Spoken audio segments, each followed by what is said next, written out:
I got a box to open if you guys want. Yeah, if you Let's do want. it. We've been opening stuff. Jen opened 3 flare boxes. I think your best hit was the plate, right? Mm-hmm. And then we got then you opened up the platinum box. That was pretty normal. You got the purple pixel Colossus. Yeah. Yep. And then I opened a shitty box of Obsidian Flames Pokemon. Didn't get a single hit.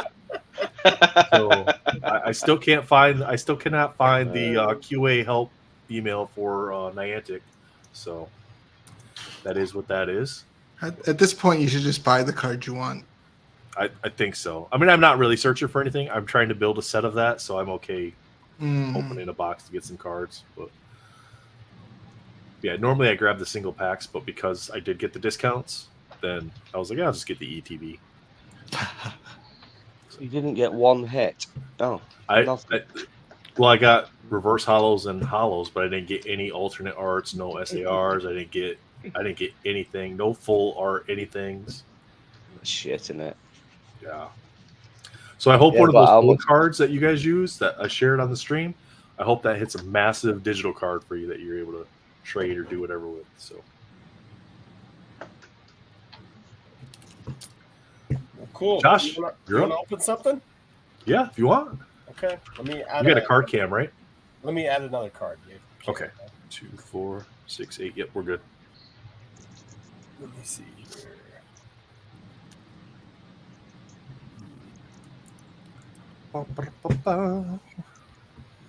Oh, I can't.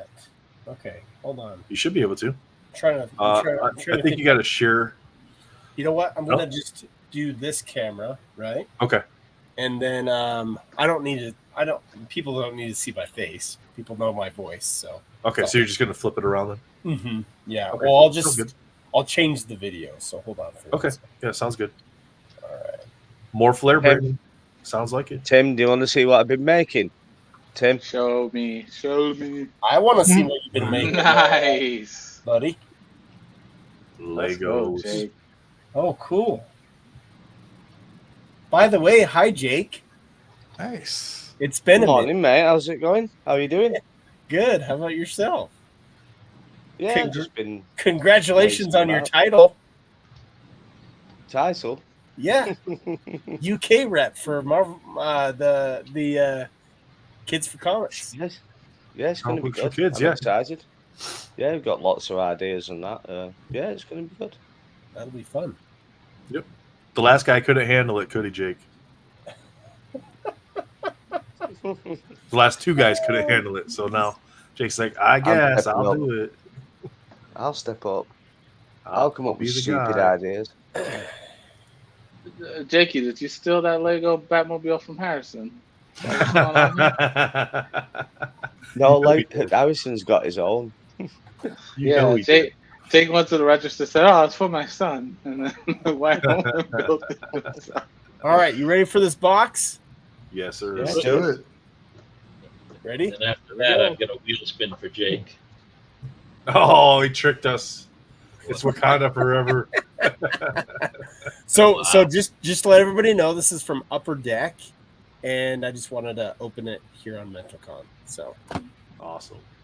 Hopefully, you Very get a nice. really cool autograph then. Yeah. yeah, we'll give it away. The set designs look great. For the set. Yeah, I haven't Love actually the t-shirts, Jake. seen it. First the Raiders and now the Rams. Did you know what's funny, Ghost, is he's not a fan of either one of those teams because he's a Lions fan.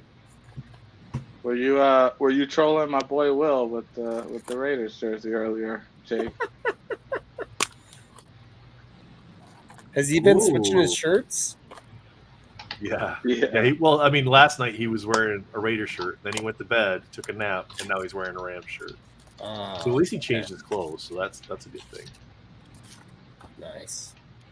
Ryan says he pulled the Wolverine cut that's in the background. Did you do that on your whatnots, Ryan? Ryan pulled this one? Yeah. So He you just says. said, Oh, really? Like I did I buy it from him? I bought it from You might have. I don't know if it's No, still no, the no, I same- traded him. That's right. Yeah, I was Right. gonna say he was Dead Protocol on Yeah. on Okay. whatnot. That makes sense. Yeah, I traded him that card. Traded or bought? Oh, first I box of can't X-Men metal. Nice. Very nice. Traded or bought? I always forget. Do you want to see a cool pickup that I got that I showed on Marvel Bros Sure. tonight? Absolutely, man. I think you guys were talking about him earlier. Matt was, at least, or a combination of everybody was talking about him. But check this out. So Ooh. this was gifted to me by a buddy named Morris, and he's a Cyclops collector. Matt might know him because he's been in the hobby for like 15 years.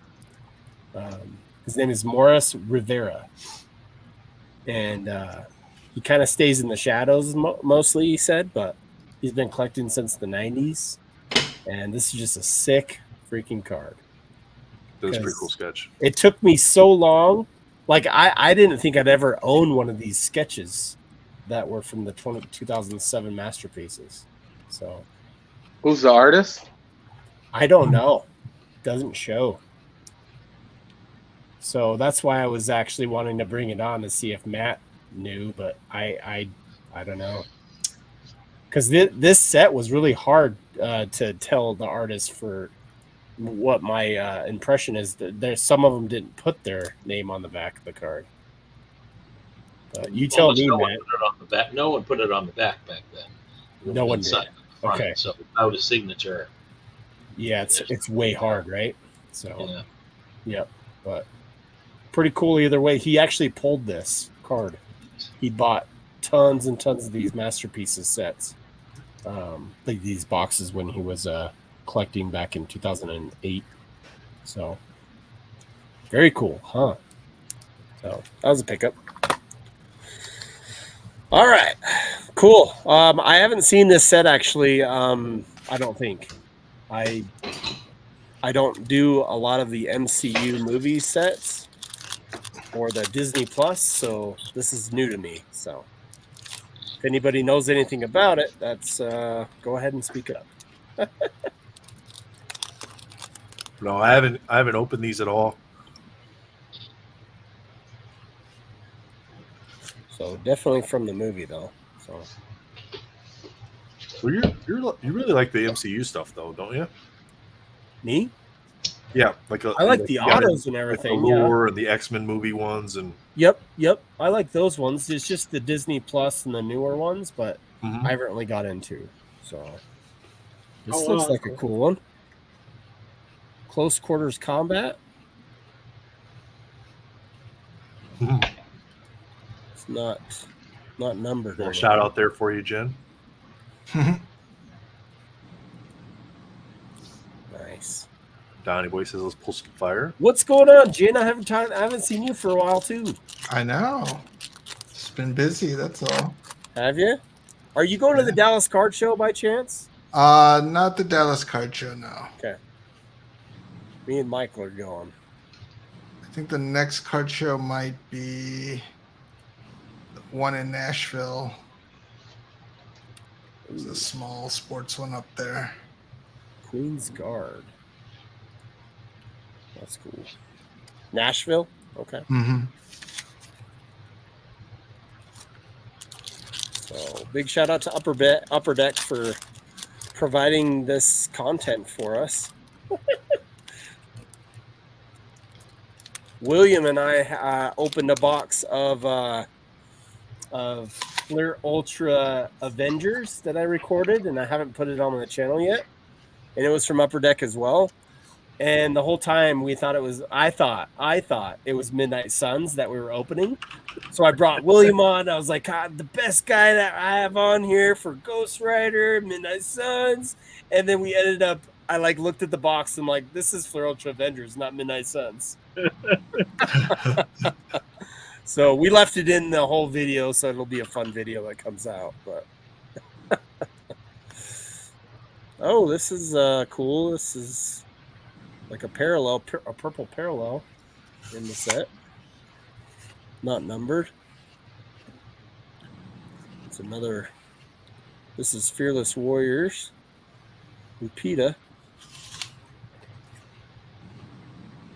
So yeah, these cards are unfamiliar to me, but they're just fun from the movie, I guess. If you like the MCU sets. Yes, wish they absolutely did. They hit that 100K subscriber mark and Nice. Oh, cool! some new Congrats, stuff over Jim. there on Loot Box. Thank you. That's awesome. Always a fun watch. And if people are tuning in, Oh, whoa! Look at that! An auto! No way! Surrey! Oh, nice one. Nice. nice. Holy cow! 52 of 52. There Surrey? we go. Yeah! That's Look at that! Nice. Isn't this one of the Who's that? bigger autos in the set? She's the new Black Panther. Check this Oh, out. okay. 52 of 52. 20/20 presents Black Panther. At me. My phone's like, hello, hi, I'm Siri. Dude, the Omega, guys. This is big. That's awesome. Congrats. Good hit. Dark Yeah, Side and Influencer Box. And if people are Yeah, tuning there you in, go, influencer box. people are tuning in. Well, upper deck box for sure. If you raise about I should have had- $50,000, I should have about told Oak to $50,000, come on to open my Obsidian Flames box then. Could have got some. Oh, I'll send you some Pokemon, Nate, if you want. Some. It's okay. I'm not mad about it. if we raise $50,000, Nathan said that he's going to get tattoo on his head. You can't so- keep changing the number. It was $1 million. He's actually gonna partition his head for different sponsors. Sponsors. So depending on your sponsor level, you can get your Mhm. logo tattooed. I can't tell who's all in here. Who's above you there, Nate? Is that Shane? Who's this? Joseph Reed. Joseph Reed. How's it going, Joseph Reed? What's up, man? All right. I don't know if I've been on a live with you. No, I don't believe we have. Ryan says 65K last I checked. No, I'm pretty sure it was $1 million. You tried pulling a fast one, drop- Ryan, saying it was $45. What we're saying is the price is dropping and dropping. You're just trying to find the bottom, aren't you? Ryan typed earlier. I think he wrote something along the lines of 29,000. He gets a certain thing, but $45 he gets something else. He just forgot the K in there. But he's like, legal loophole. Do you think if you get a tattoo of Upper Deck, do you think they'll give you a free product? Are we seriously back on me getting tattooed conversation again? A tattoo? You Why want a not? tattoo of Upper I Deck? missed it. No, I don't. What your favorite supplier of product? Yeah, So, he might get free product because of that. Free advertising Nah. for them. no, Watch him get sued for having the tattoo, right? Like, They'll be like, using our trademark- likeness without our permission. trademark infringement. Yeah. Ryan's like, we'll find the floor. We'll find that number at which you'll say yes. Everybody's got a number, Nathan. Yeah, I do too. It's a 9. All you gotta do is give him a box of, All right, it's a 7-figure number. In which currency, though? Does that have to be US dollars? no, Zimbabwe dollars. That's what I'm thinking, yeah. It's like $1 million We Zimbabwe can do this dollars. I think that's like seven-figure a number, dollar.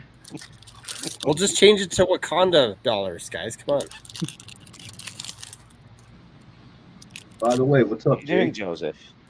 Joseph, what are you doing? Armando, Pepto Bismol gonna want them cheeks.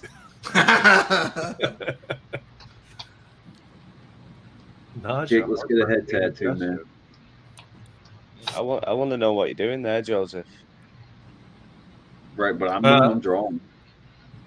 An off-center tattoo of Upper Deck. Dang. I've got to be Yeah. honest. I watch MCU sets and I fall asleep. I'm not being. I mean, thanks, Josh. I appreciate it. but every I'm time I sorry, see one, Jake. I just woke up and I'm falling asleep. The I mean, auto was I good, can though. bring this out again. It's a big hit. Yeah, that's Big not. hit. That's really Yeah. nice. That's really nice. And at least you didn't get like the Star Wars when they got Robot number 2 and you got the autograph and thinking, oh, what the hell? That was the box that only had one card in it, right? I've got one of those somewhere. Yeah, they do one every year, don't they? Yeah, they do. That Robot number 3. And guy who was brushing up the cantina at the back of scene 2 that got deleted. This is kind of an acetate one, but like it's really cool because it's got Yeah, like some looks design alright. to it. Mhm. Cool.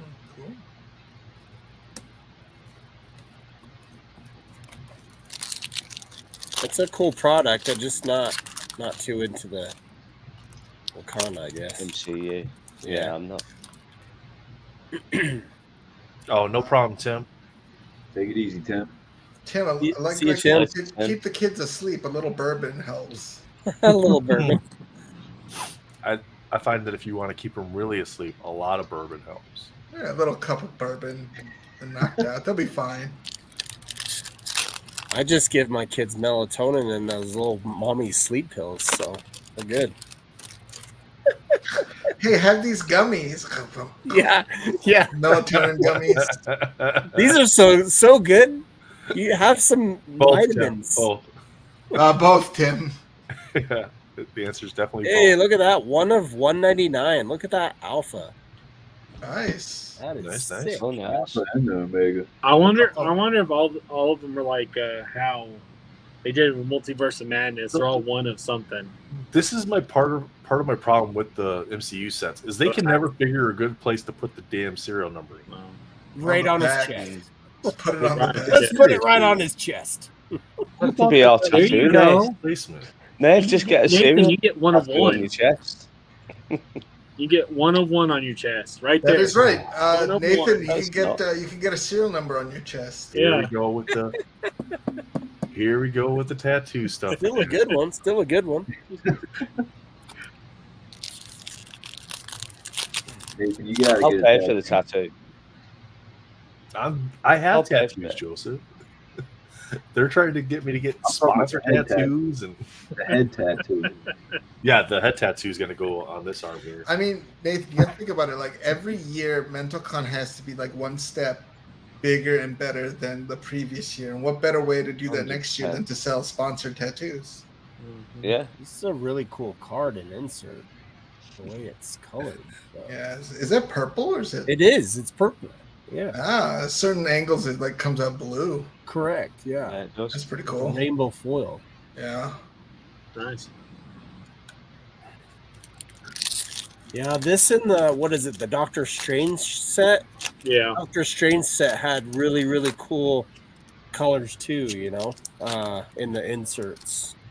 So Ryan has a great idea for you, Nathan. No. Now you got to get the Namor card tattooed with the serial number. All you tattoo lovers, you just sit down there and time out for right now. You guys are ridiculous. Joseph's being quiet. He can come back in. I'm just reading what Ryan wrote. You're not putting Ryan in timeout. I don't want a timeout chat. This isn't that kind of stream. timeout chat. How many people are in chat? I don't know if I see. 37. I don't know if I put somebody in timeout if I can remove their timeout. So I don't want to put Ryan You in can't. timeout. You can't. Or it's a 5-minute timeout when you put them in timeout. Yeah, I know. It's a Okay. 5-minute timeout. So Yeah. I don't want to put Ryan in timeout for 5 minutes. If it was like 30 seconds, then I'd put him in timeout. But Heyo, that's a cool one. it's kind of got like the purple The pixel blue look sparkle. to it. Yeah. Pixel pattern. Yeah, that's really cool. Is it numbered on the back or anything? I'm checking. No, these are all numbered on the front if they're numbered. Oh, it is numbered. Was it? It's another alpha. What kind of box is this? Influencer box. 1 out of 199, guys. I think it's like somebody said. I think The every Multiverse of Madness. Yeah. Mhm. I think it's like that where all of them are like one of, but it's not. Oh, they are. Yeah, Oh, it's weird. I don't know see. why. Oh, so they're not actually serial Yeah. numbered. They're kind of like the Yeah, kids. they're the card number in the set. What about the or whatever. auto? The auto 52 of 52 is it? I would That imagine might that's actually not the be case numbered. I think that might be numbered. This Yeah, one But I think it's the of aspect that Yeah. Yeah. is the differentiation between it being serial Oh, number okay. and That's weird that they did that. well, it's kind of I- like the '90s inserts where it would be like 6 of 9, and 3 of 9. That's like the Kith shoes doing that. The Kith Yep. shoes did that. Yeah, but the problem with the Kith shoes, in my eyes, were you shouldn't have a pop report that has more cards graded before the cards release than there are actually supposed to be cards in existence. That parallel. It's true. It's true. The promo cards. Yep. Yeah. Do they put the print quality for MCU on high quality and fast drive for? It feels like that 878, doesn't it? Where like the cards that come out for the MCU sets always seem to be in a little bit better condition than the stuff that comes out that's comic book related. Yeah, that one's really cool too. It's the purple again. Purple. That's one of Jin's favorite colors with loot box. There you go. Purple. Yep. What do they have Transformers in there? I wonder what car he changes to. This one here. Yeah. I actually thought they had Halo in here too, but it was a guy with a motorcycle helmet. Oh, That's Ironheart. yeah, this I is know, Ironheart. but I'm just saying, looks. Mr. Flocculator, what's up, man? I mean, the colors are very vibrant. Yeah, Yeah. these are like the insert or parallels or whatever. This is kind of see through. I mean, I do like the fact whenever they do like MCU sets, they kind of make it towards the movie, like even like the inserts and stuff. Like, you know, like this stuff right here, it's like, you know, tribal and stuff like that. Yeah. So I mean, I do think- like that fact. I think the best MCU set they've made design-wise is the Moon Knight set. Moon Knight. Yeah. Okay. Yeah. I mean, I didn't open any, but just watching some of the videos with it, it's got a really cool design that fits the whole I like Egyptian the culture hieroglyphs. If you think about it, the Wakanda purples and the blues, that does kind of make sense for the Yeah. Wakanda set for sure. suit and everything. I like the Eternals, but I mean, I didn't like the movie, but I like the set a little bit. Just the design. So Cool. big hit there, man. Congrats on that one. Yeah, no, 100%. How are you doing giveaways and auctions and all that stuff? Is it random or you're not? Just doing them. Yep, it's all just in the chat. We just Okay. do just like anything else. We use Whoever's StreamYard. in the chat. Okay. Let's auction this off, and the proceeds are going to go to the whole comic books for kids. nice. Oh, So cool. we'll start at $1. There you go. All right, chat. 52 out of 50. 52 out of 52, not of 52. Actually, serial numbered. Yep. For the Suri autograph as Black Panther. That's right. Brittany's at 15 for it. That's awesome. I'm actually going to go 50 on this for myself. Oh, Jeremiah's got 47. 50 for myself. 50 for yourself. Josh is at 50. Nice one. That's a great effort. 50 for myself. Yeah. Nice one. It looks really cool though. The blue and the gold. It's I like know, it looks I know. really nice. Mm. That's awesome, dude. Josh at 50. I'm going to take it. I'm just kidding. I think it's cool. Like it's Yeah, it is. It's pretty cool. Jeremiah says no, Josh. 51 from Jeremiah. Oh, that's naughty. $1 bid's naughty. Yeah, it is. Oh my goodness. Should I do like 5150?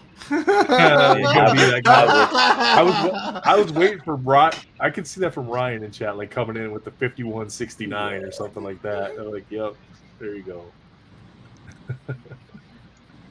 51 and a penny. There you go. You got to do like. Is there a rule on those? Like you got to do $5 bids or something. As long as it's whole dollars, then I'm gonna do 75. I'm gonna do 75. 75. 75. Josh at Wow. 75. It's going towards a good cause. If he does 76, is not going to work. He's got to do 80. I'm going to make this Josh rule on this card. Yep, it hit 75, so now you gotta. Josh hit 75, so now you gotta go $5 increments. He says. Dang, I was gonna do 5250, but 5252.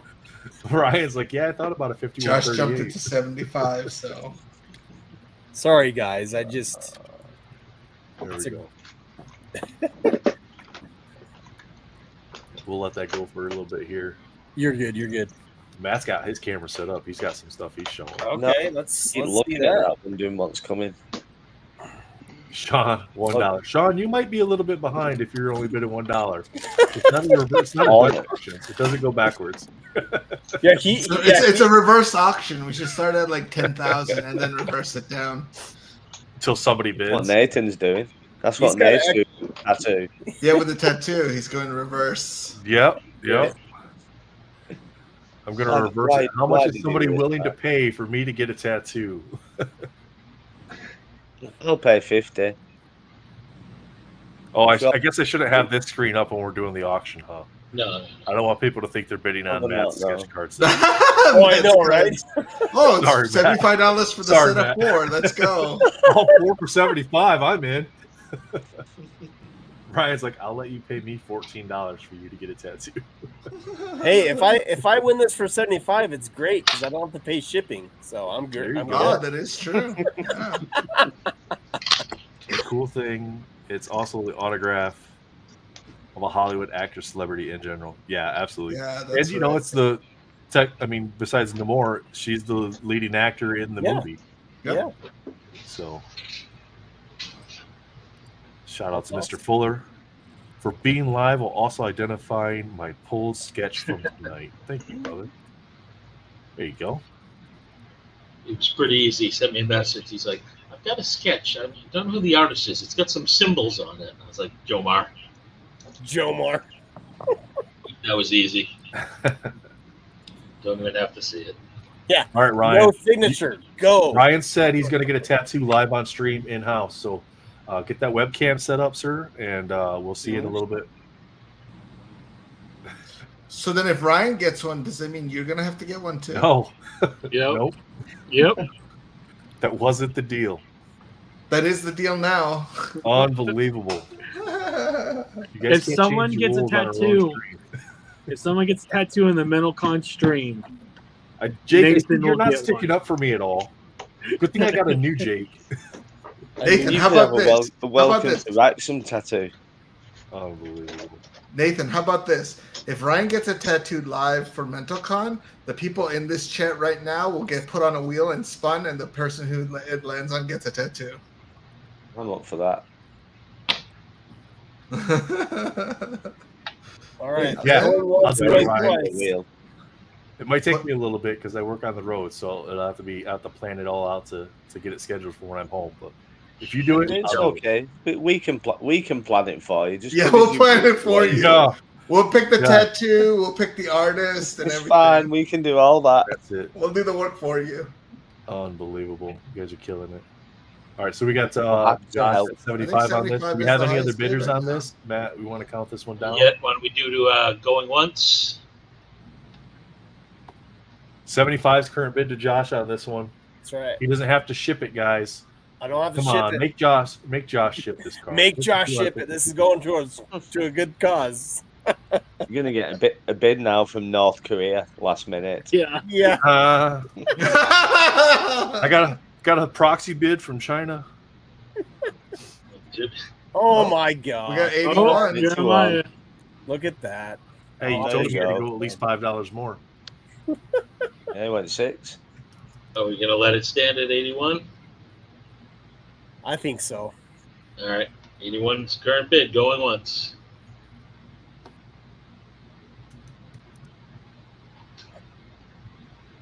Let's say going twice with a 20-second countdown. Wait, I'm getting a call from Kim Jong Un. 10 seconds. You got it, Jeremiah. It's yours. That's a sweet card. And It is nice. congrats. Well done. Congrats. Congrats, Thank you. Jeremiah. I think he wanted it, so. Ugh. That set's out, right? This one? Yeah. Upper Deck just sent it to me. Like That's is it- out. What's I the saw serial some- I number saw- on that? You said it's out of 52? it's 52 of 52. Why? Is that 52 autograph cards, or has she done 52? Do we know? That's what Well, we're trying to that figure card out. has 52 of it. I think they're all stickers. Yeah. I was just trying to see if I could find anything online for comparables. But I've seen a few people I don't break see any that are boxes of sold it. yet. There's been some boxes broken of Yeah. this. Yeah, I just don't see any out of 52s that have sold yet. Oh, okay. Huh. So maybe it might be something where like her card's the only one out of 52. Maybe the other people are out of something else. It could be. Well, and it's so still cool hard, like nonetheless.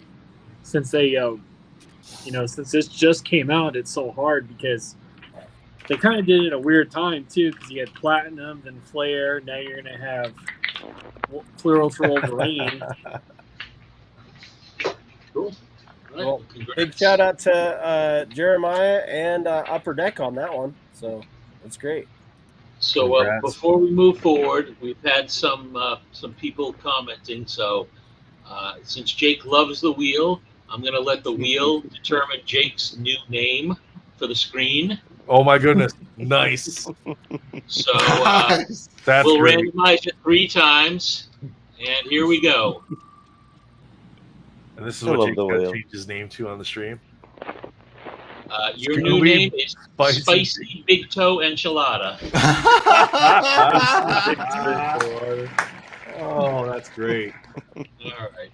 Let's copy that. That's brilliant. Excellent. Share that. That's awesome. Congratulations. Thank Great you name, for Jake. that. Love it. Great name. Kept the feet in the Jeremiah. wraps. There we go. I'm Josh, not done how do you any wanna- swearing. How do you want him to do that? Do you want him to send it to you and then you'll send it to us, or you want him to just send it right to the I'll send it right to them and then right no, to I him. meant Huh? the payment. Do you want him to just send it to the PayPal there?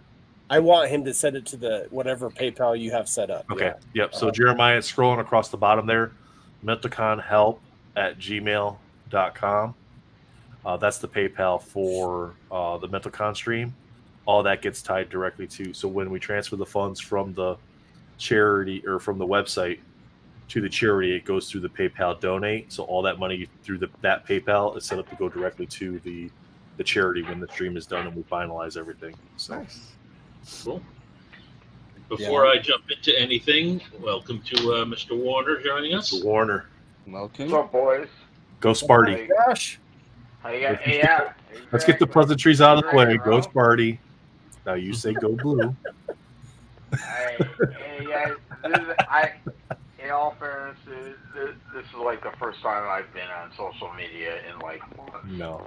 We appreciate you joining us, man. No, I wanted to, the funny thing is I got I got a message via the gram of Insta saying, hey man, you got any of that stuff for the whole MentalCon thing? It's like, Was it this yeah, guy? I got kind of backlogged on a bunch of stuff or whatever, and I've got some stuff, and I can post it here or whatever, and I'll send it to you, Nate, or whatever if you want to rock this stuff or whatever. But it's like my life has just gotten insane, and Nate, you'll understand. I've been elected as the junior vice commander of the local VFW. Yeah. Yep. I get that. That's a lot of stuff going on. So, and on top of the kid with the, with the soccer and the Yep. job and so on and so forth. So I've been, not to mention a project for Upper Deck that was like, I'm not gonna lie to you, I've never been overdue on anything for Upper Deck until this one project. So, things have been crazy, man. So, Yeah. That's life, man. That's part of mental health, though. Things get crazy. So yeah, but I mean, but the thing is that it's like I had to get the thing for Upper Deck done, and then I was like, oh, I gotta get the MentalCon stuff done and stuff. And next thing I know, it's like, hey, man, you got anything done? And it's like, oh, shit. Yes, I do. when's this thing going down? It's like, dude, this weekend. Oh, And I'm like, yeah, all right. So, I am going to. I don't know how you want to run it. In all fairness, but I mean, you sent me way more stuff. yeah. So we sent all the artists way more stuff. So we sent the things that were requested, plus we sent a bunch for you guys to use as you saw fit for like PSD cards and stuff like that. Yeah. I do want to like the stuff that I did. I definitely want you guys to kind of send off and stuff. But you know what? I'll do commissions, as well. There you go. In terms of whatever people want and whatever format I think I have. Is it cool if I show off the stuff that I have that you can Absolutely. that Yep. you can send out? Yes, All sir. right. All right. And then just we can either live auction it here on stream now, or we can put it up we on can do the, it. the I'm just website, gonna however send you want to do you. it. So. I'm just going to send the stuff to you, obviously, Okay. on my dime. And All right, so if you're then- going to send them to me, then let's do this. We'll show them off, and then you can send me images, and I can put them up on the website then. Oh, yeah. That way everybody has an opportunity to bid on them throughout the weekend. So, Oh, okay. Do you want me to show them on screen now? yeah, so we can show them on screen now, and All right. then when you have All right. time, just send me some pictures, so that way I can put them on the website for the can people to send you bid on. scans and stuff or whatever. Okay. All right. Humpty's so, wanted to look, ask, what branch were you in? I'm on the best one, Navy. Wait for it. Wait for it. It was nice having John with us today. Unfortunately, we had to cut him free, so He was busy. You just had to let him go.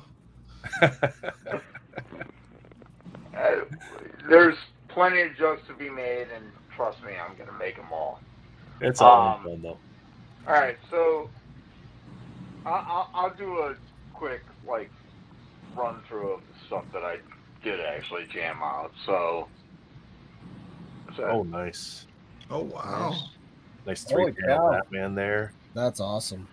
all right, and on the back side, Very cool. little sketch. That's cool. Yeah. Right. Way cool. Love the little Yeah. remarks the artists do on the back. Yeah. Remarked on the back. And then I got Marv. Oh boy. That's sweet. Man, that's cool. Yeah. Another remark. Oh, Very nice. This one's a little tricky. So it's Oh, Watchmen. Hey, look at that. Watchmen, dude. that's sick. Wow. Man. Rorschach. Yep. Was the last one you Yeah. showed? Was that from Sin City? Oh, I like that. I like that. oh yeah. Oh, man, that's cool. Marv.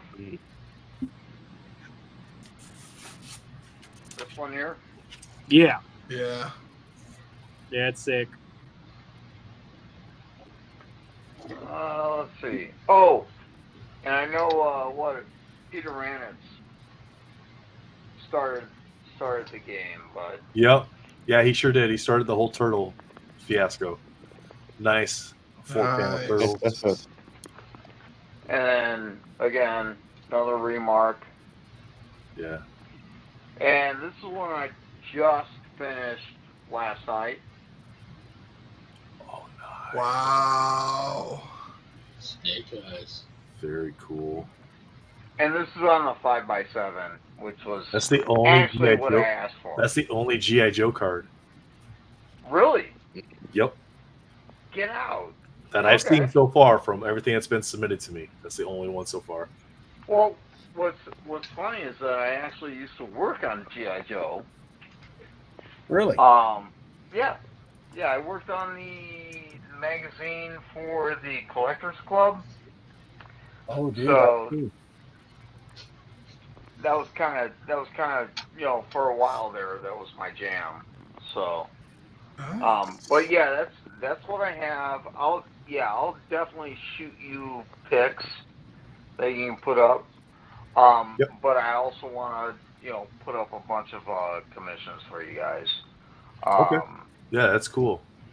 For like, hey, you guys pick, and I'll go. Because I know it's a little tough when you turn around and say, oh, this is what we did, and but it's like that's kind of cool, but it's not my thing or whatever. But I want to make sure that it's open for the guys that are bidding or whatever for a commission and stuff, and I'll do whatever they want. Okay, that's cool. Yeah, I can definitely figure out something for that. But then And I know Do you that you guys got something coming up later that's like kind of an offshoot later or whatever, which is cool. But I was like, oh man, I felt so bad.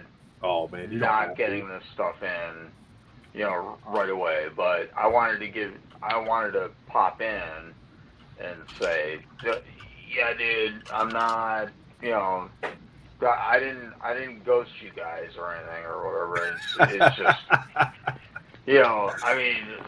I just thought you went to Europe on another band trip. I'm working on it, but I lost track of time, and then therefore it's like, no, you're fine. Oh yeah, no, it's happening this weekend. Oh shit, So, what are you gonna do? John, really, you don't have to apologize, man. It's all good. No, it's fine. Yeah. You're the one hounding him. What are you talking about? It's fine. Shut up, Jay. Well, it is fine. I'm still gonna lie. No, I deserve any grief that anybody's gonna give me, even the other Josh. So even the other Josh. You're good, Josh. You're good. Oh my goodness. Oh, buddy. All right. So cool. So we got Batman, we got Marv, we got Watchmen, we got Turtles, and we got Snake Eyes. Those are gonna be great additions. yeah, I mean, if you Thank want you, man. Appreciate that. I don't know. I mean, does it make sense to do like screenshots or some shit? Can we? Honestly, the easiest way to do it is if you just take a picture without panels on it and just send that to me on Instagram. I could just download them real quick. I crop them and then I throw them up on the website. It literally will take me it'll take me way less time to try to do the screenshot stuff. I'll do that this evening. After because the screenshot stuff gets messy because then you're trying to fiddle around with it, trying to get it situated, and you don't know when I took the screenshot. I got it, and it's like a little up and down or sideways. Yeah, then it makes it hard to kind of like correct it to get it to be. Doing it in a retarded mirror, so whatever. That's awesome. Yeah. Awesome. So no, it's look. Everything. This is what number 2, right? This is second event. Yeah, last year you did the Man Thing last year for us on the 5x5, and then damn, what was the other one you did last year? Trying to remember. I don't remember what the other one was. There were so many. I sent you a couple of original paintings and stuff, and I wasn't even in the card game at that point. It was like just sending you guys stuff, and which was awesome because it went to Wounded Warrior. This one's what's the charity? It's the Comic Books for Kids. Yeah, Comic Books for Kids. Yeah. Yep. Yeah. So I like the fact that you guys are doing this stuff for charity and stuff. I really liked last year the fact that, and Nathan, you'll obviously appreciate this, but the whole veteran community definitely appreciates. And that was one nice thing with this charity is that there's a military aspect to them as well, in that they have the Comic Books for Kids, but they have the sister charity that is run by the same people, Comic Books for Troops. So they send stuff overseas to the troops too that are on deployment and stuff as well. Yeah, you know what? It's really good. If you want, I'll throw in a couple of my graphic novels or trade paperbacks, and especially for the Comic Books for Kids. I actually have a kids comic book that I've done as well. So I can throw Awesome. that stuff in too. Yeah, and then if you send that, when you send those cards, just send that stuff, and then I can get that stuff Yeah. forwarded on to Mark at the charity, so he can get that stuff in. 100%. Items. I mean, that is definitely sad. Jeremiah, you're all set. Josh, Jeremiah's all set. Oh, cool. Awesome. Sounds good. Not a wizard though, Jeremiah. I don't play D&D, so I don't know what I would be there, but not a wizard. You can have a wizard tattoo on your chest, though. You I'd could. rather have a wizard tattoo on my chest than an Ant-Man tattoo on my chest. Just get a D20 tattooed on your chest. My God, have you heard this? Have you heard this? This is what the conversation's been for like the last 4 hours. Nathan's got to get tattoos. Druid. Yeah. I that did what it want is? to I'm say, with Josh, thank you so much for just supporting the whole community. I mean, Guys, I mean, it's I think what you guys are doing is great. I want to see what happens like now that I'm like a an officer in the VFW. I want to see if we can hook something up next year, and work with the VFW on this next, the next one, Yeah. so to speak. I think it'd be great, especially if we can get something where it's where we can get it tied somehow internationally as well. If Oh, we yeah, tie definitely. everything together internationally, because that was a big part last year. Like Wounded Warriors was a great foundation to contribute to last year, but they're a pretty big foundation, so you don't get some of the attention that you would get from the smaller Right, foundations. or even What's your kids? something like Tulsa Towers, or whatever. I mean, Yep. there's a lot of those. I mean, I know that Nate, better than most, I think, that there were a lot of those things that kind of popped up Mhm. back then, and they were a little shady, maybe. Oh yeah, so many. And and to be honest, back in the day, Wounded Warriors was not necessarily on the up and up, but they are squared away now. They've got the right leadership in place now. Oh and I yeah, think that's important for They charity. were absolutely 100% squared away now. Yeah, Jake and I talked oh. about this. Like, how do we continue to grow MentalCon? And we talked a little bit earlier on the stream about this. Is like, what's the next step for MentalCon? How do we make it bigger, better, get more involvement? Right. And I think at some point in time, we have to look at, can we transition this to an actual nonprofit organization? Yeah, where we can then help more people in a manner that is realistic for Yeah, what we and do. it's not. So. And we look at it from a veteran standpoint, obviously. But there's so much more than just PTSD kind of thing. I mean, there's a lot of people out there that just need help. And I mean, you're definitely a little more in touch with, looking into that stuff. Me, I'm a Gen Xer, so it's like we're all freaking crazy. So, I'm Gen Xer too, man. I was born in '80. I know. I get it. I'm like late Gen Xer, like, but yeah, I get it. If we have mental issues, we wouldn't know it. So, Yeah, but, and I think a lot of us that served in the service, we know more about it because of the aspect of the veterans disability stuff and going through those out processing interviews and all that stuff to kind of determine what's going on with you when you leave the service. And that's something I've struggled with ever since I got back from Iraq, is my willingness to accept the fact that I need to get treatment for certain things, whether it's physical or mental, right? And then the constant moving, changing jobs, those sort of things, they take a toll on you and your family, and that's not just in the military, that's across the board. And a lot of that stems from mental health issues, whether it's PTSD, depression, anxiety, major depression disorder, or whatever it is. Yeah, and what I find is interesting is that, like, when we look at mental health, especially when people start labeling, putting up the label PTSD kind of thing, or whatever. It's like you automatically think that it's associated with, something, right? And it's like there's a little bit of an issue where it's, and I'm not saying that it's PTSD by any means, but I mean, like as I do,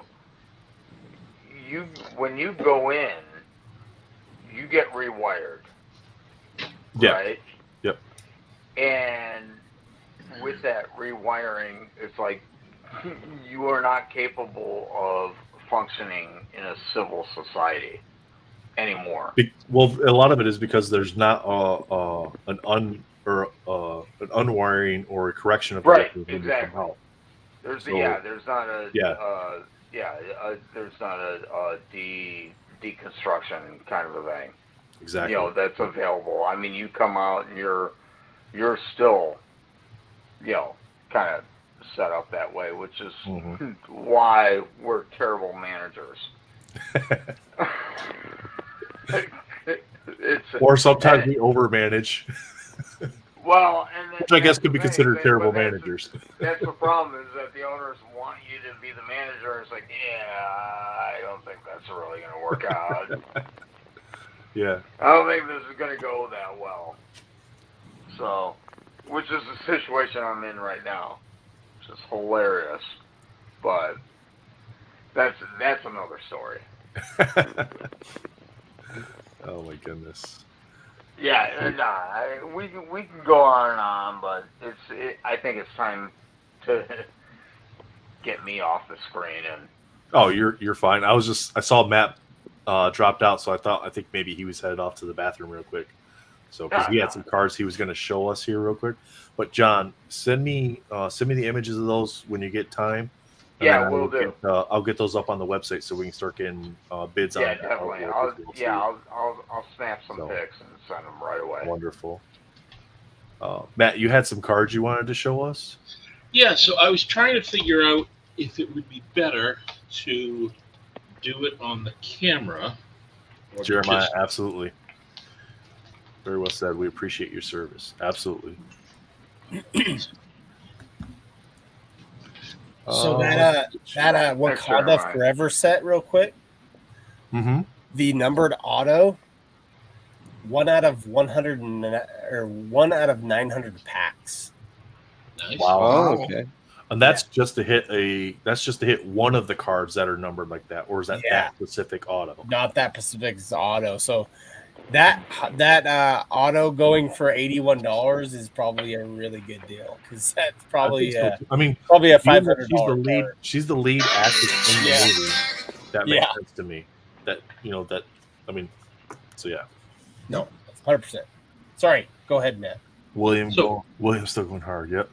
If we've got other stuff to talk about, this is just honestly to burn some time. So this is sort of the in case of emergency break class.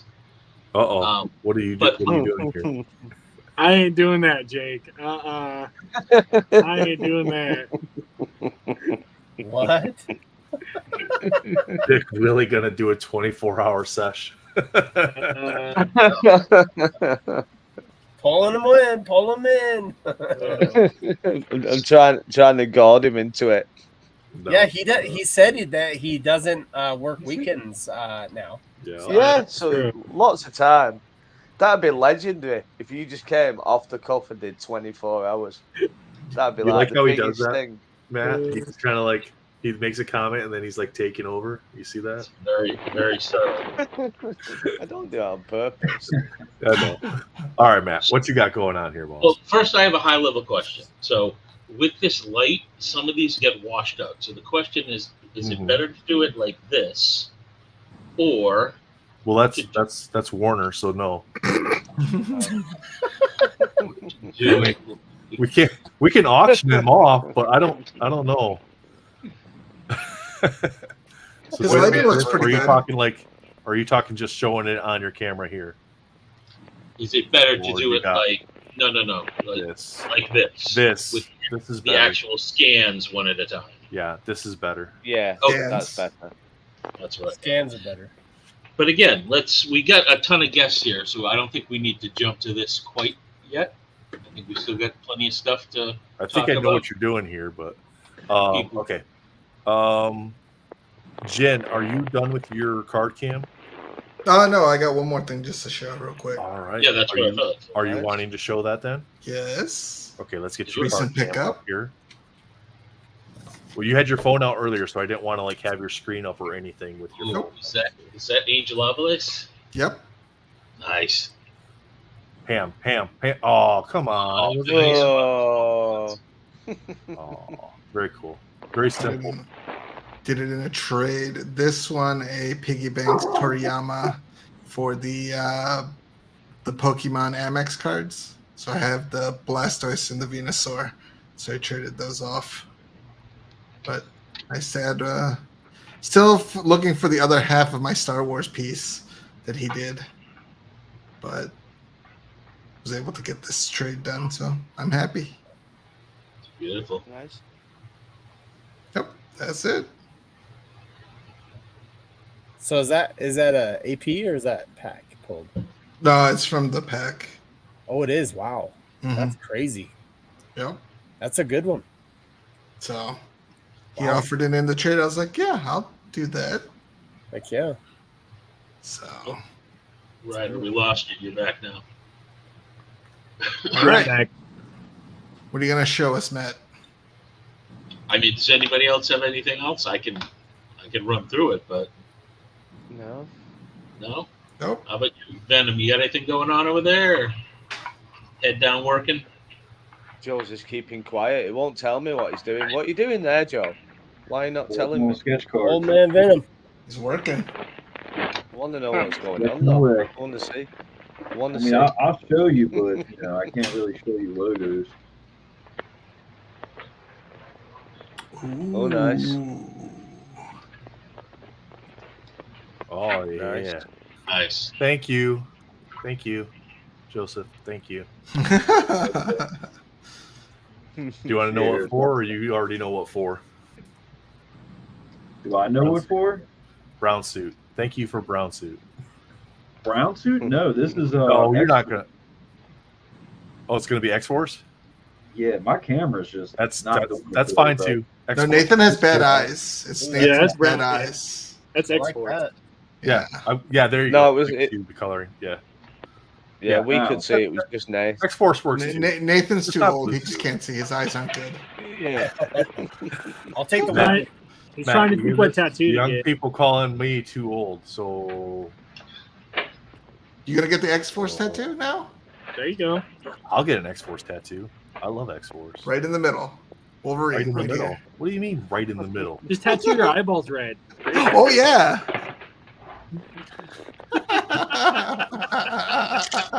Good Lord. Screw you guys. I'm eating pizza.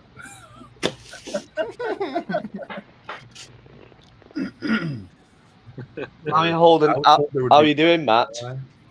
I'm good. Matt, Like I said, I had this stuff sort of as filler. I had no idea we'd have 9 people on at 2 a.m. This is what happens, Matt. I told you, we don't really have to worry too much about filling time.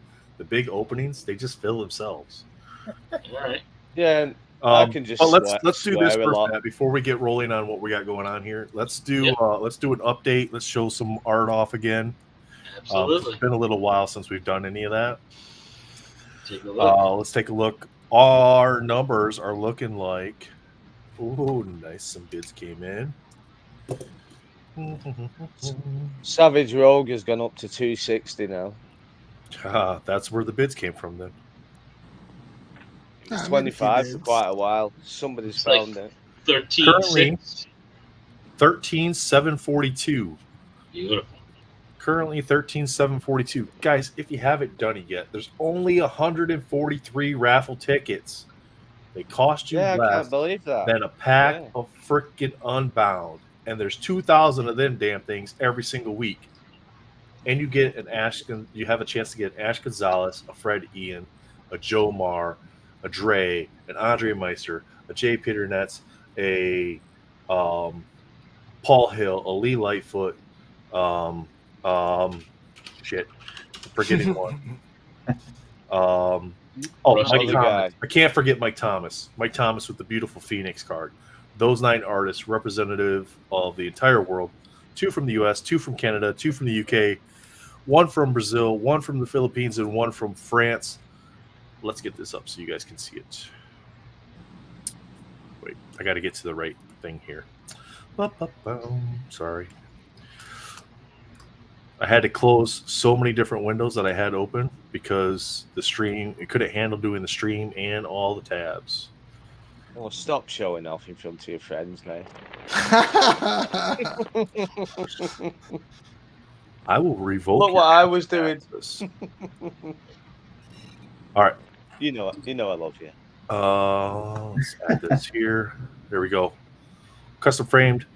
All 9 pieces are 5x7s. This is a custom framed piece, wood frame, double matted. The white around the images is a matte level. Then you have the gray matte level above that. All 5x7s. There's a MentalCon 2024 plaque here on the bottom to commemorate the event and the auction. So you have Andre Meister with the Wolverine, Michael Thomas with the Phoenix, Paul Hill with the Magneto, Ash Gonzalez with the Psylocke, Fred and Ian with the Silver Surfer and Galactus. Storm is by Lee Lightfoot. The Deadpool with the Angry Birds, that is by Jomar Bolda. Nice. The Dre sketch of Captain Marvel and Jay Pitternet's on the Baron Zemo there. Tickets cost you $10 for 1 to 4, $10 each. At 5, it's $45. At 10, it's $90. So you get a little bit of discount the more you buy. So if you're going to make a donation or you're looking at the sketch prices and you're like, can't really go in on these, just get yourself some raffle tickets, get entered for this, make your All you need donation, is get a just chance one. to win some amazing artwork. So that's the raffle. Let's take a look at the auctions. All kinds of stuff. You guys can see this on your own there. The link for the auction stuff is all pinned in the YouTube comments at the top there. We got 5 great Dan DeSantos aftermarket autographs there. That Gambit in the pink with the variant, that's up to $100 already. Well, that's The John Tesla. Magic is up to $80. Looks like the Hulk and the Ghost Rider are still down near $25. So you got some opportunities there. The Spider-Man prelim is at $50. The Anthony Tan, Jomar, Bolda, Norby Ambasio, Rustico Limocinero. I got to slow down on that one. $300 on that one. We're just going to highlight a few pieces here. This is really cool Rusty Gilligan Batman and Joker 5x7s at $40. This beast is one of my favorite pieces here. This is by Adam Braun. It's a standard size sketch. That's only at $30 right now, guys. The bids don't work like eBay, so it's not, the current bid isn't $30 and then person may be bidding 50 or 60. That's the bid is $30. So the next bid, that's the person that's leading at that point in time. There's no point in waiting to make bids on stuff. If you wait to the last minute, all you're doing is adding 10 additional minutes to the auction. So there's no sniping that you can do to try to win it at the last second. So if you're interested in a piece, just go bid on the piece. But some great art here: 3 panels, 4 panels, 5x7 standard sketches, Fred and Ian sketches. These turtle ones are really good. Don't bid on those because I'm winning those, so don't bid on those unless you really unless you want get a tattoo, then we won't bid on it. Unless you really want them, then go bid on them. I love this Fantastic Four here by Rustico. That's great. This Emma Frost Phoenix 4 panel by Fred Ian, that's already up to $700. I know I'm talking about some of the bigger price ones, but I want to highlight these smaller ones too because they're great art. So we got the Gambit in the standard size from Jomar. This one pairs really nicely with the Rogue that he did as well. So find that on here. That's at $100. Look, it's $88 for a 3 panel Gambit in Sabretooth by Mike Thomas. Hold on a sec. You gotta scroll back up. I just saw. Wait, Peter Ranitz did a Electra. He did. He absolutely did. Yeah. Dude, yeah. Dude, he did 22 cards. I've seen. Machine. I know Peter Ranitz's work, and where the hell did this come from, bro? He's I'm not breaking gonna it lie out, to you. man. I don't know. Like, dude, Jay knocked it out of the park here. He absolutely did. Wait till you see what I'm going to show in a little bit here, Warner. All right, all right. He's got some stuff that's going to put some people out of work, and it's not even his work. So, but he did all the turtles. He did Jennika. So he did all 4 turtles. He did Jennika. He did Splinter. He did Shredder. He did Bebop and Rocksteady. He did Krang.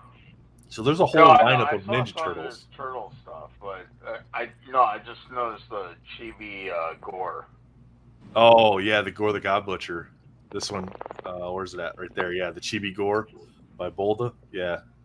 Yeah, that's pretty solid, dude. Yep. Tim did a great Jean Grey montage here. We got 4 versions of Jean Grey there. That's sitting at $100 right now. Off-White Tim, you guys know him. He was just on here a little while ago. Mhm. So Nice. Izzy donated some nice pieces for us. Laura Croft by Tim Grayson. That's a 9x12. That's only at $25, guys. That's a great pencil with so much detail. This has got detail on the level of Tony Perna, Wow. like in the background and stuff. I mean, look at that. Yeah. That's great. Oops, too many buttons. What's the size of that one? That's a 9x12, along with the Mira here Okay. by Shirley Voss. And then he also donated Oh, where's Mumra. the 11x17 by Jack. That's a Phoenix pencil. That's pretty great too. And this is the one here that I think is really cool. And there's a backstory. I shared this backstory earlier, but some of you might not have been on. This is Jay's daughter. This is her work. She saw Dad drawing all kinds of art and asked what it was for, and he told her that it was for the Comic Books for Kids charity for MentalCon, and she wanted to draw a piece of art for the event Wow. to donate. So this is Which is he adorable. said this is a standard size sketch. She's 11 years old. This is Jeez. freaking amazing for an 11-year-old. Yeah, no, that's sick.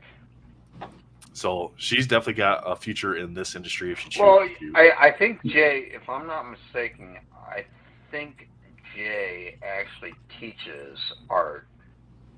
Well, that would explain the extra talent that she's got Oh already. yeah, no, I So think he really cool Pokemon maybe- here. I think he teaches art in college, if I'm not Okay. mistaken. Nice. So yeah, I mean, yeah, dude, I may have to take some classes from the guy. Not gonna lie to you. This is the one a lot of people are raving about right here. Is this the Scooby-Doo by FX?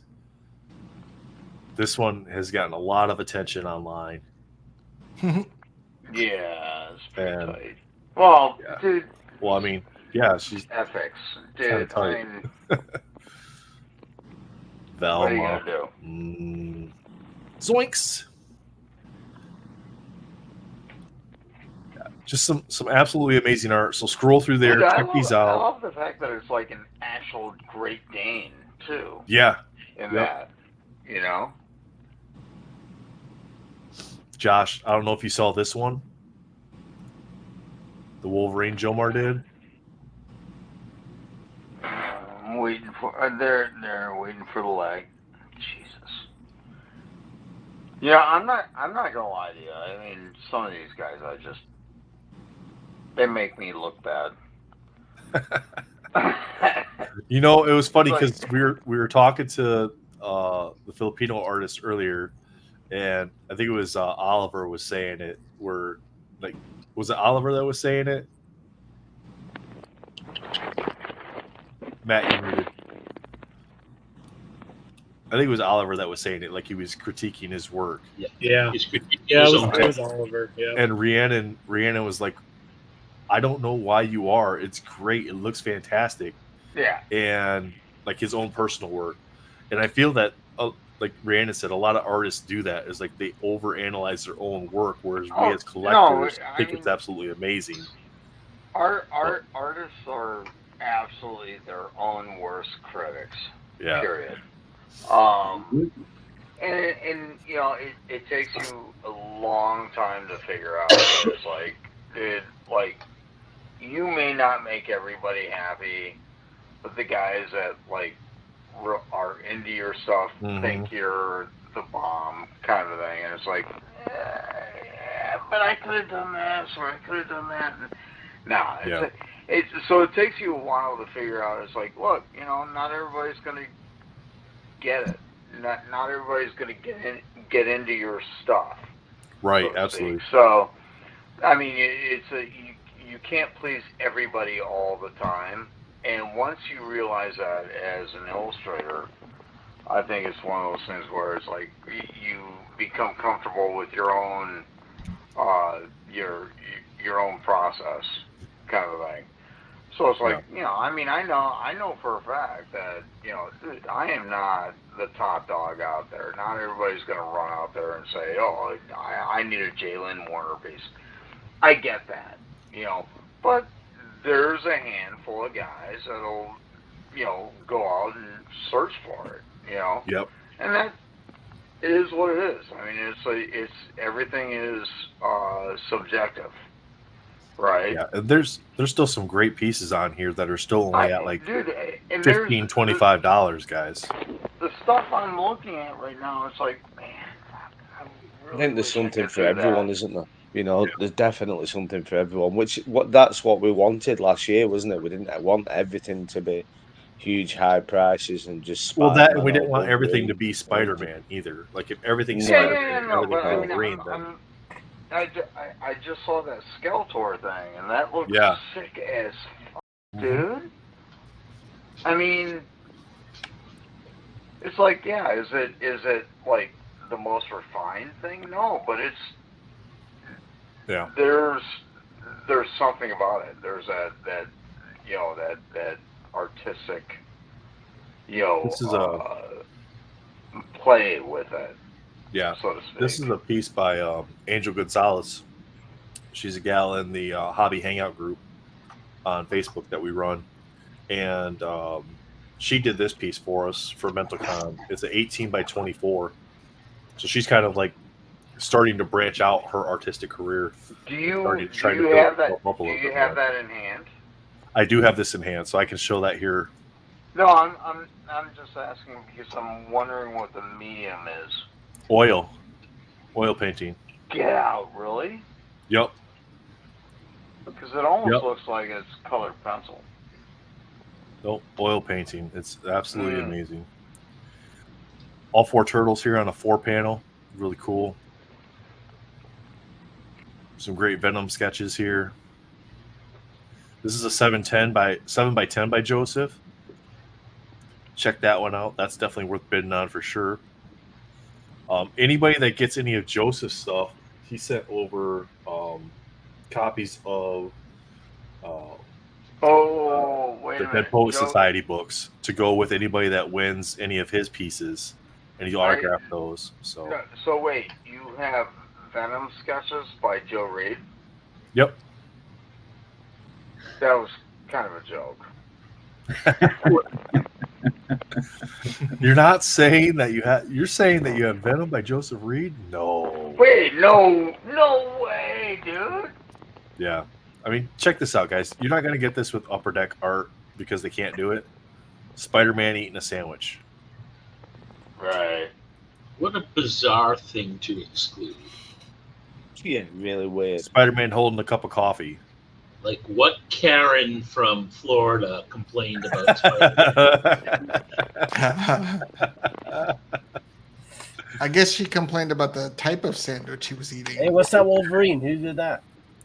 That is, I believe it's Brian Michalski. Sitting in the bar, smoking a cig, got his beers there. Nice. Oh, yeah. You can't do that. You can't do that on an Upper Deck card. No, hell no. No blood, no smoking, no. And it's currently at $25 for a Wolverine. Is it? Oh, shit. Get out. Really? Yep. Yeah. I mean, it's still early on. It's Friday night. You know, a lot of people were working today, so a lot of people are like, oh, they're streaming all weekend. They'll probably pop on Saturday. You know, that's where we'll see a lot of stuff. There's going to be live auctions going on tomorrow and Sunday as well.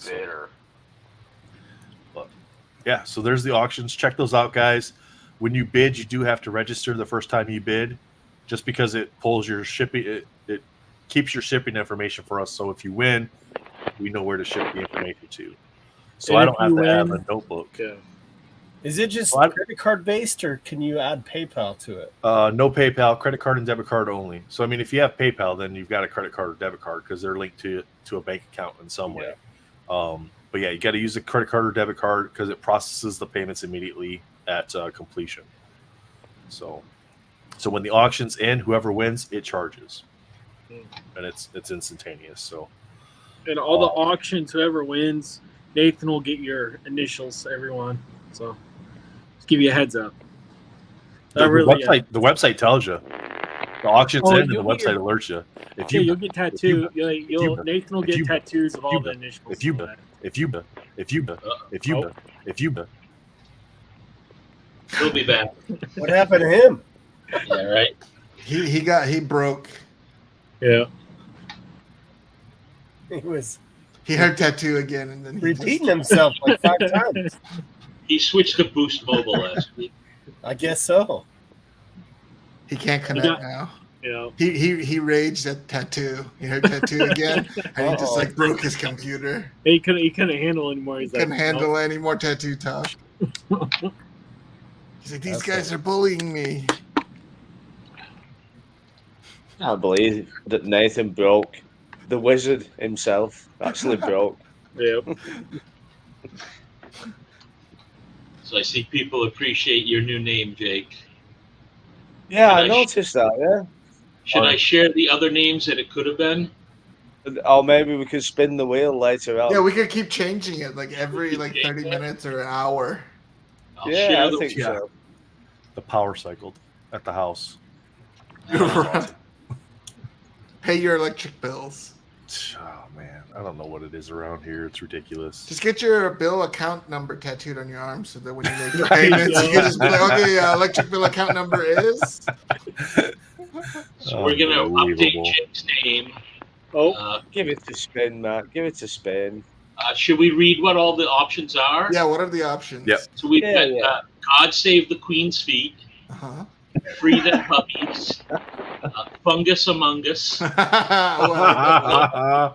want toe cheese with those fries? Oh. Pedicurious, Stankfoot, pretty simple.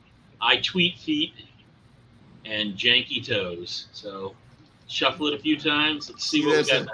I see there's a theme going on here. Oh, there we go. How appropriate.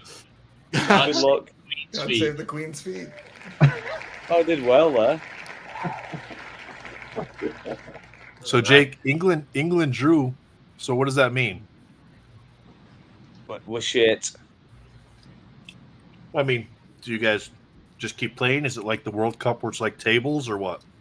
Yeah, it's tables. Yeah, Okay. yeah. There's three matches. Top two go through. Sorry, I was that for us American folks, tables means like conferences or divisions.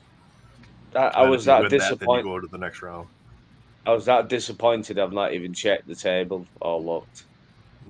I've no idea. I think we'll probably be through with another draw, I would guess, but I haven't checked it. I just left it. I just thought. How many Canadian fellow viewers do we have here? Do we have any Canadians watching?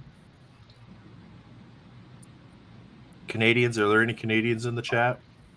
Nope. No? Did Switch Maybe take no off already? Canadians, but, we got a guest over here. Nobody from the Great White North. No freaking way. No Manu! freaking way. Manu! Hey! Manu got my message. Good evening. Just got all loud How up are in you? here. Hello, What up, hello. Manu? Happy Mental Con. Good evening, everybody. Happy Mental Con. Who's in Happy here with Mental us? Con Who to we you got? too, Manu. Look at everybody. Look at everybody. Yeah. Oh my gosh, this is nice. Just like last year. How beautiful. Well, good evening. Don't let me interrupt. I'm catching up with you guys. I'll jump into the conversation once I No, get my you're wits good. about me. Yeah, Jeremiah, you're fine. what up? Uh, Johnny boy, what's going on? To our fellow Canadians, the Edmonton Oilers won today 5-1 in the Stanley Cup Finals. That series is now tied 3-3. They were down 3 games to none. They've come back and tied it Game 7 Go. in a couple days. Let's go Edmonton. That's a Stanley Cup right there. Go Sport 12. Man, we got Go old Yo, man see, Venom ball. in the building. Yay, sports! It is, yeah. You're a secret Dave. Canadian anyway, Nathan, aren't you? You're more or less Canadian, aren't you, from where you're from? Close, From isn't where it? I'm from, yeah, kind of, Yeah. sort of. I tell you what, not where he lives now. We're far from Canadians where we live now. Yeah, yeah. The wife keeps talking about moving back up there, so we'll see. We'll see what happens. So she'll probably do it when I'm on the road. I'll just like come home, and be like, "Hey, pick me up from the gas station." Be like, "You're at the wrong gas station." Where is he? Mm-hmm. Oh, it'd be one of them. What it would be like, say, "What time you coming home, Nathan?" You get home and you're just not there. You're at the wrong house. Exactly. I That's left there what I'm 6 saying. months ago. Yeah, that's what it'll be. Be nice up there for you, anyway, won't it? Is Joe drawing something for MentalCon right now? Is he working on something? Yo, He's working on Yeah, something. he's working. He's been Nice. working the whole time. He's working on a Wolverine and a couple other things over there, I think. Very cool. How are you, Manu? I'm well. Thank you. I'm well. I That's just got back awesome, from man. a very cool trip, and at the end of July, we'll be able to talk about some things openly. But just know, guys, something very, Sweet. very awesome. Some new is coming. a new comic book grading company that Manu is a part of. I know it. That's my call. I'm calling it right now. Everybody We're gonna remember get- this conversation. Everybody remember what was just said. Because if I you're have no wrong, inside knowledge. I because have if no inside Nathan's knowledge. wrong, he's getting a tattoo, right? Shut up. I'm wrong. Like, right Nathan's in getting the neck. tattoos. I'm wrong. Exactly right. You're gonna Man, have to get one now, Nate. I'm just gonna be like, everything around here is gonna be the same. Everything else on my body is just gonna be tattooed by the end time the stream's done. Oh, there's a bunch of Insane. tattoo bets that happen. Apparently, I got to get a tattoo if we raise $29,000. If somebody wow. donates $45, I got to get a tattoo. If we hit 69,000, I got to get a tattoo. He's gonna sell Lootbox sponsors next year on his Lootbox head, TV's like gonna different sponsor spots. me, and I got to get a tattoo right across my forehead. Yeah. Somehow, I got to get an Ant-Man and an Invisible Woman tattoo. I think those are going to be the two easiest ones. Right? Yeah, Um, the invisible. You already got the Invisible Woman one. I didn't I see you. did. do it No, earlier you're supposed to today. get the life-size one. Life-size. Yesterday, before the stream started. Yep. He's actually fully Invisible Woman tattooed. It's a full body tattoo. He's wearing Exactly. it right now. The only thing you can see is like the underpants and the t-shirt. That's it. Wait, so this isn't a selling stream? What the hell am I doing here, guys? What do you mean? I'm You can sell if you want. I'm playing. No, I'm it's just a Plan Nathan's next tattoo stream. Apparently, I love it.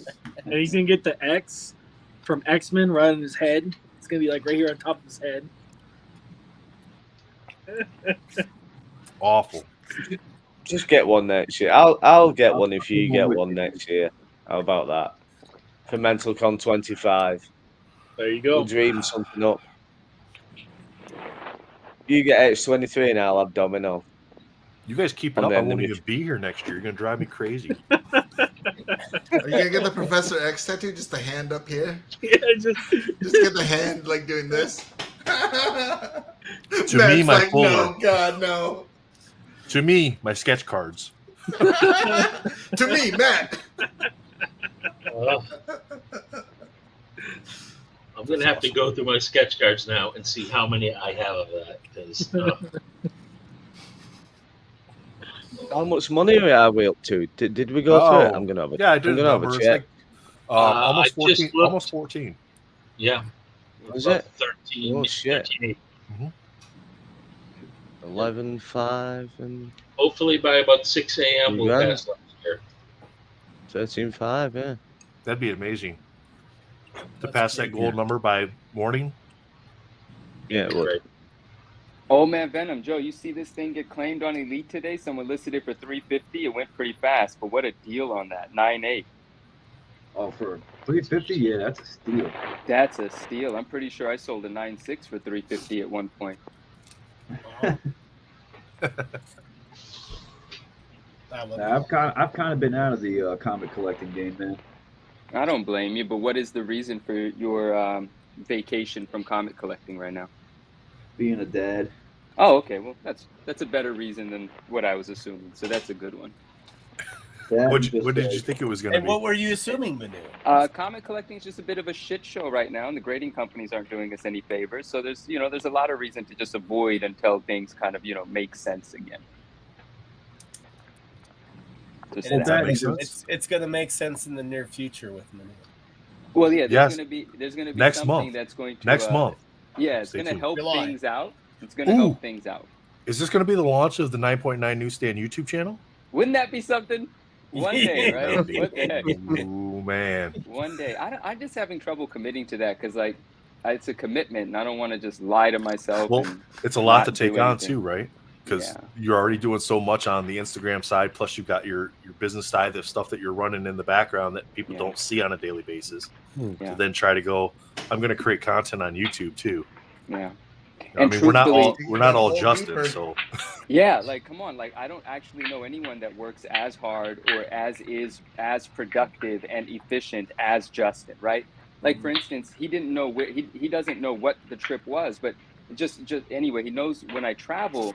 The day before I was leaving, he said, "Let's do something," and I said, "Justin, I'm not as efficient or as productive as you. Like the day before traveling, I need that day to zen out. I need to get a haircut, pack my stuff, have my head in order. Because highly productive people, they're up and out in a minute's time. They're packed, they're ready Yeah. to go. They know how to do everything quickly. I need a day just to get organized. And then the other thing about the YouTube channel is I'm really just grateful that my friends on YouTube ask me to come on, allow me to come on. If there's something to talk about, I have a channel to hop on and talk about it. And so that kind of fills that in for me, and that satisfies me in a pretty big way. So yeah, everything you said and that is kind of why I haven't been so motivated to do it. Swish, what up? see the Canadian. He might have stepped out. he was Swish. in there the whole I time. gave Edmonton some props, man. Gave Edmonton some props. I'm hoping they could pull out Game 7. But Oh, there's there my goes logo Manu. there. Wow. No, I'll be right back. Oh, you're good. Oh man, no, I can't wait. It's gonna be interesting to see what he comes up with because he's always got. Whenever it's a spicy reveal like that, where he's like, "It's gonna be big, it's gonna be good," it always is, right? Manu don't fuss about that. It's not clickbait with him. Oh, you mean oh yeah. No, it's Yeah. gonna be a big deal. It's gonna shake stuff up. I'm just happy to be involved. And I feel fortunate about that. Like it's just kind of crazy. Like, the things that come about and the opportunities that present themselves and the fun that there is to be had. I wish I could speak more openly about things, but I understand why I can't. And, there's still a lot of work to do, but it's what's necessary. It's going to shake stuff up and hopefully everything goes well. I'm going to have fun with it for sure. So it'll be great. That's good, man. I'm excited. Yeah, it's going to be fun, man. It's going to be really good. Cool. Matt, do we want to do your card thing that you were doing? You're muted. He's still muted. Anybody read lips? Whoa, look at Matt's tricky angle. Look at the background behind him. Look how he's got I know, his thing going. That's the 13 and a half hour mark. Exactly. Starting to get a little tipsy up in here. Trying to mimic personal view. Matt's living his best Shabuzi life over there. That's funny. Yeah, I mean, if we got nothing else to talk about, like I said, my thought was I can go through different parts of my collection, just waste as much time as people want. Oh, wait a minute, William. Where is he? Which way do you go? That way. He's That yawning. way. He's yawning. Pretending he's tired. William. No, William, He's come yawning. on. How many hours? I think he's have you going to done bow now? out soon. I think he's going to bow out soon. He's falling asleep. No. Well, I'll be William's the man. William, how do at long have you least- been on? Yeah, I Not hope long enough. Probably I think like what? I started at so. 6:30. About 7. What time did you start? I think it was about 6:30. Okay. Yeah, so you're about 7-8 hours now. Yep. Yeah. Wow. Last year, if I'm not mistaken, I think you were there the entire 24 hours, if not. Yeah. more. Yeah, in the Oh, chat. big one. Yep. Well, then you got to do That's bigger wild. this year. So 36 Yeah. hours. Gotta do bigger. Yeah. Power through. Just once you power Oh. through, this is just your downtime. Just power Sure, through man. now. All will be good. I think you're offering to open some Midnight Suns first, Jeremiah. Yeah. He was a young That'll guy. wake him up in a hurry. That'll wake him up in a hurry if somebody's got Midnight Suns to open. Mm-hmm. So yeah, Josh was showing off a 2007 card, so I thought I could go through Awesome, 2007, 2008, and just again waste some time. I don't know if I should talk about each one as I go. Adam Hicks didn't do a lot of sets beyond this time frame, but did some really nice color work, kind of a pseudo cartoony style. Adelso Corona, excuse me. He did cards like this. Oh, wow. Black and white, nice ink style. Again, he sort of vanished pretty soon after. Didn't really make the transition to Rittenhouse or any of those later sets. Just a really stylized Loki. Just love the ink on this. And this will show my tastes are all over the place. You know, this is a very nice Storm. The next three are all from this artist, Ari Monroe. She's definitely come. She was there a little bit, I believe, in Rittenhouse, so she's poked on and off in some different styles. You know, grayscale X-23 here, back to a more cartoony, rougher X-23 look. And I like a card like this. It's got the white paint or marker outline. Just kind of makes it pop a little bit. Yeah, That's cool. Armando Duruthi, the Cannonball. Again, what I like about this is just all the white line in there. It just really adds to that style. Almost a reverse Kirby Crackle with the white dots. Nice 4-card puzzle from Benjamin Glendenning. And a riff on the old, not a riff. Oh, that's tribute. all the covers of X-Men 1. Yep, the Jim Lee X-Men cover. Oh, actually, that second panel, the Colossus panel, is that one of the? That's not one of the official covers, right? I've never seen that. Yeah, I think originally it was a full fold out. Yeah. Wow. Okay. Yep. That's way I've cool. got a couple of this particular scene. Yeah. That's awesome, man. Benjamin, a couple more from him. Ooh, He's this just got is dope. Yeah, he's got this wonderful sort of cartoony style, very vibrant colors. Yeah. His cool. style's gotten a little more refined over the years, but this is back in 2008. Wow. Samurai Wolverine. The thought of Wolverine with a sword just always sort of made me laugh, but I guess it works, right? Why not? Little Bill Sienkiewicz, Danny Moonstar. Oh, nice.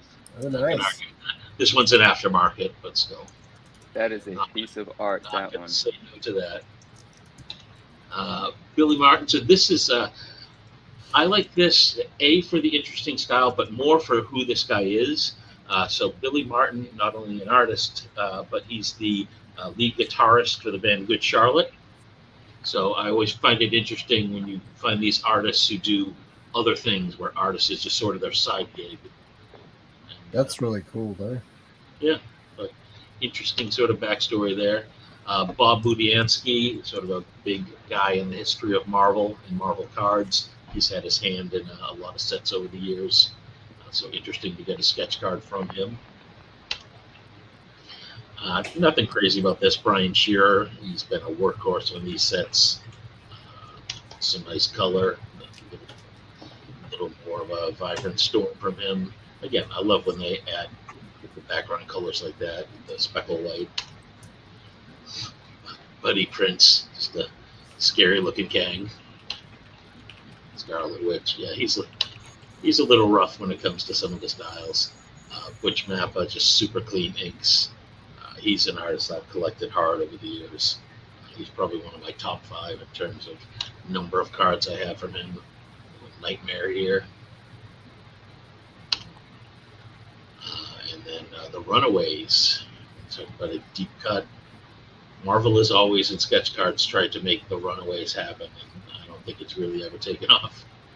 But hey, so this is one I got from Curtis, who's a 501 Blues on Sketch Collectors. He passed away a few years ago, and I was doing this estate sale. This is one I picked up for myself. He had a couple specific scenes he really liked, and Colossus painting Kitty was like one of his big themes. He must have had 50 cards of that particular scene. So sort of interesting to see how some people collect really hyper-focused, not just the character, but a very specific moment in time. Wolverine, I'm a big fan with it. Nice. Have words on there, so he's the best at what he drinks. Very nice. Come on, how can you not like Beak? I mean, what more needs to be said? Wait, what was that? Beak, he's an X-Man. Oh, well, all right then. His power is that he's basically a walking bird. Yeah. There you go. Nice magic by Chris Brunner. Chris just did some wonderful work, and if you could see it just sort of very lightly in the red in the background, he's got the demonic presences there. Oh, he does. Nice little touch. Magma, Chris Peterson, kind of a harder to find artist on the set. Just adding one of his. Nice cartoony Chris Bisimo. These early sets, you've got so many different styles. You don't get those cartoony ones these days. And then you get sort of some experimental sort of paint ones like this by Conan. 9-card puzzle by Dan Cooney, X-Men Fighting the Sentinel. I believe these were all APs, if I recall. I don't think they were pack inserted. It's one I kept more for the character than the art. Daniel Duncan, again, another artist where hard to find. That, you know, in collecting a lot of these early sets, I definitely focused on trying to get a lot of those hard to find artists. Sometimes you would sacrifice a little of the style just to get the checkbox, but I actually really like this take on Chamber. Danny Kwong, super talented artist, highly sought after. Super happy to add one of his pieces. And again, I miss this simple, you know, much more sketchy, but just a great quick rendition of characters like this.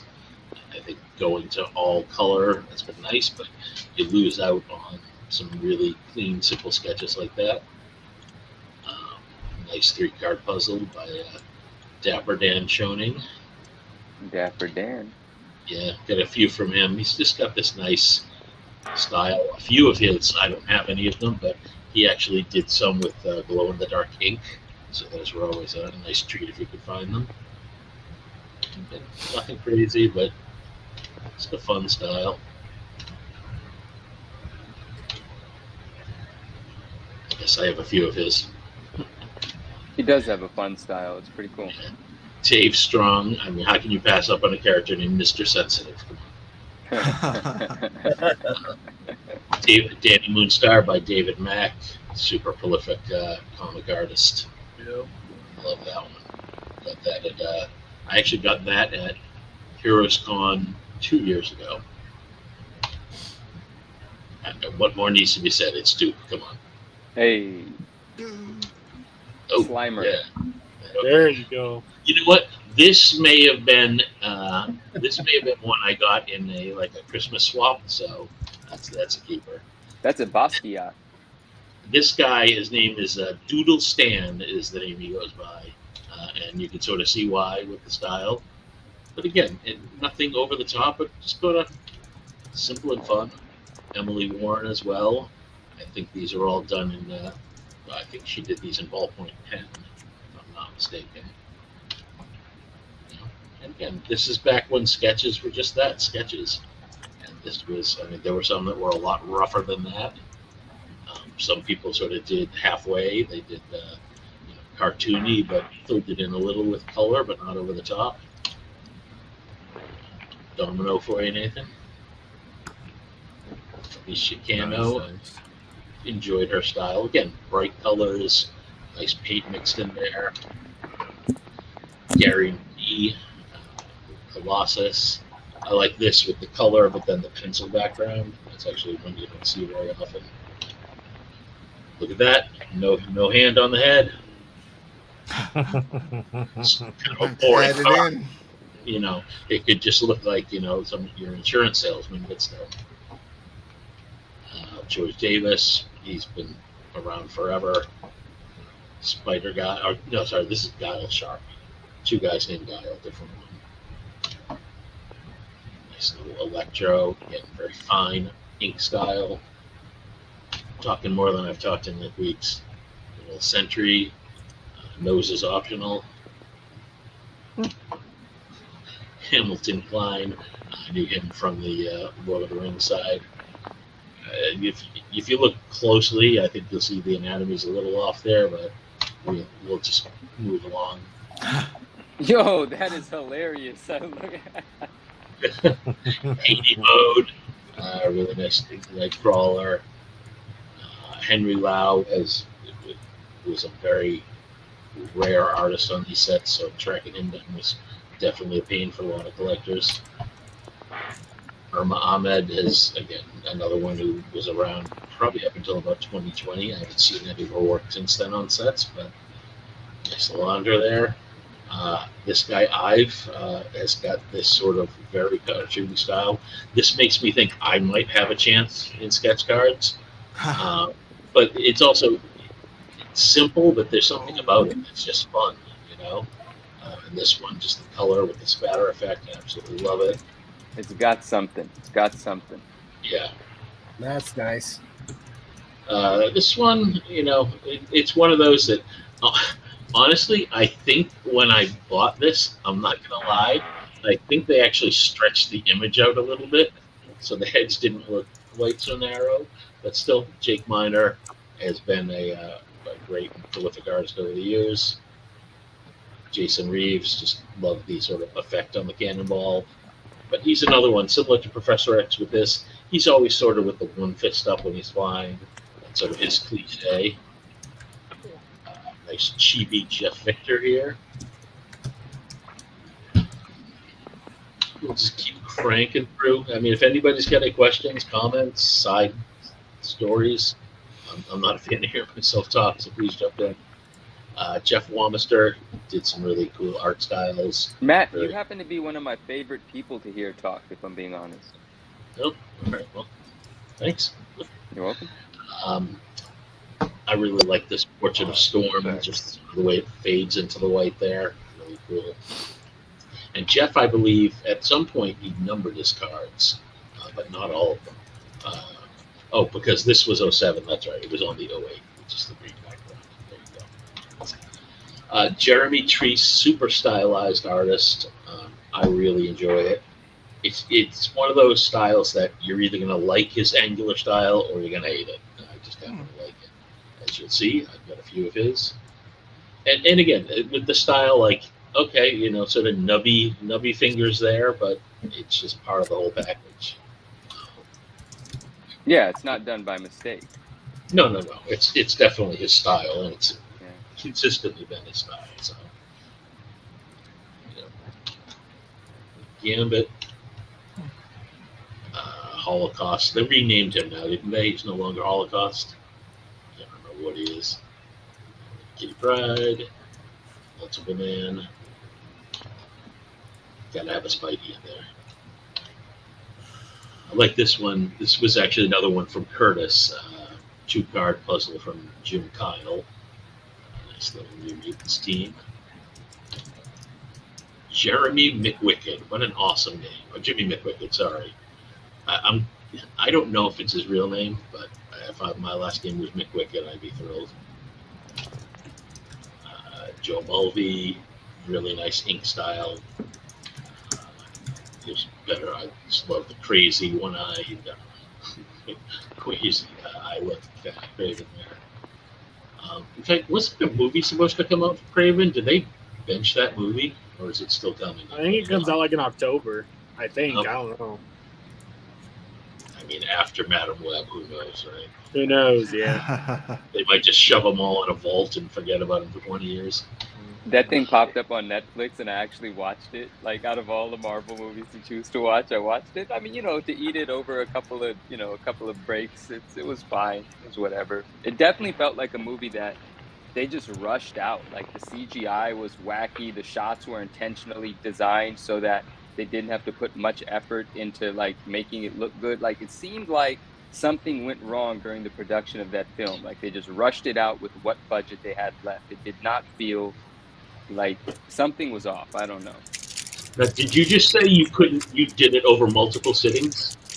Yeah, like it was like, I'm eating dinner. I'll watch 30 minutes of it and then I'll forget about this, attend to a text message. The next night I'll hit resume watch and, that way. I don't know anyone, myself included, who watched it all in one sitting. Did anyone here do that? I did it because I was stuck on an airplane. Oh, all right, well, yeah.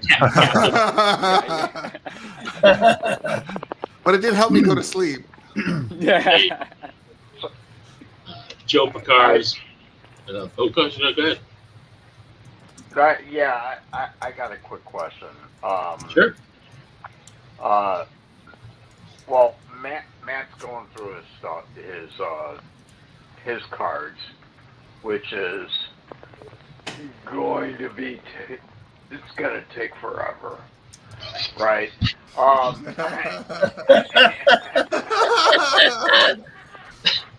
many masterpiece cards do you think he has? Yeah, it's Matt. He's the king of the fucking sketch cards. Yeah. This is true. I wanted to address one of the comments that was posted. Somebody said, "Hey, I've seen a lot of cards here.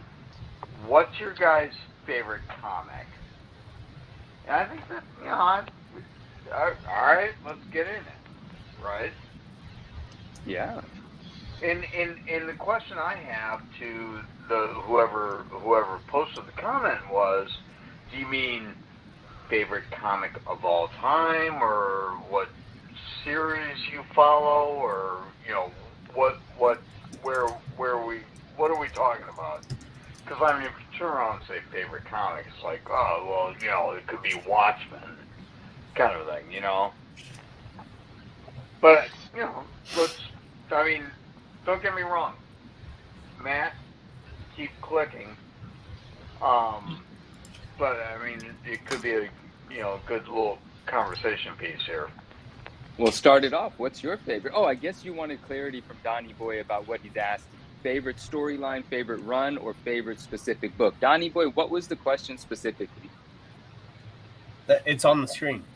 Or maybe all of the above. I mean, all of the above. I guess, however the panel members choose to answer it.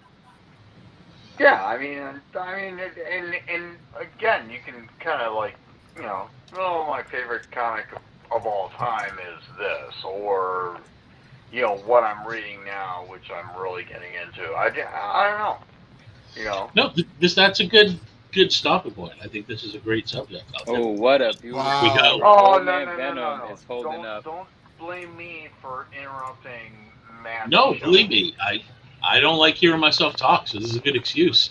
Can we blow up Joe his screen? Dang, because that Venom image is one of the greatest Venom images of all time. Oh, nice. God damn. So that's the OA? Oh, nice. Wait, what? Right. Wait, what does he have with it?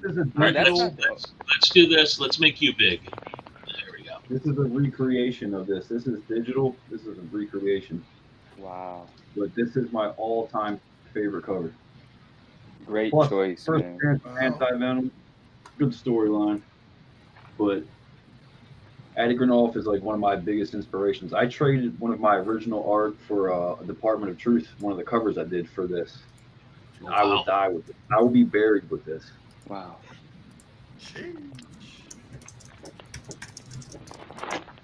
But yeah, I don't know. So It's hard that would to be yours. say. That's your specific favorite issue, right? Well, it's my specific favorite cover. I do love the issue. The whole New Ways to Die storyline is just really good. This is the first appearance of Anti-Venom as well. But like, I don't know, man. That's what I picture when I think of like Venom. Not just 100%. like goofy ass Venom movie the way it looks. Nah. Like, this is how he should look. Let me ask you a question about that book. There's a white background version as well. Which one is which? What is the reason for that one? What was that? The white version I have, it's in my closet. I'm not really digging it out. It's Venom issue 1 of the Donny Cates series, and it's just the Adi Granoff con exclusive.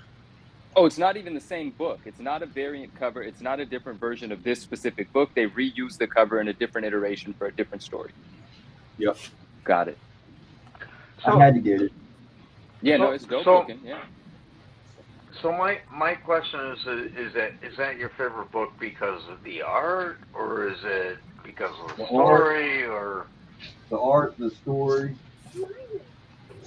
Oh, yeah? it's I mean, the art, it's the story, it's everything. yeah. No, That's awesome. right. Forever, baby. Yeah, no, because I think it's an interesting question in the sense that, I mean, there's so much out there, right? Mhm. I mean, especially if you open up the question to your favorite storyline or your favorite run or your a collected trade paperback or a graphic novel or whatever the case may be. I mean, it's man, there's so much stuff out there. It's like, how do you pick that favorite? For me, I mean, what- like my favorite all-time storyline is the original Old Man Logan. Great choice. Okay. I think that's one of the best Marvel storylines, period.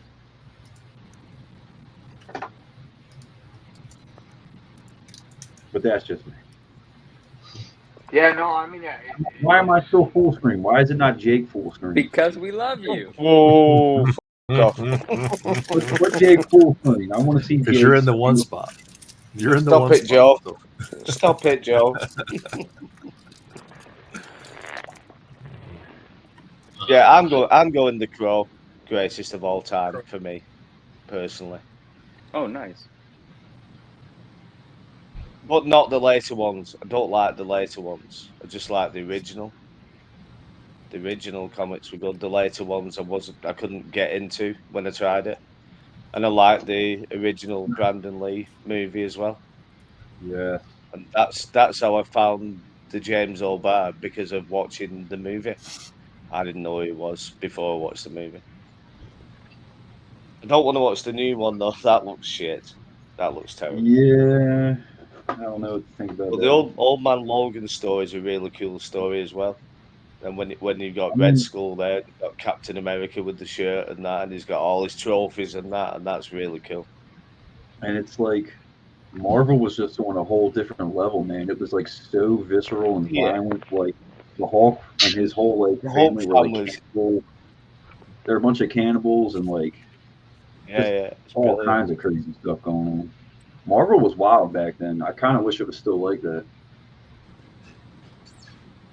Yeah, it's a really good storyline. That. As a matter of fact, the whole Ant-Man like giant dead body thing, especially in Deadpool, that's from the original Old Man Logan storyline. What was it called? Pim Falls or something like that. Pin Falls, yep. So The that's whole kind of family. The Hulk family are really cool in that, aren't they? Just Dude, like that's- eat anything. yeah. It's wild. They're just like a bunch of crazy rednecks. Yeah, it's brilliant. It's People know it's my really favorite wild. story. Like, But I'm Yeah, going to Josh impress got that. I'm gonna Mate, impress Josh Mr. Big. Mate, Lopez. Josh I Big. actually have a comic book. Who would have thought? Who said there you that? go. Oh, look at that. Beautiful. Signature series, even. Come on. Very Wait, nice. who's that cover by? Sienkiewicz. It sure is. It reminded me of that. I mean, it doesn't look exactly like it, but the sketch card you put up earlier, and then you Yep. showed Josh. this. I was like, that's a Josh. Sienkiewicz. Yeah. Oh, nice. Oh wow. Nice. Hey, I remember when you sent this to get graded, I think. Yeah, autographed by Andy. Can't go wrong. Is he muted? Are you muted? Yeah, you're muted, Josh. Muted, yeah.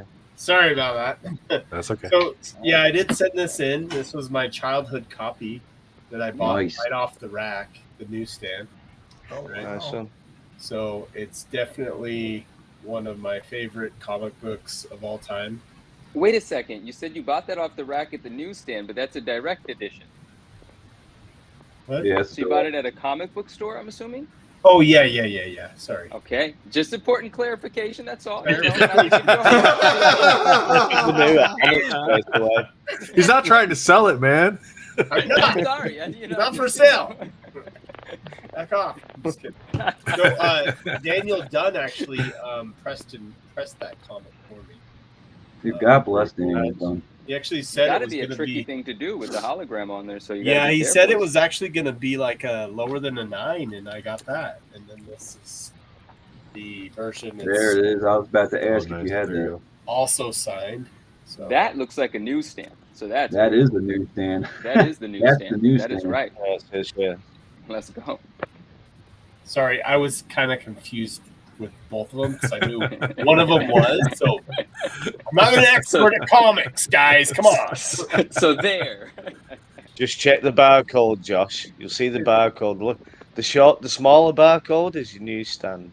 Okay. Hey, he knows. He knows. That is absolutely true. Retro is right. Good job, Retro. Yeah. It's easy to look on eBay then when you're scrolling through on eBay. But And I some I people also don't put newsstand. You can just look at the barcode and know really quick. You don't need to read what's going on. That's I also correct. have in that I have a cover recreation that it was actually an artist did for me of that same cover, and it was his son that did it. And he's in the Facebook group. Matt, help me out. I'm trying to think of it. He does a lot of the cover creations, and he's like in the Philippines. I can't remember his name though. Ray Roscoe? No. No, Dude, they're cover creations he does. Daniel Benitez does quite a few. But You said he's in the Philippines? he's either in the Philippines. Yeah, he's in the Philippines, I think. Dang it, I can't remember his name now. Pete PJ has done a few. Yeah. Marlo, not so much. Joe Mar, not so much. I'll have to tell everybody after I find him. So. Oh, hey, our numbered friend is with us. What's up? But yeah, that's my favorite. Just to let everybody know. So. No, it's beautiful. Thank you for sharing. Ryder, what do you got? My favorite storyline, Appreciate probably, I would say the DC Comics, Alex Ross, Kingdom Come storyline. Okay. That's I don't know that. Yeah, that's my favorite storyline because it's so unique. Where like Superman and all like the old guard of the Justice League are like all retired and everything, and Lex Luthor's like president, and Magog, which is like a DC, which is like a Superman villain, actually is going around killing like heroes and stuff, and so all of the old guard is fighting all of their like kids and all of like the new superheroes, and they go to like it's like they start like World War III.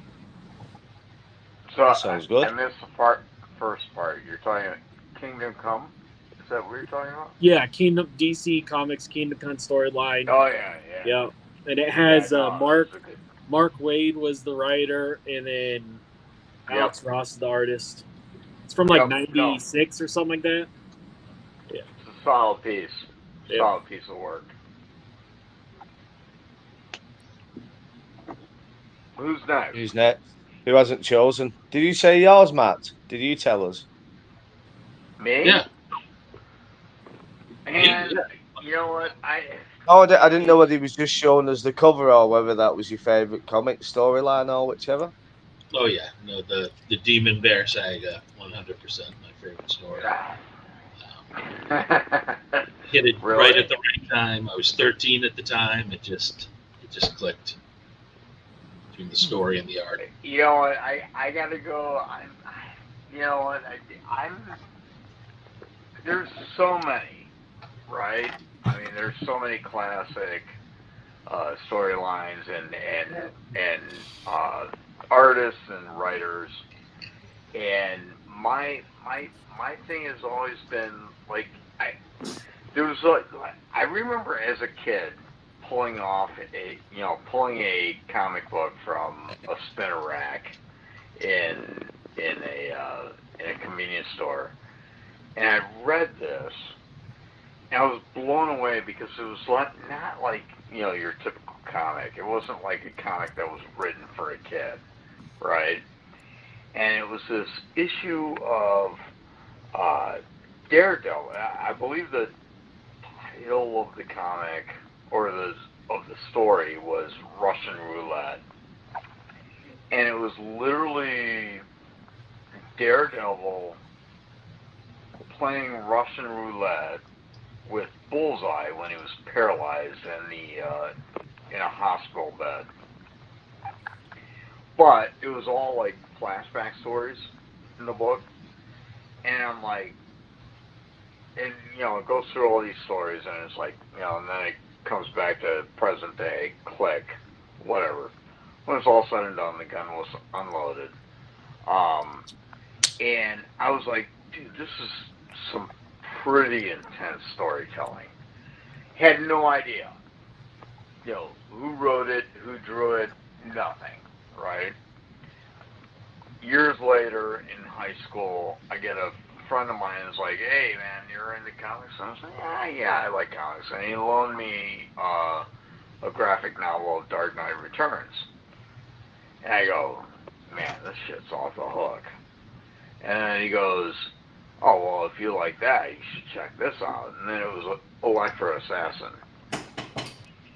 And I'm like, this is ridiculous. And now, mind you, this, all through high school, I'm like kind of into whoever's writing this stuff. It wasn't until I was in the military that I actually realized that Frank Miller did all this shit, right? And I'm like, dude, holy shit, this guy is, I mean, he did all this stuff that, like, through my childhood up until adulthood, wrote all this stuff that really impacted me as a comic reader. So Frank, and I just went, a couple weeks ago, he had his documentary that was out in theaters or whatever. I don't know if any of you guys know about it, but it was like a one night only documentary thing it was a showing in multiple theaters all over the place. It was actually pretty cool, and now we know why he looks like shit and he is sick. But I would say to boil it all down, I think that my favorite comic has to be, and yes, Matt, I agree with you on the Sienkiewicz thing. Electro Assassin is just, I think, the best collaboration between writer and artist ever. Frank sent a script.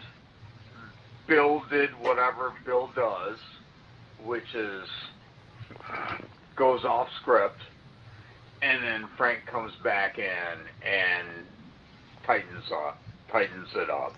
He's like, oh, okay, you went that route.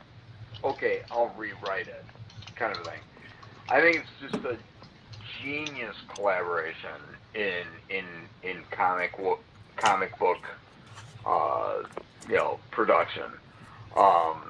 There's you've got, we all heard of the Marvel way of doing things, which is Stan would give Jack a plot. Jack would literally basically write the story in pictures, and then Stan would come back with words.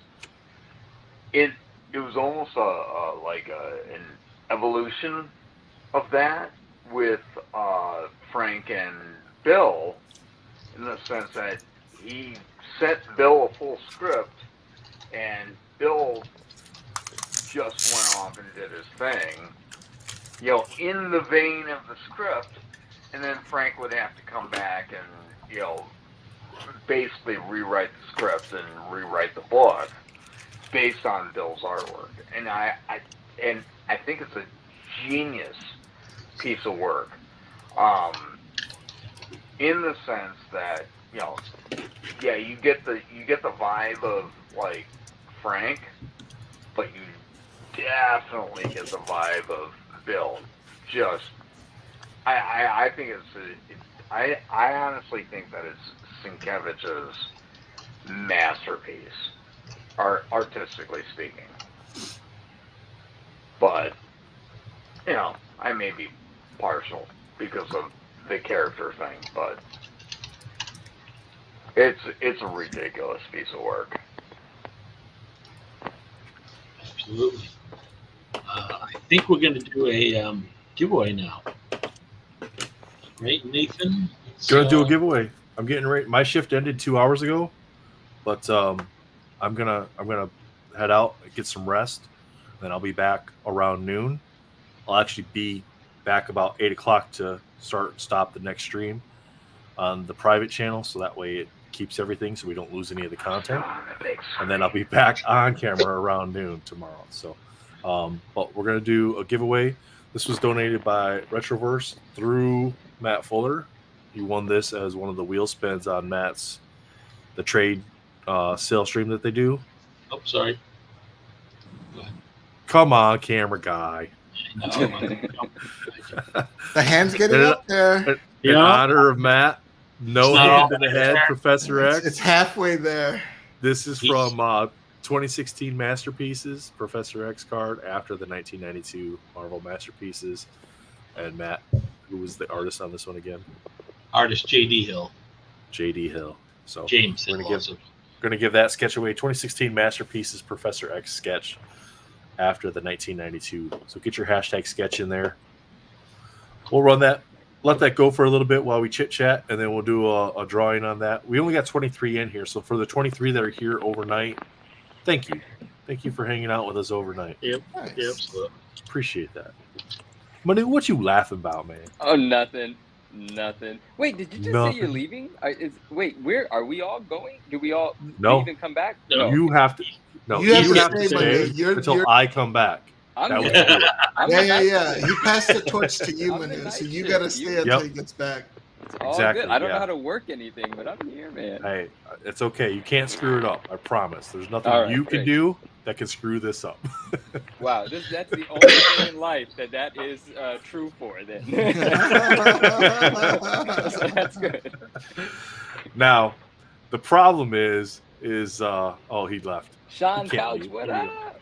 The problem is whether or not this Jake's guy in charge. screws it up, whether or not that guy screws it up. Mm. Because I know this guy's not going to screw it up unless he just gets way too tired. If his camera starts tipping again, somebody send him. You know, right? You could just fall asleep right there. Just I could just fall asleep. I just sleep right like this. Oh, Yeah. I see. Matt's Have you seen the false store. Have you seen the color change on the face since the stream started? If you guys scroll back to the beginning, this was white. It's now red. So this He had all this hair at green the is beginning not- of the stream. I did. I had hair. It was all up here, and it transitioned to down here, and now I got to get tattoos all over my head. Yeah. you know, When he Somehow comes that's- back at 8 a.m., he'll have a head full of tattoos. I'll make an appearance at 8 a.m. to start and stop the stream on the private channel, so we don't lose the content. And then I'll say good night, and I'll go back to sleep for a few hours, and then I'll be back at noon. So, but awesome, Manu, thank you for coming Yes. by, man. Really Oh, man, appreciate that. brother, Always good to see. you. Always Thank you good for allowing me. Thank you for having me. Yeah. I appreciate it, man. You go get some rest. We'll be here. to see you. Mr. Warner, always good to talk. Yes, with sir. You, man. Always good to talk with you. Always. So, Yeah, I, you know what, dude, I feel so bad about Don't. not having Stop. You're Stop. stuff good. in Don't your, sweat it. in Just your, show me in those hand. pictures. Show No, me those I will. pictures, and I can will, get those and up on the site. like You're I good to go, said, guys. And you know what, homeboy mentioned the whole thing about what's your favorite comic. You know what, I'm gonna go in shits and giggles, Yeah. I'm gonna throw in a commission for a sketch cover. There you go, man. That's awesome. Whoa, so- very nice. Very, Yeah, very I genuine. mean, pick a character. I'll grab whatever blank I have that's appropriate, obviously. So yeah, real life got a little out of control.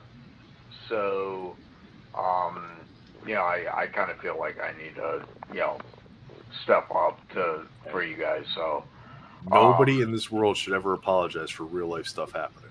That happens to all of us. So. But I mean, it's when you're in my position, you gotta suck it up. I mean, Yeah, well, you know as well as I do where that's gotten all of us. So, but all right, guys, Matt, let's get ready to run this. What do we got for entries? That's exactly how I became a junior vice commander. All right, 9 last entries for Nine people. 2016 Masterpieces sketch, guys.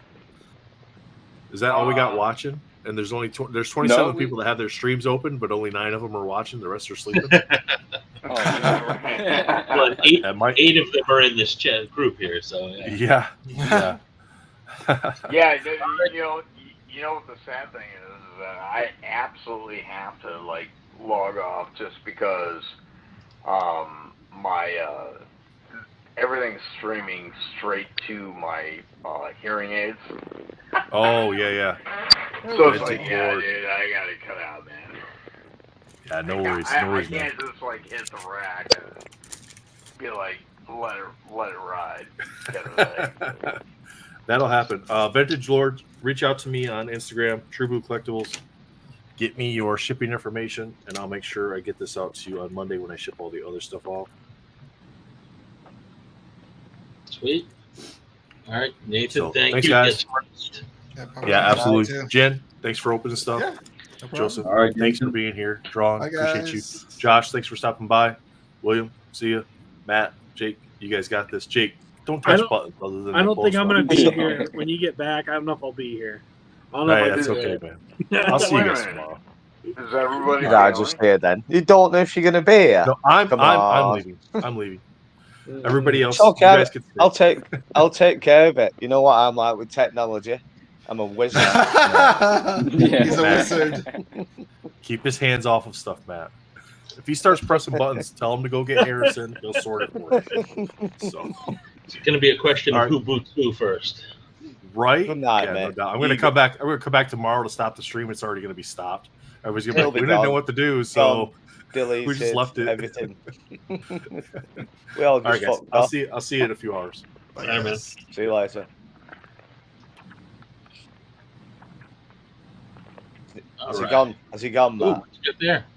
Press We everything. can do what we want. that a We sketch? can Hang do on. whatever we want now. Is that Um, a sketch cover? Oh, that's nice. Hey, that's the Oh, that's card cool. for the hologram on the book. Yeah, that's awesome. Yeah. Nice. This is what I wanted to show you guys. Nice. I found it. I went upstairs. But this Very was cool. Hendry Drill 2. Oh, That's yeah, what. he Yeah. hasn't been on any sets yet, but you really should. He does great No, work. yeah. Well, this was his son that did this. So, So even the writing at the top, that's drawn. This is Yeah. a sketch. this is a sketch. That's very cool. Yeah. And what I did was I actually gave him a picture because I took the hologram and I took the perfect lighting so it would do green and blue. And I said, hey, make it look just like that. And the green and blue he brought through from the hologram, it's just sick. So awesome.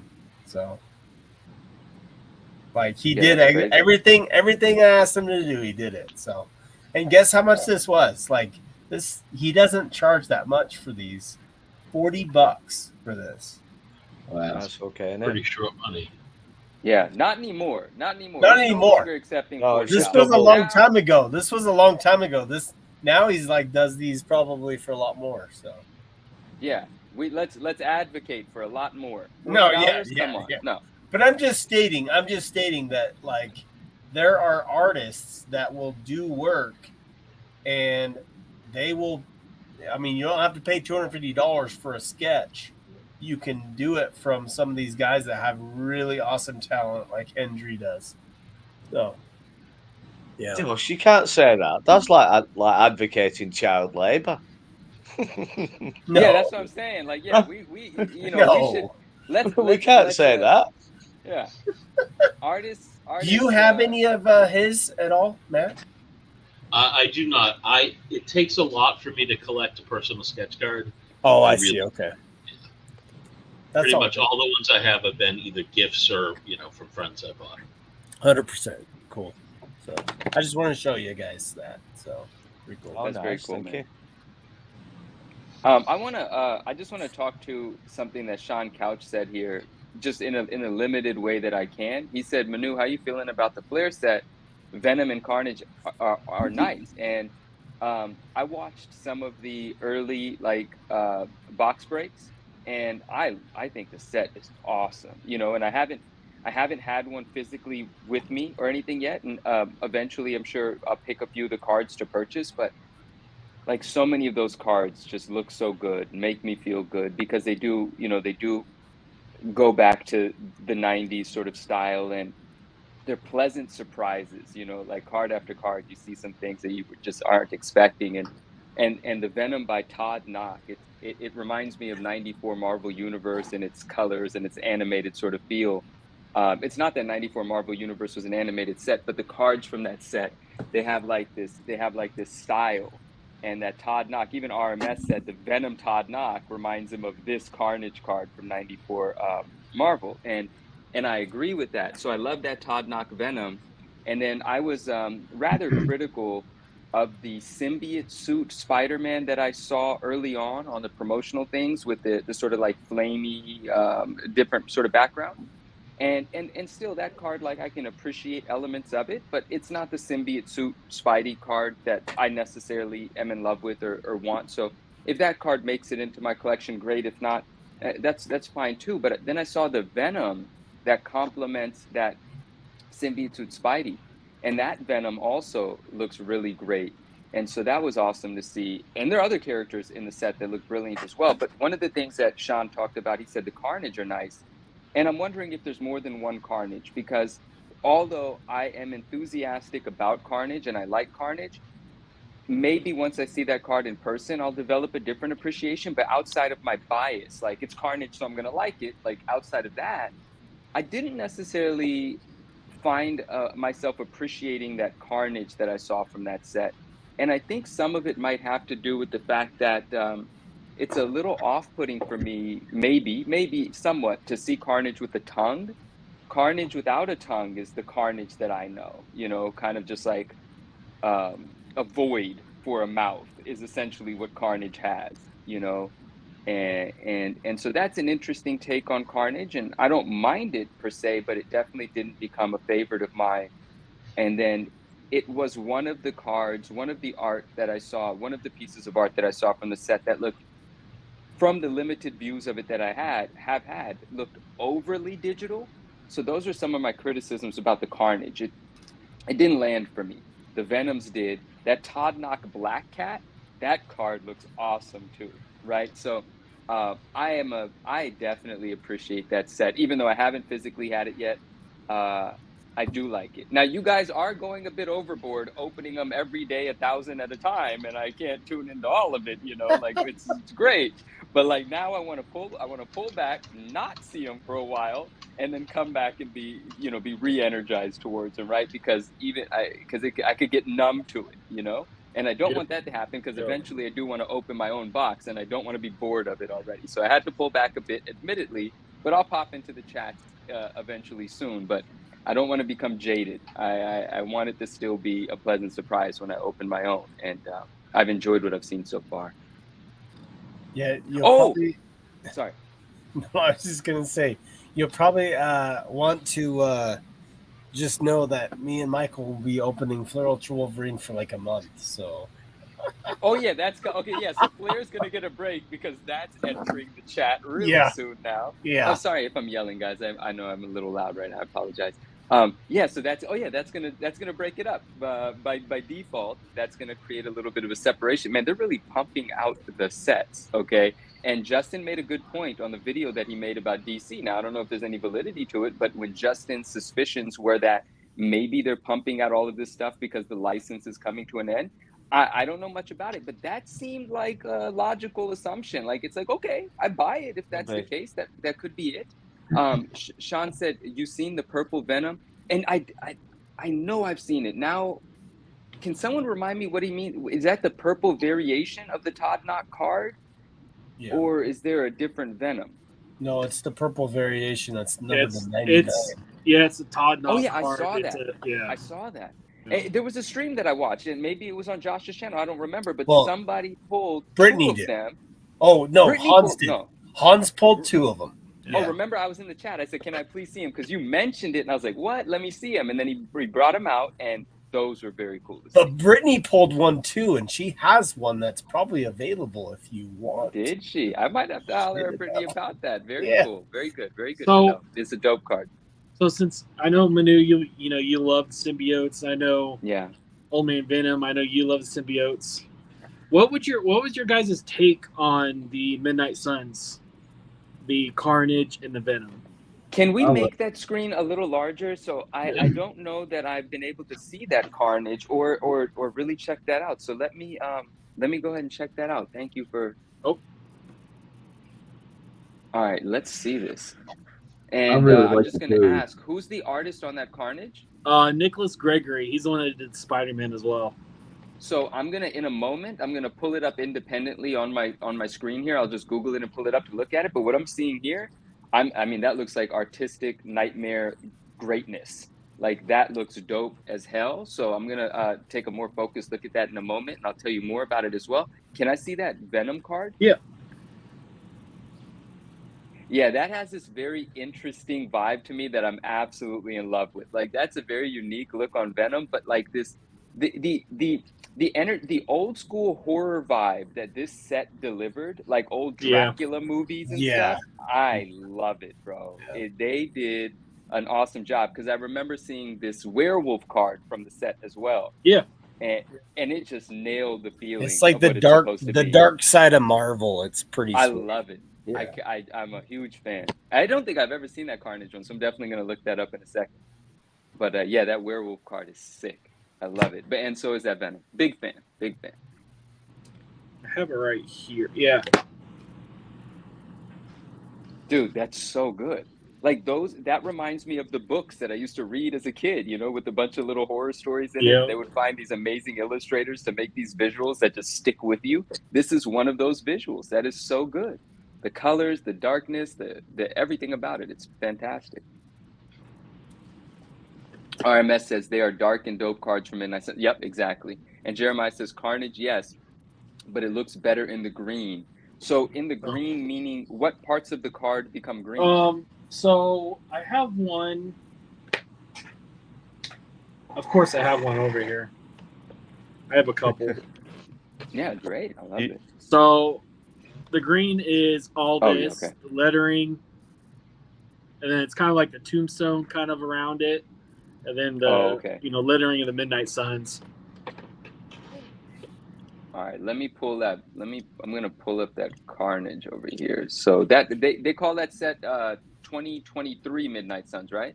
Yeah, 20. Well, it says 2022, but you should come up with 2023 Fleur Ultra Midnight Suns. Okay. I personally love that Carnage. Like that pose reminds me of like 95 Fleer Ultra Spider-Man. Like both the Venom and Carnage cards, they have these like crazy poses, and that goes right along with it. I like when Carnage is in like a tentacle symbiote, like not like a full like form, but more of like a liquid form kind of. Well, that oh my gosh, that Carnage really is weird pose. Yeah, I just grabbed it on eBay and blew it up. Like, has anyone seen the actual painting for that, or what is that? Has anyone seen what the original of that looks like? I think it's digital. Yeah, because the Spider-Man. That's digital. I think so, because Nicholas Gregory did the Spider-Man as well, and I think it's digital. I could be wrong, but What a great take on Carnage. It like portrays the insanity. Yeah, it does. So Joe, what's your take on that Carnage that I was talking about from the Flair set? The new So one. I got the base for that and the Venom as well as the Flareon Venom. The Flareon is magnificent. The Venom, Right? Yeah, Todd Knock, it's always a treat seeing him draw Venom. sure. The Carnage, I really like the feel to it, the vibe of it, the colors. But yes, like you, I can't stand Carnage with a tongue. But like, Right? it's become so popularized now that it's in the comics all the time. He's got a tongue. It's just Is it? Oh shit. Bianchi just drew him a Carnage cover, and he's got a tongue. That's true. That's true. It's just a common thing now. So I'm kind of over the whole tongue thing. I guess it makes sense, but yeah, the whole point of like Carnage, his mouth just made him look completely different from Venom, which I liked. And now it's like he's got Venom's mouth, so it's like whatever. I'm used to it now. I really like the pose of it though. The feeling of it, it's kind of visceral. I dig it. I'm looking at it now, and I think I'm looking at the base where the background is purple. Yeah. And Isn't that. Say again. It's nasty. I dig it. I mean, if Yeah, you get and that past looks the dope. tongue, The colors you look get- dope. The purple in the background's amazing. I guess I like yourself. I mean, it sucks to have to. I guess I'll get used to the tongue thing. But yeah, now I'm looking at it more. You know, it's just if it had a bit of a different face, I'd probably just be like accepting of the entire thing. And I think I was overly critical when I said it looks like too digital, because now I've blown it up and I'm looking at it. It doesn't look over the top digital. It has detail. It has shading. It has glossy points on the can- slimier parts. you can do some crazy stuff with digital art. yeah, and I get why. Yeah. I get why artists do digital, because it's faster for them to knock out stuff, because there's so many sets coming out. So it does help them out because it's, because this set. So I understand why they do. Well, it. I think I want to clarify something. I should be more clear about what I'm saying. I don't whatever medium an artist uses to Yeah. get to their point, I don't care what it is. You could cut out pieces of paper and make a collage to an image. I don't care if you draw it, digitize it, doesn't matter.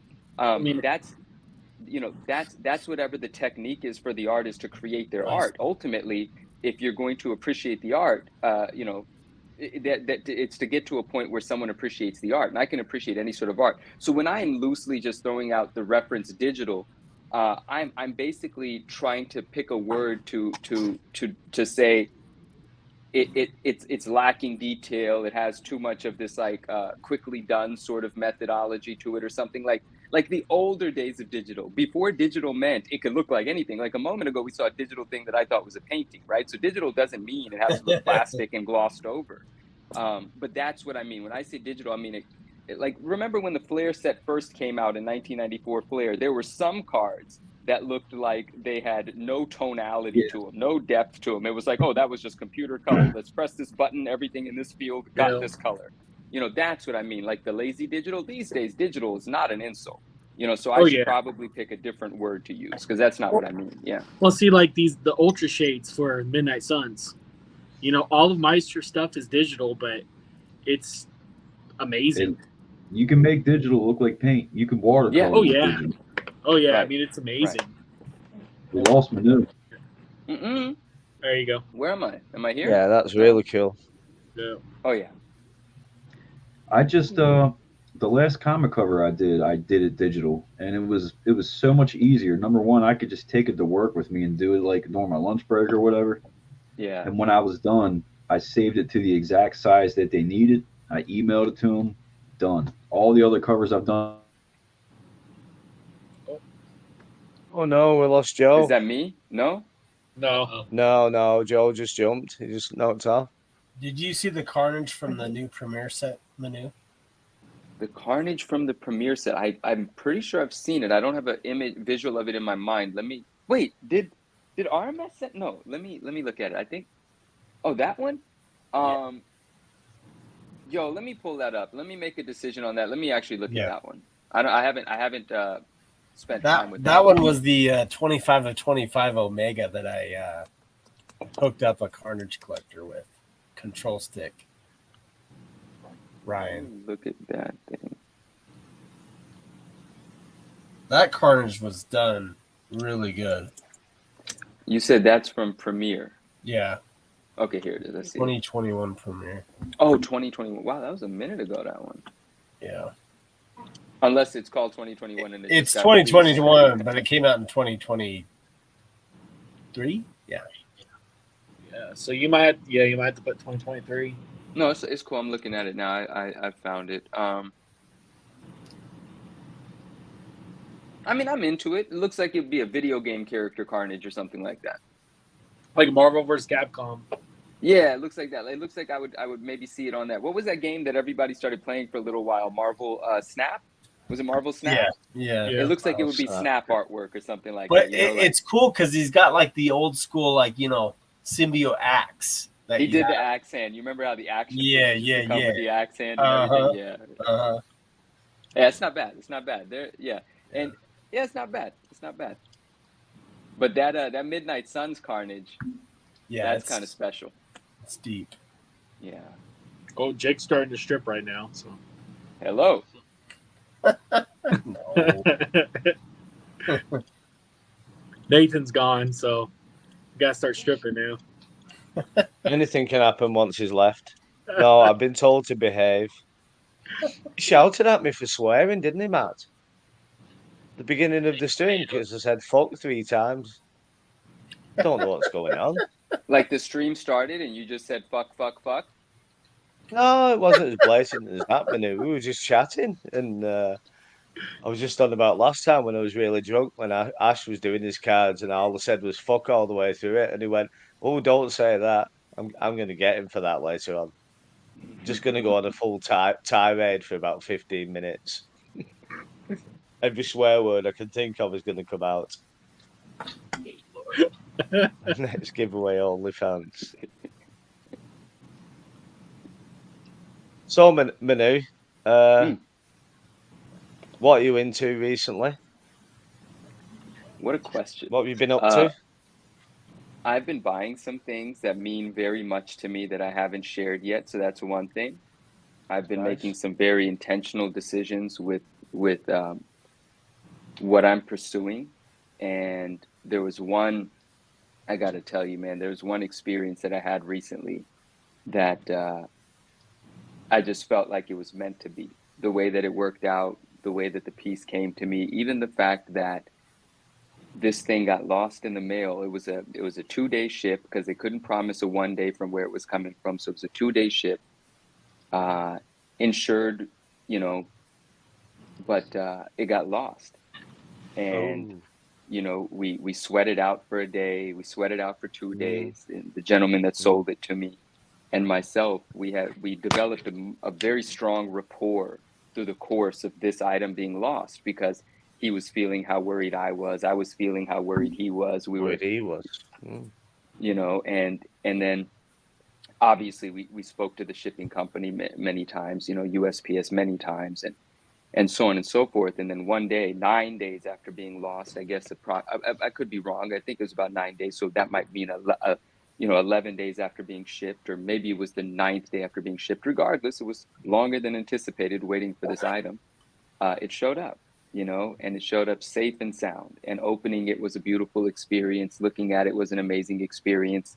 Having that time, that additional 9 days to bond with essentially the creator of the piece, made us friends, better friends, than we had become from the process, from, even the initial couple of days that I was engaging with him to see if this might be available and what it would take to arrange for me to own it.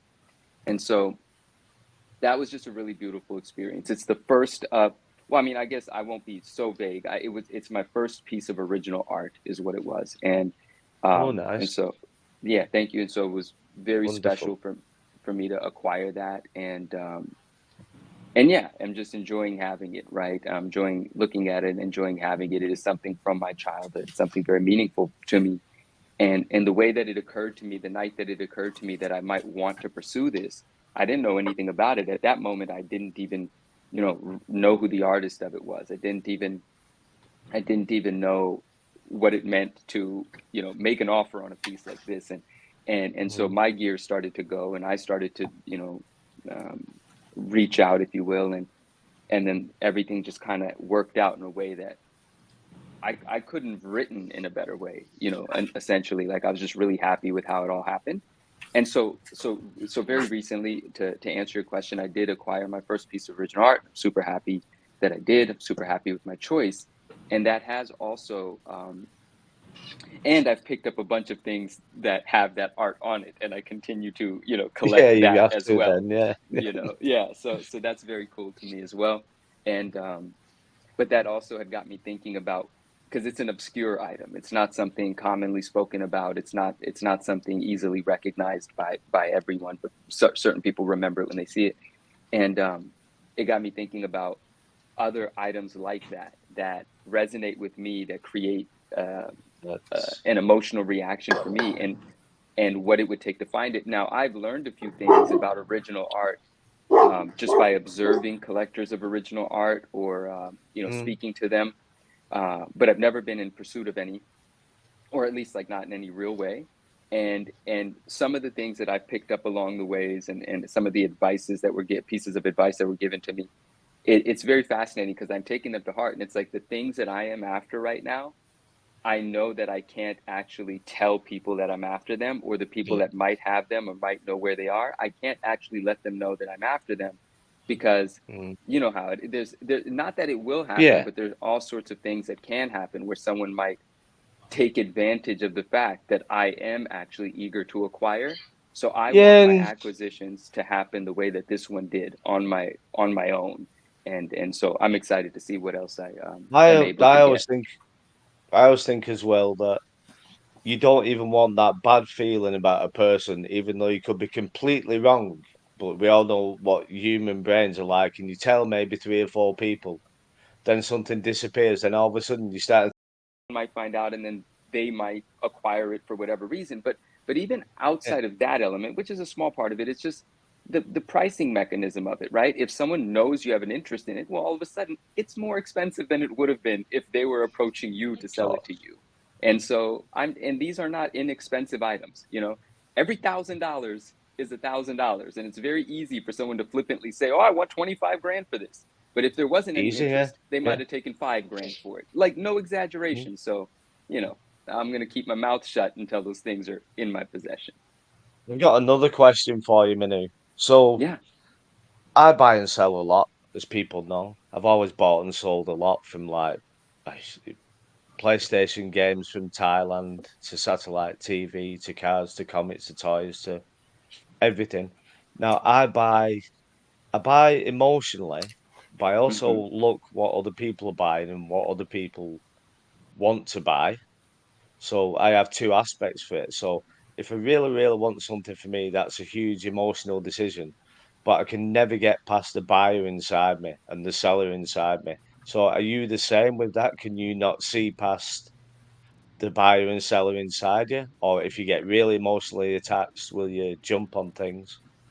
Well, I think I need some clarity on what you mean by that, because I actually don't know how to answer that question. I want to know what do you mean? Can I not get past the buyer and seller inside me? What exactly do you mean? If there's something you really want and you think it's a fair market price, and this is what I usually do, and I really, really want it, I have 2 sides of me, because one side saying, oh, this is this guy wants $1,000 for this comic book.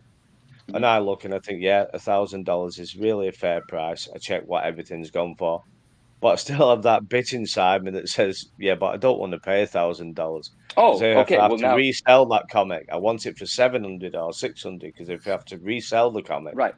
Well, for whatever I can answer reason. This question.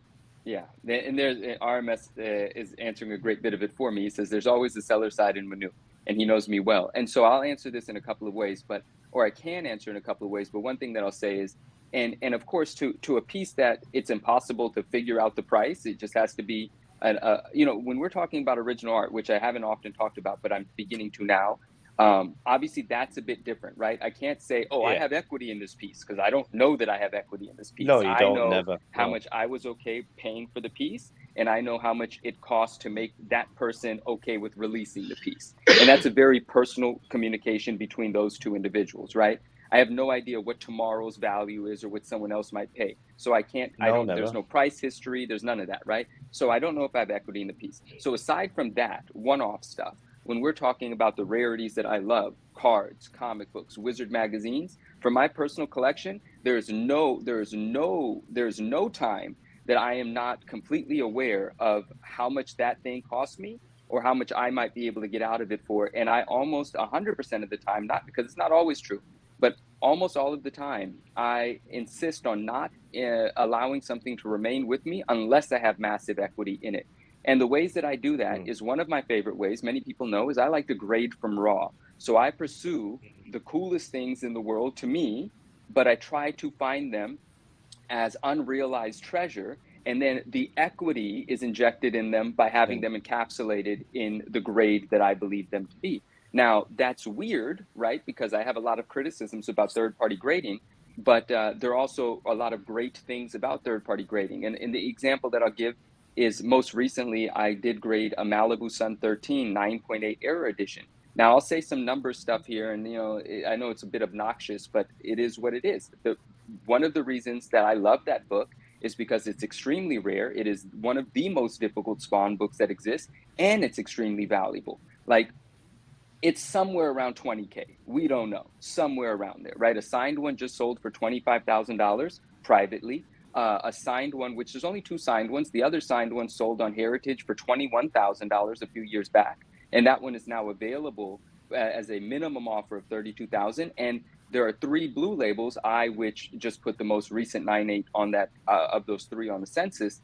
The second one that was added is at Heritage now. So that auction is going to end between August and September, or it starts in August, ends in September, and we'll see what the market says it's worth at that point in time. Now, that doesn't mean it's its ultimate value. That just means at that point in time in the market, there are buyers that are this interested in it at auction, right? And so I hope it does well because I own one of those, but we'll never know. I mean, we don't know until we know. But the point I'm making is that book I have massive equity in. And obviously, I do want to sell it because that's part of how I enjoy engaging with things that I can recreate. I want to sell it, and then I want to try to do it again. And I really enjoy making a great deal of profit on a sale, and that would be a tremendous sale because of the way that I found that book and actually turned it into a 9.8. It's essentially all equity. But the point that I'm making is if I'm not able to sell that book, or if I don't sell that book, or if I hold it until after the Heritage auction and it doesn't do well at Heritage and I don't really want to sell it for what price that Heritage auction sort of represents for its value in the short term, I have no problem making that a long-term PC book because it's always going to have way more value than I'm into it. But that's how I like being into my PC thing. So that's my long-winded way of saying my personal collection has to have equity in it, or else I'm always thinking about getting the money out of it because I've got too much money in it. And, too much money is a relative statement. But if I look at a book that's worth 10 grand, I didn't pay 10 grand for it. And that's just how I like to design my PC. I like to be very safe in it, never upside down in it, and not feeling pressured to sell it because no matter when I sell it, it's going to be profitable. The question is how profitable, but that's just a fun question.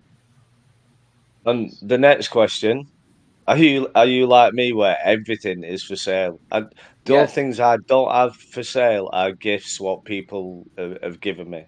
They're not for sale. Right. Everything I else will is not for sell. sale. Exactly right. That I won't sell because that represents something very different, right? And so those things I love for that reason because it came as a gift from a friend. I wouldn't have had it otherwise. I love it. And if someone ever gives me something not knowing that I have one of them already, I will sell my one that I already have. But whatever cert number was on the gifted one, or whatever the gifted one was, that one's being kept by me. And yes, everything is for sale. But some things obviously have a make me sell it price. And until the make me sell it price is offered, it's with me. But again, those items I have equity in, and that's why I'm okay holding them. They're profitable whenever I sell it, just a matter of how much money do I actually want to profit from it. But everything is for sale. I mean, Everything is for sale because everything can be chased again. Everything can be. I appreciate things whether I have them or not. And I know I've said this many times. Once something leaves me, it doesn't leave me. It went through me. I might have graded it, which means I made it essentially. It's always a part of me. And putting it in someone else's collection is part of my collecting journey. Like I will You've connect still those had dots. it, I will haven't be you? that facilitator.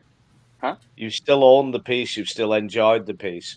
Yeah, And it's like anything else. You can only have so much, and then you start hiding it in cupboards and this, that, the other, and you might as well get some money back to buy something else that you like and let 100%. it Here's what move I've on. said before. Here's what I said before. You know, people have their own perspective on what it means to own something, right? And to many, ownership. Forgive me if I'm saying this in a weird way. I haven't said this part of this before. The part I'm getting to, I've said before. But you know, some people think owning something means it's in your possession, which obviously makes sense. Or even if it's in a storage room somewhere, right? Like I have stuff that's off of this location, right, in a more secure location. And I can't see that stuff. I can't touch that stuff, but I own it, so it is mine. But an interesting way to look at things that kind of works for me, actually really works for me, is even if I ship it to another country, right, and it now belongs to someone else, well, that's just a matter of distance. And if you zoom out far enough away, you know, out of planet Earth, we're all that same spec. So it's kind of all still in the same room with me, right? Just an interesting way for me to feel like it's still there. Do you have sentimental items or sentimental books that you probably wouldn't let go? I have books that I am emotionally attached to, but no, they will be let go of as well for the right price, because there's a lot of good that can be done with the money. There's a lot more engaging with things that I feel sentimental about that can be done with that money. And the sentimental connection doesn't exist in the physical realm for me. It is nice to have things that I'm sentimental for close to me, but the that connection is not erased because the item is no longer within reach. But I do have things that do you have some that are of no value, really? Like, yeah. That's what I'm saying. Like they might sell for $5. What's the point of selling it? And they mean the world to me. Absolutely. Yeah. I have my childhood copies of some of my books. Childhood copies. Dude. Like Amazing Spider-Man 363. Right. There's just a cover I really love, and I have maybe 100 of those, and I've bought and sold. And some have little value, some have a lot of value. Depends on which iteration of it is. Grade, Stanley signed, yada yada. Well, never should say yada yada with Stanley signed. Knock on wood. Rest in peace. But you know what I mean. That my personal copy, I've never traded, exchanged, sold, or anything. It's the direct edition from my local comic book store from when I'm whatever year old I was when that book came out. And that is literally a $5 or $10 book, right? But no, it's priceless. That's the actual book that's been with me 30 some odd years. So I definitely have those. So yes, I appreciate that question. Question there for you, Manu, from Jeremiah. Oh yeah, Jeremiah, what's up? So Manu, how about Maximum Carnage Limited? How about yes? So the Maximum Carnage Acclaim book, which is not here, and it's not because I sold it. It's just some of my more valuable stuff from time to time gets moved from here elsewhere. And if it's not for sale, I'm not selling it. I would just rather it be elsewhere. And that's an incredibly special book to me, and I love it. And I did recently put it on eBay for the make me sell it price, in case anyone said, you know what, it's time for me to make you sell it. That didn't happen, but it did start some conversations. And truthfully, if this much larger deal happens next month, that book is going to be a part of that deal. But it's like it's going to move many books at one time for so you know, that person is doing what it takes to include that book in that deal and make it worth it for me. But the Maximum Carnage Acclaim book is something very special to me. It's very rare. It's tough and high grade. I've been engaging with it for 4 years now. I've probably graded 10 copies of that book. I did successfully grade the 9.8. I have the 9.8 signed Sienkiewicz. That book was mine from Raw. It was graded a few years ago from a CGC Sienkiewicz signing. It landed a 9.6. And my Blue Label, also one of my Blue Labels landed a 9.6 about a year ago. I reinvestigated those two books, and I thought there's no reason these should have been 9.6s. There's books that I thought were 9.4s, 9.6s, and I sold them raw. And the gentlemen and the friends that I've sold them to have graded them and got 9.8s back. And I thought, well, that's just ridiculous, you know, because I'm happy for them. I don't have any regrets in that regard. But I'm submitting my best copies and getting 9.6s, and I'm selling the ones that I don't believe are going to have shots at 9.8s, and they're getting 9.8s. So I cracked out my Blue Label, pressed it, sent it, got a 9.8 on it. My 9.6 signed one looked exactly the same as that 9.6 Blue Label. And so I actually put a sticky note on it by the one non-color breaking indentation it had. and I shipped it off to CGC because since it's a yellow label, they have to crack it out, they have to press it. I shipped it off to CGC with a sticky note that said, mitigate this dent. And they did. And it came back a 9.8, re-encapsulated, still with that beautiful signature on it. Now, there's 3 Maximum Carnage Acclaim 9.8 signed on the census. I've only seen 2 of them because I owned 2 of them. Those are both signed by Sienkiewicz. The third one, I don't know who it's signed by. I would assume by Sienkiewicz. The one that I previously owned and sold, which I didn't grade myself, I bought it when the opportunity presented itself and then sold it for a decent profit. That one had a beautiful signature on it too, but it was in metallic ink. I think it was silver, and you couldn't really see it unless you got the right light on it, and it wasn't perfect. It wasn't crispy. The one that I keep in my personal collection is signed in a white paint pen, and that thing is gorgeous. It pops, and that's why that book, as much as I do want to turn it into money, I can't just sell it for its quote unquote fair market value, because I can't promise to be able to duplicate how perfect that signature was done on that book. So I have to put that odd value on it. And for that odd buyer that might appreciate that, it could become theirs. But other than that, it stays mine. Yeah, that's Love great. that book. I am fascinated to know if you can say what your first piece of OA actually is. I would be curious to see what you drew your attention towards. And Matt, there's the reason that I'm not showing it, I actually can't explain that yet. Once you see it, because I am going to show you, I just kind of want to live with it for a while. But once you see it, you're going to be like, well, maybe you might not have, because you would have had to have seen something else that I showed to know for it to click, and you might not have seen that. But a lot of people are going to see it, and they're going to be like, damn it, Manu, why didn't you just say so? We knew it was that. We had a feeling it was that. Or, certain people have had other conversations related. They're probably like, because it is obscure. If you didn't have a previous conversation with me or see this other item that I showed, it's not going to make any sense. But just for some reason, I just don't feel like showing it yet, and I want to find the right way to present it. And the photograph that I took of it after unboxing it, it doesn't do it justice, but it's still a beautiful photo. And then once I get it framed, I have a feeling that I'm not going to be able to get the perfect picture through the glass or through the UV protected. What are they using these days? These nice plexi they use these days for the good stuff, I guess. I have to look more into that. I'm not sure, but. So there is going to be a time where I have to photograph it prior to getting framed. And once I have that photo session with it, like, my little midnight intimate photo taking session with the piece, then I'll probably share it openly. And it's not that I'm not showing it because there's something else related to it that someone else might grab. I'm very proud of it. I want to share it, but I think I'm just quietly enjoying it for a while. But Matt, I promise, I can't wait to talk to you about it. I can't wait to tell the full story of how it happened and the emotions involved, because I've never been able to speak to you I've been able to speak to you about original art, but not in the context of like being actually involved in the ownership of something. And so that would open up a new avenue of kind of communication between you and I, or a new connection there. So I'm looking forward to that. But just right now at the moment, I'm just keeping it to myself for a moment. I hope that's all right. But I'm definitely going to be talking to you about it. The smile on your face when you talk about it tells me it's going to be worth the wait. I appreciate that, man. I really do. That's nice. Thank you. And definitely, so when you go to frame it, ask your framer about conservation glass. It's completely non-reflective. It's super expensive, but it's worth it. Okay, thank you for that. Some places call it conservation, some call it museum glass, but it's for an average size piece, it'll probably cost you $400 or $500 for the glass. But when you see it and how there's no reflection, especially if the piece is that important, you'll know it. That sounds like it's going to be worth it. I mean, that's obviously a big ticket for the glass on the frame, but that sounds like it's going to be well worth it, because what if I decide the spot to put that thing is this spot, and it always catches a glare from this particular light or something? It's like, so that I'm absolutely going to look into that. Thank you for the guidance there. So it's not super fancy or anything, but I just picked up a piece of comic book OA, which I don't often do.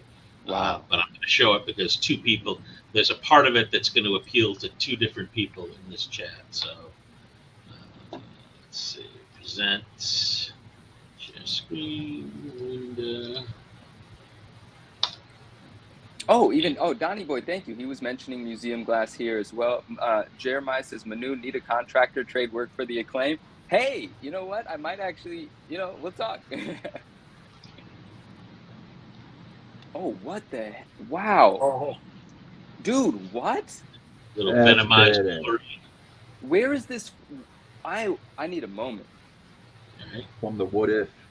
Yeah. That's from the What If? Matt, congratulations. What in the world? So here's the I actual. wasn't expecting that. Holy Just Matt.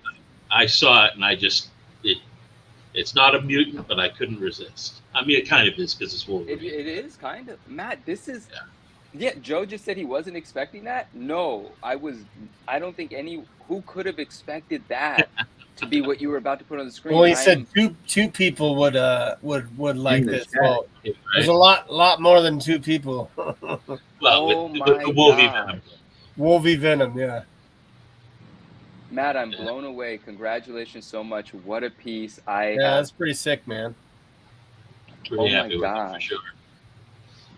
Who is that artist? I Old think Stan it's, Vogel. yeah, exactly. Wow. Who was No, it's gone. Can we? Okay, fine. I mean, Who was the artist? Sandoval? Stan Vogel. Oh, that was. Oh, shoot! He does an incredible Venom. Even when it's not venomized Wolvie, he does one of my favorite Venoms ever. He's amazing. Wow, what a piece, dude! We're Holy happy. cow, that's incredible. Cool That's stuff. absolutely remarkable. You said you picked up 2 pieces recently, though, or did you? Or did I mishear you? Yeah, I've got a few others. I get 2 up here. I can't. This is where I put the ones I can't show yet because Gotcha. the sets haven't come out. I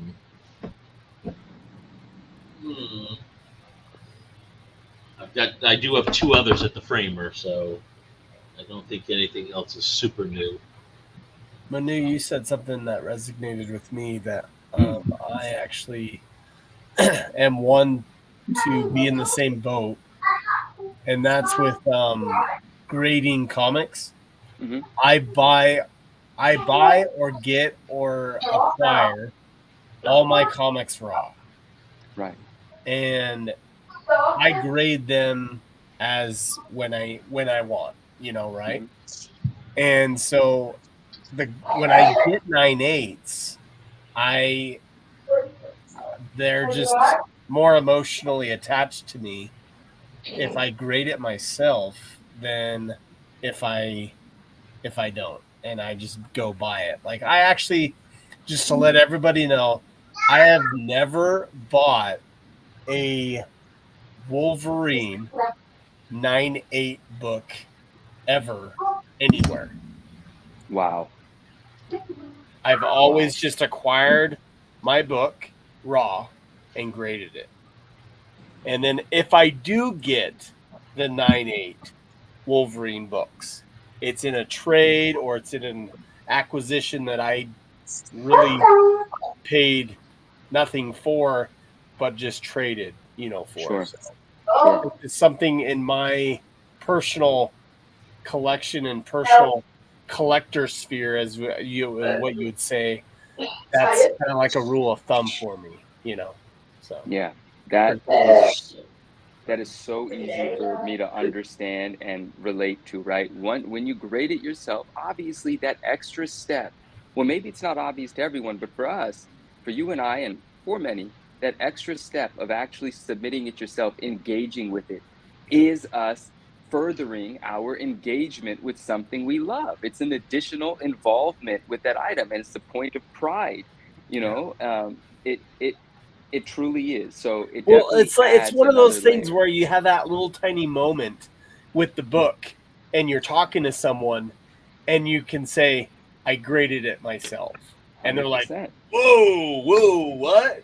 Type of thing. So, Dude, it's so true, because I never miss an opportunity, if it is a book that I graded myself, to say, "This was mine from Raw." No, I still have the seriously, pictures right? of it raw. Yeah. Yeah. You know, and that's actually not. I mean, not to diminish the emotional significance by talking about selling, but that's also a great selling point. When I'm advertising something for sale, I say, "Hey, and this is mine from Raw. There's no tampering of nothing. You can't. I'm basically the provenance of the book. Here are the pictures of it raw. Here are the pictures of it encapsulated. Yep. You know, and so Well, you It- can tell it's a- this. You can tell the whole story where, like, Yeah. where you acquired the book, yeah, where it came from, Yep. what you did with it, Mhm. and where it is now, and where it 100%. can be. So 100%. the whole story. So Definitely. it's great. RMS says raw to grade is part of the engagement, connection, and journey with our collectibles. I could 100% not all the time. agree more. And Absolutely. that's why in my card realm, Marvel cards and Wolverine cards, I don't buy graded cards. I don't buy any graded cards. They're all Got it. Mhm. that way. So that emotional attachment. Yeah, I need it or I don't want it. That's really what it comes down to. Right. What people right. could do, if somebody wanted original art and a wonderful story, they could buy four raffle tickets for the nine panel piece. And you Yeah. could get that wonderful piece of artwork. Say you took MentalCon to 14K and you won it on the stream. Now that'd be good. That would be I'd sick. buy the raffle tickets, but at that amount, we said we're not buying raffle tickets. It's not fair. If we bought raffle tickets and we won the raffle, we'd have to pass it on. We couldn't. I couldn't accept it. But that's a nice way to get a nice story. $10 a ticket. Right. And just look at the artwork in that frame. It's Could I just chime amazing. in about the whole grading comic thing? Please. 100%.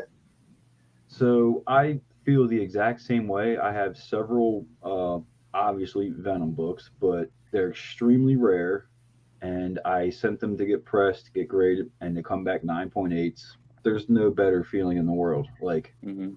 especially when you get these books way back in the day for a fraction of the cost or whatever. It's definitely a good feeling. But I had several books that I had been siphoning through over the years, just looking for the best, most ridiculous copy. And I finally found them. One of them was Secret Wars 8. The other one was Amazing Spider-Man 316. And the other one was Amazing Spider-Man 252. These things were pristine. I sent them to Raj, which you know. He even messaged me. He was like, dude, where the hell did you find these? These are the cleanest copies I've ever seen. I probably don't even need to press them. And I was Wow. like, dude, just press them. I want these things 9/8 no matter what. Yeah. So they come back. My Secret Wars is a 9.8. Like, Lovely. it's, of course. And the other two come back 9.2s. And I'm like, what in the hell is this about? So I go check the grader's notes, and they hit me for light rust on the staples. Really? I literally sat there and looked at it. You can barely see anything. And then I look at the staples on a 9.8. They look exactly the same. And it was just like, I now hate these books, and I don't want them.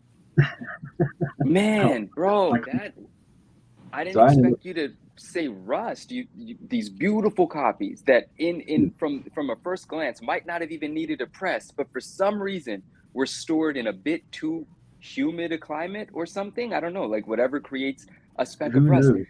Damn, dude.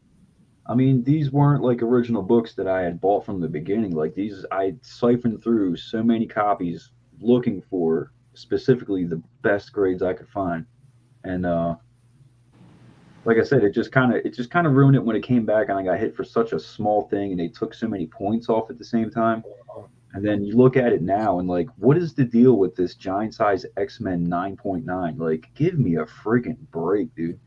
And then talking about cards, they took away these labels right as I was about to start like diving head into it, Oh, and we it just know. ruined it. And so I'm kind of overgrading. Hey man, I'm You're with kind you of on that over one. CGC. You're kind of over CGC, right? Well, is I what we're mean- saying. Now, because you know, because grading is kind. No, I hear you. I know I what you don't- mean. It's I don't how I opened up necessarily- at the beginning, right? I don't necessarily like this the topper. Yeah, it's a point. The PSA label. Now, obviously, people know I like it. I like that it looks like a library ticket, an evidence ticket. Like I like it's an informational thing, not a pretty thing. Well, I mean, to me, it's pretty because I'm biased, but it's not intentionally designed to be pretty. And other grading companies might put an emphasis on looking attractive. Why? That's great and all, but I need you to do your job as well. And so I get that. And a lot of people don't like it or don't love it, I should say. But I'm one of the folks that do. But I hope people come around to it. But I get it. And yeah, CGC did do a rug pull on the blue label. And I understand why they did that. They want uniformity across all of the cards they graded. Their sports cards were of a different label. And so they did that, right? And I think, quite frankly, the uproar from the Marvel card. How hard is it to have an option? Like, yes, I'll pay extra $5 for the blue label. I mean, if their argument is uniformity, then having the option would defeat their purpose if that were their purpose. But you're right. Why not? They do custom labels on. I want to know what's got Matt going over there. I would love to find out one day. You're muted, you're Matt. on mute. You're muted. Matt's muted. We have the ability to post as Nathan, so he's praising us apparently. Oh, that's hilarious. Oh. So I do want to acknowledge that it says 14,000 achieved. Congratulations, you guys. Congratulations. Dude, you guys are gonna. That's amazing. I don't even know what to say. That's amazing. So huge Awesome. congrats. And it's still going, of course. And so Joe, yeah. So CGC. For whatever reason, listen, I agree with you. Why not just have a freaking option? Like, who really cares about uniformity? Everyone's going to know it's still a CGC thing. That's awesome. Nice, Joe. Again, very nice. We can see that. That was cool. Sick. And so, Nice. why not offer the option? I'm not sure. But a couple of things that I will say about it, and this is going to get a little negative, so I won't stay in this space for too long. But I firmly feel that CGC used the Marvel card community as I predicted they would, as I knew that they would, and they used a couple of key players within the Marvel card community to get some immediate submissions and get everyone feeling good about matching your comic books as a novelty, which I personally didn't care about, but I was happy for people that were happy about it. It's cute, whatever. I'm not too concerned about things being cute. And so, and so they did what they had to do as a business to get everybody excited about it and get those submissions coming in and get everybody all whatever. And then ultimately, even though introducing Marvel cards was great in the sense that it was a success, it was still a drop in the bucket in terms of the other cards that they grade. TCG is the largest part of card grading, period. And I don't just mean with CGC, I don't actually know what their numbers are, but even over at PSA, TCG, Pokemon, they grade more than they do sports cards. It's the biggest, right? Sports cards is second, and then it's non-sports stuff. So CGC is not going to make their decisions based on the smallest portion of cards being submitted. So they used Marvel card collectors to have the content be made, and then they didn't care about Marvel card collectors to make the decisions for their business. And that's exactly what it was, and that's exactly what it's always going to be, which is why I always say, can you get off of the companies you know what?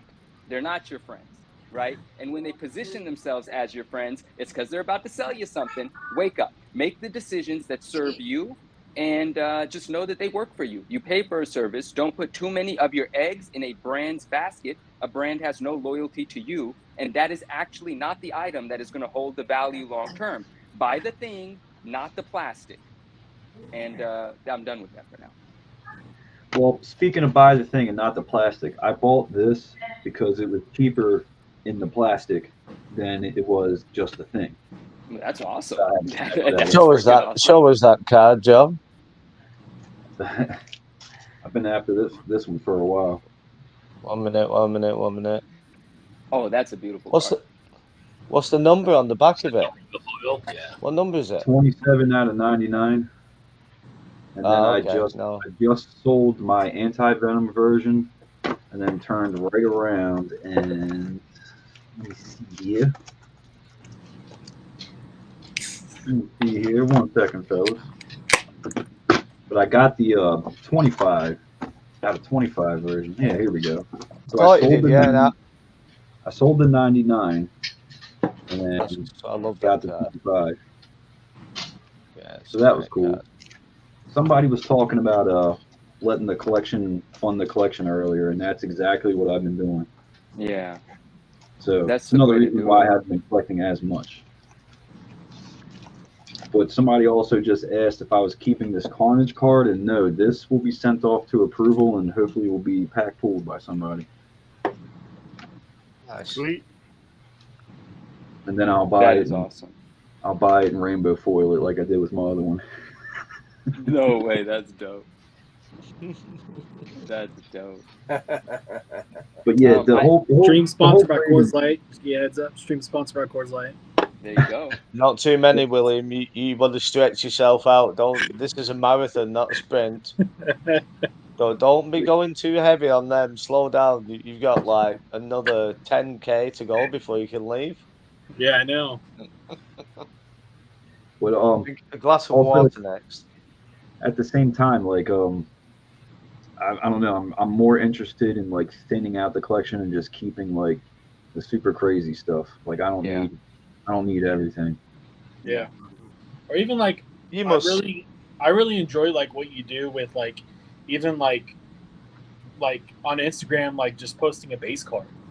Like that's like really cool. Just like posting the base card, posting, like a cool, like, because that's the thing. You don't have to have like huge parallels. Even a base card, base card's amazing. Just posting the base card's cool. You know what I mean? Like, I've leaned more into card collecting. Like I've always been collecting cards. yeah. And like it just, I never expected it to kind of take off because for the longest time no one gave a shit. Right. So I didn't expect it all to take off, but like it's just cards are funner, they're easier to store. I've actually had trades with a lot of people, and then actually working on the sets, like I just feel more personally connected. Yeah. But like with comics, it's just like as Manu said, the whole market right now is just completely upside down. And then most of the storylines are just garbage. Like I have not been enjoying the new Venom series since the jump. And it's like almost 30 issues in. So I'm just like, but at the same time, I'm trying to lean more into doing sketch cards. I've done like 5 sets this year already, and I want to keep it going. I've done 1 comic cover. I want to keep that going. And that like potentially could lead to a better life for my daughter. Whereas me stuffing comic books into a box doesn't. You know what I mean? So Can you show us the comic cover, Joe? Have you got one of the covers there with you? I got some of my Department of Truths, but the last one I just did, I'm still waiting for. Those have not come yet. Yeah, they haven't come in yet. I'm still waiting for my shit. whatever the hell they're called, comps. See, I can like, show you the original art for the last ones. Yeah. I'd rather do that. Yeah. Excuse me, Joe. While you get those, can I address some of these comments really quickly? I didn't want to leave some folks hanging. Swish said a minutes ago. He said, "Wild guess, a wizard cover of sorts, just a guess about what original I purchased." It isn't. I will say that it isn't. But yes, that makes a lot of sense as a guess. And if an opportunity for some of that pops up, I would definitely love to be a part of the conversation. And then other people were saying, yes, definitely go with museum glass. Thank you for all of that. And then down here, Swish came in again and he said, I advocated for the black label for the CGC cards from the start, and he took some flack. And honestly, when they switched to black, he felt a little vindicated on a personal level. And I'm with Swish on that. So Swish, I love that because honestly, the black label looks better. And when people I'll chime in and say the black label definitely goes better with Venom cards. I'll give it that. But And what I like about the black label is it's designed better. See, one of my initial qualms, I think, I don't know, but the blue label was that you had the grade on one side and then you had the rest of the space. And within the rest of the space, they centered the text in the rest of the space, but that's centered in the rest of the space. It's not centered to the width of the label, which to me is very annoying. So they should have had it, whatever, right aligned or whatever it was. Like the font should have been off at an edge and just come out as far as it comes out, but be aligned with the edge. And that is what the design of the black label looks like. So design-wise, weight-wise, just visually, it makes more sense. It comes together as a more complete visual. So I didn't like the way the Blue Label looked anyway, especially when it didn't have subgrades. When it had subgrades on it, it had a little more weight in that area, and it felt all right Agreed. with me. But Agreed. Subgrades. without the subgrades, it looked like this naked light. It just didn't look right. But the Black Label just looks good. But that wasn't the argument for people that want to keep Blue Labels. That was for a different reason, and I still sympathize with that. I get that. But the Black Label looks better. I don't know why they made the subgrades $15 because they used to be $5 for subgrades with They CGC. were $15? Yeah, they went to $15. Yeah, so they used to be $5 for years. Yeah. Then they shot up to $15. Yeah, it's like, well, so people stopped getting subgrades. But All that's my more Pokemon expensive than the cards cost had of the subgrades. grading, isn't it? That's crazy. Yeah, it's nuts. Yeah, I'm sure it was $15. I'm not wrong, am I? I don't Did you know. grade anything, I Matt? don't submit cards to CGC, so I never knew what they cost. I don't know. Yeah, I'm sure it was $15 for the subgrades. It was a crazy price anyway, because I I think didn't now have any they're- subgrades done. I think now they're like for a bulk, like a minimum of like 25 cards. I think I looked was like $11, $12 a card, something like that. So I mean, they're still cheaper than PSA. I mean, I think at the time, the grading was the crazy time when PSA had been shut for all that time. And then obviously because the CGC slabs, when they first came out, they used to fall to pieces. You used to pick them up with the cards. And like your videos, Mini, worse than your videos. So when they first came out, the CGC card slabs, nobody would buy them because people were swapping things in slabs. So the Pokemon guys knew about that years and years ago. But the Pokemon guys don't really interact with the comic guys, I suppose, or not on a large scale. So maybe that's why it was never found out about it. But Pokemon collectors, I knew about it like 2020, maybe something like that. Wow. Yeah. And I knew of that happening in Pokemon cards, so I wasn't surprised at all when it was all blown open. And I just thought, I was just like, wonderful. Thank somebody's just like spat it out, told the truth. Don't be frightened of like big names or companies or these big dealers even, or even big YouTubers or whatever. You know, like them. Just tell the truth because people are getting hurt in the pockets. And that could be somebody's pride and joy. It could be a $5,000 credit card bill that they're working 7 days a week for. And, you know, some tosser just decides that they're going to swap something in a slab and sell somebody just through their lack of knowledge. So fair play to Manu for that.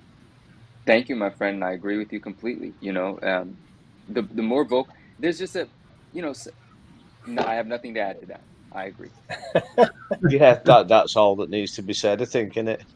Yeah, 100%. Some people are just wankers. What we got, Joe? What have we got, Joe? A bunch of bullshit. That's what. Come on, don't be like that. Here's Let's make you big. Let's make you big. This is issue 13. They always wanted me to do like homage covers, which whatever, but they wanted to do a music one with this one, and this is one of my favorite albums from Korn, Life is Peachy. And the funny thing is in this this looks issue, amazing. This issue is the origin of the Star-Faced Man, which I didn't know. And this guy, the main character Cole, has been seeing him his whole life. So after I did this, the guy like explained it all to me, and it just kind of made sense, at least to me. Like he's as a kid, and he's seeing the Star-Faced. Right. I thought that was cool. That's Happy very little cool. That's way cool. This is That's very cool. Trying to get a good lighting here, but this is the first ever cover I did. Sick. Which they wanted a Hellraiser homage. I'm talking about it earlier. I had to draw this and then send it out to get professionally scanned, and then wait a few days for the scan to come back, then email it to them. As with digital, it was like done, file, save as, export, gone. Dude, can I talk to you for a second about that step, about sending it out to be professionally scanned? How were you happy with the scan when it came, or did the scan need to be digitally enhanced? Did contrast, like what was that process like? It was totally fine. They did it perfect. The only thing is, like right here, I made sure to credit Matthew Peak, yeah, who is the original artist for this, the Right. Nightmare Before Yeah. or Nightmare on Elm Street or whatever the hell. Yeah. And when they like cropped it, I guess they kind of cut that out, so all you see is Peak. Oh. All right. So that kind of sucked. I didn't realize, they told me what size it was. I marked it out, and then it still managed to get cropped in. And with digital, I was able to crop it exactly how it's going to be on the page, so it came out perfect. Yeah. Got you. So, Hey, my man Swish saw that. He saw the triangle and the eye on your first image, and Manuminati. he wrote Manuminati in the chat. So I appreciate that. I'm not on the screen, but I'm throwing up the Manuminati right now. Yeah, the Manuminati sign. Yeah. There it That's is. it. That's hilarious. That My man really cool. Switch. but yeah, Those are it great. was a fun learning experience. The digital was much better, and then this one, like I said, I was able to take the original art of this and turn it into that Addy Granoff piece that I sat somewhere, and it was nice to be able to make some money off of this, get published, and walk away with possibly one of the greatest pieces in my collection. Yeah. That's That's great. cool. But, yeah, these two I've never even tried to even put up for sale. Maybe one day I will, but I don't know. Not too many people are into this series. I kind of got lucky, like you said, Manu. It just worked out. The stars aligned for me. Them bitches opened up, and that Addy Granoff was just handed to me for it. Beautiful. I got very lucky that somebody that is into this series and collects original art had that drawing. Wow. Very lucky. Yeah. Cool. That's amazing. The universe Cheers for that. definitely knew what it was doing. Dude, the universe has been really, really, it's like a blessing and a curse sometimes. Like the whole Instagram thing with Old Man Venom, I kind of got tired of like posting a book that no one knew about, and then all of a sudden it's like on the top 5, and then people would message me all the time, like asking me questions about financial decisions that they're about to make, and it's like, dude, that's not what the fuck I'm here for. Like I'm just a collector. Yeah. I like stuff, and I'm just sharing it. I'm not here to tell you what you do. And then I had other people that would message me. I forget the word. This one guy, he called me a word, and I had to look it up. Like, what the hell? But he basically was saying that I'm too proud and show off my collection too much. But he used it one Get word. the He was like, fuck you're out of here. very whatever it was. And it just made me think. It literally got inside my head, and I was like, that's another thing. I'm not trying to do that either. Like, I don't like going, hey, check out this card I got, and then like 5 people put themselves in financial ruin. You know what Yeah. upsets Don't like- me about that? What upsets me about that is that it had an effect. Like it's just upsetting because you don't come off that way, and that's the thing that happens sometimes when someone says something to you. It can get in your head, even if it's completely not true.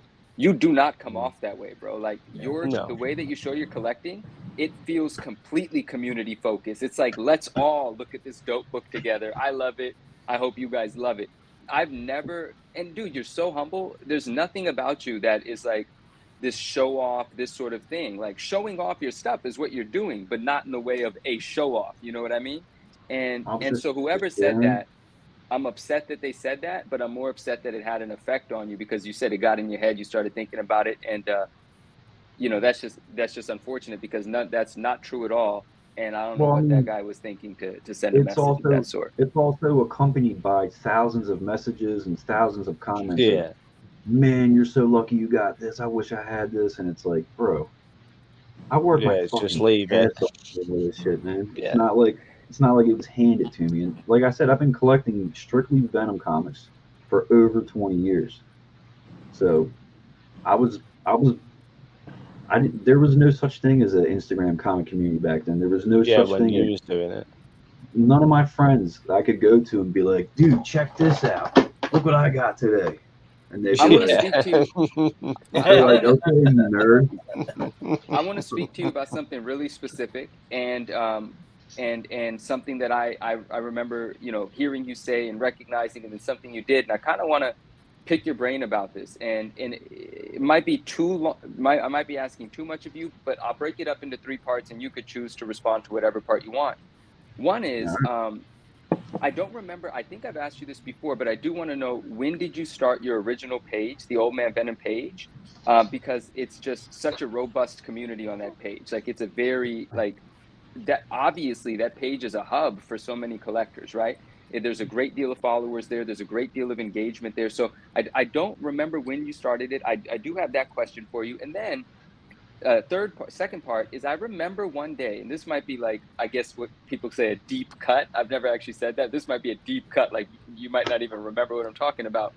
But I remember you said something. You were like, is this page not alive anymore? Because you had posted something and it didn't get engagement, and you made a comment about it, not in like a way like, what the fuck's wrong with you guys, you don't love it, but you're like, wait, is something wrong? Is my page not, you know, a place where you guys enjoy anymore or something? But now, from the last time I was on your page, I recognize that the engagement is through the roof again. You know, the activity is very much there. So that might have been the short blip. And okay. But that, I feel like that time when you actually said something about it, it might have just been a short blip. So I did want to know what was happening during that time and what was the pickup afterwards. Third part, sorry, I know, but the third part is simple. It's why did you do a separate page for cards? I'm not saying right or wrong, but why did you decide to do a separate page from cards rather than have that be an extension of your collecting on the Old Man Venom page? So those are the three questions. But the third part is the one that I'm kind of most interested in. Yeah, I'll start with the third one. And sorry that my microphone, if I'm sounding quiet, my headset thing, I don't know where it is. No, it's fine. It's all good, mate. It's good. So the card thing, try to make it a long story short, but basically it started with posting comics, and then I started posting action figures, and then I started posting Funko Pops, and then I started posting cards, and then posters, and this and that, and this and that, and this and that. And if you go back and look at my page, there is a very strict uniformity. I used to have the Great Wave as the background, the comic in the center, and I would post them in order. I'd post who the writer was, the interior artist, the cover artist, what the story was about, what rare versions are out there, whatever. Like, it was very uniform. And once I started kind of bringing all these other elements in, and then I started posting drawings, and then I started posting previews, and it just turned into this like jumbled, like, ugh. And it's like, sometimes I would post a trading card and it'd get like 10 likes. Other times I'd post it and it'd be like 1 million people like, oh, I fucking remember this card, holy shit. And it's like, but if I would post a comic, it was like steady, you know, activity or whatever. So it just felt kind of like too much going on, and I kind of missed that uniformity. And then I started the card thing, and I've been keeping it very uniform and going more in depth of what my actual collection is. Because with the Old Man Venom, if it's like, I don't have anything new to post, I'm waiting for books to show up in the mail, let me just, here's a card, or here's a fucking Funko Pop, or here, whatever you freaks want, here's some Venom, you know? And it just like, it just became very jumbled feeling, and it lost that, like, I don't know, man. I was very precise with what I was posting on there, and then it just kind of, and then most of these like exclusive shops are like, oh, post and promote this, and post and promote that, and, you know, post this link and post that link, and next thing you know, I'm holding myself that comes with it. For what? Because I'm trying to be nice or cool to people, but not realizing that they're looking right past me at my follower number. That's right. I just started the trading card page to just like get it back to being uniform, and just get it back to, I'm not whatever the hell people think I am. I'm just a normal guy like everyone else. I fucking struggle just like everyone else. So it's kind of like a, you know, whatever's going on with Old Man Venom, like, let me get back to the uniformity. So that's what that's about. But I do find myself sometimes thinking that exact thought, Manu, like, why the hell did I make another page? There's Venom on here, like, who cares? But the second question. And thank you for that answer, by the way. That makes a lot of sense. Sorry, carry on. No problem. It's just, you know, OCD and. Yeah, no, I understand. I got so many things going on. It's like, I don't even know what the hell's going on half the time. But now I'm starting to focus everything down. And I started, so the second question is, with the previews, I would just post Venom comics coming up. Here's all your ratios. Here's whatever exclusives. And then some other pages would start doing it, and then some more pages would start doing it, and then other pages would start doing it, and then people would contact me and give me the drop, like, hey, go ahead and post this. No one's seen this. I would post it. A million pages would post it, and it was just like it started to dilute what I was doing. Yeah. Like, oh shit, there's a new Venom cover ad. I get on Instagram and it's like the first 5 posts are people being like, preview, check out this, and it's like, well, it's already fucking. So let me just go back to work and not sit here in a corner and try to hurry up and post this. And I mean, I would post drawings that I was like, oh, this is subpar as hell. And people were like, oh my God. And they would like want to buy it, like, say all this nice stuff. And then I posted like a decent drawing that was like, this is better than most of the crap I put out there. And I think it maybe broke like 50 likes. And it was in the midst of like, I just kind of stopped posting the previews because I just felt, it just felt weird when everyone else has already jumped on it. So it was like, I don't know. And I just kind of backed off. And when you have an account with followers like I do, if you want to grow, you have to every fucking day be posting something. You have to every day be grinding at it. And when I get on, I just don't feel that excitement.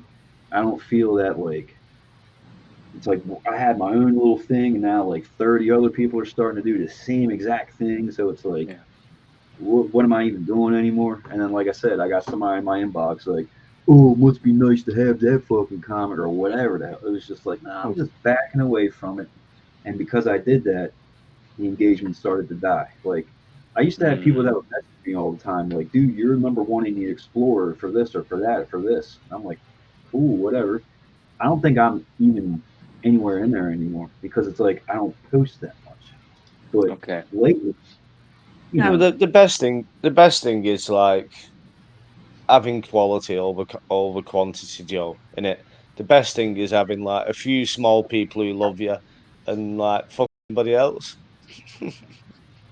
Well, I just don't like having that thought in my brain. Fuck everybody. I just don't. Yeah, but sometimes you've got to do, Joe. Sometimes you just got to like screw the haters. No, it's not like it's not a hater thing. I don't have haters. It's like I have a very bad habit of posting something online, and it just takes off like wildfire. Like whether it's like I did this last year at MentalCon, and I watched 10 different other artists try to start doing this shit. And it's like I noticed that as well. As soon as you did it, they were everywhere. Yeah, I remember. Just let me do my own thing. There's a million freaking ideas out there. Come up with something. Get off me. Of course. Like Rihanna was saying, I don't like feeling like I'm in a competition.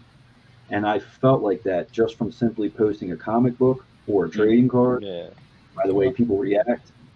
And I feel like that just by posting a drawing. And it's like, I don't care what anybody else is doing. I personally think I suck. And I thank God every day that I have the opportunities that I have. It's literally in his hands. I don't know why all this shit's been happening, but I'm just trying to do my own thing, man. There's so many artists out there. We're all striving for the same goal. We all have different styles. There's plenty to eat for everybody. As long as you're willing to work for it, there's plenty to eat. So I just don't like that. I've always tried to be like chill and nice with everybody. I don't like arguing with people online, none of that shit. Yeah. So I don't know. It's just something with me. Like, if I have to get on Instagram and look at something and be like, you know what, fuck them people, I'm going to do this. Like, I just want time for me to go do something else. Let me start drawing something. Let me go do something else. Yeah. You're right there, Joe. If you're not enjoying it, I mean, I've done it, and I've told people that I've done it, and I've said it on the streams, and I've said it on Marvel Jerks. And I've said to people, I unfollowed you because there might have been a little bit of drama towards me or towards somebody who I know or watching. And I don't get involved in the arguments. I just kind of like, I just block it. I just take it out of my life. It's not a problem then. So it's not a bad thing that you're doing what you're doing. You can just be yourself, can't you? And that's sound, isn't it? That's really cool. Just be yourself. You don't need to be on every day. You don't need to schedule. I mean, me and Nathan haven't done a Marvel Jerks for maybe, I don't know, 4 months, 5 months, whatever it is. And quite a few people have said, "Oh, do another one when you're doing another one." And I've just said, I don't feel like it yet. I'm going to do one soon. I just don't feel like it yet. And then the great reaction everybody says, you're just like, "Oh, I love that. That's great." You know, you're just being true to being who you are, and that's all you're doing, Joe. You're just being true to who you are, aren't you? That's all I can be, man. I'm not out here faking and funk, that's for sure. Yeah. And So I that guess makes a lot of. Oh, sorry. I was going to say, I guess to finish the last question, I'm pretty sure I started it in 2016. Is when I started. Wow, that was that. Okay, so I mean, Oh. it's before like the big pickup of things. Like Yeah. it was. Yeah. Okay. Very nice. It was a few years, and like I said, Donny Cates picked up Venom, and then everybody started to care about the comic, and then King for of Black and whatever all god that awful stuff. reason, When Yeah, did you for see your whatever biggest god-awful period reason. of growth? I don't really know, man. To tell you the truth, I just kind of looked down one day and was like, "What in the hell? 8,000 followers? Like, okay."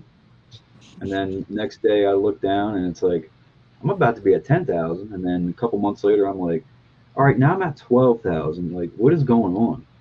Actually, I was just at 19.9 thousand followers, right on the cusp of Hey. 20,000.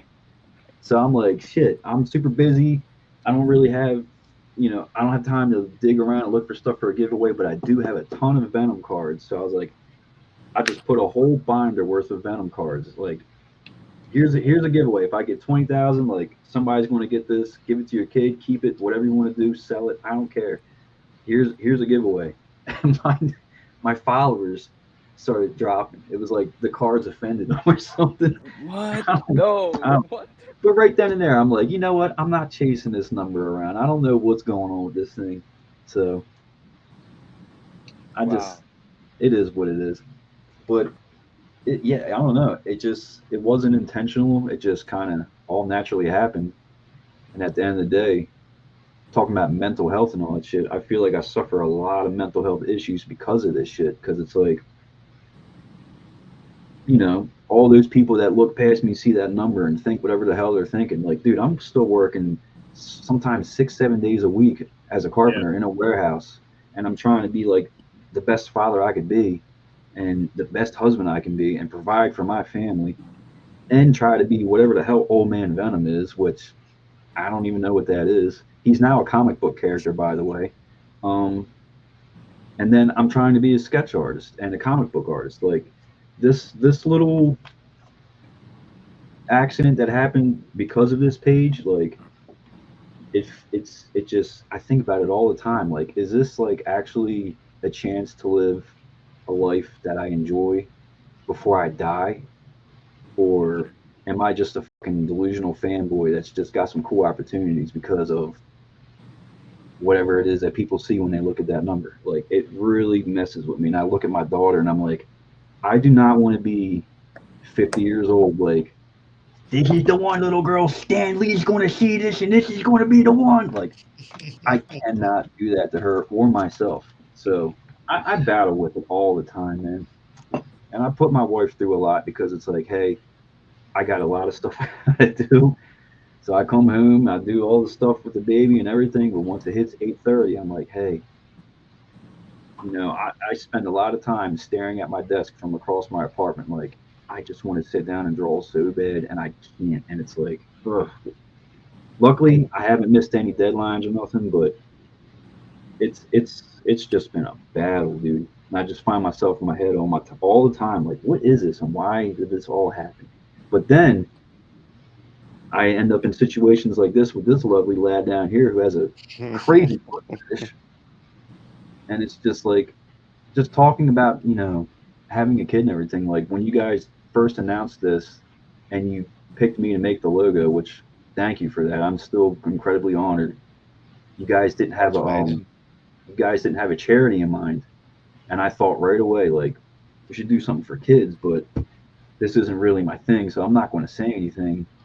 And you picked the charity for kids. Just came about. Yeah. Then that's one of them universes coming together thing. Such is life sometimes, Joe, isn't it? You know what I mean? I think if you're all trying to do good things and you're working hard like you're doing. You know, you're working during the day and then you come home and you're doing that. Nothing bad generally comes out of hard work, does it? Not generally. Do you know what I I mean? mean, I've been working. We wouldn't my be ass speaking off, now. But man. look what we're doing now, what we've all created between us. I mean, yeah, I had the idea. It was my idea. Yeah, it was. Nathan, this wouldn't happen without Nathan because I'm not organized like Nathan is. Now we've got Matt on board as well, who's like Nathan, exactly the same. And then we've got like all you guys here on now. It could be just be me here on my own, or just Matt Mhm. sat here on his own. So if you think you're being a part of what we all want anyway, we're being part of a huge community. We've raised $14,000 already. You know, we've not even got to Sunday. You know, so I think we've all made it in life, and you know, in that fact. So the hard work is paying off. That like you're a huge part of this, and no matter, you will always look back and say, "I was the first person to do that logo." You know, I was chosen to do the first MentalCon logo. And so everything that goes on every year and whatever money gets raised, and I'll tell you what happens. Obviously, now I'm like the ambassador for the UK for comic books for kids. So it's going to be me who's doing everything. I'll be telling you what's going on. So you just think now that something you're a part of, there'll be comics in the UK that are going out in children's hospitals and just through everybody's hard work and being part of a community. Now, if that isn't pretty amazing, I don't know what is. It's beautiful, and honestly, like I could turn the camera off and shed a few tears for that. Like seriously, it's beautiful, it's wonderful, and congratulations on that. You, sir, were meant to do something like this, and what better way, man? What better way? Yeah, well, we'll see. Well, I mean, you've already had experience, you know. But I think you're going to do extremely well with this over there. And honestly, I must have missed it in the messages or something. I have a whole bunch of base cards here. I would love to be able to send out to those kids or to that gentleman that owns the organization. So shoot me some information because I got a bunch of stuff I'd like to send. Yeah, I'll send it to you, Joe. It won't be none of this crazy weird shit. No, but there's also the comic book for troops as well, isn't there? So like this for the soldiers and that. So there's either or. It's up to you, that isn't it? Mm-hmm. Whatever you do, you're not wrong in my eyes, Joe. You know that. Yeah, I just want to say this. I gotta go, but all the stuff you said is resonating quite a bit with probably a lot of us in the collector community, because a lot of us want not recognition but acknowledgement sometimes, you know, when you post something that you think is really cool, like, you know, and you're hoping that people are gonna like comment on it or at least like it and all that stuff. And so a lot of us are in the same boat as you, where there could be someone that does not agree with what you posted and say something, and it totally changes your whole thought process. And, you know, with this whole, everybody just needs to know that, you know, mental awareness in everything is important, and mental illness is out there. Not saying that everybody's mental, but everybody has the ability to have that thought, right? And so what you said really resonated with me, and I sent you some personal messages and stuff too, man. But I just thank you for being part of this. Thank you so much, Matt. Thank you so much, Jake. Manu, you've been great tonight. William, thank you so much. But you and Nathan bringing this together again for the second year. I mean, it's just something that we're going to do every year. So I appreciate everybody that has joined in. So 100%. Thanks for having me. So cheers, Josh. Thanks. Your time. Thank you, Josh. Have a Thanks great night. for man. Thanks for the kind words, dude. Yeah, Appreciate no it. problem, I'll guys. definitely message you back after this. My phone's dead right this moment. Yeah, you're okay, buddy. All right. Have a good night, guys. We'll Have a see you good night, later. my man. See you later. Good night. All right. Bye. There's a lot of comments that I missed here, but you guys are awesome. I definitely appreciate it. I just right now I'm just more concentrated on family at the moment. You come from a very pure place, Joe, and it's so apparent. And even like, you know, I really appreciate you answering those questions, or, you know, just talking through that, because it just becomes more apparent that what motivates you are not the vanity metrics. What motivates you is just the pure love and passion for the things that you love and are passionate about. Yep. And the vanity metrics originally for you were cool to see, you know, but once it started to feel like this competition, or once it became about, I got to do this before the other people, you actually never let it become that. But once that crept into the mix, that kind of is the opposite of purity, right? It's like, oh, what the hell, what am I doing now? I'm just trying to make sure that I get this out here first, so that I can be the page that got it first.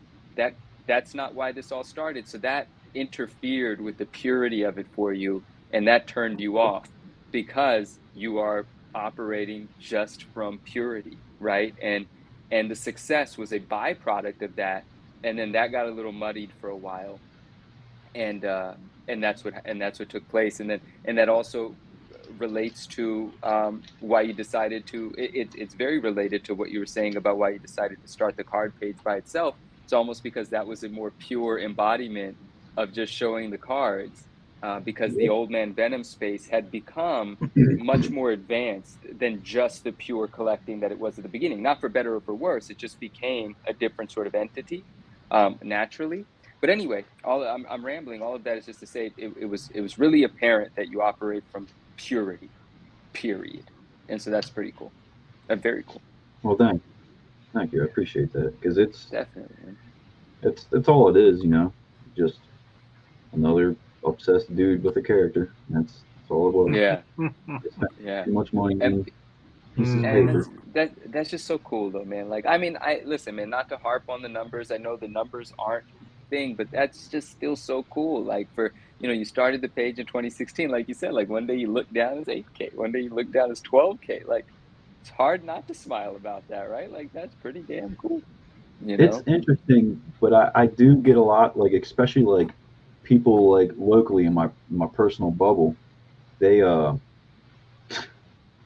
it's almost, I find myself happy that I'm getting all these sketch card sets, and I have to stay in, because I'll go out somewhere and someone will be like, "Oh man, what did you think about that Venom trailer?" Or, "Hey, what?" And it's just like, That's awesome. I literally went to a party one time, and I had done one sketch card set, and this one dude that was in a band, a local band, he knew about it, because I guess he was into Marvel. I just didn't know. Okay. I walked past him, and he was with a group of people, like a group. And he turns around, he's like, "Oh, Joe Reed, what's up, man?" And I'm like, "Oh, what's up, dude?" We like dab him up, and he just like pulls me into the middle of the circle in front of everybody. He's like, "This dude works for Marvel," and I'm like, See, his purity got a little anxious, right? Because he's like, oh, you know, don't, you know, and that you're, dude, you're a really great guy. That's awesome. I love felt that I happened. felt You like the most vibrant dildo you've ever seen, because I just stood there like, no, maybe I'm a subcontractor, but everybody in their minds was like, "Oh, this guy works for Marvel." I could see the admiration in everyone's eyes, so I wasn't about to be like, "Well," and I just kind of walked away and just stood in the corner and drank a beer and was just like, "God damn." Dealt You with know, it internally. That's what plays to it is, I would like to be able to one day go, "Yes, you're right, I do," but we're not there yet. It's nice to be treated and talked to like you're there, but when you're not there and you like want to be there and you're struggling to get there, it's like, it's weird, you know? Well, I understand where you're coming from when you say that, but you know, I still think it's fair to say that I mean, whatever it is, you work with Marvel, right? Be it whatever, you work with them. You know, there are published pieces out there, released pieces out there that you were paid by Marvel to do. So what that gentleman said, albeit, you know, might have been a little bit much for you, and you gotta, you have a very pure way of accepting those compliments, and he meant it in the most beautiful way. So I'm glad that he said it. I'm glad that everybody, appreciated that about you, and I think it just again underlines how pure you are, that it made you a little bit uncomfortable, right? Like that's awesome. It just I think it's felt dope. so weird. It was like being like, I don't know, stolen valor or something. I just felt so like, oof.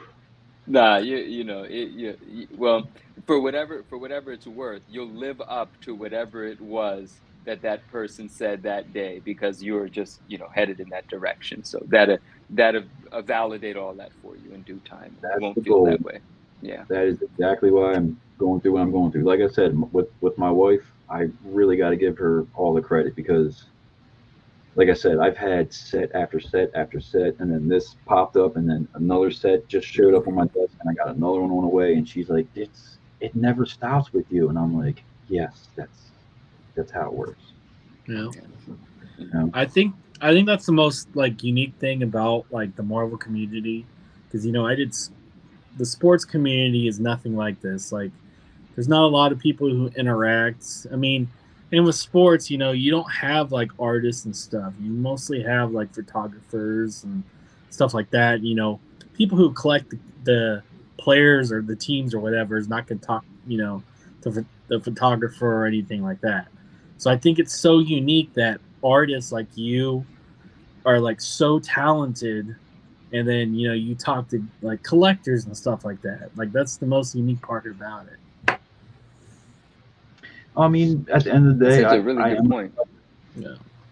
I am a collector. I have talked to so many people that I can't even begin to describe. Like, almost every conversation I've had with everybody about Venom and anything has always been positive. Like, I haven't had any I just haven't had any bad things. Even that guy, I don't think his intentions were bad, but I posted like it's now a nursery, but this whole wall was just these shelves I built with LED lights, and I had all these slabs, and I would just be bored, and I would just like film down it or whatever, just to have something to post. And the guy messaged me. He's been following me like forever, and I don't know. I'm probably saying the wrong word, but he was just like, you're awfully pretentious or something. I don't remember what word it was, but I had to look it up, and it was basically like, you just show off what you have or something like that. And I'm like, bro. Nah, so that guy was dealing with something else. Yeah. He probably was, but I've been dealing with something my whole life, and that is, I was born to a very poor, I won't even say family. I would just say me and my mother were poor. Do yourself a favor, get on YouTube, look up Curtis Bay, Maryland, and you can go in a little virtual drive-through where I was born and raised. It is a shit show. It always has been. It's just horrible. So to get to this point through hard work, and then have someone basically look at me like I'm some like nose up snooty comic book guy, it was just like, I don't like that. That's not how it is. Made me think, and I'm like, well, yeah, maybe maybe I probably should stop posting the Venomized MJ over and over again. Like, I'm happy to have the book. Sorry, it's an expensive book. Soon, I'm happy I had it. But it just made me think, like, there are other people out there that, they love these characters too, and they would love to own some of these variants. And I know it probably makes them feel a certain way when they see it. It's just like, I watch people post stuff all the time, and I'm like, damn, I want that. Yeah. But I know to be like, I don't need it, I'm good. And not everyone can do that. And I've literally watched people put themselves in the debt trying to catch up. I have. And it's like, what I have literally publicly been like, what are you doing? Why are you doing? What, you know what happens when you get a whole bunch of Venom comics? You get a whole bunch of long boxes. Yeah. That's it. And there's I no think, rainbow at the tunnel. and I think that's the most, like I said before, be patient, relax, have a threshold. Have a threshold. And the reason we all collect is because we either love the character, we love the story, we love the artist, we love everything about that character or characters or whatever is the reason we collect. And we also collect because it helps us get away from, not get away from like our personal lives, but it helps us manage our personal lives. You know what I mean? It helps you calm down, it helps you relax, it helps you. Because I literally told my wife, that's the reason I do cards, is I enjoy just even, I've seen my cards 20, 30, 40, thousands of times, but I still love them. I still will flip through them. I'll still, look at artists. I'll still do this. I'll still do that. And I think that's the coolest thing about this community is the reason you look at cards, the reason you collect stuff, the reason you do this is it helps your brain, it helps your thought process of everyday life, basically. And like, I've showed this so many times, but this particular drawing, the feeling I got afterwards, like, yeah, I don't know. I was just working a lot around this time. I wasn't doing any like Marvel cards. I wasn't doing any comic book covers, and I just sat down and just drew this thing. Yeah. And by the time I finished it, like, for me personally, I don't know what it does to anybody else, but for me personally, it was just like, yeah, like whatever bad mood I was in, whatever bad mood I was in, I was like over it. Yep. So that's been helping out a lot more lately. Like if I go to a comic book shop and go get a Venom comic book, even if it's got a cool cover, I'm going to read it and be like, well, that sucked, you know. And then these cards, I'm like, that's a badass card, but these dudes want like $1,000 slam out the gate, and there's like 40 different variations. Exactly. So, yeah. But like sitting down and like getting that, like, just, I don't know, that just putting it on paper, it's just like, I can't describe it. Like, it's a better feeling than, you know, having this. Yeah. Yeah. Yeah. And I think that's another thing too, is when you're collecting and stuff, like I said, you don't have to have the one-of-ones, the go for rainbows and stuff. You can just get a base card and there you go. That's exactly what I've been doing, especially with Platinum. I kind of leaned into, but luckily a lot of them have been cheap. And me and Pankit, we like exchanged gifts, and he exchanged Pankit Smith. He exchanged a Venom Omega from Platinum. So I was stoked to get that. I never thought I would ever. Is have Omega like, the top or the bottom number? Which number is that? I forget. It's like the 99 of 99. I got it. Okay. Yeah. I'm sorry. The Alpha. It's been a long day, Jim. Oh, so it was the one out of whatever number. Yeah. Yes. And he gifted that to me. So that was through like a cool trade, which I feel like that kind of is like lacking from the community sometimes. Yeah. You know, if I spend $5 on a pack of cards, which I did, which was a Funko Pops, Upper Decks Funko Pop Marvel thing.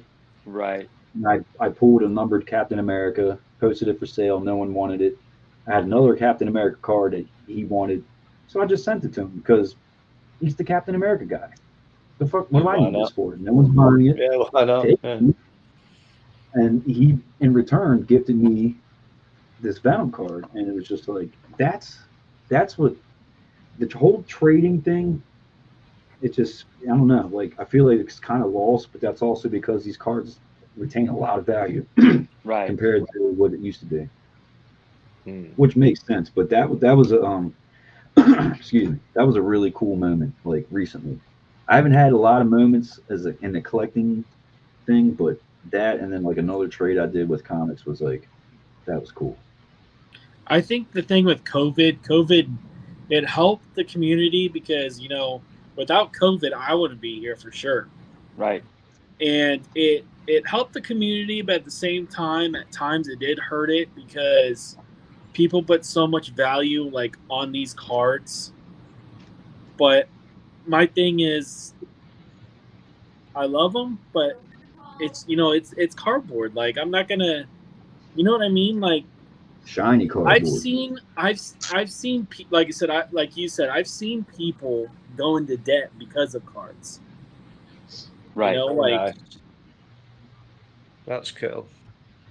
You can keep talking. I'm hearing you. But yeah, when you watch people do that, yeah, it's sad. Like it's sad to see people spend thousands and thousands of dollars, and they're like, "Oh crap! Now what do I do?" You know, like. You know what's also a really weird feeling, and I kind of touched on this. I don't mean to cut you off, but this you're good. This goes back to what me and Manu were talking about. But when you love a character and you just start an Instagram to make like a checklist, and it starts to grow, and then next thing you know, you were single-handedly causing the market of your favorite character to just explode and go crazy. It's kind of like I'd rather do a Venom cover or a few covers or maybe write some Venom stories. I don't want to sit here and like cause all kinds of market manipulation and weird shit to happen. Like it's not a good feeling. Yeah. I just want to show, it's like you just want to show your collection or show this book or this comic, and it's like, yeah, I get it. It's like I don't want to be the person that causes this other person to buy this and can't afford it and stuff, you know, like I completely understand that. Like, but you know, at the same time, oh, go ahead. Oh, I'm sorry. Oh, I was just gonna say I've also have like, you know, I got this one book. It's super rare, kind of hard to find, but this one's kind of low grade, and I might want to grade this one day. So let me look around and see if I can find another copy. And I'm like, oh, this book that no one knew about that was originally $20 is now $300. Well, there's that. Like, God damn it. There's several books that I have posted and I watched like the following weeks. It was like the most talked about book ever. Like one in particular, Trad Moore, Venom issue 2, the 1 in 25 variant cover. I posted that a long time ago, and then I reposted it again in the middle of the pandemic. And all I said was, it's been a long time since I brought this one out. Like, I feel like this one's completely underrated, blah, blah, blah. Love this book. And that thing took off. And it's like, that was not my intention. Same thing with the acclaimed Maximum Carnage. No one knew about that book. I posted that book, and that shit went so crazy. I could just sit back and just watch. Like, this is wow. No one knew about the book at the Comic-Con I was at when I was looking for it. I'm going up to vendors like, do you have the acclaimed Maximum Carnage? And they're like, the what? I'm like, no, go to the next one and ask the question. And now it's like possibly one of the most hottest symbiote books that's out there. Yeah, I mean, I personally believe rightfully so, but you definitely played a part in that. I want to look at something real quick, but carry on. Sorry, I didn't mean to interrupt. It's just, you know, it gets boring doing that. Like, if I was like manipulating the market to where I'm like making all this money or something and getting something out of it, maybe it would be like, okay, whatever. But like, I'm not getting nothing out of this shit. I'm just watching people go crazy. Let me show you something. All right. This is the first time I engaged with the acclaimed Maximum Carnage book. The first, and then there have been many since.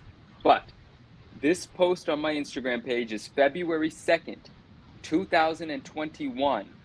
All right. So what is that? Three point something years ago, right? Yeah. In this post, and this is a long time ago, so you might not remember, but in this post, I wrote this, and I'm going to read this, and I don't know how this sounds because it's been a long time, but let me go ahead and read it real quick. If it weren't for Symbiotes by Nature, our friend Carlos, I wouldn't have known the label was retired, because at that time when I sent this book in to get graded, I opted for the Carnage label. So I'm just shouting out the people that were involved in this book happening. I said, if it weren't for Symbiotes by Nature, I wouldn't have known this label was retired. If it weren't for Venom Pool Comics, I wouldn't have posted this book today. He must have done something the day prior. Who knows, right? I don't remember. It's 3.5 years ago. That, yeah. If it weren't for Old Man Venom, I may not have gone for this label. his copy, the 9.4, sold me. And the reason I'm making mention of that is because right before I graded this book, you graded a 9.4, and I believe you put the Maximum Carnage label on it. So to directly speak to your influence, yes, absolutely. All right, because the decisions I made following your grading of your book, I mean, I made my decisions after you made your decisions for your book. So that influence was absolutely real. And this was definitely towards the beginning part of that book going absolutely insane. And the 9.8 census now has gone from, at this point in time, when I made this post, let me see if I put a picture of the census on here. I used to do that. Oh, yeah, I did. So look at this.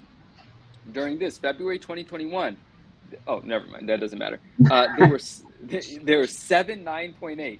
Okay. Now I believe there are 23 Blue Label 9.8s. Also, there were 0 signed 9.8s, and now there are 3 signed 9.8s. So in the span of 3.5 years, now that's not an explosion. It still reflects on it being a very rare book, but only 7 9.8s were graded at that time. And there were a total graded of 144. Let me tell you what the total graded is now, and that'll give us an idea of how much more interest was created, because I did recently post that 9.8, and maybe I have the census in that as well. Yeah, what's your guess? What's your guess on total now? There's probably 100+ Blue Labels. Signature series, I'm not sure. There's probably a bunch, because I see a lot of people get anybody to sign it. So there's probably quite a few. Yeah, man, I've seen the yeah. Like So, but okay, I gotta. Okay. Bro, this is crazy, because this post right here is one of my 9.8s from December 5th of 2022. So we could just call that the beginning of 23. And at that point in time, the total count was already 294. So let's just call that 300. So it had essentially doubled in that 2 years, or in that 2.5 years. And now I'm going to have to look it up to see what it is today. But anyway, I'll look it up in a second. But yes, you're engaging with that book, and you having such a focused in community of symbiote love absolutely did wonders for that book, because it created awareness for something scarce. And once there's thousands of people going after something, there's only a few available, what's going to happen to the price? Naturally, it's going to go through the roof. Before you began to show it to your audience, they didn't even know it existed. It's that rare. I was new on the scene when you started talking about that. I didn't start my Instagram page is only a few months prior to that post. That's one of the first books. Holy crap, what am I talking about? That book was in my first submission to CGC. My first 4-book submission is that Maximum Carnage book that came back in 9.2 that I purchased on eBay for maybe $400 or $500. And at that point in time, the market was already extraordinary. I was able to sell that book for $1,200. That's like a $500 book today, because it's a pretty depressed market. But that's the market. It is what it is. That's a 9.2. At that point, I was able to get $1,200 for it. And who cares what the rest of that submission was? We're talking Maximum Carnage. But the point is, that was my first CGC submission ever. And of course, I made mention of you in the post, because you had a lot to do with my decision making. So thank you. Thank you, because, what Marvel Madness, I forget his actual name. Joshua.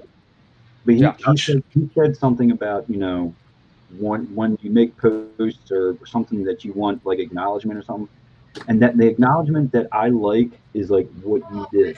That's like respectful to me, and I'm all about respect. So yeah, that I don't know. I like that more than, like, for example, like if I post a book and someone messages me and is like, dude, I've never seen this before. Thank you for putting me on to this, and then they like go get a whole bunch of copies, and they're just like, they're trying to corner the market. Yeah, and then you feel responsible for their financial decisions, right? Like, it's like, well, what do you want me to do now? Hope and pray that your investment works out? Like, I didn't set out to tell you to go buy this thing, and I don't want to feel bad if you made a bad decision. I hear you. Well, not only that, but like, you post it, and I'm like, oh wow, you got a bunch of them, and like, I don't even get a reply anymore, and nothing like that. It's just like, okay, it's not a respect thing. It's like weird. And you've always been, you've never been shy about saying this, and nothing to be shy about. But I've known this about you, and you've been vocal about it. Respect is the most important thing, and you've always been about that, and I'm with you on that. Yeah, I show respect to people that probably most likely don't respect me, but that's just how I am, you know. That says more about them than it does about you. It is what it is. Say To again? an extent. Yeah, to an extent, right?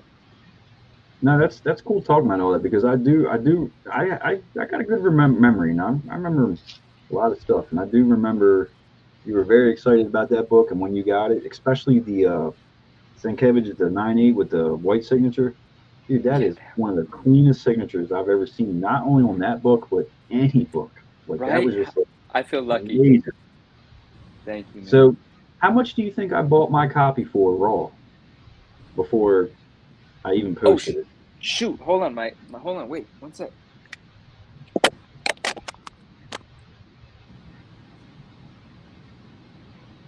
Hello? Yep. Yep. Oh, you guys can hear me? Yes. Yeah. All right. These Yeah, things went okay. I'm gonna try. I think I actually remember.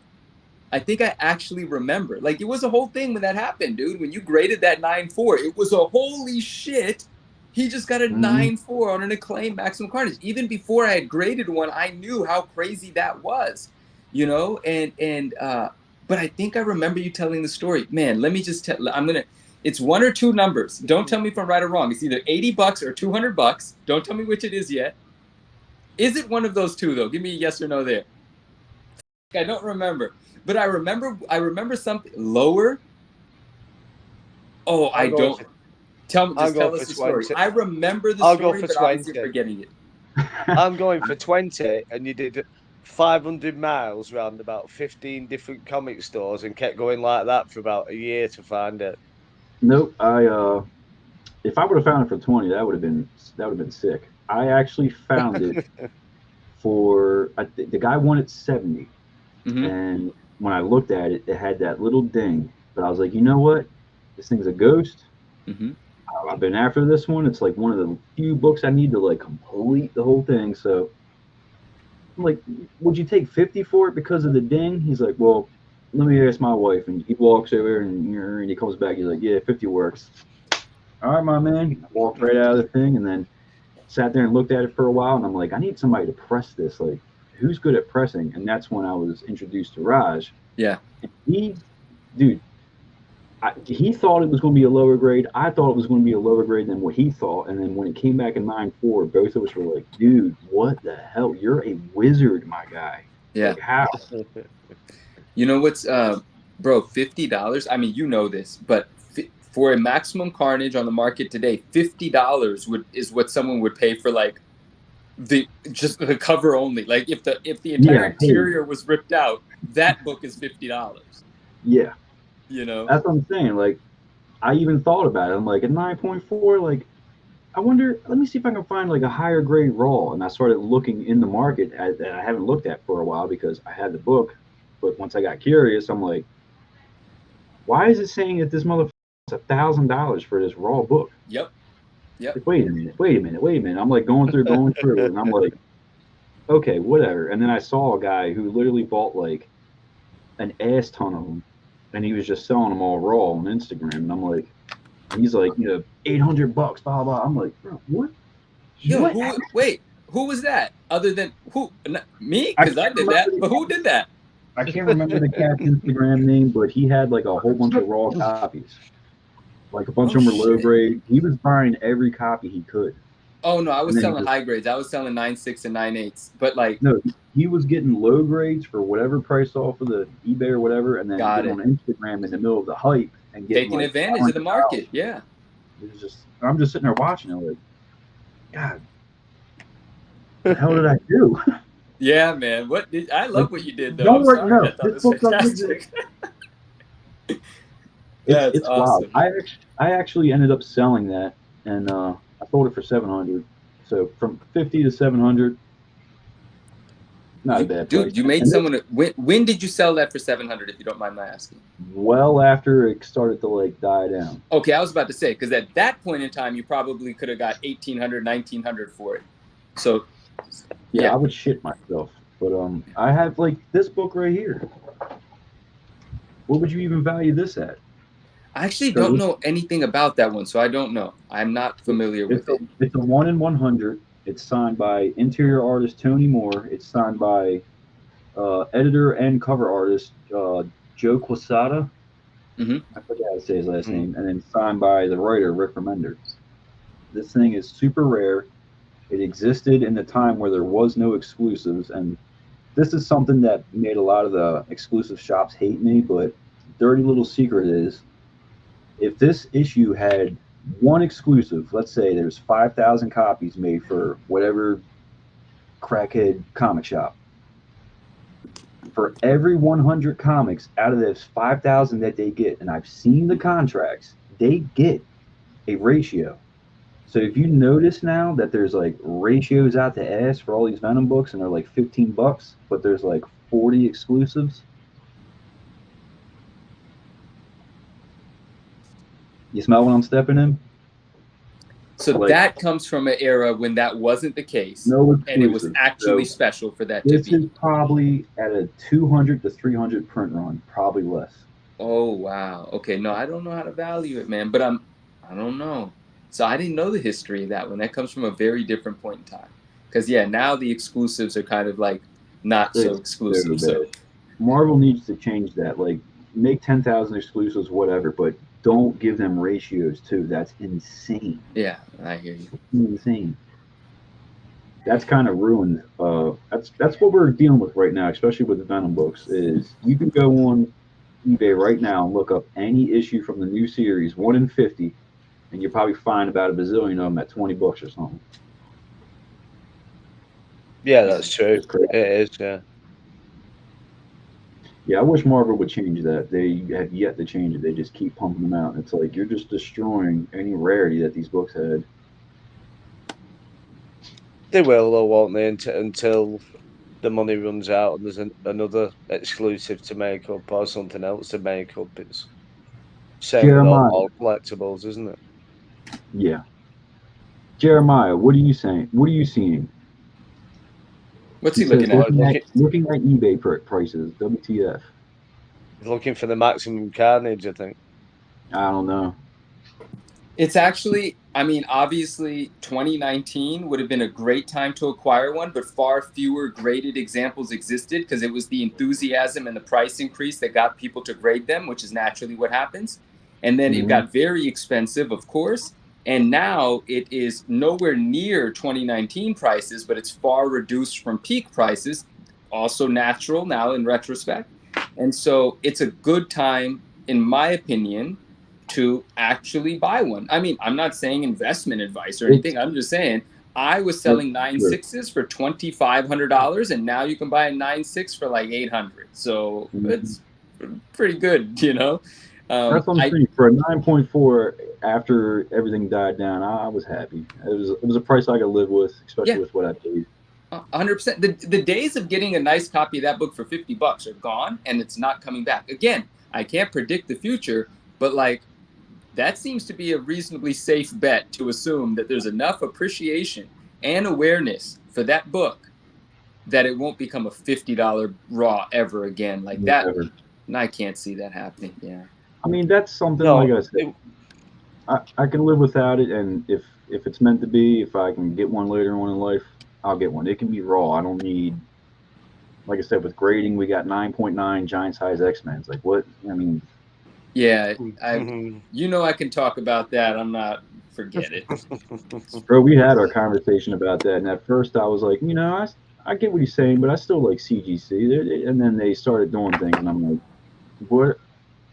I can't defend this anymore. And then the 9.9s that they just willy-nilly on like 70-year-old books or whatever. It's like, okay. I have a 9.9. I've had it for a very long time. It's probably worth dig hole now. Well, it depends on which one it is. Every book has its own, you know, nuanced sort of scenario. It's nothing big, but you know, they had a special thing to it because it was a 9.9, but yeah, we're just gonna have to wait and see how much they dilute and which eras and which books they dilute. I mean, most recently, well, not most recently, but like 2 weeks ago, there's, somebody sent in a 77 book pre-screen submission for Wolverine 1, the Frank Miller, the miniseries, 77 book 9/8 pre-screen. They got a couple of rejects, but they got 10 9/9s and 10 9/9s, 110, and 69 8s.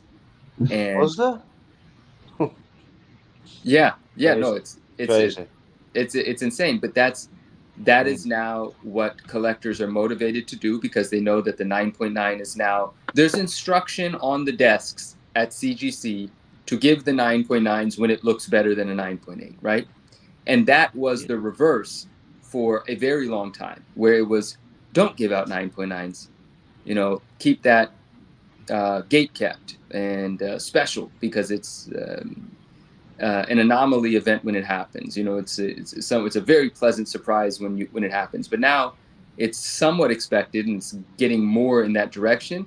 But there is incentive now for people to send in a large number of the same books, hoping that the ones that look better than the real 9.8s just get the 9.9, because the narrative for them is kind of shifting. So it's obviously going to, for that book, for the Wolverine #1, a 9.9 direct edition, because there are 9.9 newsstands that exist to that book. We have a friend that owns a 9.9 newsstand, and the 9.9 direct, not too long ago sold for $15,000. Well, with the introduction of 10 more, they didn't grade. That's one individual's order. That person didn't grade 10 Wolverine #1s to look at them. They're coming to market. And depending on how they come to market, well, it's definitely going to impact the market in a negative way. How negatively depends on how foolishly they're introduced to the market, or how smartly. There has to be some strategy here. Is the strategy 1 every 3 months? Is the strategy 1 every 3 weeks? Is it different selling platforms? Are they private client sales? We don't know. But if they're publicly sold, each one is going to sell for less than the previous one. I just really hope that where the price settles, it's still somewhere where the 9.9 remains special for that book. So that book is definitely going to be negatively affected by the amount of 9.9s that are being produced. But I can't say that that's going to be the same for every book. It definitely depends on what that book's specific census dynamic is.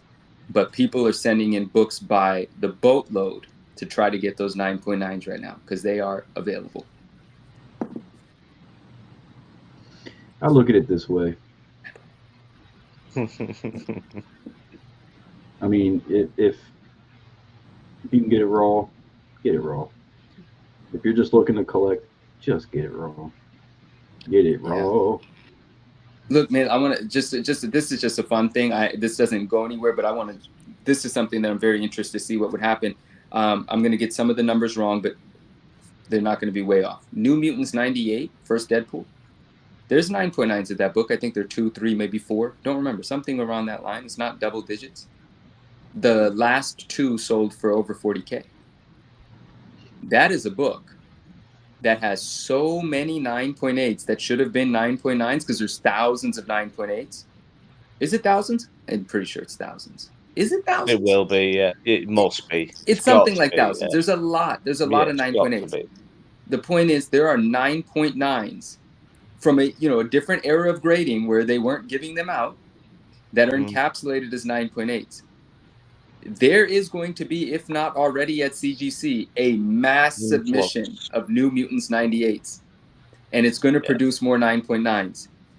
Yep. Those individuals that paid $40,000 based on the fact that there were only 4 of them compared to thousands of 9.8s, all that 4 has to do is double to cut that value down by at least 10 grand.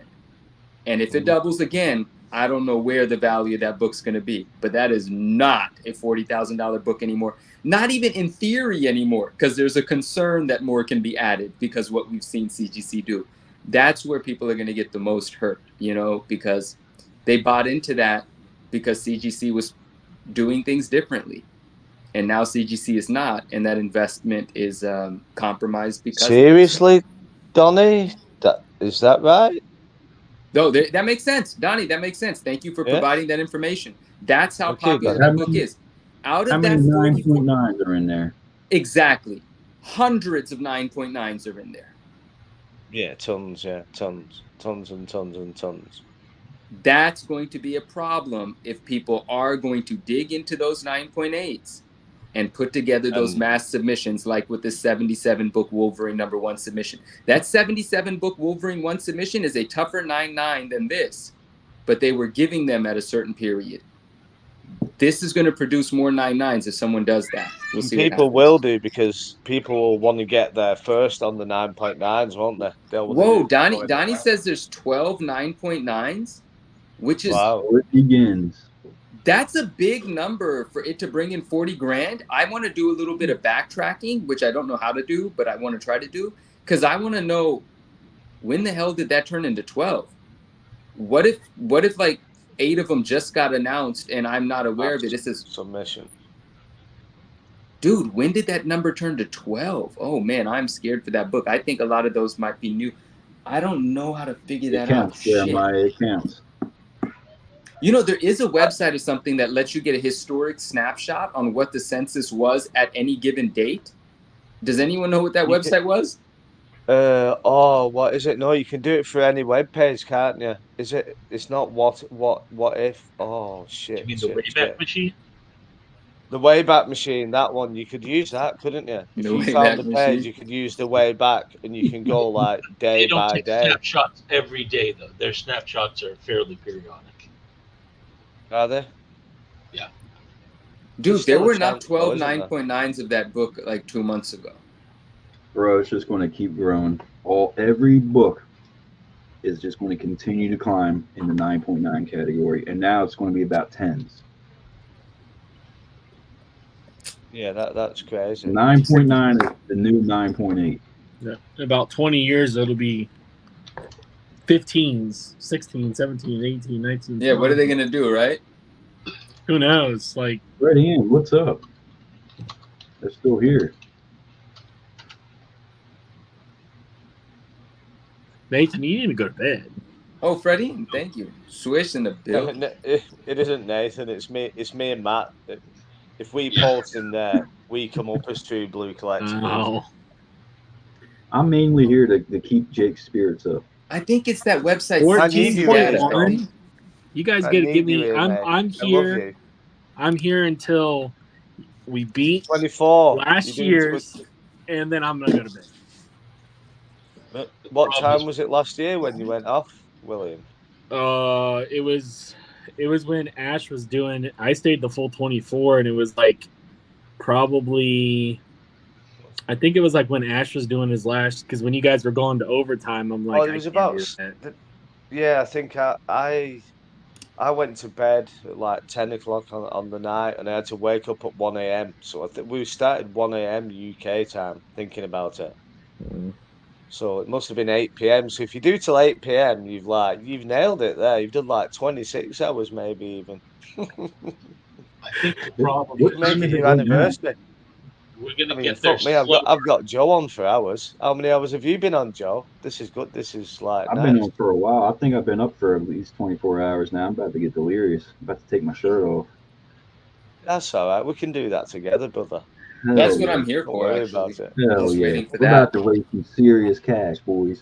It's going to be We're a not slow 21 crawl anymore, for the are we? next couple hours, because last year we had on-the-spot auctions that ended at certain times and fueled that sense of urgency.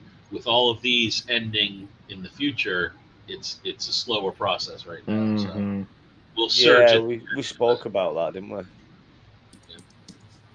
We spoke about it, but we'd already started the ball going. It just seemed the best way to leave it like that. I think next year we'll probably have a website, and then we can have a website. We can just upload information all the time. It's just easy to look at a snapshot, and hopefully we all get more organised. But it's not just that anyway. A lot of us don't know what our schedule is going to be. I mean, I didn't know what time I was going to finish work, and everybody's just doing this for the charity and the good nature and for the awareness of mental health. So, we can't always commit to times, can we? But I do think we should next time somehow make it so auctions are kind of on the stream and end at certain points. So there is a bit more excitement in that sense. I'm here until you guys kick me off. There you go. So. Okay, you're right. So I'll go. What we'll do is I'll just like. There we go. I veto that. You're back.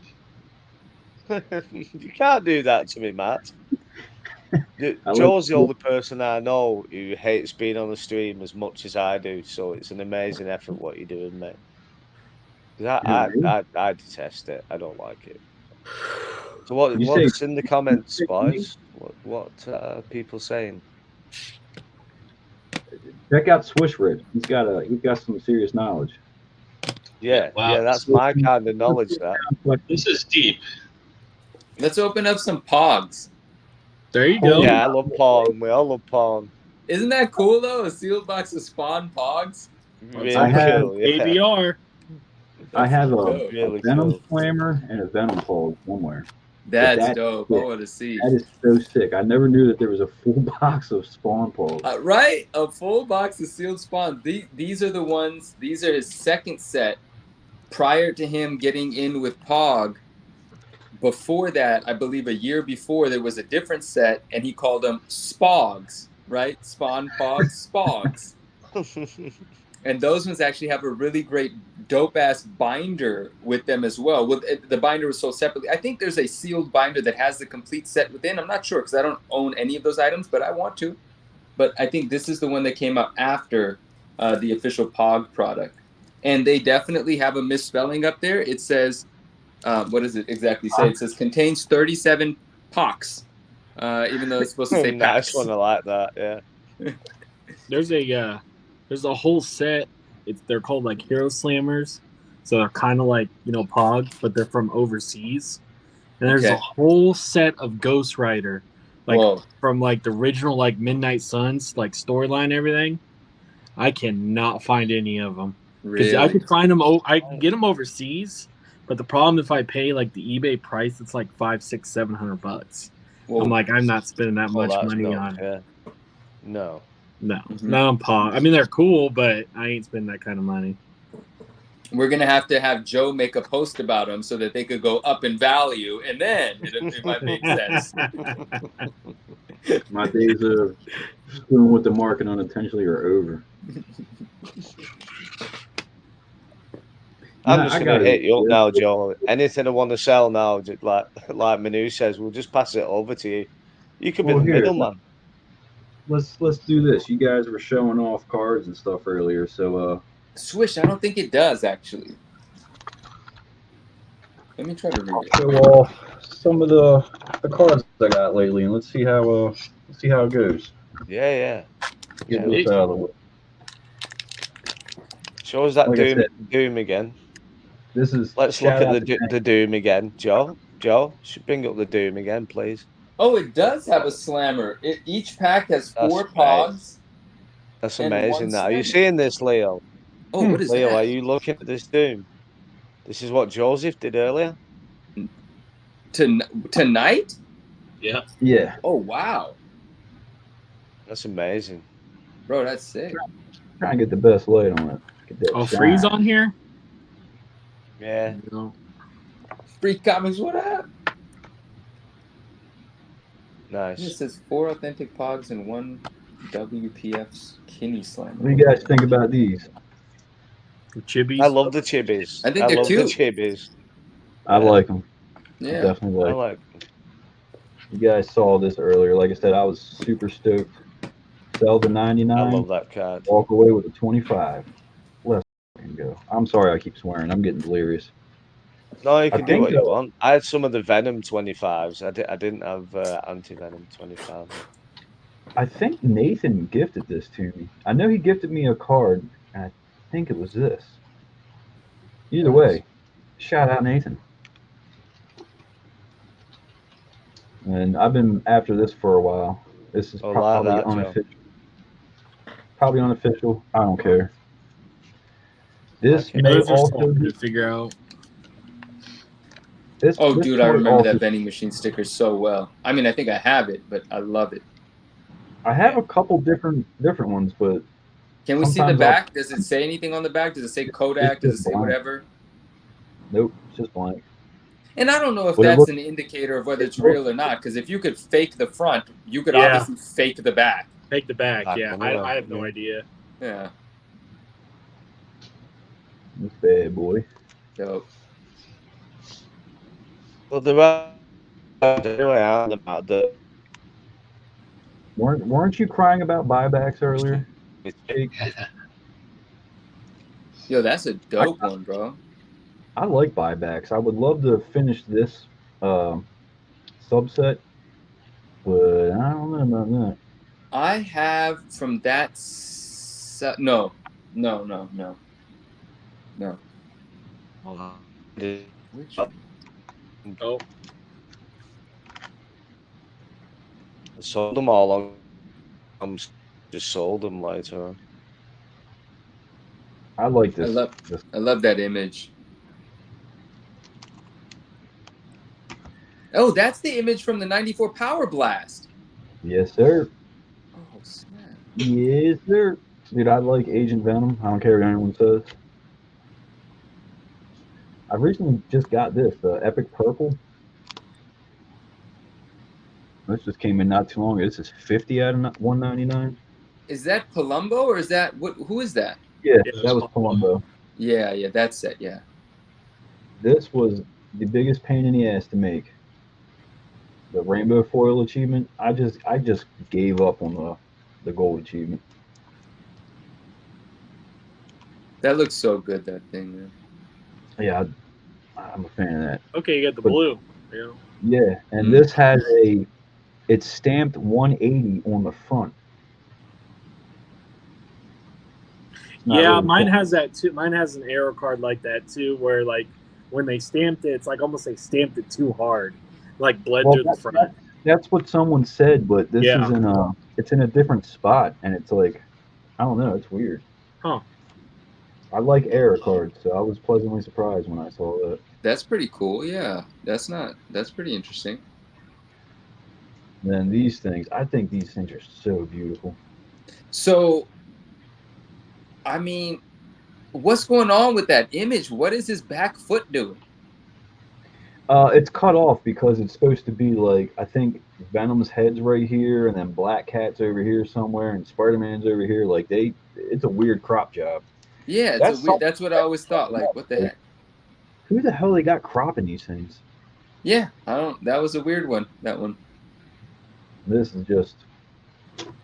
I've been taking it slow with these things, but Platinum's pretty fun. And then these things, my God. Oh, Blue Surge. Yeah. My God. Oh, can I see that? Oh, there's that big lobster claw carnage. That I remember that one. That's just, yeah. Yeah, a little funky, but at least he doesn't have a tongue. Right. Nah, but this set was really fun set. This is platinum, right? Yeah, they did such a good job. Yeah. But I'm not really interested in going any farther than what I have with this set. This one is dope.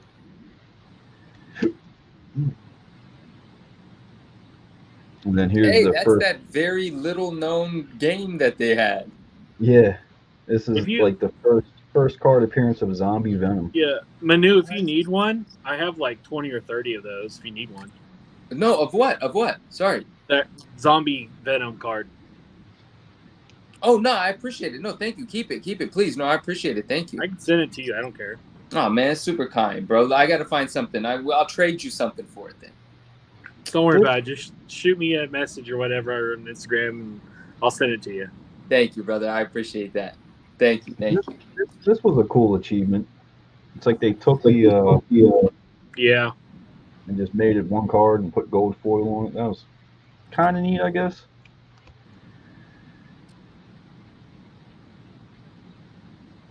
Definitely love this card.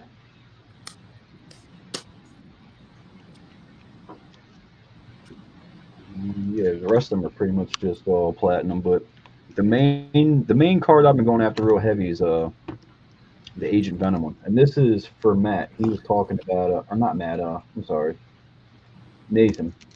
Is that the He was diamond? talking about, huh? Is that the diamond? Yes, sir. Nice. It's pretty beautiful. Mm-hmm. This was one of the ones that I was so excited to send in and get that blue label, and then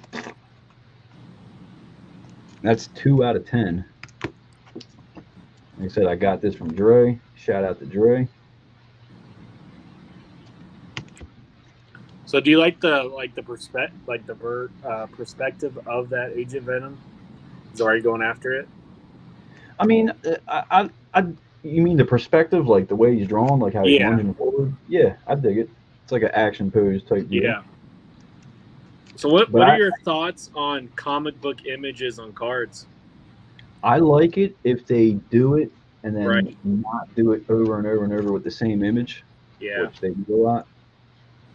Like the this is a comic cover image, and then this one's my prime example. I love this card.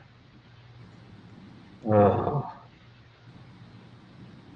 do I love this card. This is a second print cover, but Yeah, that's the actual cover image. Yeah. whew, when they do it right, they do it right. But if they start slapping this one at like 20 other cards, then it'll kind of suck. What's Yeah, out of that? I mean, not, to talk about the comics of that Anti-Venom one, is that cover the more sought after cover, or is it the harder to find first print newsstand, or does anyone care about the first print newsstand? No one cares about the first print newsstand, especially with the moderns for some reason. I have a whole bunch of modern newsstands. They don't really, unless it's like a super key issue, they don't really seem to, no one really seems to care. But I'd say between the Anti-Venom and then the Addy Granoff Venom that I showed earlier, it's the same issue. One's a 1 in 10 variant, and then this being a second print variant. Oh, that's that issue. Okay. I think this is the more popular of the covers. Got you. But it's also, it's less printed. Like the 1 in 10 Addy Granoff, there's literally thousands of those bad boys. And the first print doesn't have Anti-Venom on the cover, if I remember correctly. It's like 5 or 6 other characters. I forgot. Yeah, it's just it's the Thunderbolts and Spider-Man. Yeah. So like I said, my story that I talk about all the time is I stopped collecting once they killed off Eddie Brock, and I kind of missed the whole Anti-Venom thing. And by the time I came around and read it, I was like, dude, this character's badass. Yeah. Yeah. So what's that one book where there's like the laboratory tube in the back with the symbiote, the guy in the chair, the symbiote's in the big tank full of water behind him. What book is that? So that one I do have. I'm not going to dig it out, but that is the first appearance of Agent Venom, like, period. That's Agent Venom. Okay. Yeah, his first appearance was in Amazing Spider-Man. God, I forget the number. I think it's a 0.1 or 0.2 or whatever when they did those weird numbers back in the day. Tough book to find. Super tough book. That was another one I looked at. I found that bad boy for $60, and yeah, that's not going to happen. I mean, yeah, again, that was a deal of the lifetime. But that is probably one of the most sinister Venom covers. Just the way he looks in that tube and it's all black, like. Not a lot of people have seen it. You know, when anyone does post it, there's a lot of people that always say, like, what the hell is that? I've never seen that before. You know what? Just for you, you guys keep talking for a second. Oh, easy. Dig it out. Dope. You know, RMS sent me some gifts, and he sent some pretty cool stuff. But like, I don't have Funko Pops. I'm not a Funko Pop collector. I mean, I think they're adorable. I think they're cute. But I'm not going to go get a wall of Pops, you know, and start doing that. But I remember when they did this soda thing, which I just think is so cool and so interesting. And he sent me 2 of them. They're still sealed. I haven't opened. So he sent me the Venom one and the Carnage one. And this is obviously what comes out of it. How cute is that, right? And they're like chase versions of here. So there's like a harder to find Carnage version that comes out with like Cletus Cassidy's face instead of the Carnage face. And I don't remember what the harder to find Venom one is, but Doom is in the building. Look out. Oh, Wait, can you hear me? What up? yeah. Yeah. Oh man, look, honestly, last second, I don't even know what's going on. I was watching the stream. I fell asleep. I woke up like, wait, these guys still going? You guys look like you lack a little bit of energy. Like, yo, where's Sergio? Sergio, come on, dog. Let's get on here, dog. Let's help him out a little bit, you know? Yo, the whole team is about to show up. Where's Elusive? These are his hours. He's awake. Yo, text him. You gotta text him. I don't know. He's acting like he's asleep. Something's happening. I don't know. What's going on? All right. We're gonna send him a message. It's nice to see you, my man. What up, man? What up? What's up, Matt? What up, Ryder? What's up? Oh man, you guys have been here since what? You guys started at 12 o'clock, man? 1 o'clock. Yep. Oof. That's a long ride. Almost 17 hours now. It's all good. Oh man. I've been able to just sit here quietly for the last couple hours. Everybody else is doing the talking. It's That's great. let me guess. That's the Manu effect, you know? What's going on over here? Joe, Old Man Venom, he's not on screen Yo. right now, but he's been sharing some pretty great stories. what up, with us, man? Some great insights into a lot of. There it is, man.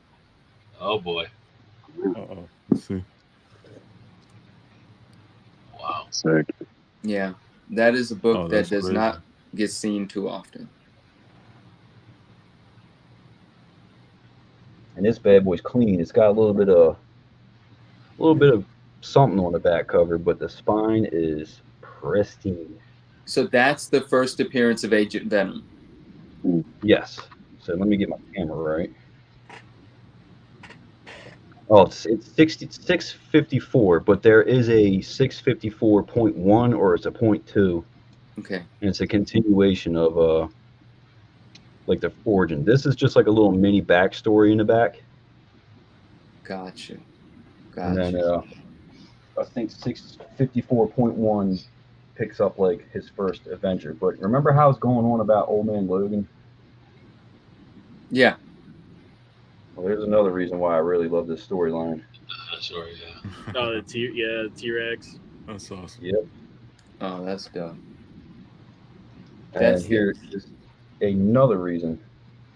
Wait, the Venomized T-Rex is in Old Man Logan's storyline? Yeah. Yep. First appearance of him.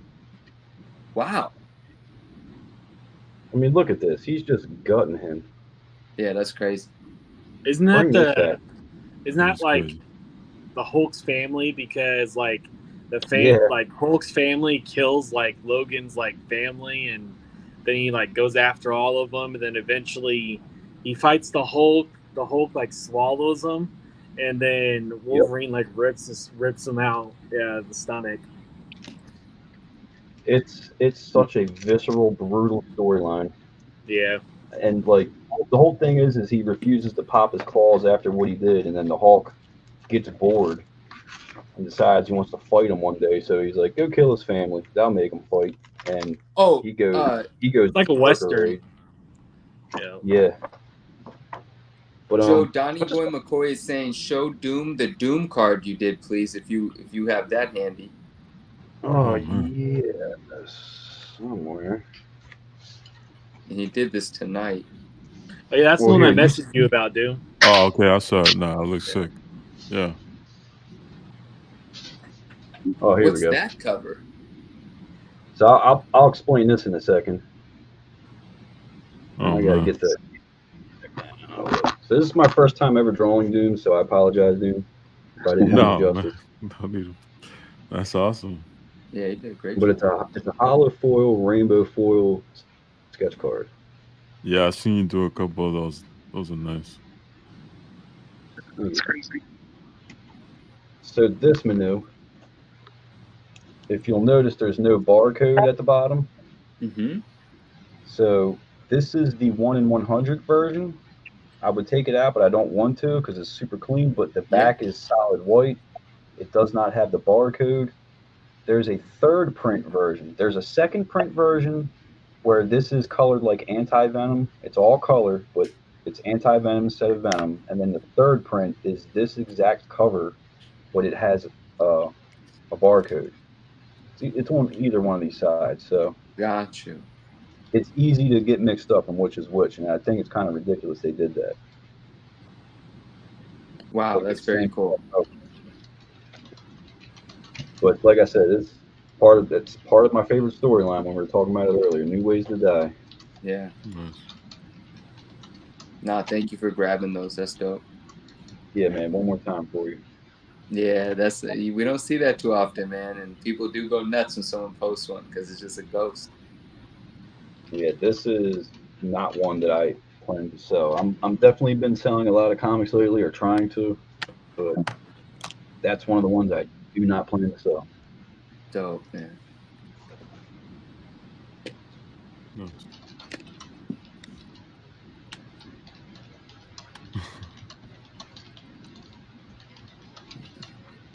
Sergio, is this? Oh, that's Monster and Iron Mask just chilling right there. Sergio, can you hear us? I'm here, brother. Hey, man. 100%. Good evening. Good morning. Hello. Good morning. Hi. I'm here. Here we are, on some demon hours over here. That's sick. Dude, last year I was on here with you guys as well. Yeah. That's awesome. That was a blast. Yeah. That's crazy. Yeah, I've never seen some of these comics you're showing off here for sure. This is Campbell, right? Yes, sir. Yeah. Yeah, I figured, I don't know, show off a few things because why not? Nah, that's pretty Like, dope. We don't see Campbell do Venom too sunlight often. outside now. This one's cool. I've grown to really appreciate J. Scott Campbell's style. As a matter of fact, I've been going after specifically cards that he's done, or artwork that he's done on cards. Nice. I don't know anything about this character, but the J. Scott Campbell. Yeah.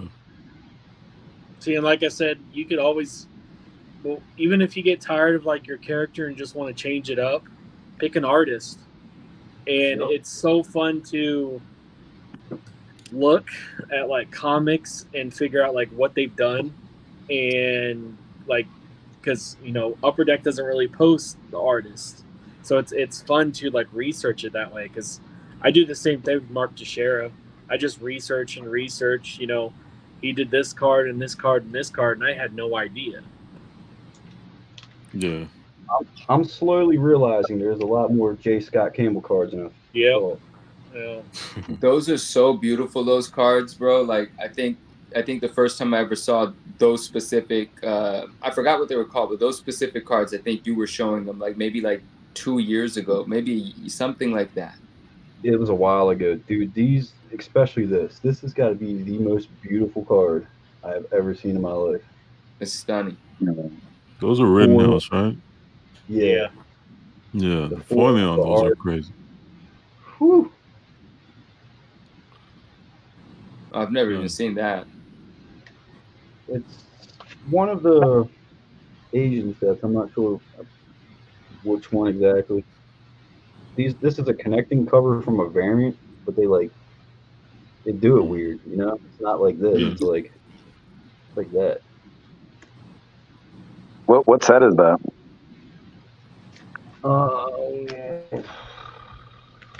I'd have to look it up. I posted the name of the set on my trading card Instagram. Can't remember. But I somehow or another got lucky and completed the whole rainbow of this on E-Pack. Nice. Yeah, you slay on E-Pack, old man.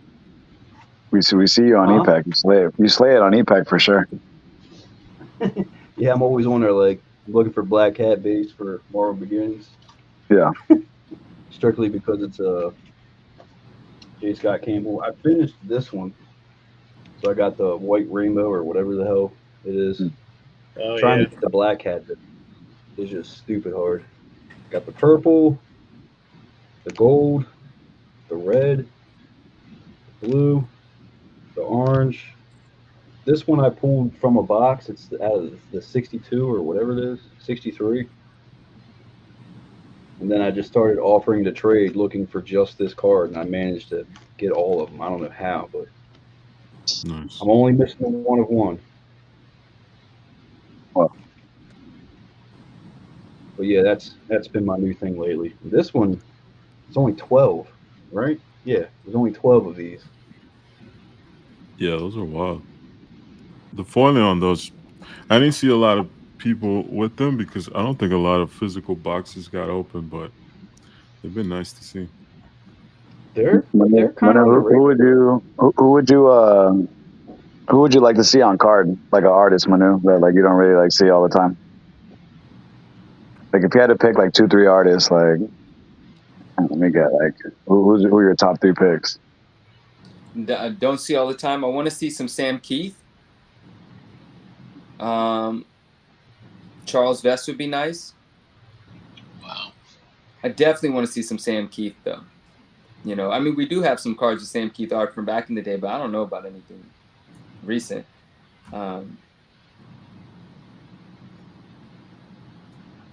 And well, I mean, we talked about Sandoval earlier today, but I think we talked about him because he came up on a card, right? Oh, Joe's muted right now. I forgot. No, Matt actually has the original art from the. Oh yeah, of course. Duh. That's it still blows my mind that was Sandoval art. Yeah, but his Venom is amazing. What is his full name? I just call him Sandoval because I just remember a Ratio Venom variant he did that I was in love with. It's either Gerardo or Geraldo. Right. And since I love his Venom so much, I think I'll just go ahead and do a shout out for him on that 3. That'd be dope. Pretty cool. So you get like a Spider-Man, if you do like a Spider-Man set with those 3. Oh, dude, I don't know if I would just say that because that would. You know, who was having this conversation? I think it was on the last podcast that you guys did. Was it where you guys were saying someone proposed the question that if you guys made a set. No, yeah. Where was this? This might have been Elusive when he was talking to RMS on his podcast. He asked RMS if you were to create your own set, which artist would you have do cards? I don't remember, but it was a really fascinating question. I think I want to ask that question to you guys here as well. If you haven't answered that before, if you were creating your own Marvel card set, who would you want in it? And for me, the way Elusive posed the question, he said like, would you want it to be one artist? Would you want it to be multiple artists? And I think I would love to see a set with 2 artists. And if I could, I know this is generic and corny, but if somehow there could be a new like Spider-Man centric set that was McFarlane and Bagley, selfishly, that would appeal to everything that, you know, raised me in the 90s, right? Like they have very different styles, but they're very 90s, very nostalgic. Many of the same people appreciate both of them creative, you know, their process and what they put together. So I think that would be just a very easy set for me to enjoy. A Bagley and McFarlane Spider-Man centric set. Like that'd be crazy. Yeah. Was that Jake? Uncle Jake? Toe cheese, please. What's going on, man? Gio. Good morning. How's it going? You made it. We've got one heads. Who's short? What's happening like? The other one? And look, the other one's on California time. He has no excuses, you know? No, right, it's early here still. Exactly. No excuses. Yeah, I mean, look, it's 4:55 a.m. where I'm at, so. And I mean, for me, it'd be kind of cheap, you know, because if I had to take like a swing at it, I'm gonna throw like Jack Kirby in there. It's just not possible. Yeah, but I hear you. You know, little Jack Kirby for me. You know, some John Byrne. You know, I know he's missed out there in the hobby. A lot of people, you know, are big fans of John Byrne, and he's still around. I don't know if we've talked about this in the podcast, but you know, he's like one of the last.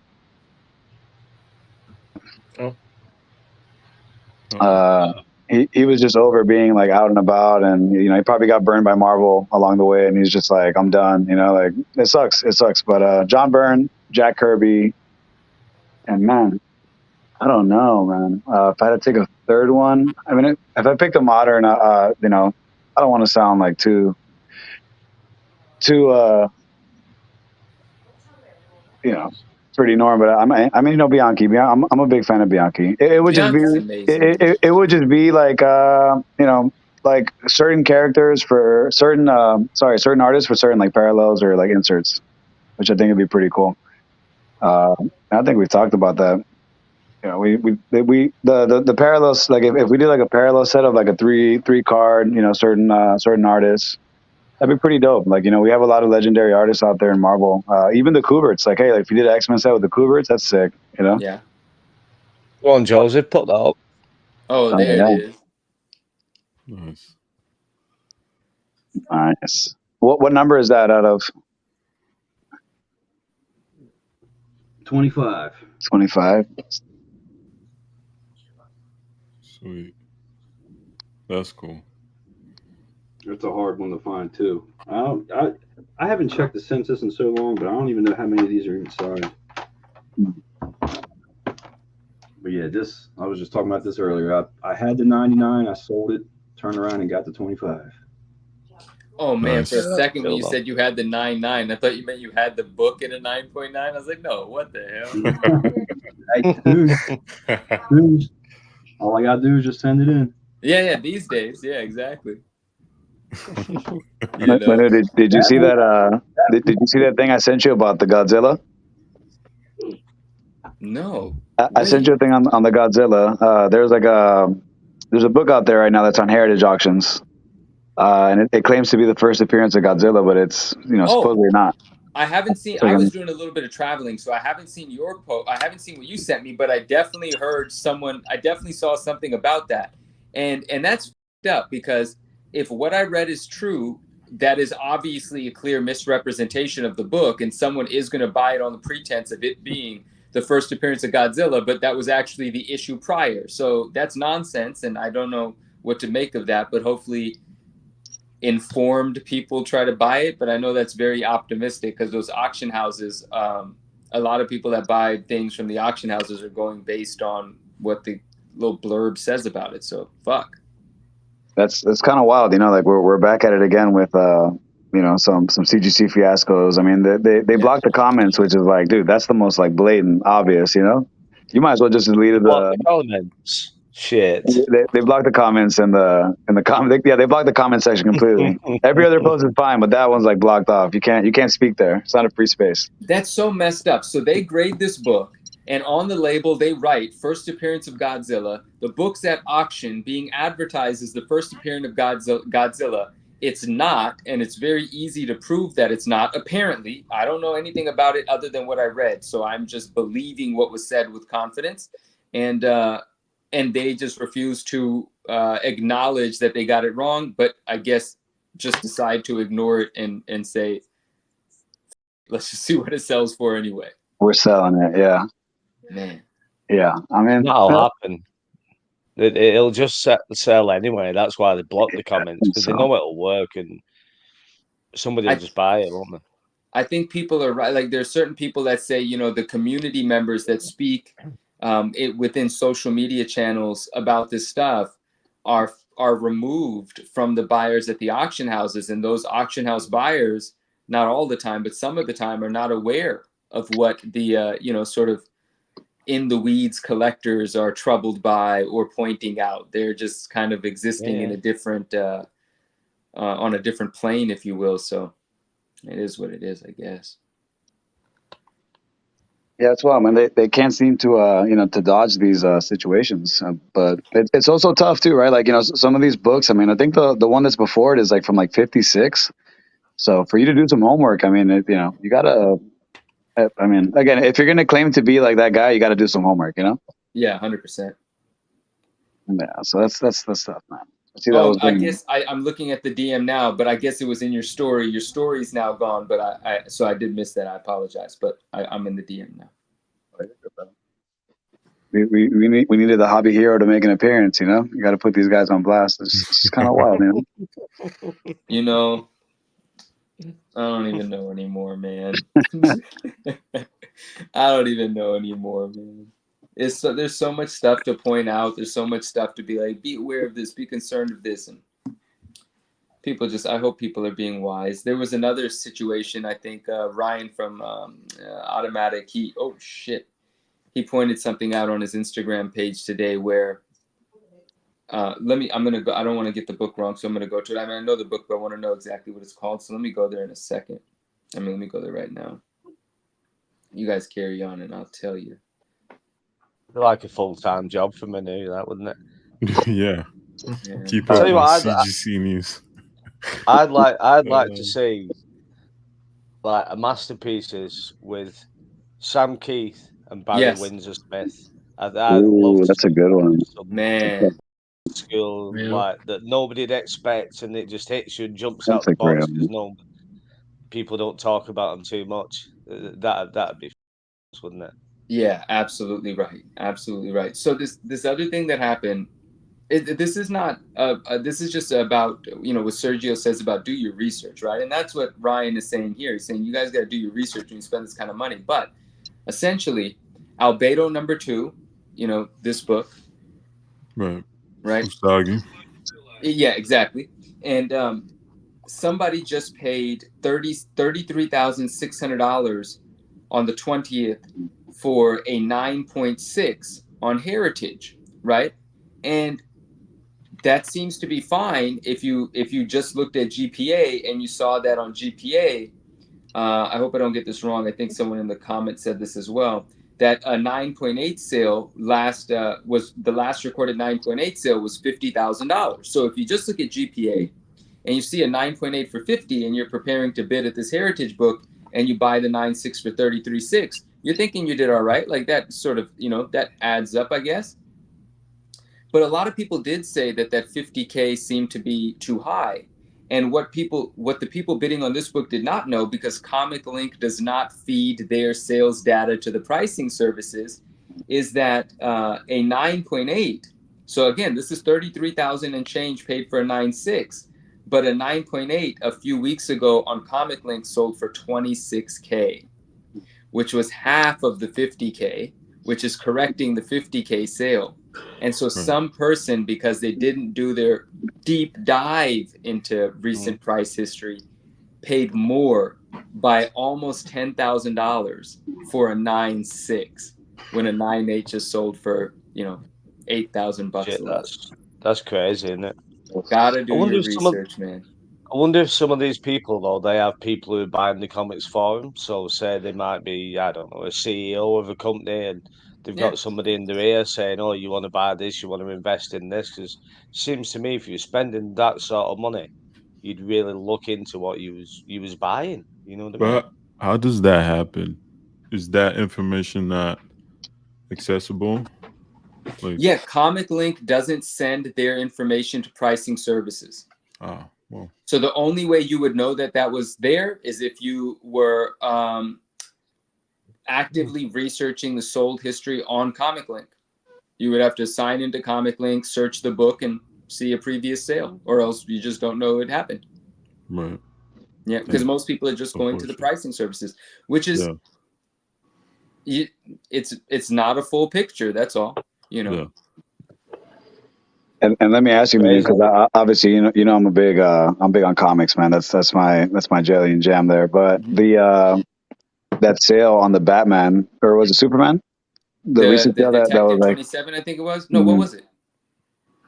That it sold for like was it 500K? I want to say.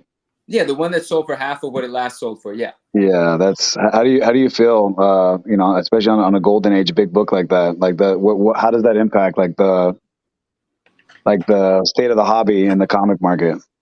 Like if the last one sold for $1 million, the next one sells for half. Like where are we at? Yeah, what does it do to everything else? I don't think it's much of a. I mean, I don't know, but I don't think it determines anything. I think it just gives more validity to what Sean from Reserved Investment said that I clipped and made a reel of just the other day. That says things are worth what they're worth in the moment. Like that's what it is, you know. Like whatever buyer was willing to spend $1 million for it was off on vacation, not looking at Heritage auctions or wherever the book sold at that particular time. That same book could come up again and sell for 200 grand higher if there's other people in the market at that moment. I don't know that it determines much of anything at all, other than things fluctuate because they're not grounded like Sean says. And this is a poor choice of words. I mean, it's not a poor choice of words, but it could be interpreted a bunch of ways. But he says there's no core fundamentals, right? It's all emotion. It's all intangible to determine the value of this. Whereas something that's, you know, feeding you or sheltering you, well, there's other things to factor into what that's worth, right? But a comic book, even if you're looking at it as like a piece of art, a long-term investment, a really high-dollar piece of art, it's still not rooted in anything. It's still just emotional and speculative. And that book just happened. Like, who's to say the guy that spent the 1.1 million wasn't the overpayer or whatever? Like, I actually don't know the price history of that book. And then a lot of people came to try to justify that sale today. I'm speaking out of ignorance a little bit, but some people came to justify that sale today. It was funny because they were like, oh, this was because it had rusty staples and it had a bad presentation. But then somebody really quickly pointed out, they were like, dude, it's the same book. We're not saying a version of this book sold for $1 million. This is the same book that sold for half the price. So you can't say it sold for that price because of how it looked, because when it sold for 1.1 million, it looked the same. It's the same exact copy, you know? Nice one. That's funny. It's interesting to see, you know, obviously the guy sold it off, took the half loss on there. Yeah, and whatever. Maybe he's, you know, now it's more liquid, right? He's got, you know, some of his money back. He could probably make that happen to the other half, especially like when you're dealing with that much money. If you got money to buy a comic that big, like, you're okay. Yeah. But I mean, in terms of what it indicates about the market, I saw Joe do like this, you know, gesture, and that's what it indicates. It indicates that this thing is volatile. It is not there. We do not have a floor. You know, we're not at a place where we know what the floor price is.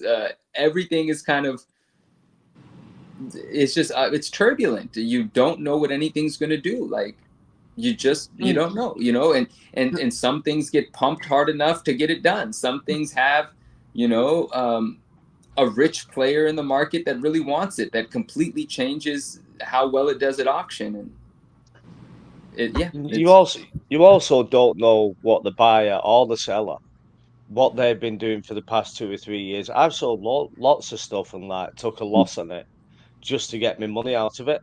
Sure. But that doesn't mean as a whole, all my collection is free. My collection has been free for fucking God knows how long as a whole to be buying and selling.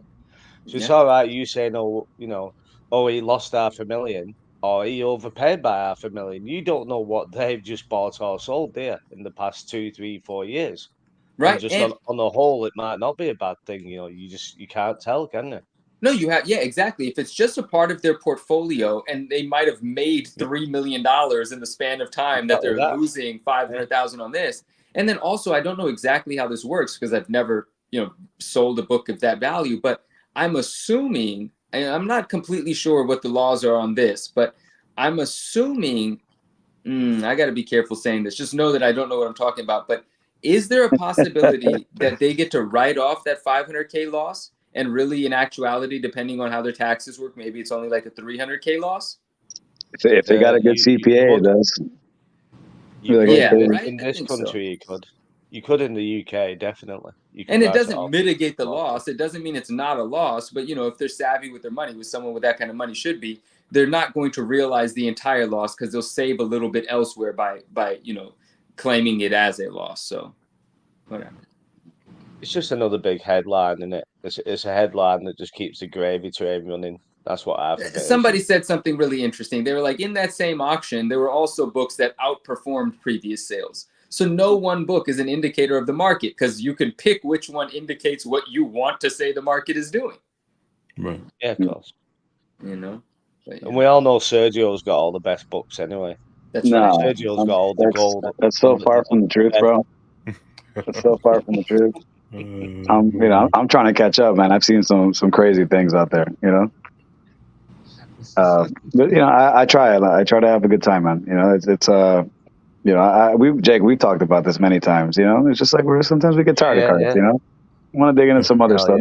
There's so much out there, and listen, it's a beautiful thing that Marvel has brought us together. But it's also like, you know, like I want to see the other shit that Manu has. You know what I mean? Like, stop being so secretive, Manu. Like, show me the other stuff. No, you can't say that. Know? One secretive guy is telling the other one. No, right?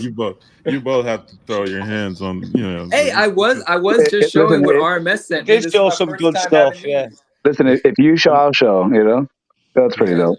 I got Funko Pop soda cans because RMS is great. He said that's pretty cool. Those are fun.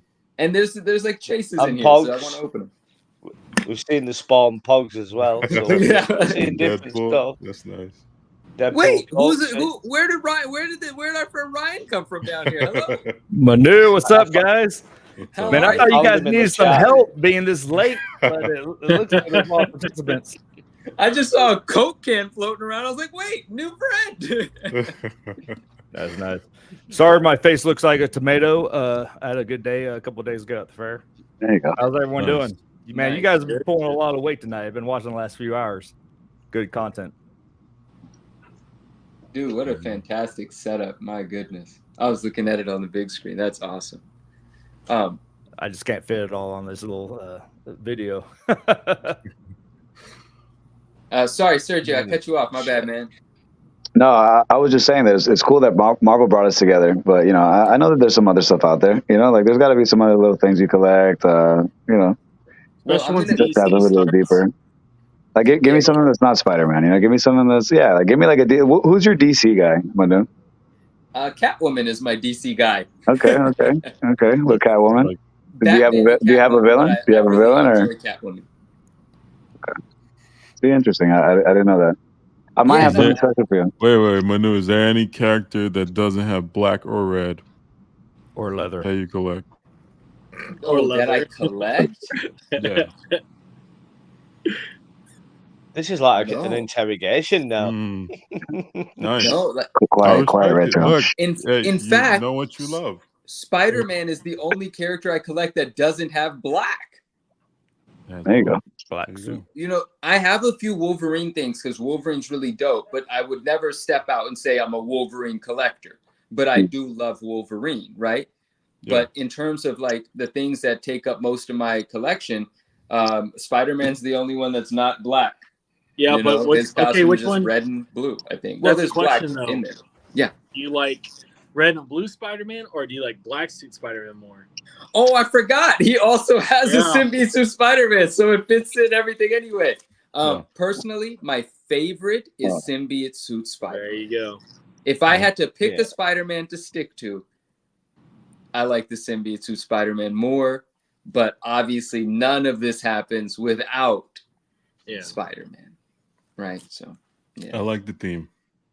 yeah. It's consistent.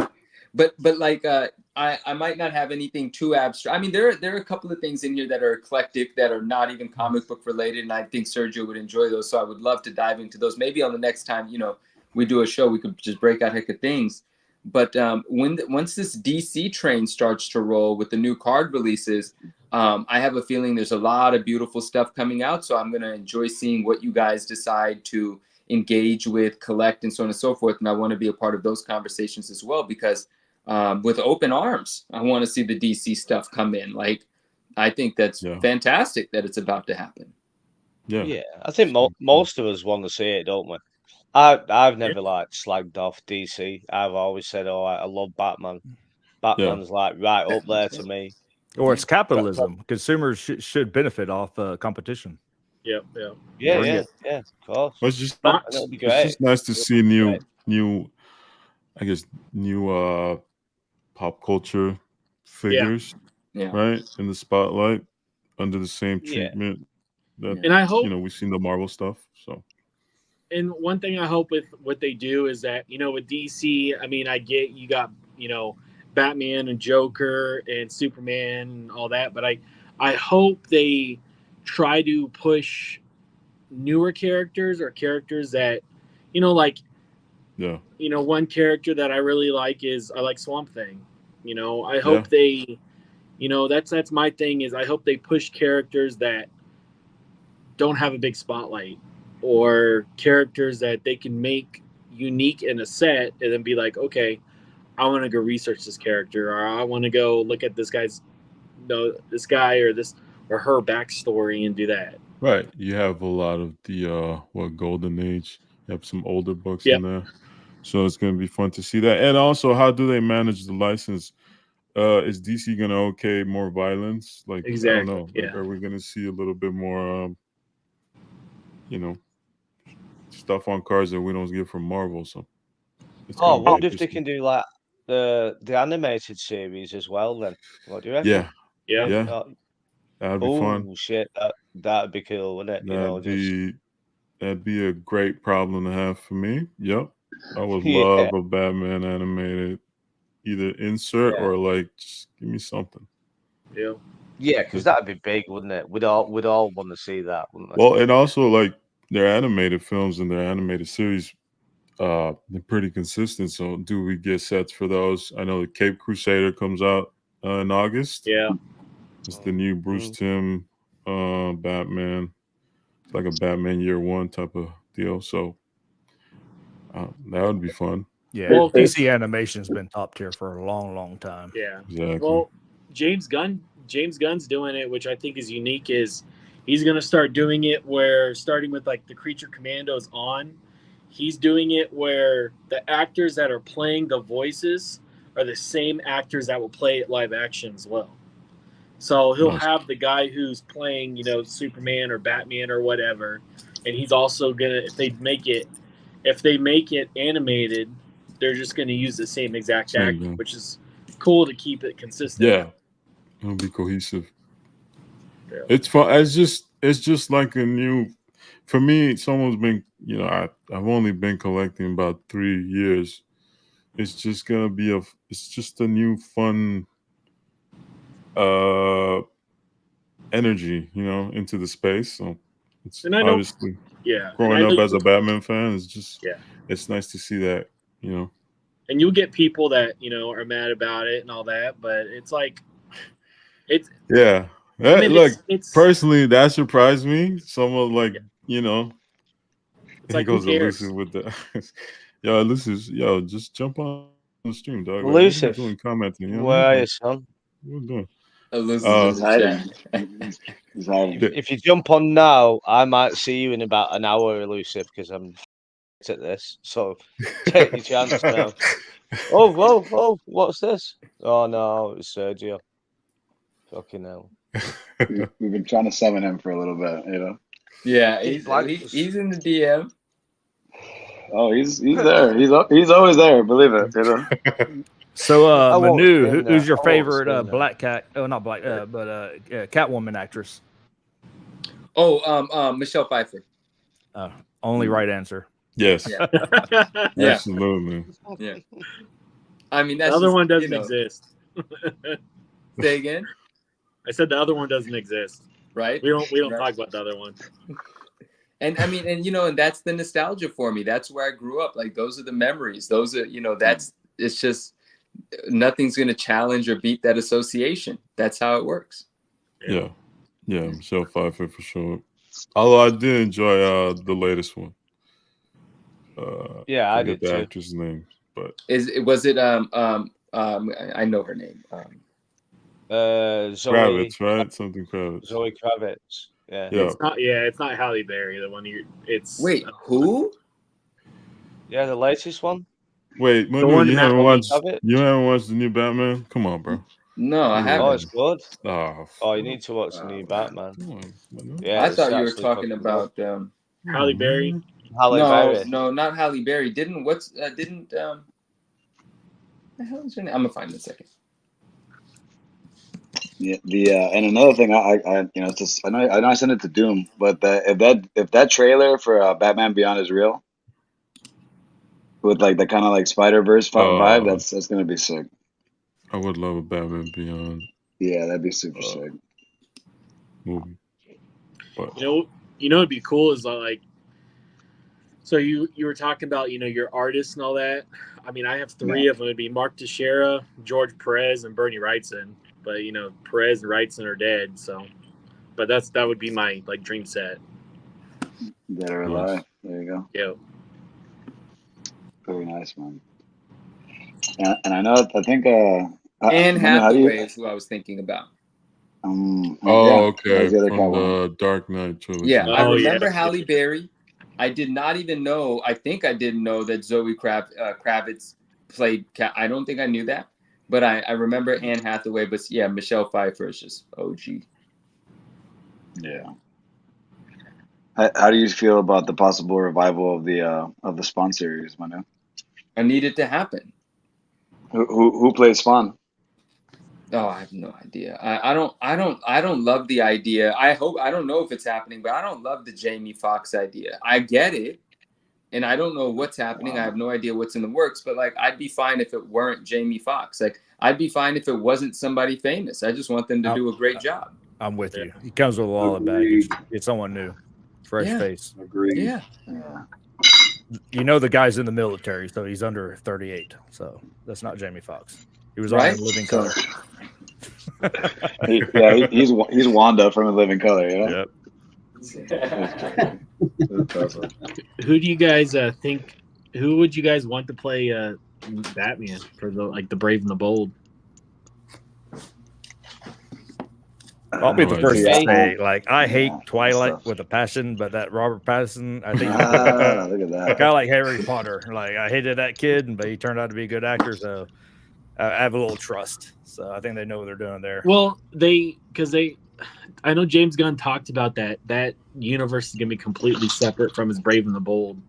So it's like they're gonna have to do somebody new. So I don't know, because I know one of the guys I would like is Jensen Ackles, the guy who plays Soldier Boy in Homelander, and he played Dean Winchester on Supernatural. I think that would be a good Batman, but the problem is he's older. So what James Gunn wants is, he talked about it, is he wants a guy that's young. Yeah. And the guy that's done it, is doing it for 10 plus years, because that's what he's doing with Superman. Is he has a young guy and he wants him to be Superman for about 10 years. So you're gonna have to get somebody young. And that's what's got me worried about the Fantastic Four, where they're bringing all these A-listers right on board. Get a fresh face. Yeah. That you're talking about a 20-year commitment at least. Especially Exactly. like Can we not talk about it? Can we not talk about the Fantastic Four right now? Oh, yeah, right. Why not? Come on, son. Because man, like, listen, because if they fuck it up, dude, I'm gonna be. Listen, I'm still gonna collect what I like, but it's gonna suck. You know what I mean? It's gonna really suck if they blow it. I'm just assuming they are gonna blow it. And, it is. Female surfer. I don't want to be that guy, but come on, dude. Just start out with Norrin Rad. Yep.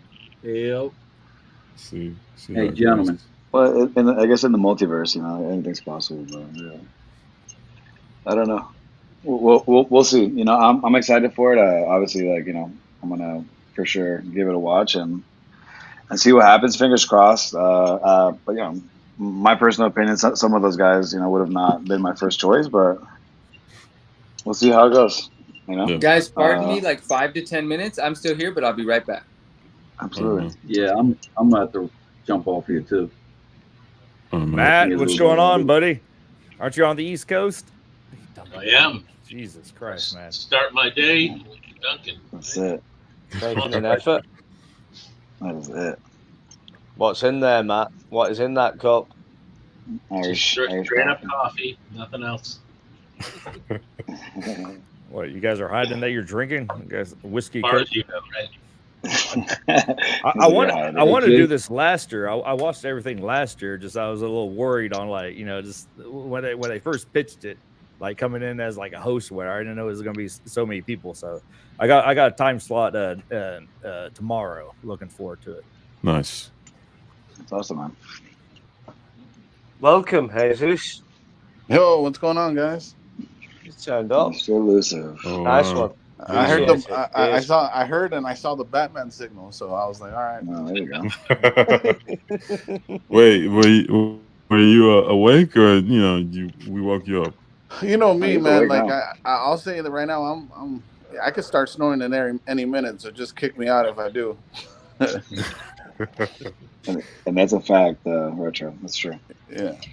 Hey, Jake, I will be back on the boys sometime later today. Nice one, Joe. Is my mic not working? Yeah, we can. Yeah, we can hear you, mate. Loud and clear. All right, well, I'm going to jump off here. I'll be back on in a few hours. I need to get some sleep, man. Oh, man. Nice one, Joe. Well, have a good night, man. Yeah. Cheers, Sure, mate. Take it easy. I'll be back later. Catch you later. Oh man. As soon as I jump on, Manu jumped off. What's going on with Manu? Oh, don't know. Yeah, he said he'll be back in about 10 minutes. Oh, nice. Retro, Now that I got you here live, brother, I want to thank you for making that happen with the comics, dude. I appreciate that. You know. Nah, it was a pleasure. We had fun, didn't we? Picking the comics and getting the comics. Like it was. Yeah. We discovered a few things. We did We discover discovered a few things. Yeah. I bid on a That's few awesome. things that were wrong. Oh man. I bid on a Nah, few it's like- lots. We got the wrong lots to come, but there you go. That's okay, dude. No, it was great fun. Yeah, it was interesting, man. There's a lot, there's a lot of good UK books out there. Very fun, man. I had a good time. Yeah, I just didn't know. I was like happy for you. So the X-Men 35 cover you got, well, the fantastic edition. I was like Yeah, happy it's, for you. Pissed off. I thought I wanted that for so long. So it's like, oh, I can only be happy though. We've got Johnny Hey, in the man. chat. Oh, Johnny. This is Johnny Bravo. Johnny. Hello, Yes, Johnny. sir. What's going on, Johnny? OG. Yeah, man.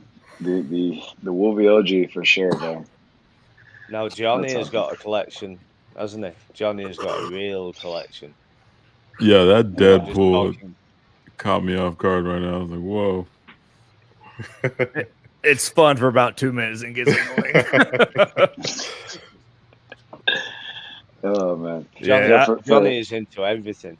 Yeah, I thought I was OG until I learned about Johnny. Yeah, man. Yeah, He's got those old PSA tags. He's scary. he has as well. Yeah, it's really Johnny's got some scary. stuff. Well, I had a good mail day today. Nothing else is happening, but I found out this was a comic book today. What you Oh, got? nice. Yeah, they used the Hildebrand Hildebrand. Jubilee. They got that on the back wall over there. So I picked up a few of these. Hopefully, get 9.8 with one of them. That's awesome. Lucy kick himself out? No, I'm here. I thought he was kicked out.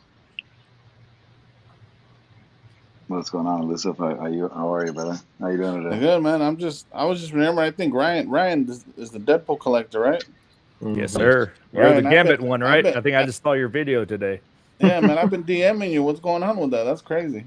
Dude, I suck with social media, man. I'm 41, and Matt sent me the invite about 30 minutes ago, or like an hour. It took me that long to get on. Apologies, I haven't responded.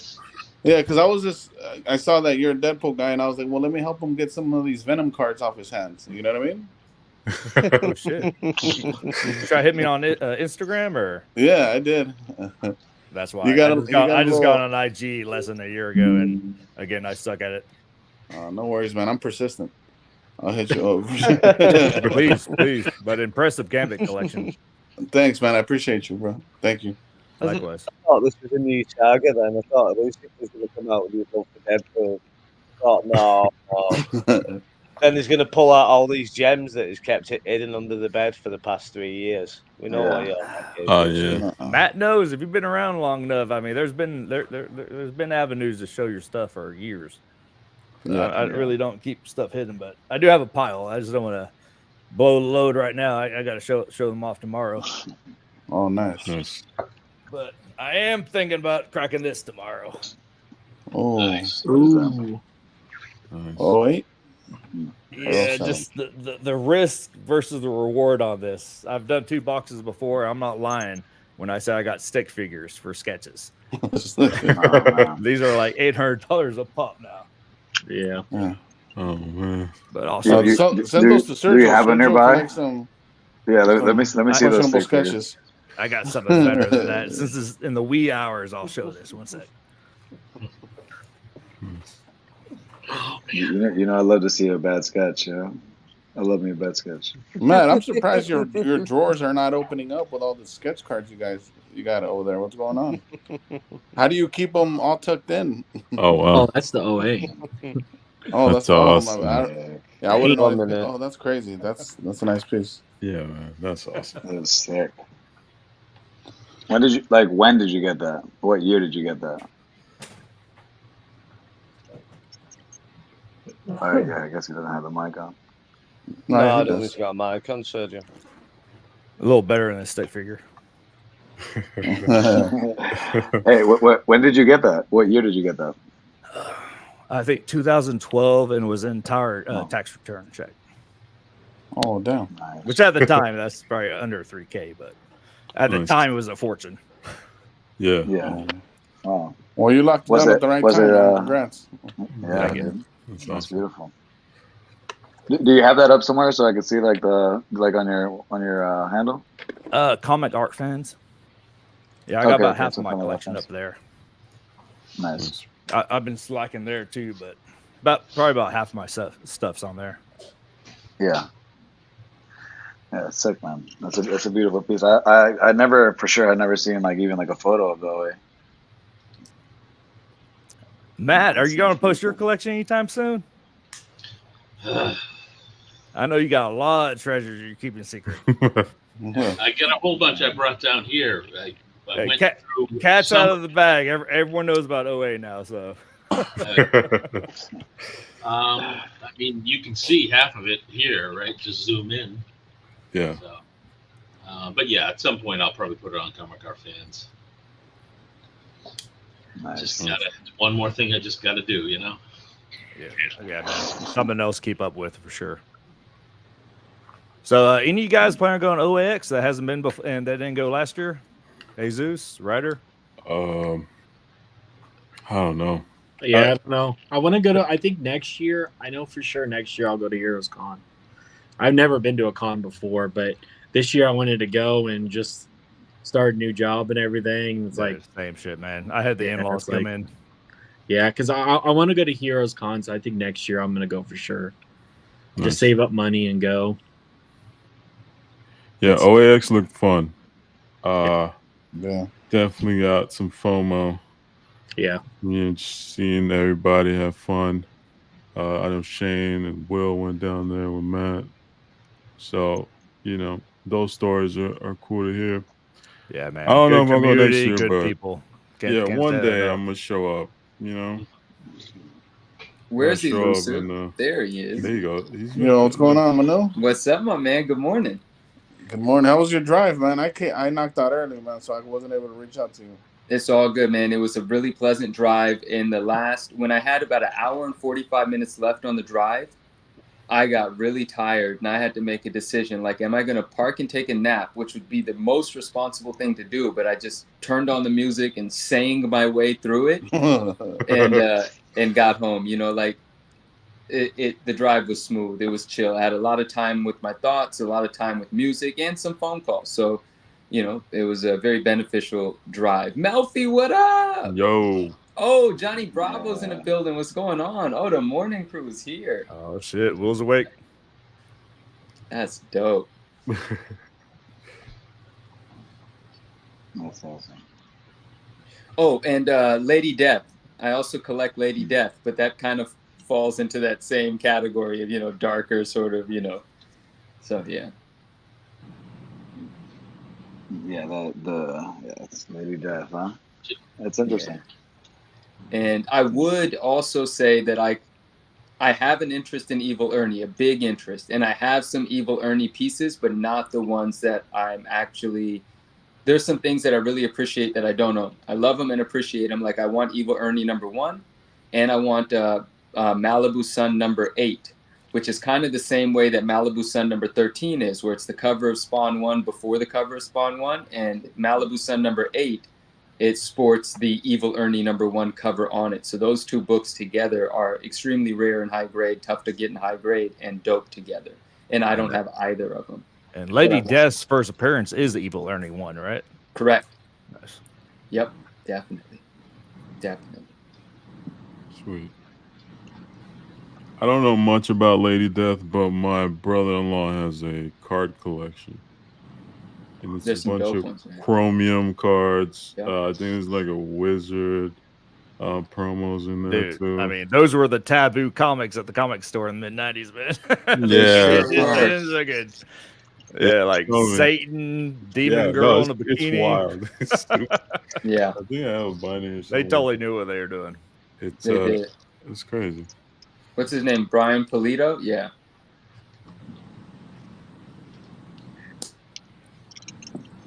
The Evil Ernie. What is the Is there different like variants? Like is the same thing like a newsstand on that one?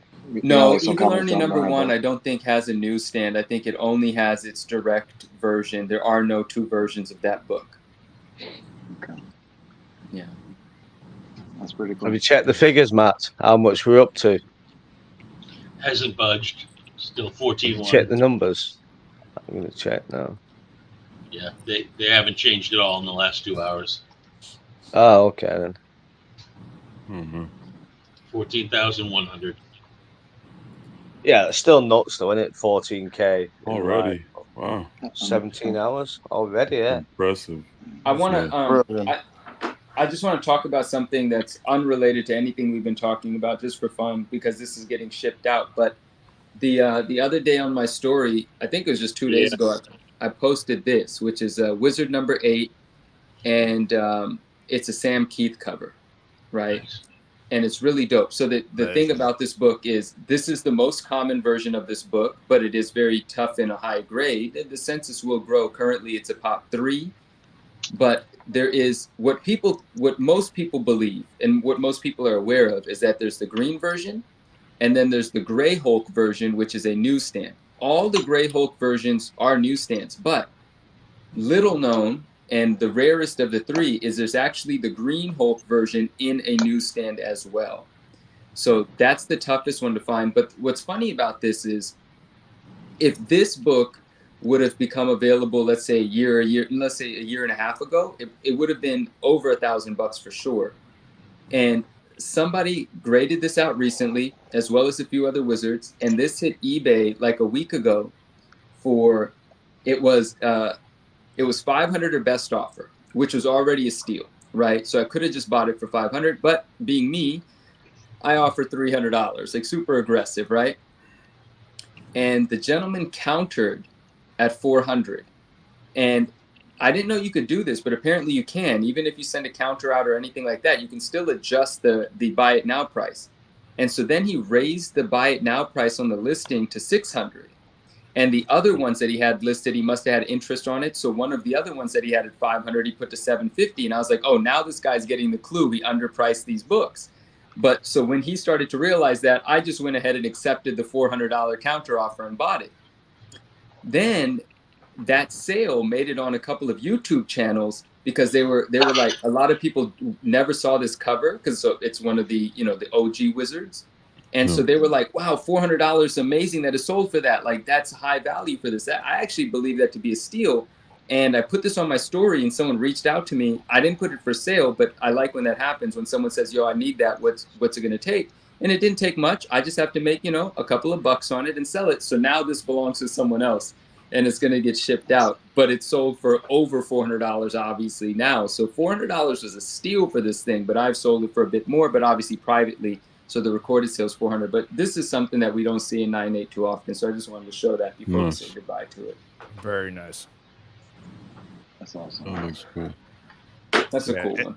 Yeah, and just speculation, but a lot of things right now is a buyer's market. It's a buyer's market. market. Up a lot in the last year and a half. A lot. I mean, I'll say one thing: the X-Men metal. I've been getting PMG reds, $20-$30. I got like almost a full set, pink, grandiose, just. Anything I can get, $20-$30 done. It's always been underrated. When it came out, it was underrated, wasn't it? Oh, but it's dropped significantly. Like, I mean, I don't fuck with greens anymore, but just like the out of hundreds, out of 75s, $20-$30 all day. And again, not in for the money, but that helps. For the collection, helps justify it. I bought loads of greens for like $100, $200. I think the most I paid was $450 for the X23 during the High release? Series. Or recently? Yeah. When it was on E-Pack. Yeah, it was still on E-Pack. Nice. I remember somebody selling the blindfold for like $50 or something and couldn't sell it. There was lots that people just weren't buying it. Yeah, they weren't interested. Lewis's favorite iBoy. iBoy was everywhere. I pulled two iBoy. I pulled a red PMG and a pink iBoy in one box. I was distraught. I was just like, oh no. I'm gonna have to buy another. I'm super stressing out about Fuller Ultra Wolverine though. They got like 50 different Deadpools, Deadpool hasn't been on there in a while, but I think a common notion now is I'm done with the out of 5, the out of 10. Yeah, They come my way, affordable, I get them, but even still, the other ones is going to be a challenge. But Well, like yeah, I said, I'm ready for it. Like I said, do a base card and then grade one, and there you go. Honestly, I mean, that's what you could do, because even, this is going to be bad to say, but Upper Decks QC, get it graded. There you go. That's going to be good shape. Greens are alright. There you go. No. Every new set's got like a load of 1-on-1 parallels and like out of 10 parallels, and it's just crazy. There's that many of them now. Just look and say, oh yeah, it's an out of 10, or it's a 1-on-1. It's just like, well, shit, it doesn't matter, does it? It's Yep. only a different color. If you like the card and the artwork, it's a different colored card, isn't it? It's like, There's plenty of 1-on-1s I don't own already. So what's a few more that I don't own? Yeah. Or like choose like a parallel that fits your character. A parallel that color matches your character. Basically, you can do it that way too. Yeah, that's fun. Color matching is fun. I just think there's too much money in the amount of 10s. That people want too much money for them, for me. And I think that's just a small circle of people who really care about them and selling them in between each other. Yeah. And I think you could too easily lose a fortune. Yeah, man. With Dude, these 99% of us are like blue collar. We ain't got thousands of dollars. No, to that's spend it. in a few months. Yeah. No. I mean, those cards are just there for investments, really. Like that's the whole purpose of it, right? I think so, sell yeah. the box into, it's a new. Well, I don't know if it's a new. There's always been investors, but there's at least a dedicated group coming in from Platinum that's. Oh yeah. They're having that fun gambling and investing and trying to make their plays. Who knows if it'll work, right? But long term. But for now, like they're spending a lot of money on some of these 1-on-1s and out of 10s. I mean, look at the. Look at the Flare character breaks. Like I've tried to get in for Ghost Rider, but man, every time that thing goes for like $150, $200, I'm like, I'm out. Like People like to gamble, man. They like to have fun. That's the worst part. It is what it is. Yeah. As a collector, you just choose your spot now. Like, Yep. There's so many different ways to play. You just got to choose the right one. Is what it is. I mean, fair play to anybody who does that. If that's your thing. Like, I'm not saying I'm against it. It's just like it's not for Not me. for me. When Yeah. Not my pocketbook. I mean, look at $3K for a case. Yeah. It's just it's nuts. And yet, I've had quite a few Bianchi out of 10 autos, and never paid more than like $100, something like that. I've only got the one left now. I've still got a Mystique, and I probably won't sell that because I love it. But even then, and you're looking, you're thinking, this doesn't make sense. It's like it just doesn't make sense. You've got a masterpieces set here by probably the most renowned artist Marvel's ever had, arguably, and it's just like that. That's why at a lower, out of like the same price of one out of 100 or 199. But I mean, that's and like what Ryan was saying, like X-Men Metal, like there's a lot of value there. Like if you want to get some of those hits right now, fun. Tons. Yeah, Yeah, in a lot of 5-10 fun. years, I don't see if you spend $30 on a red PMG. I don't see it going lower than that. No, and, man. and again, don't do it for the money, but help. Yeah. It doesn't dip. When I have fun It collecting, stays the same. X-Men Metal is a great spot right now. Yeah, I got a good binder where I got the left grandiose, middle's pink, and the right is the red. I'm only missing a few for the 3 full sets. And That's been it's 3 years. Yeah. Periodics are amazing. That's the good part. That is one of the good parts about so many sets coming out, is you have the ability to pick and choose, or you have the ability to go back. Because what's happening is that people are selling their old stuff to get new stuff. I mean, honestly, that's what a lot of people are doing. Yeah. Yeah, I'm still collecting 2018 X-Men Flare Ultra. Oh yeah. I'm sure a lot of us are. That's a But good yeah, answer. everyone wants the new stuff. I'm still working on Midnight Sun still, so I'm still picking That's that a up life as much as I mission can. for you, that, mate. Have you guys What- ever what- seen this artwork? Are you familiar with this Sam Keith piece from the 90s? What have you got there, Manu? No. I mean, just tell me. I would love to know what you guys think.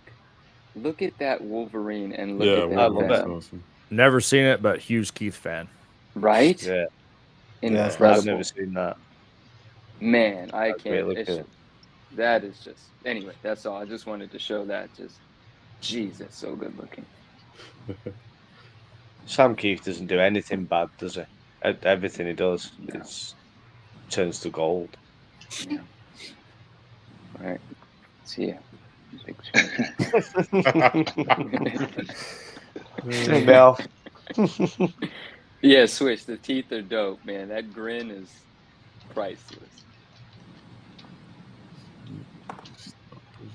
Lewis, are you with us?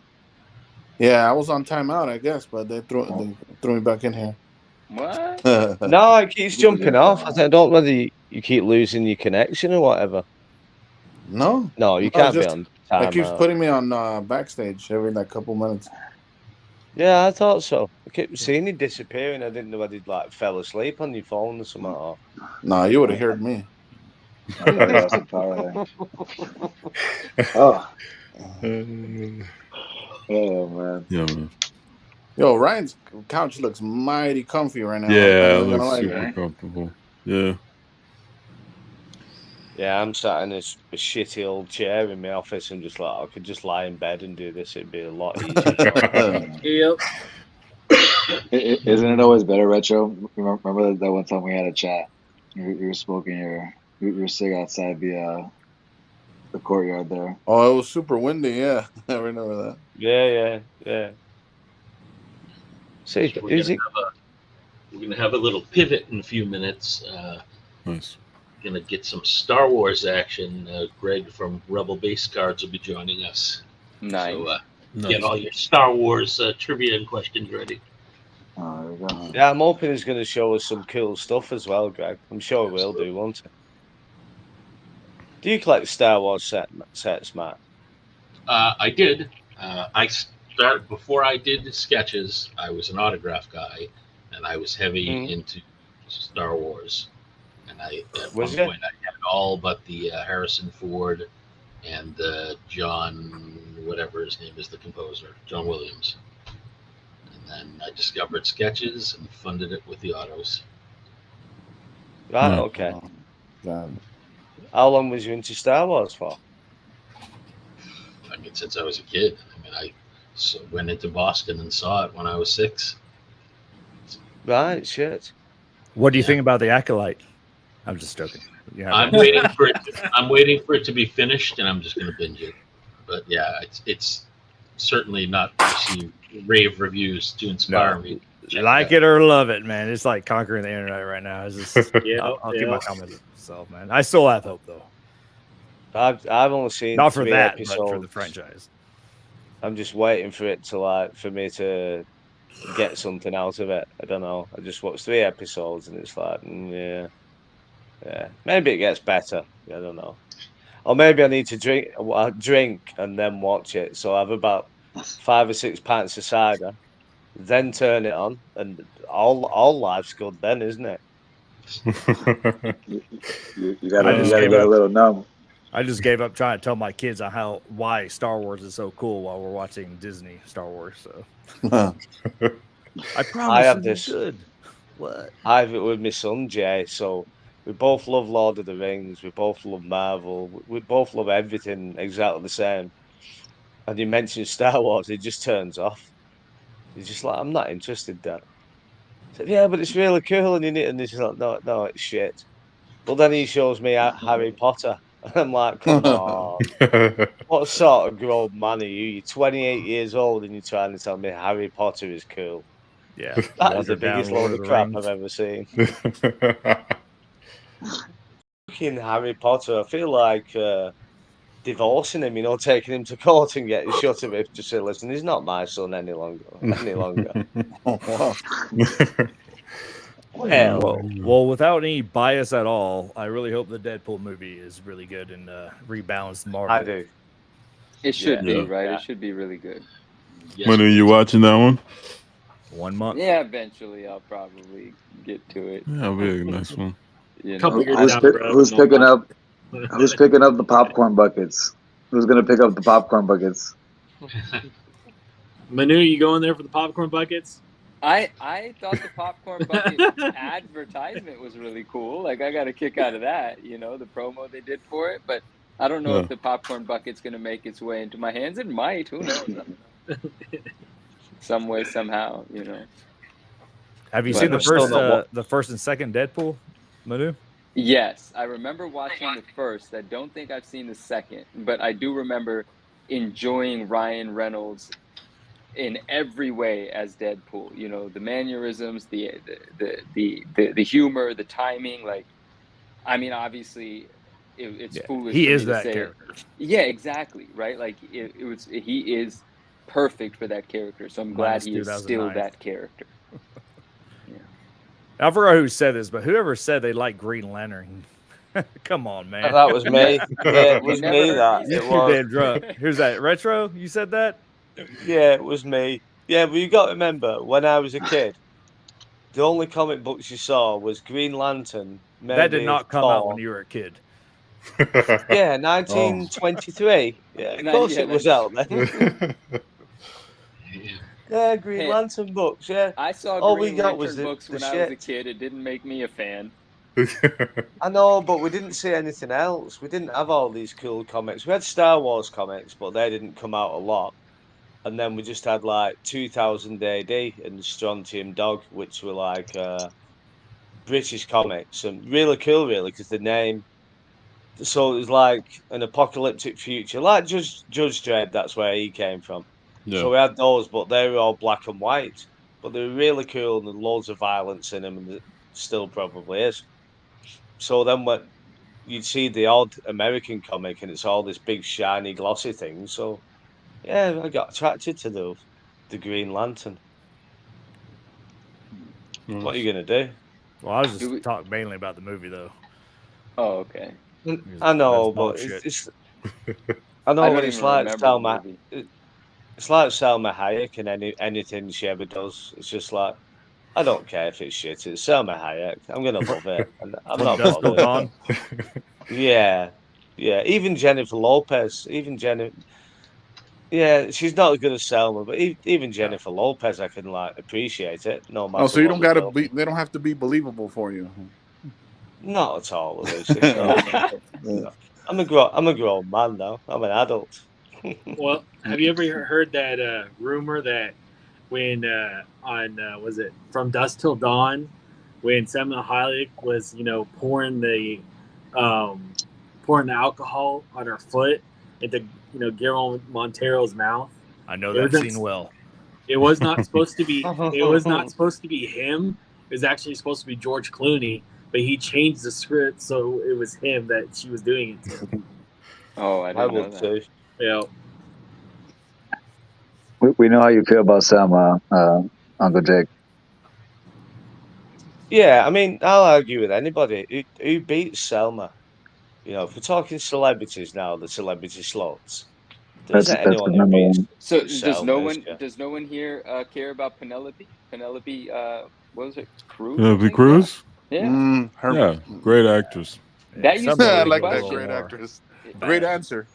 No, they used to. The thing used to be like, are you a Selma or are you a Penelope fan? Because they were both killing it in Hollywood at the same time. Oh yeah, that was the thing. Yeah, but What about My- Lucy? What about Lucy Liu? no, we're not having Lucy Liu. Lucy Liu's dope. Yeah. What about Jessica Alba? Nah, There you Lucy. go, Invisible Girl. That's a I'll good take- one. I- That she- is a good she- one. Listen, something. No, there's nothing. I can't say anything not good about Jessica Alba, but I've never considered her in the same conversations with the Selma. And Penelope Yeah, arguments. Same. Yeah. You know. I mean, But look obviously, at Selma now. Or Meg Selma's Ryan, about Michelle 79 years old. and I think she looks about 30. Yeah. And Selma's like a self-made millionaire, and she taught herself English, and she's got loads of different businesses. She does really well, and on interviews, she says she loves her husband. Oh, here we go. We can talk Star Wars now. Hey, Welcome. Morning, Greg. good morning. Good morning. How's everybody doing? Morning. Morning. Good. How'd you like that Oh, Acolyte good. episode? Say again. How'd you like that Acolyte episode? Ooh. I'm messing with me. You have to lead off with that. No. We just actually This is cut me our trolling. show last night. Greg Cass, Ross Halbert, and I, and I'll be editing it later this morning. Oh, I nice. would say I've loved the series. This one, probably a little less so, but I think it takes a lot of viewings, and I think there's a lot more to it. It's interesting that we kind of cut off at, we're at the halfway point, and like I said, it's interesting to kind of talk about a show when it's going on as opposed to when it's done. So I think there's a lot left to be written on this, but it's a lot to chew even for a small episode. So Yeah. Good or bad, it's getting a lot of attention right now. A lot of clicks. good and bad. But I mean, like, hey, I wish Cards in some cases got that much attention. More good than bad, but there we go. How many episodes is there of the Acolyte thing? So I've seen 3, and I'm not really impressed by it. It's an 8-episode series, and we just finished episode 4 this Tuesday, and then it'll go on for another 4 until it's done, and then it'll be kind of quiet until Skeleton Crew gets there. I don't know when that's going to be released, but it'll be quiet for a little bit.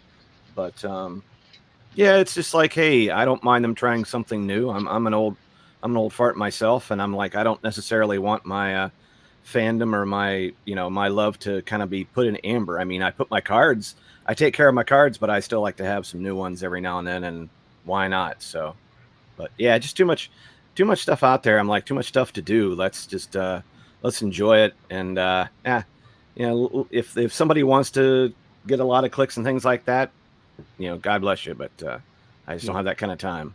All right. Who's got the Star Wars license right now for the cards? Tops still? Nice. Haven't done much with it, but I know there's a lot of stuff coming. Well, no but more it's- APs, right? Yeah, that was kind of the big thing. I guess we're going there, right? Yeah, straight in it. Straight So we into it. should. I'm glad I got my Well, coffee. before this, we're talking about stuff. So we get back to cards. No, apparently earlier this year it was kind of put out that Lucasfilm and Topps had kind of said that artists, for the Star Wars property for cards, they would be changing the way they do compensation. Typically, like y'all know, artists would be invited on a set, and in addition to doing sketch cards, they would get a certain number of artist proofs that they could do what they want with, take commissions and whatnot. But they decided, possibly it's because a lot of blanks got out there in the secondary market, or stuff was being done with it that was not above board, or things that, really they didn't want representing the brand. So they said, you know what, we're going to change the compensation around a little bit. This is not the same for other IPs we have, but, that something like that will turn off a lot of folks who, you're not making a lot per card. I think it's pretty well known. And, if the main reason you do it, I mean, it's going to be obviously to get into a set, but also if, you're going like, hey, look, I'm going to go through all this nonsense to get some on the backside, and you're not getting something on the backside. I think some people said, it's not worth my time, and I can, I'll have to just do something else. And some of those folks are well established and well within their right to go, you know what? I just don't have that kind of time to it. And if I want to open up commissions and do stuff, people know how to reach me. But for, young and upcoming artists, it might be like, look, this is, I got to do this to get my name out there, and I'll just have to kind of take it. But, there's other IPs as well. And, we know that Upper Deck isn't does things a little differently, right? If I'm not mistaken, Upper Deck will have you do all that stuff and then buy what they like. So, it's like you got to pick your poison in some cases, but a lot of these artists do some amazing work, as you guys have been talking about. It's long before I got my coffee. But I'm just saying, it's at least you have your social platforms that you can, kind of display your art. There's more ways to get your name out there. But unfortunately for right now, and that could change, depends on how it goes. I mean, there hasn't been any new product out since Sapphire around April or May. So I got a feeling we're going to see a large jump. I know there's stuff being worked on, but Topps has been kind of quiet on it. Yeah. Well, the Marvel Color Hobby is watching with a wary eye what's happening over there because we're concerned too. And Matt, I think he did a lot of good content on that recently. But with original art, isn't there something like with Lucas where like the original art for the cards automatically like go to like Lucas or something like that? Yeah, Lucasfilm does have to approve them, and so there's a lot of back and forth, and I can see that especially with, if you're going to produce a card set, or you're product manager, or you're kind of lead on it. That's a lot of work because you got to keep the artist out there, on their timelines, and then you've also got to make sure that Lucasfilm approves, take notes and whatnot. I mean, just talking to some of the folks who did, the 2018 Galaxy, right? That was kind of like one of the last where it was like a lot of original and new artists on it. It's, they're getting notes back and forth, and it's really tough, and it's a push and pull. And I can see where if right now, if a lot of people are very interested, or if all the attention's on the different kinds of refractors and shiny parallels and gem mints and all that kind of stuff, I can see it's much easier to produce that given image getting. I bet he's backstage right now. Topps took him off. Yeah, really. But I could see how that would be very, that would be something like if I was, if I had tight deadlines and, Fanatics is my parent company is like, hey, you got to turn out this, this, and this, and why are you spending all this time on it? That's the scary part is that, are they just going to say, screw it, right? And just take what they get. And you can obviously see with the last few Galaxy releases that were basically reprints with a little bit of new. If they can still make a ton of money off of just reprinting old stuff, then yeah, I think that bodes ill.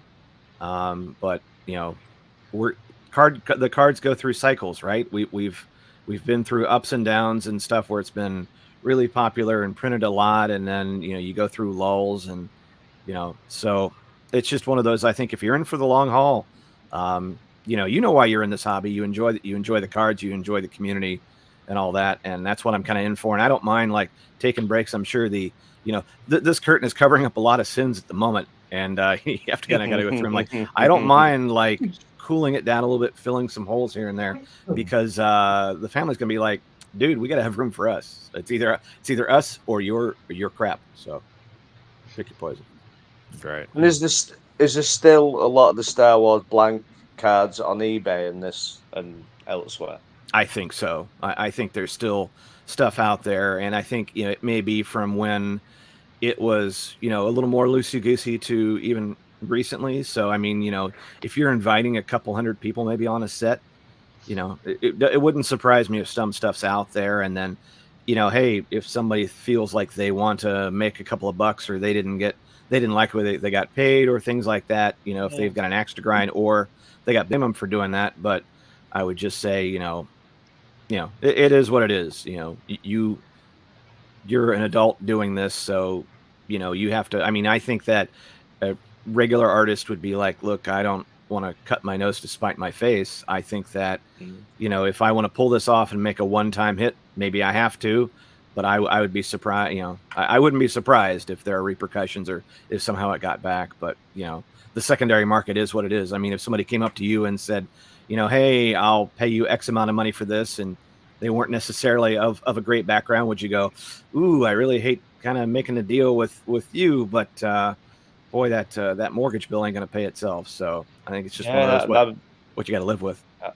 I'm thinking of getting a Princess Leia, Selma Hayek as Princess Leia in the slave outfit. That'd be nice and a good sketch. Yeah, I mean, Again, the losing sketch cards. So. I mean, I was 13 when that outfit came out. I'm like, I didn't say it didn't tantalize me as a youth, but it's one of those where, like but I think it's the same thing. If you're a Marvel character and you see, it's interesting that, let's say, for example, Rogue, right? Sorry, I live near an airport, but I can't have the fan on when I'm recording. But let's say Rogue. The first time I saw Rogue was in an episode of ROM, and this was a woman that looked like she was 40. And definitely not what she looks like now. And you can, it's the same argument with the X-Men 97 and 92. And they go, hey, I don't like the way Rogue's done, or Rogue looks a lot less like. And I'm like, yeah. So it's one of those things. Deflated her ass. I'll say it. You know, and it's like, do I want to see, you know, like, so in some ways, Rogue is still to me like a much like kind of Yeah, older like, looking woman yeah. that was less, you know, but at any rate. Do you remember the thingies, Greg? Do you remember the when you used to get the cards and they had the bubble gum in the wrapper and the wax wrapper? When did they come out? I used to love those when I was a kid. Maybe Empire Strikes Back. Well, I mean, remember the wax wrapper was really to kind of keep the gum from going bad.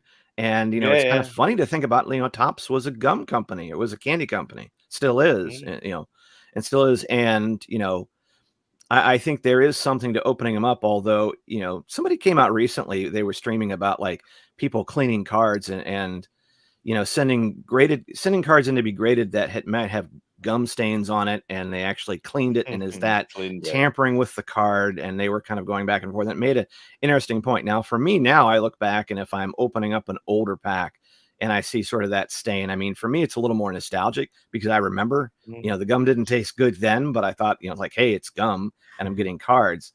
Now it's sort of like when you open up and you see those 90s cards where it's like, it's more of a foil type wrapper. And then they kind of went to where it is now, where it's just like, okay, there is something to that. But it's just something where it's like now, even when, you know, it's like you get a vintage pack, and sometimes I'm still getting them, and you can still feel the outline of that gum, and you're like, oh, it hasn't been broke up in pieces. I wanna learn something about what you said, because it was very fascinating to me, and I don't think I was aware of that. But you said that Topps. You also said is, and I want to know more about that too. But you said Topps was a candy company. Like, do you mean literally, or are you saying that facetiously because there was candy incorporated with the cards, or were they actually a candy company and the cards were a mechanism to promote The their cards were a mechanism to sell candy. If you go back Wow. to, you know, the early 50s, I mean, the cards were there to help sell gum. And you had, especially with I think the 1951, I think the 51 Topps was more looked like playing cards, but I want to say 52, which is where that Mantle rookie comes from. These were sold in packs of like 1 cent, where I think you got a card and a piece of gum for a penny. I think you might have gotten 3-ish cards for a nickel or something along those lines, six for 5 cents or something like that. And there was also vending machines that just did cards, but yeah, it was all to push gum. Wow. And that was kind of, you know, they were competing with other companies that sold gum. And so, and then I want to say that Bazooka gum is also owned by Topps as well. So yeah, for the long time, it wasn't an attentive until I would say, I think the real flip is probably in let's just say the 80s, when I think there was a lot of nostalgia. I mean, you know, there had been lots. I mean, I think as Topps went along in the 50s, right? If you think about it, I'm collecting a 1956 baseball set. There are 343 cards because there was 16 teams. And so, you know, and 320 of those are pretty easy to get, with the last being cards like that have old players you may have heard of, you know, Ted Williams, Jackie Robinson, Sandy Koufax, you know, Willie Mays, you know, rest in peace, Clemente and all that. And you're going, yeah, those are going to be the ones that are going to be tough. But, you know, the reason why a lot of those cards are still valuable is because kids didn't, like us, when we first got cards, didn't really think about like, well, look at the potential of investment. No, they're like, no, dude, check it. I got this, you know, I got a Don Hoke. Nobody knows who Don Hoke is. At the time they did. But it's like, you know, that with that 80s, that kind of like all those folks who were nostalgic for all those cards they had 20 years prior, and they're like, wow, now they're starting to make some coin. Right. But yeah, it's kind of funny because it all kind of flipped, and now, you know, Topps doesn't put gum in. They still have their subsidiary that sells, you know, candy and whatnot, because I mean, Bazooka Joe is still out there. And I know that in the 80s, Topps did for Return of the Jedi, I think they did like the little candy heads that had, you know, Akbar and all that, and Darth Vader and whatnot. I remember that. But yeah, it's funny to think now, especially as even, you know, like I've been doing a lot more of the show content, because it's just kind of been out there and it's been kind of quiet. You know, I feel like, wow, I'm not talking about cards, but I'm like, it seems like this whole thing has just kind of grown. And sometimes you start to feel like, am I just a dinosaur now? Or I'm not thinking about the UV protection of a slab, or I'm not thinking about, you know, am I grading it? Am I worrying about not picking up the refractors and all that? I'm like, no, I still want to get cards that speak to me or interest me. And I can look back at, I just picked up some Wonder Bread cards. These are very used, but sometimes on eBay I'll go, you know what, this were like $5-10, and you can definitely see on the back, especially on the Wonder Bread, that's the stain because those cards were in a loaf of bread and with no protection at all. Wow. And the only time you'll probably get ones that are like really truly like white and pristine are because Topps actually had a buy-in offer. It's like, send us a little bit of money, we'll get you a full set. And that's where all those PSA 10s, I'm going to say, come from, because yes, you'll find some that are wider, but most parts, the reason why they have brown stains is because they're right next to the heel of a loaf. And So what do you primarily collect between baseball, Marvel, Star Wars, or just a little bit of everything? I would say it's predominantly Star Wars. That's kind of where I cut my teeth. My mom, who is in the other room, she's having a little bit of breakfast. We brought her in last week. She moved in, so we had a one stoplight town, and we had a pharmacy, and that's you got your magazines, your candy, all your little sundries, and as well as trading cards. And after Star Wars came out in the theaters in summer of '77, I started seeing some of these cards in, and it's like bugging mom to get a pack or two of them. And I think probably the biggest, probably the largest piece I had at the time were the yellows, because I think when I looked back at my set, that's when I started really kind of to get, trying to put together these puzzles that drove me nuts because I could never complete them at the time. But I think once the movies were done, right after the 5th series came out in '78, after they kind of were done, I kind of started getting into baseball because I liked that feeling of like, oh, this is kind of cool. And now I'm like 8 or 9, I'm starting to kind of see, kind of put together like what's on TV. And well, I think it's safe to say probably the majority of us got in this because of baseball cards. Just where I am at, and I don't do this for the money, but I just don't see baseball being generational. I do see it being generational.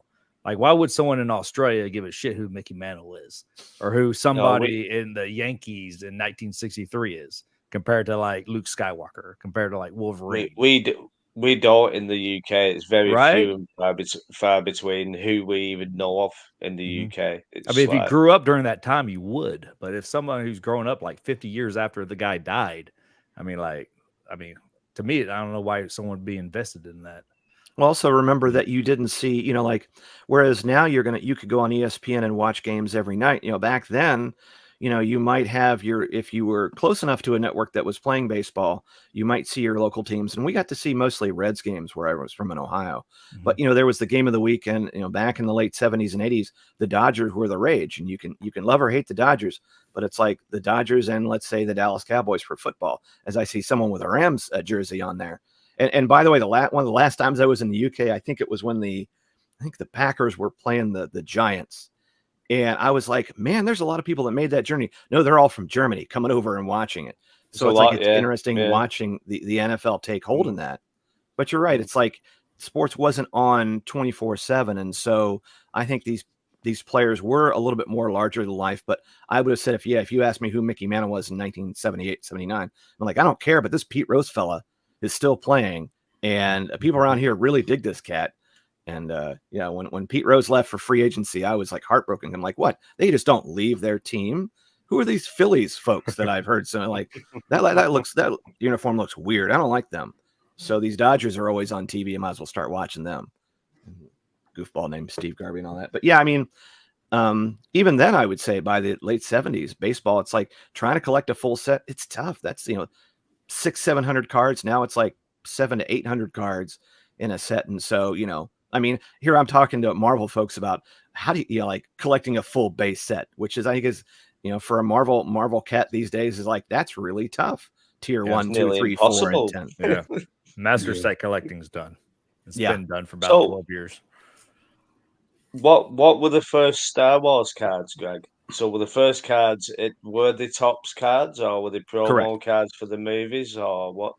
So it starts out. We want you to give us some juice, Greg. We want some juice. We want to know what's what. One thing I would recommend picking from Abrams, and they don't pay me a dime to pimp their book, but the Abrams books from them and Topps on the original sets, there's about 5 of these books, and some of them cover The original set.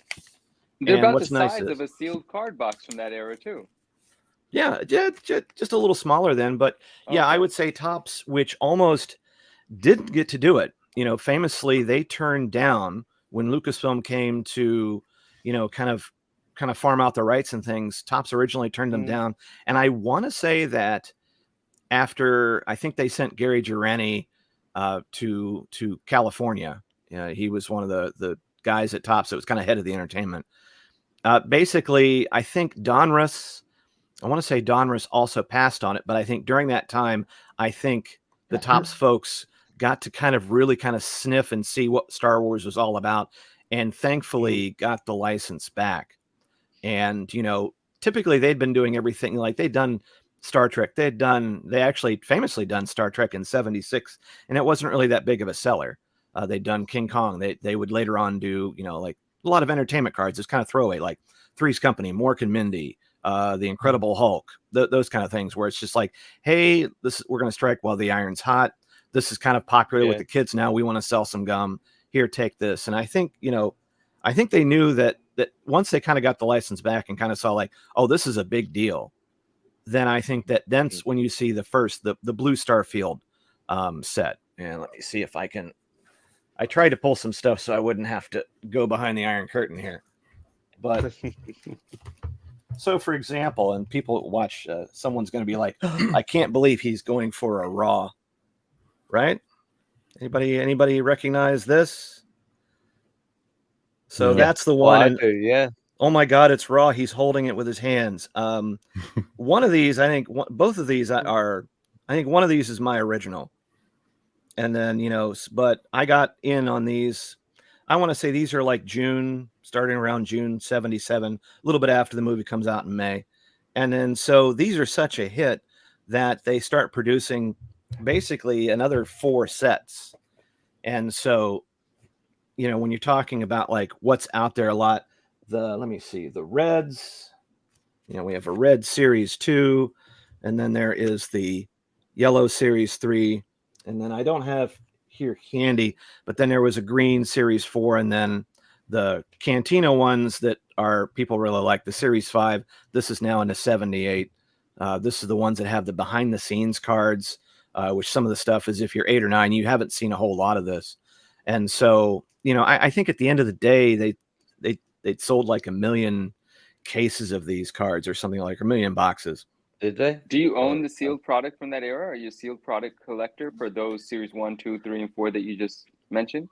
I have I think the only thing I have from the 77s is I have a pack that's still together. I think I kind of opened it to kind of look at it, but from Series 5. But any more, no, I think I have some Empire and I have some Return of the Jedi sealed that over the last 4 or 5 years as I've got seriously back into the hobby, I do. But the series, if you're getting something from Series 1 that's sealed now, you're going to be paying anywhere from, let's just say 30, 40 to 100, depending upon what series you're getting. I'd like to run a scenario by you and get your thoughts on this. And Elusive, Sergio, and Doom Card here, they know what I'm about to say because I mentioned it to them and it was just fascinating for me. So you're familiar with Elite Comics on Instagram, are you? I can't say that I am. That's right. They're a consignment page, right? They're the largest consignment page in comic books, and they also venture off into other collectibles. They have a secondary page called Elite Collectibles 11 as well. But they do these live sales, and sometimes they go on location to, a large collector's collection where they're selling. And this was a live sale that happened a few weeks ago. It was a big deal. Mm-hmm. And like at any given moment, you could hop into the live sale on Instagram. There's, 120 or even 150 people watching. And there were a couple of big time collectors in there. They're like vintage toys, vintage Star Wars toys. And those action figures were selling for a boatload, 10,000, 12,000, 7,500. And I'm talking, graded, so on and so forth. And there was this they proposed the sale of the set of the sealed product. Now, I'm unfamiliar with it, but you're mentioning it, and it's starting to make more sense to me. Or, you're mentioning it, and it's ringing a bell for me, because I guess it was that Series 1, 2, 3, 4, whatever it was. It was a line of these boxes of sealed cards, and they were authenticated by that company. I always forget. I think it's called BC. I forget, but, the sports card authenticating company. and I don't remember how many boxes there were. I don't know if it was 5, 6, or 7, but basically the way that it was told was these are the original cards, every single one in the series, sealed boxes, all authenticated, and the asking price was $40K. And ultimately, one of the collectors that was buying a bunch of Star Wars toys made a bold offer of $30K, and the offer got accepted. So that's how much collectors are paying for the sealed product from that era, and it blew my mind. $30,000 for, say, 6 sealed boxes of product. That was incredible to me to see that happen. And I would put a pin on it and saying that's what some people are doing. Now I would say that $30K for if you were saying a full set of sealed boxes, so 5 boxes that were sealed, and yeah, I've seen, like for a long time, they would be thousands. It could be a few thousand. I've seen them, at some shows where they'll try to put it out there and be like 20K, 25K or something like that. Mm-hmm. And why not put what the market will give? And of course, when you see the Steve Aokis out there who want to get, who will spend tens of thousands of dollars because he wants to put together a complete set of 77s that are all PSA 10. Guy made his money, toodaloo, go with it. Yeah. It only takes 2 people. Yeah, it only takes someone who lists it and who will buy it. But I would say that, yes, I think this stuff before the pandemic, had a value. The sealed boxes, of course, because who was collecting that? Who had that? So those are going to be scarce. They're still going to be scarce. But I would say the pandemic drove up the prices just like everybody else.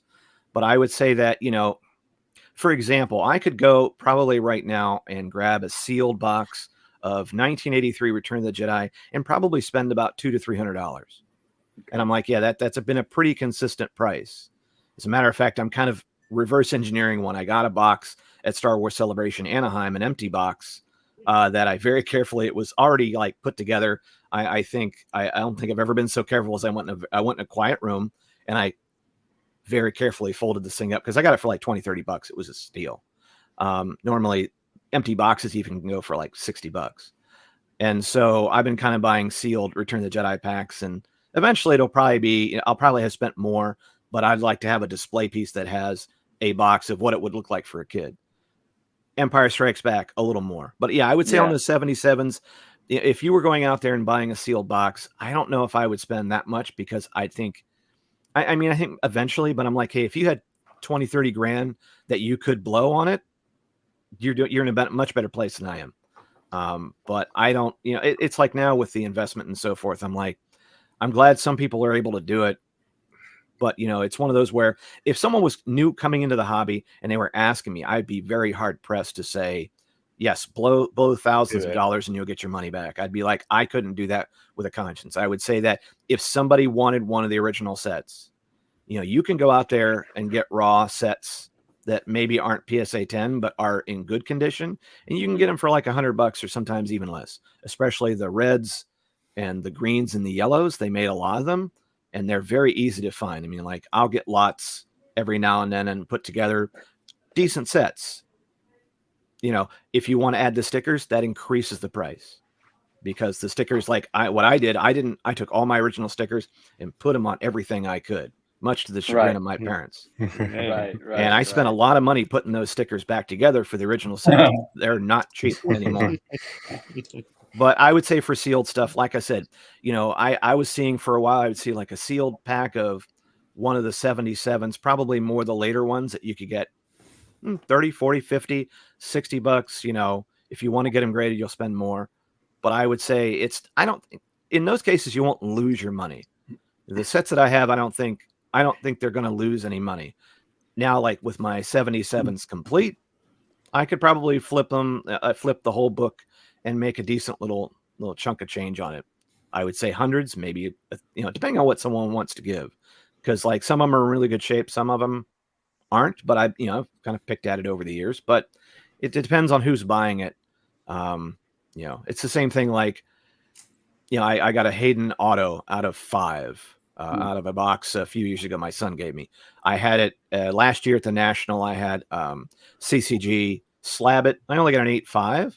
But I may go to the National and flip that for cash. Yeah, he might be more popular now, arguably, than ever before. Yeah, it was like people are forgiving the prequels.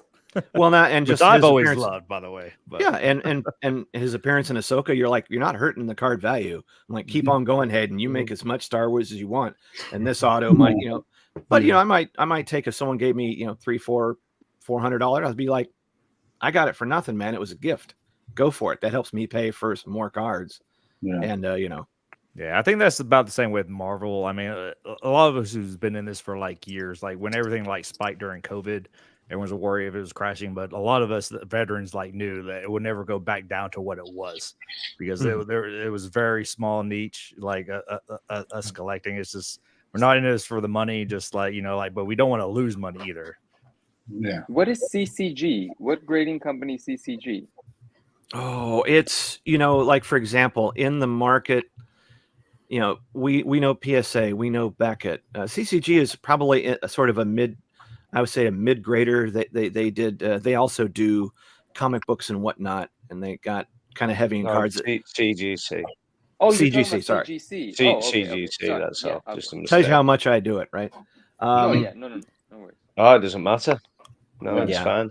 I mean, I was I gonna think ask it's like if you grade as well, and then you gave that story there, so I was like, oh, he does, but I wasn't familiar with that, but now I know why.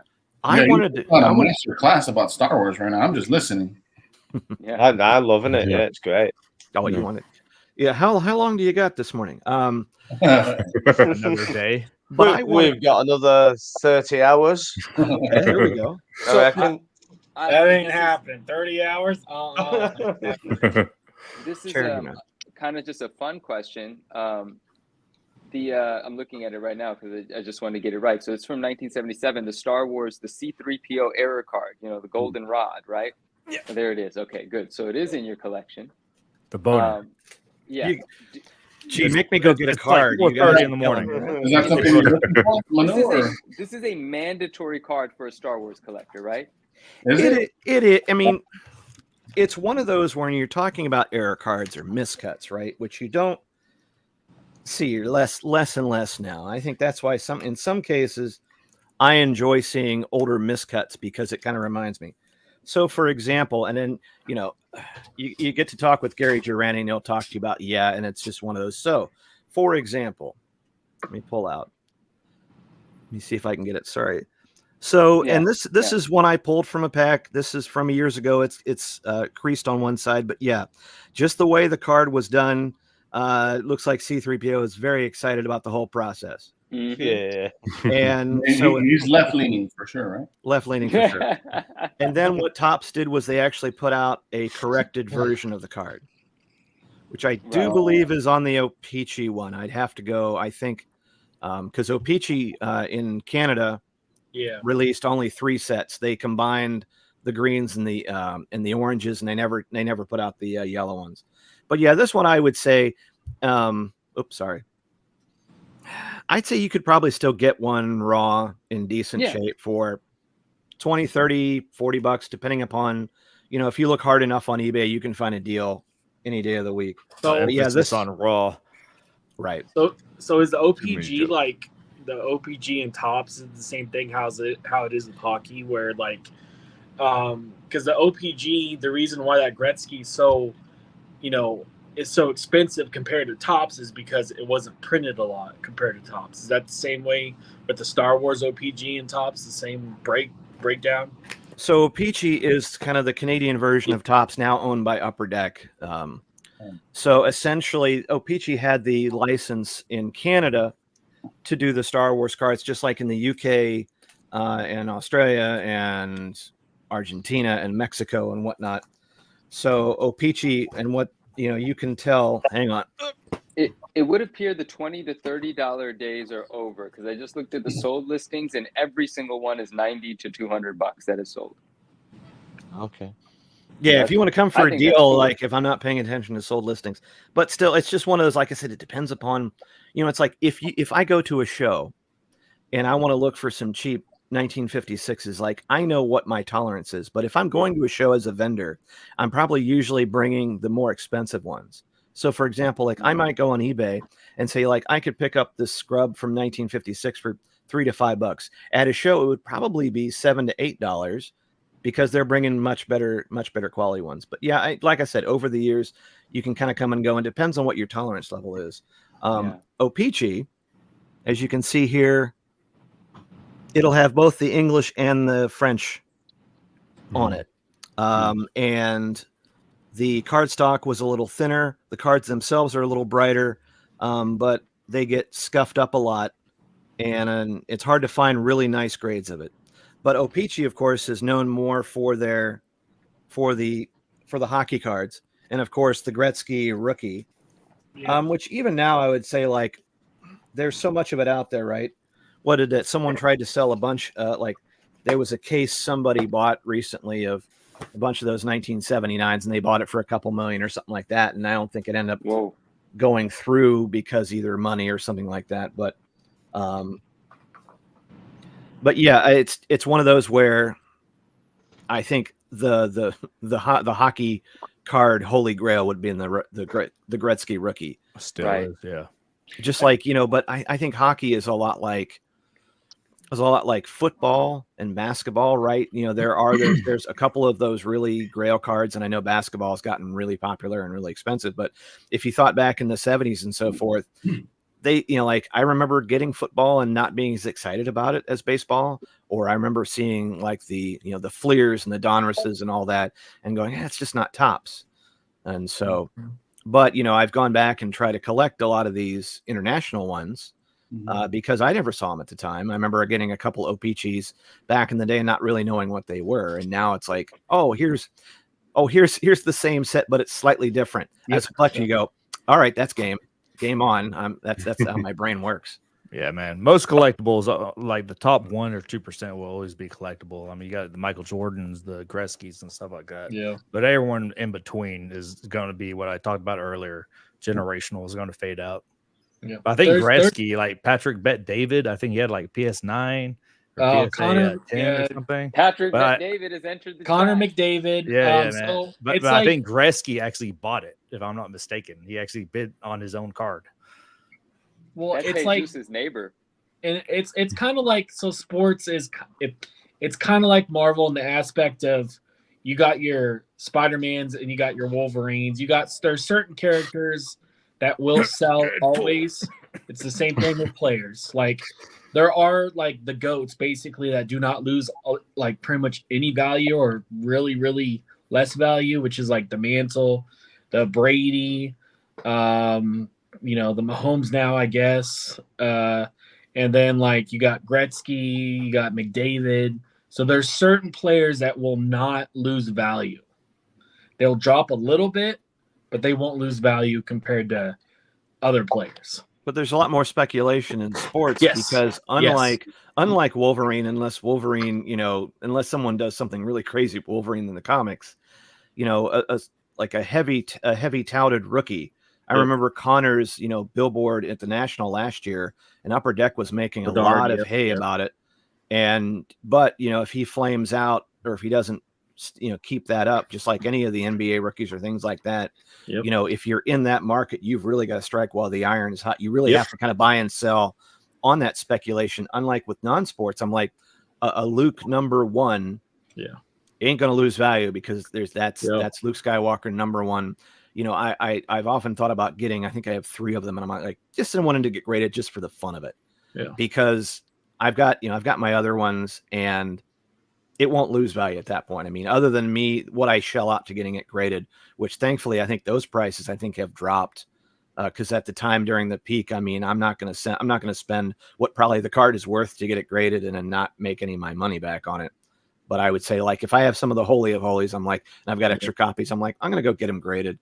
Because I don't have to worry like in the sports, but like my son did a lot of that where, he was very close to a shop and they were getting some cards in, and he would have some, and he might sell some in this like that, and if you're in that like a day trader almost, you can make your money. But I think you really have to know your players back and forth. You have to know your what part of the business you're in, and like us, like the Marvel side or the Star Wars kind, I'm like, I know a lot about this kind, but still there's so much even on the Star Wars side that I've got to learn, and people could school me left and right that, even so, like, no one's going to know everything, but it's just talking to the right people. I think between us, we do.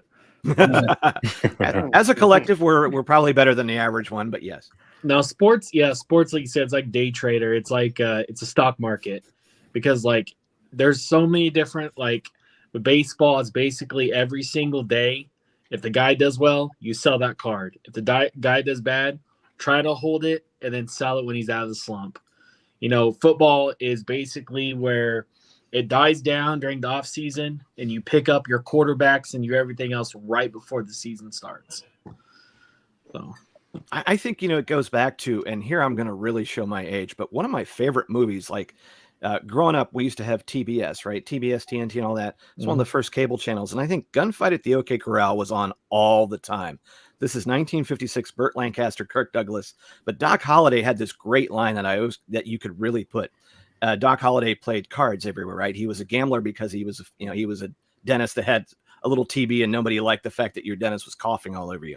But he said that poker was played by desperate men who cherish money. He says, money's only a tool of my trade, which meant he didn't care about the money like other men. So he could beat other people because he didn't it wasn't something he was worried to lose. And I think if you're doing like cards, or if you're doing that and you have that, if you have the means to get in that and you know what you're doing, you can make a lot of money because you don't have really that kind of personal connection to it where you can kind of go, I can get this, I can afford to kind of lose this and down. It's almost like, like betting right now, right? Who isn't being sponsored by DraftKings except me, apparently. I'm just waiting for the phone call because it's going to happen at some point.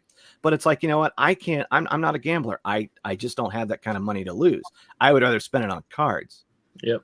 Or as my wife said, why don't you put it back in your 401k, idiot?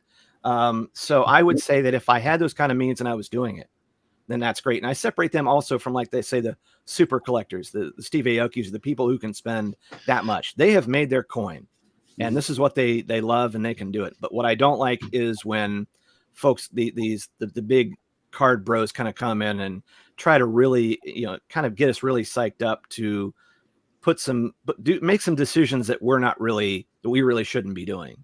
No. I would rather say, like, look, if I have this to go, then I'm going to start looking for some good choices. And maybe I don't need to do complete sets anymore, right? So now that Upper Deck's kind of taken that out of your hands, like, all right, I don't have to worry about putting the master set, but maybe I will go after a specific character, or I'm going to try to hunt for that particular numbered parallel or gem mint because I know that, I can get that. And then if I need to, I can liquidate it. You always hate seeing those posts saying, man, I got some medical bills and I really need to cut these things. Yep. And I'm like, my heart goes out to you, but man, I wish you would have had a good medical plan to begin with, because that really sucks, dude. Well, a little sketchy too when it's like 3 months after the Yes. fact. Yes. Yeah. But, we've seen it with artists too, right? I mean, ask a Marvel comic artist from the 70s at random. I mean, like, they don't have good dental plans or medical plans, and that's when you see those. It was peanuts, wasn't it? They didn't earn any money, did they? Then it was and they were handing their original art just like candy. There you go. Here you go. Yeah, unfortunately, a lot of people didn't hold on to the original art. Now, original art is. So a lot of artists, well, I won't say a lot. The senior artists like Ray Lago, he won't let go of his stuff because like he sees what his older stuff goes for. He's like, God, like, F you guys, I'm keeping this 10, 15 years and I'll sell it. Yeah, because like, people flip it. It's insane. They sell it, they get a good price, and then the artist sees it like flip within 6 months for like double, triple. Yeah. And they get nothing. But there's a fine story out there right now is anybody who's gone into a grocery store, who has seen the Oreo Star Wars cookies? Anyone? Yeah. I try to stay out of that section, but now I kind of wish I would have seen them. The coolest thing about that is that the artist, of course, who did the artwork for those packages, Oreo reached out and contracted Greg Hildebrandt, him and his brother Tim did one of the original Star Wars posters. And the coolest thing about that is that it's signed on the back. They have a signature by Greg Hildebrandt on the back. So not only do they give him credit, hello Tops, are you listening? They give him credit, but they're also doing like giveaways of like signed pieces of that artwork, which is really cool. Wow. And by the way, it took every ounce of this 54-year-old to go into a supermarket and go, what are you guys doing with the cardboard after you're done?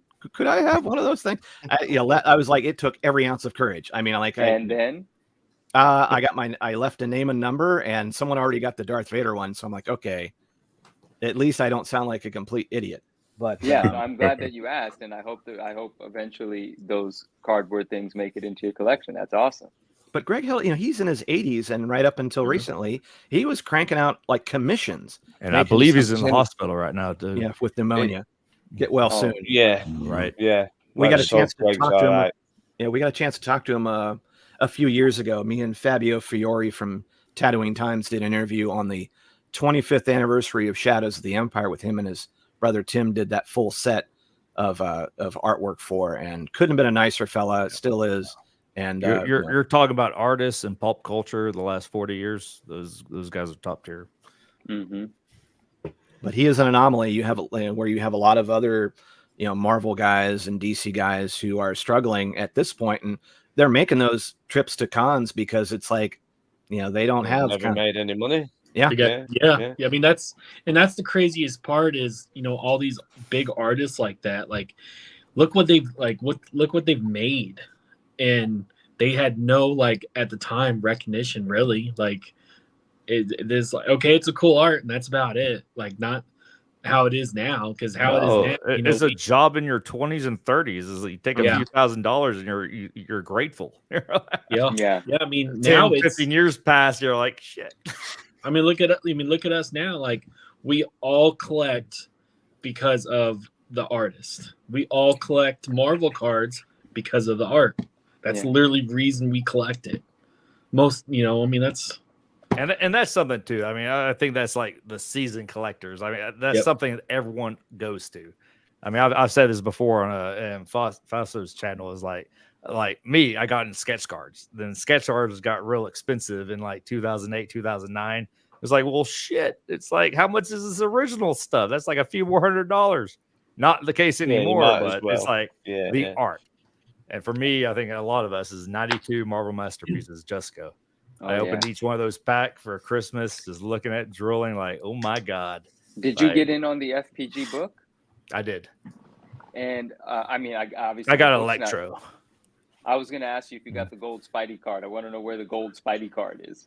Oh, well, there's 15, but if you stay behind me, I got the original 92 and 90 Dazzler and Psylocke. So sweet. I guess I'm gonna put it out there now. Like, I need the silver FPG Psylocke. I think the last one went for about. There's 15 of. What are there 15 of?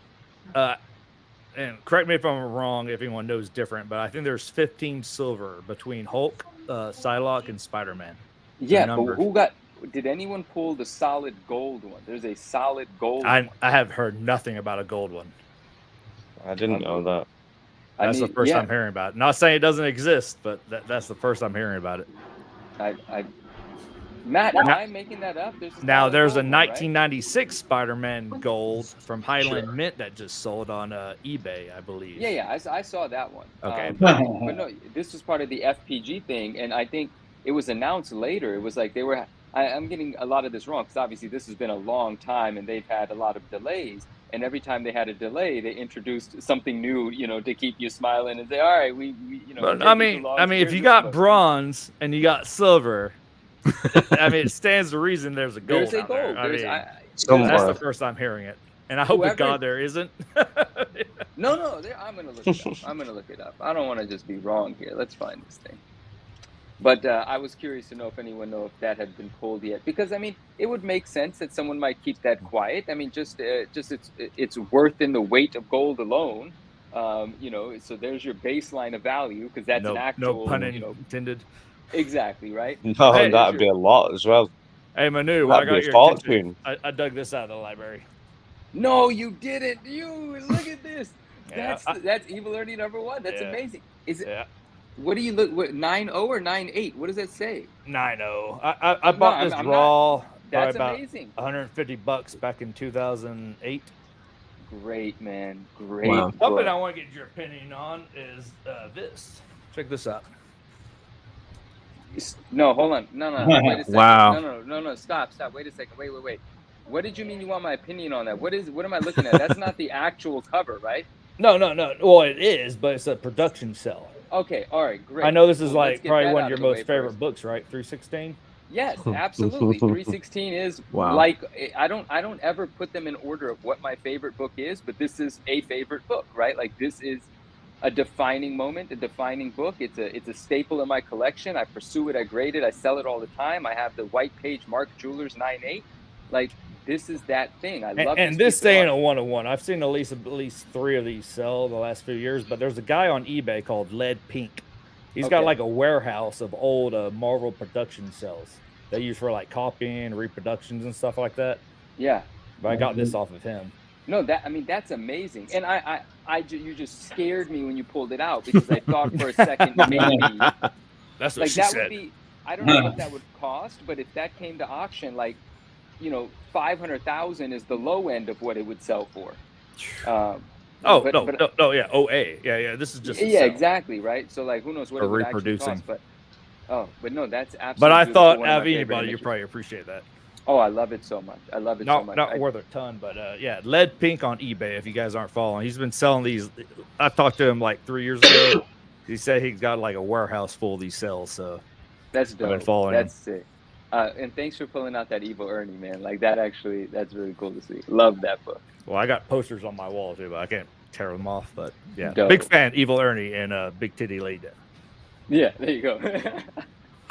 It's late. It's late, guys. I only have one Lady Death handy, and it's funny because we talked about Malibu Sun, and Malibu Sun 13 is a Spawn one, but a friend gifted me the Malibu Sun 13 I've Lady never Death seen that. homage. So, Right? so does that predate Evil Ernie 1 or No, the this is a Lady brand Death new thing. This like is from- solo this is- series?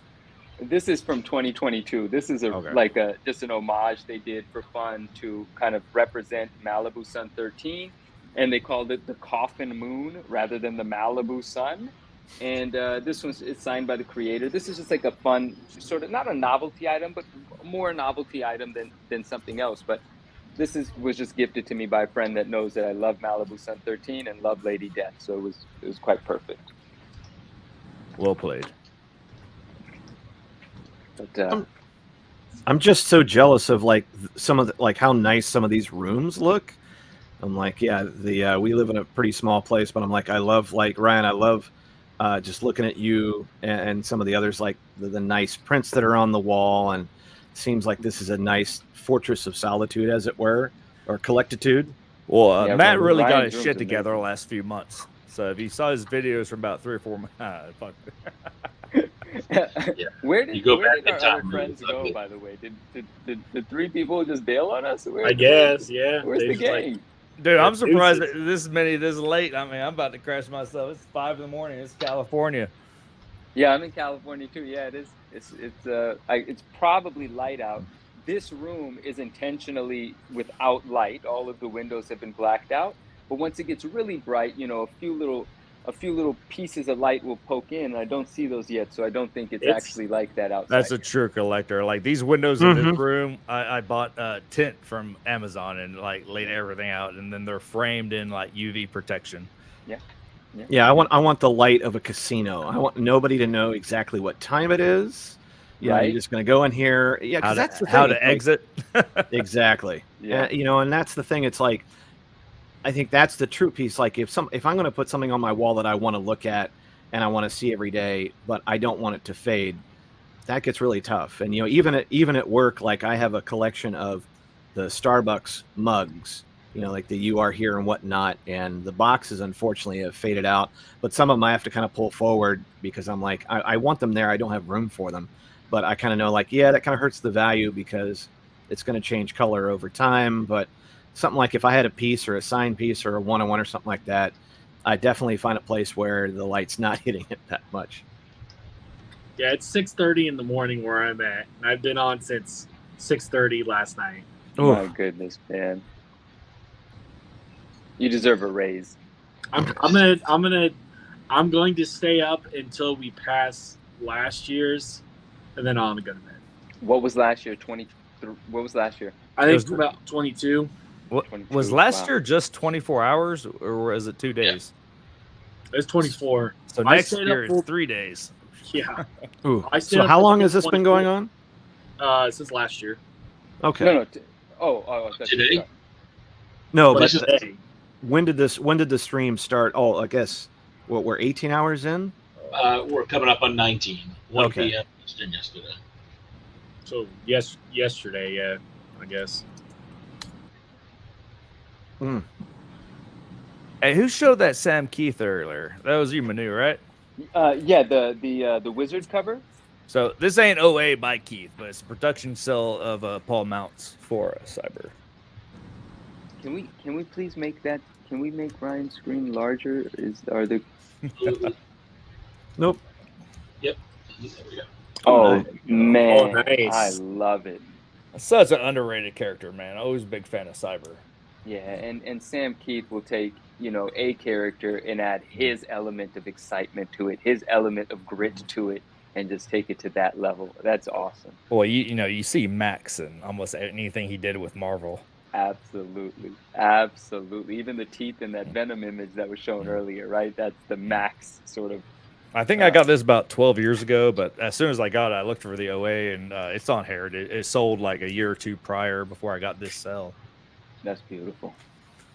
Well, let me ask you this, Brian. So, how do you store those? Do you have?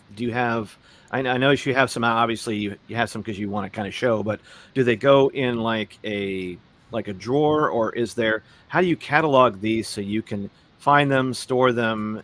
And then How long do you have? All right, so I've been getting the OA stuff for I don't know, like 14 years now. But like I'm not a rich man. But like the framing is just so expensive. So like every year, like maybe I get 2 or 3 pieces done. But like these are like equivalent to almost like 11 by 17. So I forgot the word for it, but it's like not acetone, but something that's protective for it's made for original art. But I don't have too many. Most of my stuff's framed, and like it's littered throughout my house. My wife gets on my ass all the time because it's outnumbering the family pictures.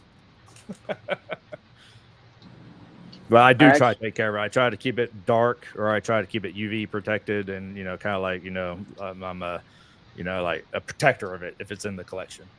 I thought this was cool because this is like how we have card sleeves and comic books. What you got there?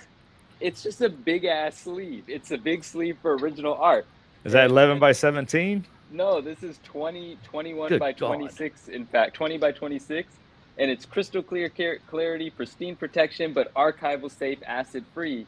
And it's like, so before you get things framed, right? I was like, I wanted to make sure I had at least something safe to put a piece in while I'm handling it or moving it around. But I just think it's so dope that this is just a humongous Good Lord. sleeve. I get a kick out of stuff like that. It's funny. That Tax was cool. deductible. I learned There that you go. last year. As soon as eBay started sending me a W-2, it's like, what the fuck? I guess we're in it now. Is this recording? Oh, I'll stop talking about that. That's funny. No, I was going to say, if you kind of talking about original art and something like that, something I came across, and this kind of goes back to kind of like the old days. Like the Star Wars Galaxy for the first couple of sets actually came out with a nice trade paperback, and you can find these on eBay. And what's nice about them is they have basically full color reproductions of those the first couple of Galaxy sets, with a lot of nice talk about the artist as well. And it wasn't, and I think even with this one, they actually came with like an uncut sheet promo. Dope. If you can find them out there, I think I got this for like $25-30. And then I got there was one they did for both the first sets. Oh damn. And it kind of shows you it's like what really, like how much art in the early 90s was really like everybody wanted to kind of get in on the game. But it's just really a great little piece. Notice how the artists are put on the back, and then like I said, you've got the reproductions there, plus the card, and plus a lot of bios on the artists themselves. Just a really nice one. I didn't realize this. I think if you had opened up some of the packs, there was mention of this, the art of Star Wars Galaxy, and of course this kind of begot the magazine, Star Wars Galaxy magazine, Star Wars Collector magazine. But that's one of the things that's kind of been fun to going back to the 90s and looking for some of the stuff, because they were really putting their money where their mouth was when it comes to artwork and just highlighting it. I asked you this earlier. I think I didn't convey it well enough. But anything Star Wars, car related, comics or whatever, like the first Lucas like films, right? Like Skywalker Ranch has first dibs at it or something, don't they? Or like how does that work?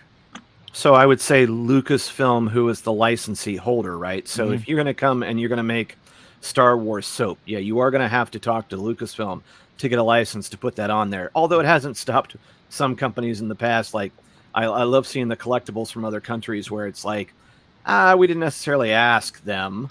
Well, talking mainly art, like if I drew this and this was like Skywalker, you know, and like this would belong to like Lucas Films before I could like, you know. Right. Well, just talk to me about, like, for example, I had this T-shirt done at TeePublic, right? This is the Empire version of the logo. Well, I did a Darth Vader. I had a Darth Vader silhouette. I was doing like a piece, like a cantina, or the Bespin gas chamber, and I kind of worked on it over the holidays or something like that. But each of them was in a layer. It was done digitally, and I had a Darth Vader silhouette, and I decided, like, hey, that would make a pretty dope T-shirt. So I'm just going to put my logo with the silhouette of Darth Vader, and I think it lasted for about 3 days, and then I got a takedown notice, and I'm like, oh, okay, yeah, that's right, they police this pretty well. So, you know, Lucasfilm is very protective, and, you know, they're very protective of their brands, and so it's interesting when you talk about like shows and people who are selling artwork, or they're selling like prints of Deadpool and Spider-Man. Go to an artist alley and you're going to find that. And I think it's interesting, like, technically, should you be allowed to do that? Probably not. But, you know, how hard are they policing artist alleys? Or, you know, if you did a commission of, like, it's kind of gets in an interesting area, and definitely not a lawyer. But I would say that, you know, the kind of the stuff I do, if I'm kind of doing my, kind of like my swag packs, my giveaway cards, the custom cards I do. Nice. I'm not charging them for them, you know, and I've been able to get them printed, but I don't sell them. So it's one of those where I'm like, okay, I think like with the shirts and things like that, if I'm going to do a shirt design on TeePublic, okay, it's going to be my designs, and I can maybe make cute, subtle homages to things. But I got to be pretty careful because, you know, if someone goes, no, that's got that thing on it, and you got to be real careful. So again, that's something we're worried about on the Marvel card side. Like, they don't get paid much for sketches. Like, if they do a set, like, their avenue of getting like money is selling their original. But we hear like horror stories from the Star Wars side. I don't know if you know about this, Matt. Like it sounds like Star Wars, they don't have the right to the original art when they do like a card set.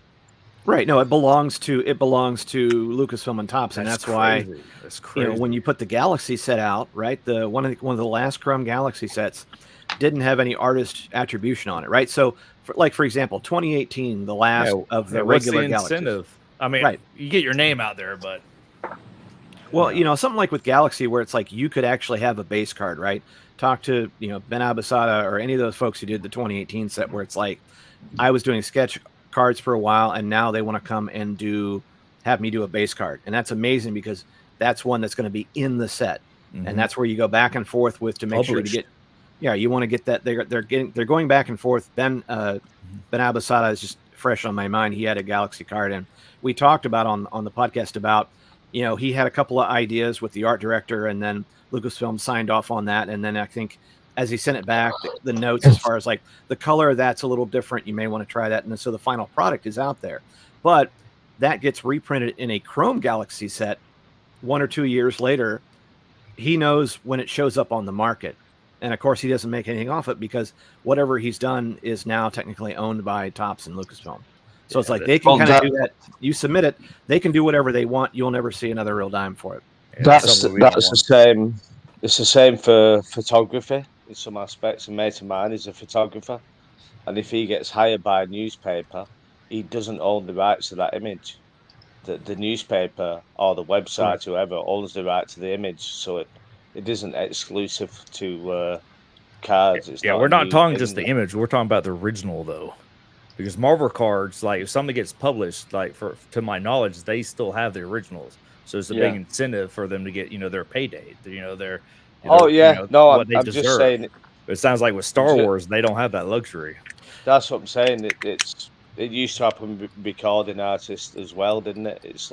I'm saying it's like an archaic way of doing things, isn't it? It's just they've not kept up to date yet, have they? They need a rebellion, is what they need. And it wouldn't be surprised if some of that original stuff kind of shows up either if someone wants to do it through a back channel or someone kind of wants to do it on the sly at, say, a convention or something like that, going, hey, did you see this? So, yeah, it gets into a gray area, and I think it's one of those where if you're an artist, I think you kind of pick the level of your comfort with how do I deal with the original art, and, I want to keep doing it, but on the one hand, I got to make a living, and what am I going to do with this stuff? And if someone kind of came to me on the back end, you kind of have to make your decisions there. But you have to make the financial choice, don't you? What's best for you and what furthers your career. But it is ridiculous. I talk to artists a lot, and I make it a point. Like a lot of these new artists come in, they're like, "Hey, I did everything digital. There's so much time crunch." I'll let them know. I'm like, "Hey, that's thousands of dollars you're letting go right there. So if you do another set, please get some prelims, get something physical, because that's money in your pocket right there. We want to see you keep doing this type of work." Yeah. Well, and even kind of starting to do some artwork myself. I do a lot of it digital because nice. I will reuse these pieces like this, for example, the piece, the X-Wing, which I did in Procreate, is its own layer, and I can take that out and I can use it, like the 3PO I did, which I did years ago, and even then it was like I'm a hack. The body was done separately from the head, and it was put in digitally, and I've reused this a lot because it's like I just don't want to have to keep drawing 3PO, but it's one of those things where it's like it's nice to be able to kind of reuse stuff. Now what I miss out on is, like, for example, like it'd be nice to have. I do have some sketches, but it's like the digital does a lot more for me because I can kind of use it. And, it's interesting as a creator, like a lot of the folks you see on Etsy, or like where they're doing patches or where they're doing stuff like that, a lot of that stuff can kind of exist below the radar. I think if you get to a certain point and you're trying to sell it or whatnot, then you kind of can incur the wrath of, and someone can come down. But, go to these conventions, you see a lot of folks who really make a pretty decent living making pins, little prints, and things like that. And is it blessed by Lucasfilm? No, but I think to a certain extent, some of these IP holders will let some of this go to help promote the brand to a certain point. But like say, for example, something like TeePublic, where it's like, no, we don't want anybody coming after me. We have to police it because we don't want to get shut down. You have to, like I said, like Icarus, you got to be real careful not to fly too close to the sun, or those feathers will melt right off. Well, that's the thing. We're not talking about pennies, sir. For the Marvel side, you're talking about, just a average artist, maybe two to $3K a pop. So if they take that away from them, they lose a big incentive. Exactly. It's huge, isn't it? Yeah. But something else, just to kind of not to shift gears away, but I got in a rabbit hole yesterday. And are any of you familiar with MetaZoo, the collectible card game? Only is this Logan CryptoZoo? Paul Logan or Logan Paul, where his fucking name? No, this was a collectible card game. I remember it debuted a few years ago. It was about 3 or 4 years ago, wasn't it? Yeah, and all the YouTubers pumped it. Yeah, because everybody said, "Oh, buy it." That was one of Aoki's sets or whatever, one of his IPs. And or I he did not invested like heavily in it or something like that. They were making a lot of hay. I saw them at C2. The artists out there, they were charging for. They were going nuts, and I was supposed to talk with one of the guys now who, now I guess they're going into bankruptcy, and it's been this drama since January as far as like all the money that owe like that, and then they kept talking about like, yes, after we pay all the debtors, the people who printed the cards and all that, we're trying to get the artists paid. And I'm going, dang, right? These artists who did a lot of work for it, signed on for it, were kind of made a bit famous, I guess, in some circles by going to cons and stuff, and now they've likely done a lot of work that they're never going to get paid for at all, and they probably don't even own the rights to or anything they did. Now, if they tried to maybe even release some original stuff, they'd probably have someone coming after them because people are trying to get their money back, and it's a very cautionary tale. It's like, but yeah, it's crazy. It's crazy. It was a big Kickstarter, wasn't it? If I remember rightly. Mhm.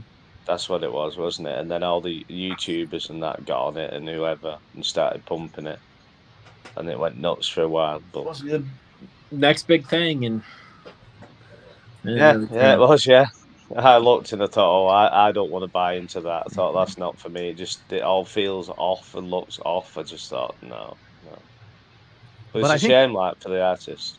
Yeah, and I think it's also interesting because like over the years, you guys have seen how the Magic art has kind of come into it, and you see like the speculators and the carpetbaggers and all that kind of stuff who kind of start looking at different IP for original art and things they can invest in, and all of a sudden you're like, hey, I was having a good time over here in my hobby, and all of a sudden it's Yeah. like you brought the tornado here, and now it's like, whoa, wait a minute, now I can't even afford my own hobby because you're driving the prices up and all that, and it's nothing new to you guys, but it's still one of those where you're like, I'm kind of on here on the side going, I can't wait till maybe some of this maybe dies down a bit because I just want to go back to collecting new product and enjoy it and trade it with friends and things like that. But it'll be interesting to see what Magic does with the IP for Marvel and stuff, and how they've really gone to town, haven't they? Of like bringing in Doctor Who and Dungeons and Dragons and all this, and it's Lord like of the Rings, and you will have to wonder for those longtime Magic players. I'm like,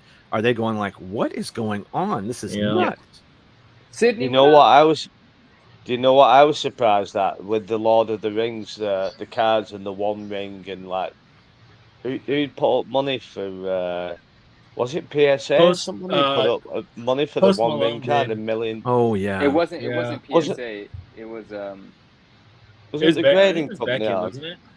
I thought Oh, I Golden, actually or- thought it was one of the distributors. Wasn't one of the card distributors that put up the money, like a David Adams or like a David Adams or something. I It don't could think have it was been, a yeah. grading company. It could have been. I know Post I Malone just- bought the card for like Post 2 or Malone 3 bought the million card, or something yeah. like that. What did he spend? I wasn't $1 million, sure. I think it was like Oh. $2 or $3 million. something like that. Yeah, I mean, he's got it to spend. I mean, Yeah. it was Post Malone. Fair play though, because I swore blind. So me and my son collected cards for quite a few years now. And Doom said it, David Adams. Thanks, Doom. Okay. Thank you, Doom. And, Yes, and thank you for still being here with us. we both said that One Ring card is not going to turn up. Yeah. And it came out near enough straight away, didn't it? Yep. We both said that's going to be We locked actually away didn't in the even hear vault. about it until it was already graded. It Well- came out quietly, got graded, and then it was announced. That's right? and that's what I Is it? remember. Like people were just opening that thing like hotcakes because they wanted that card. There were so many people breaking it, but once that card was shown, boom, everything just went downhill. Well, People yeah, stopped that was the breaking it, incentive. and- Yep. That was the Fair incentive, play you know? though for like distributing the card. Yeah. 'Cause I didn't think that would have happened. I just thought, oh no, this is going to go on for a long time. They're going to It's the make first- so much money out of it. And it was the first time that Magic card was serial numbered and everything. Like it was Yeah, the yeah. first ever. So it's like, Yeah. will they do yeah. it again? Who knows? Does anyone here own a Black Lotus card? No, I bet Swami must have one. I would not mind at all representing myself as the purest of posers and proud to own a Black Lotus if I had one. I don't have one. No, I would not mind pursuing one. I love that thing just because I remember in the 90s in comic book stores when Magic Marvel the Gathering, well, might as well be now, but when Magic Marvel the Gathering. I like it.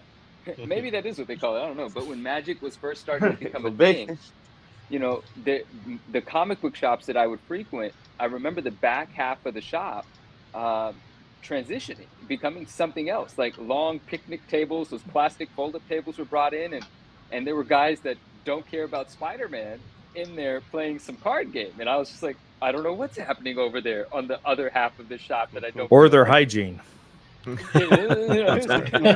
Right?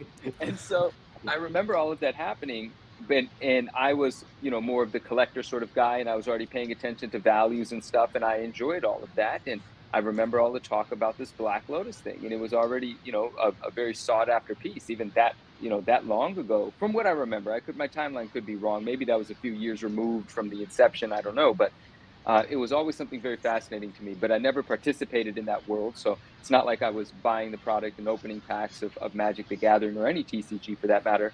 And so, the only time I got into a TCG game was like Marvel Overpower. And it's not as though I know how to play the game, but it was a Marvel thing, right? So we might as well buy these decks and have fun with some of these images on these cards. But for that reason, because it's scarce, it's rare, it's black, it kind of it is mystical and it has an attraction to me, right? So I would not mind owning a Black Lotus. Like, that would be dope. But I don't know anything about Magic the Gathering, just completely honest with you. Yeah, well, I think that time has passed. Yeah, right? Exactly. Yeah. Well, I remember I was out of the country for most of the 90s. I lived abroad, and I came back, and I had my regular store, and I came back a couple years later in the mid 90s, and I just heard the horror stories of these comic shops that were, like Magic comes out and it's amazingly popular, and people can't get enough of it, and so stores are over ordering it, trying to get any kind of allotment to it, and all of a sudden, at one point when it kind of starts crashing, stores are going out of business, and all I heard at these cons were like, yeah, that store's no longer here. That's because they weren't smart enough.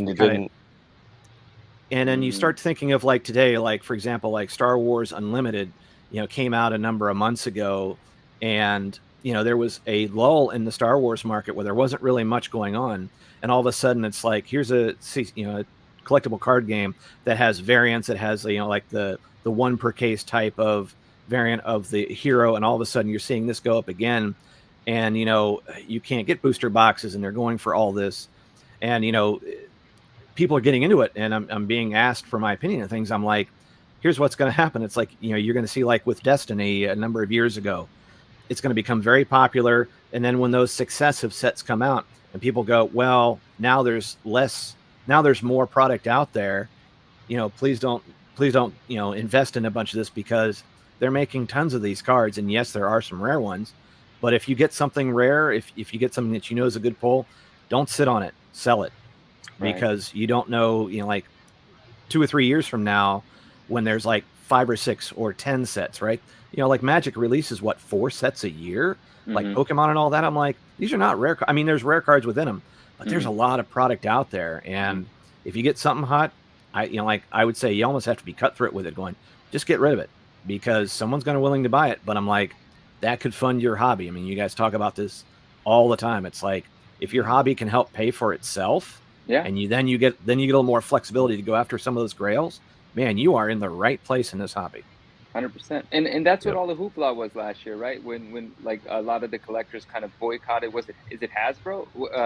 Legends of the Wind. Wait, what is it called? Leaders of the Wind? What is it? Flesh and Blood was a new one. That was the big one. No, but what's the company called that releases Magic the Gathering products? Wizards of the East Coast. Wizards of the Coast. Don't quote me on that. Yeah, no, that. It's Wizards of the Coast. Wizards of the Coast, right? And the East Coast. Yeah, right. And all of the collectors kind of put their foot down at some point in time last year, right? Because they were over manufacturing. They were putting out too much product. They were devaluing everything, essentially. Diluting the amount of product that was. Yeah, it goes back to that 1-2%, that alpha beta decks back in the day. Yeah. These companies, they do that.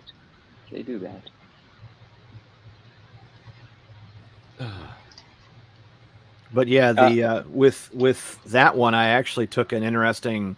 I kind of reverse engineered, like, I have tons of product from Star Wars Destiny, that a game that was kind of defunct when Fantasy Flight Games kind of like lost the card license. They've since gotten it back, but it's like, you have this ton of product that I can't stand to get rid of it. But now I'm like, I'm not, the game's not being really played that much.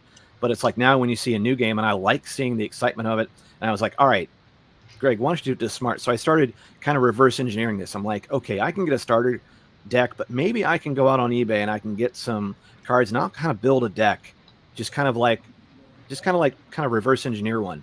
And I actually went out on Etsy and had, some guy on Etsy had done like some of the counters, done their own counter things. So I'm like, okay, that's cool. I can support you. I can get something a little different. Then I went to Inked Gaming and made my own playmat, because kind of taking a cue from using some of the artwork and uploaded. I'm like, this is kind of fun, because now I don't have excess of product. And if I get a chance to play, I can have a little fun and something a little more unique, something a little more me. But now I can even do game mats as gifts. I gave one to my co-host on one of the shows I do with Greg Cass. I did one for him just to say, hey, thanks. And I had my Nice. big Vader there, the one that got pulled off TeePublic, but I had the whole background. It perfectly fit the game mat. I kind of saw how they were doing on the starter set where they did the zones for the different cards. And I'm like, that's kind of cool because it's something of me. It's something that he can take out, helps the brand a little bit, maybe if he gets asked a question about it. But I think it makes a game a little more interesting. And then that way, I just wanted to play the game. I understand the cards are valuable. And if I, on the next release, which they're doing in July, get in there like I did before, get some boosters. And maybe if I pull something great, awesome. But I'd like to play the game more than anything else. But it's like, it's Nice. tough. Like, for example, like the Spider-Man piece you have on your wall, it's like, you know what, if that ended up was worth nothing, would that take away your love of Spider-Man? Right. No, it wouldn't. No. Yeah. Right. And how old were you when you first got into Spider-Man? It should put a smile on your face when you say it every time. Absolutely. And this print here it's a print. It's a print by a company called Gray Matter, but it's very dope. It's limited to 100. It's the Black Suit Spidey variant, and it's glow in the dark. So when it's charged up and you turn the light off, the moon obviously glows and a lot of details glow. And within the moon, non-glowing is within the moon there's the glowing symbiote spider emblem. It's a really cool piece, but it's not an original piece of art. But the value is only in a couple hundreds because it's a print. But to answer the other question, when I got into Spider-Man, I can't remember exactly because people do often ask me, like, what's the first comic book you ever picked up, or so on and so forth. And I wish I had that story, but I don't have that story. I don't actually remember.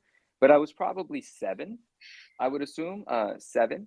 And, that the 90s collecting and all of the marketing and advertising to get you to think about everything as a collectible really worked on me, right? Because I'm 9 years old, 10 years old, whatever age I was during that time. And Ken Griffey Jr. Yep.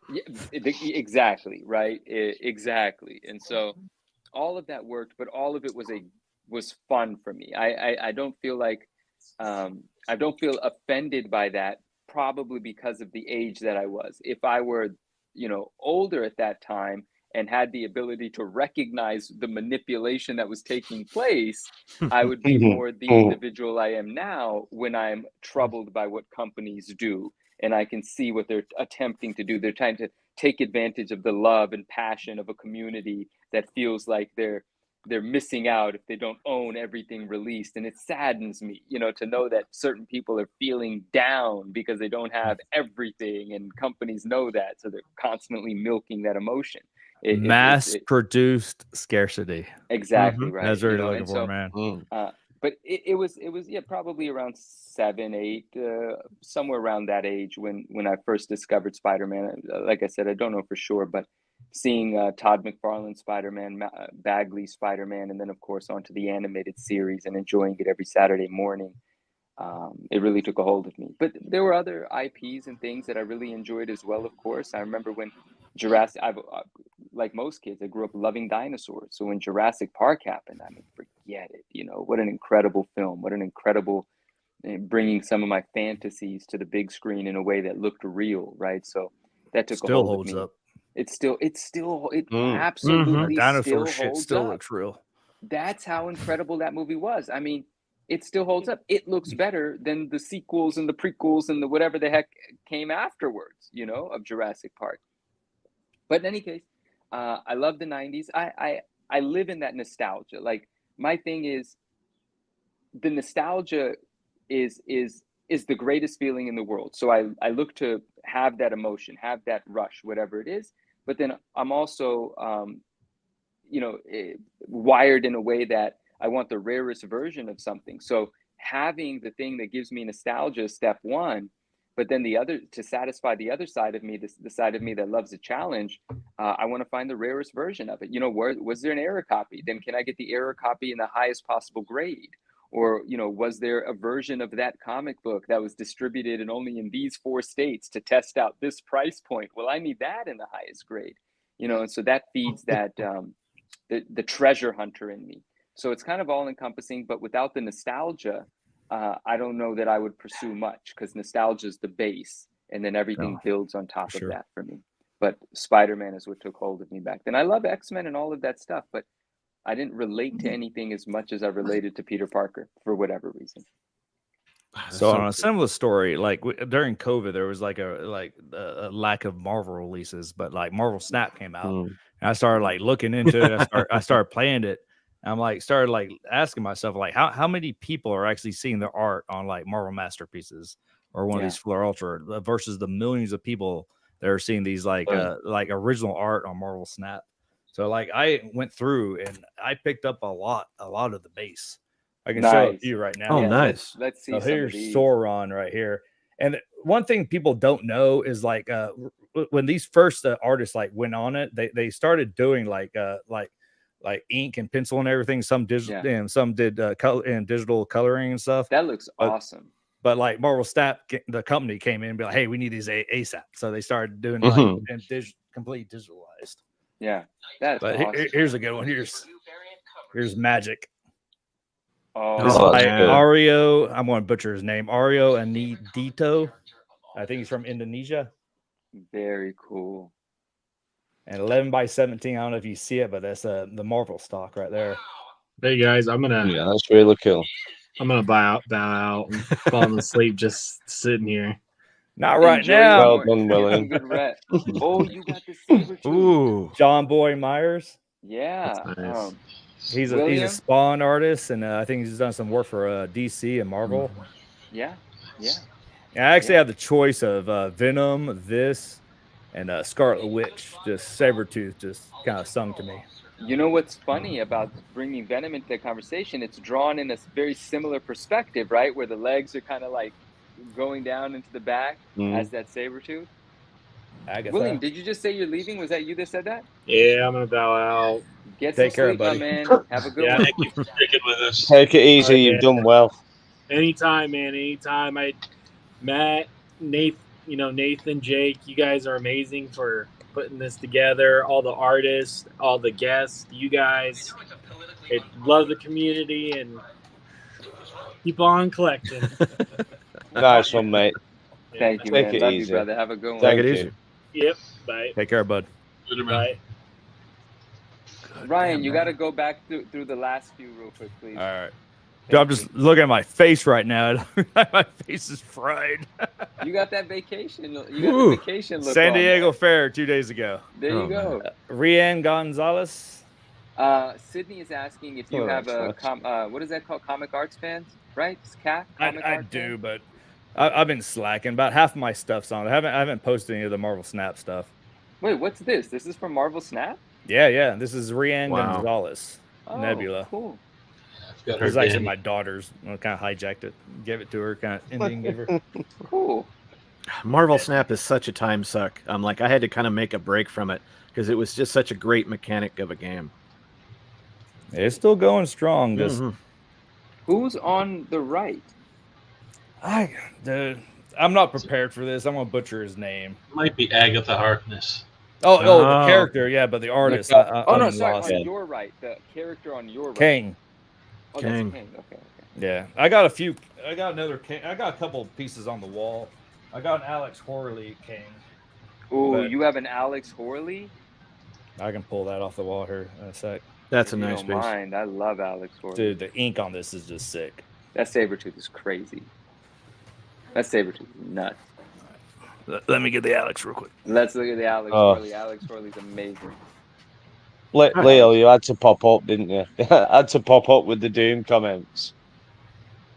You're terrible, Leo. Terrible. Oh, any Doom art? Yeah, he's murder. Ooh. Yes. Man, that looks remarkable. Wow. That's gorgeous. You didn't mess around with the mat or anything. You were like, let's do it. Let's take it all the Yeah, way. this is before Kang the character took a nosedive. The thing. That's cool. Yeah, rest in peace. What, phase 4 or 5? I think so. There's this Venom by Alex Horley that I talked about just recently on my Instagram, on my story, just because I love this piece. But oh, Ryan might not even be able to hear us right now. Ryan, you there? Yeah. That was a beautiful piece. So thank you for showing that. There's this Venom painting by Alex Horley that He's I a master. Yeah, and it's this just an amazing image of Venom just looking cool as ever, and he's just he's standing on top of, he's kind of like crouching on top of a pile of bodies, a bunch of people that he just beat up, and he's holding one of them by the head and stuff. And this painting, though, I remember it from the 90s, but of course I didn't know who the artist was, or that it was a painting, but it was a poster. Marvel released a poster with this really dope Venom image. And that's how I remembered it. That's how it lives in my heart nostalgically. And anytime I see that image, it rings that bell for me, and I go to eBay, try to find the poster, don't find the damn poster. And that's the end of it until I remember the image again.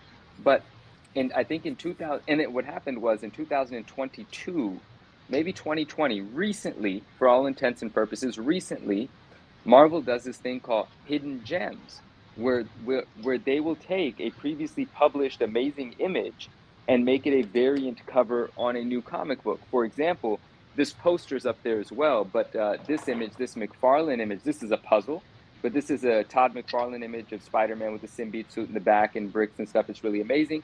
It was done on a coloring book. It was done on a puzzle. This puzzle's from 1988. Marvel Press released the poster from 88, and in 1990, a more popular poster company released the poster as well. Is that all outside of a comic book? Yes. That's crazy. It's all outside of the comic book until recently, just like they did with the Alex Horley painting, they made a variant cover, and they call those Hidden Gems. So anything that was really cool, but not a comic book, but really cool, now sometimes gets re-released as a newly published cover. And so King in Black, this Venom storyline, they took that Alex Horley image and made it the cover. And that must have reinvigorated that painting, because whomever paid $1,600 for it in 2018, maybe it was 2016, put that painting back for sale at Heritage just last year, and this time it went for $15K. Now, like I said in my story, That's the other still day, too cheap. That's still too cheap. 100%. That's Both like make occasions. me sell this. 100%. That is too cheap. 15,000 is a great buy. 1,600 was a no-brainer. But I just love that. It started as a poster, was appreciated for decades, became a variant cover because it stands the test of time and beyond, and the original artist trading hands based on its popularity and beauty. And the next time it comes to market, I assume it's going to do more than it just previously did, as it should. And so anyway, that's just a little story about Alex Horley. It's great art. And I don't own it. I didn't buy it. I'm not the buyer. I know who owns it, but it isn't. You're on mute, Ryan. I don't know if it's going to happen. I'm kind of holding faith for this, but there's so much original art for Marvel Snap. Like, you got the base, you got the variants and everything. I'm just hoping at some point they're just like, let's make a set. Let's just just make a physical set, representation dude. of it. Such good art, man. A lot of people are missing out on it, but there are still millions of people playing it, so they're getting to experience the art, and hopefully that's like gateway to the Marvel card hobby. Is that game something that is like, is it going to have a generational hold on people? Is it that sort of thing, or is it a, I think it appeals to. I think what's nice is it appeals to the casual fan. And it goes really fast. Like I was like, I remember seeing the ads on Twitter, and then I kind of got in, and it was great because I didn't feel like I had to, like, for example, Star Wars Hunters just was recently released, and it's sort of like kind of like an Overwatch kind of meets Star Wars. But the problem is, in order to connect socially, I have to go through like, and I think Snap, you do that for a few of them, but it's like I had to go through like 8 matches to like eventually like, hey, can I connect with friends I know who are on this damn game? But it's like with Snap, it was like I was able to get in, like it runs you through a few games, but the games go so fast, and I felt like, okay, I got this, right? And you're I could be on playing with a 13-year-old, or I could be on playing with a 40-year-old.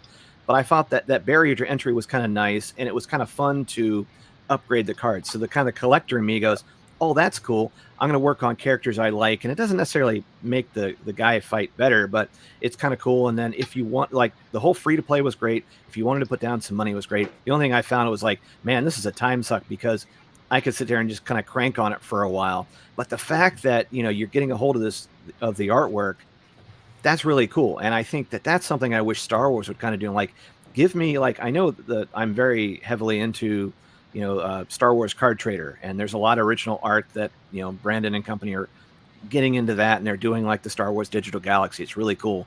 But I would really love a Star Wars version of Snap where it's like, I want to take these characters and play, but in a card form. And so, yeah, it's just like anything else digitally. It's like, okay, I don't own it if I lost my account or something like that, but still it kind of makes it fun. But the fact you have this added element, just like when, 2016 Star Wars Card Trader, they actually did a physical set. They did one physical set. I'd love to see a Snap set, because now I have kind of a tie to the game and going, oh, I remember seeing that character, or I had one. Yeah, it introduces you to the characters. Thank you. And make it retail. I mean, if you want to, you know, make it retail and hobby where you've got something where there's variant ones or original sketches or something like that.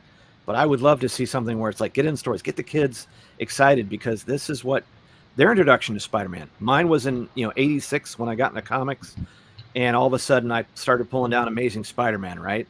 And then all of a sudden later on, I kind of add Spectacular Spider-Man, and then, you know, Web of Spider-Man. Web of Spider-Man. And I think the Spider-Man, unfortunately, you're talking about McFarlane, like my introduction to Spider-Man was McFarlane's last issue. I'm like, dang it. Really? Okay, yeah. Which I have. I went back and got like the number ones. I think I got one or two of the copies of it. I'm like, man, this is amazing. Oh, he's done. Darn. Yeah. But I mean, those were great, and I you know, I had to sell them in college because I was a poor college student. But I love that Spider-Man run, and the guy who bought it from me really loved all my Spider-Man. Nice. But what, you know, it's just kind of fun because it's like they kept making more books because that's such a great character, and we just wanted more stories, and they were 75 cents a piece. You could get a, you know, 12 books a month for nothing. Yeah. But good for Snap. I love it. I love seeing that.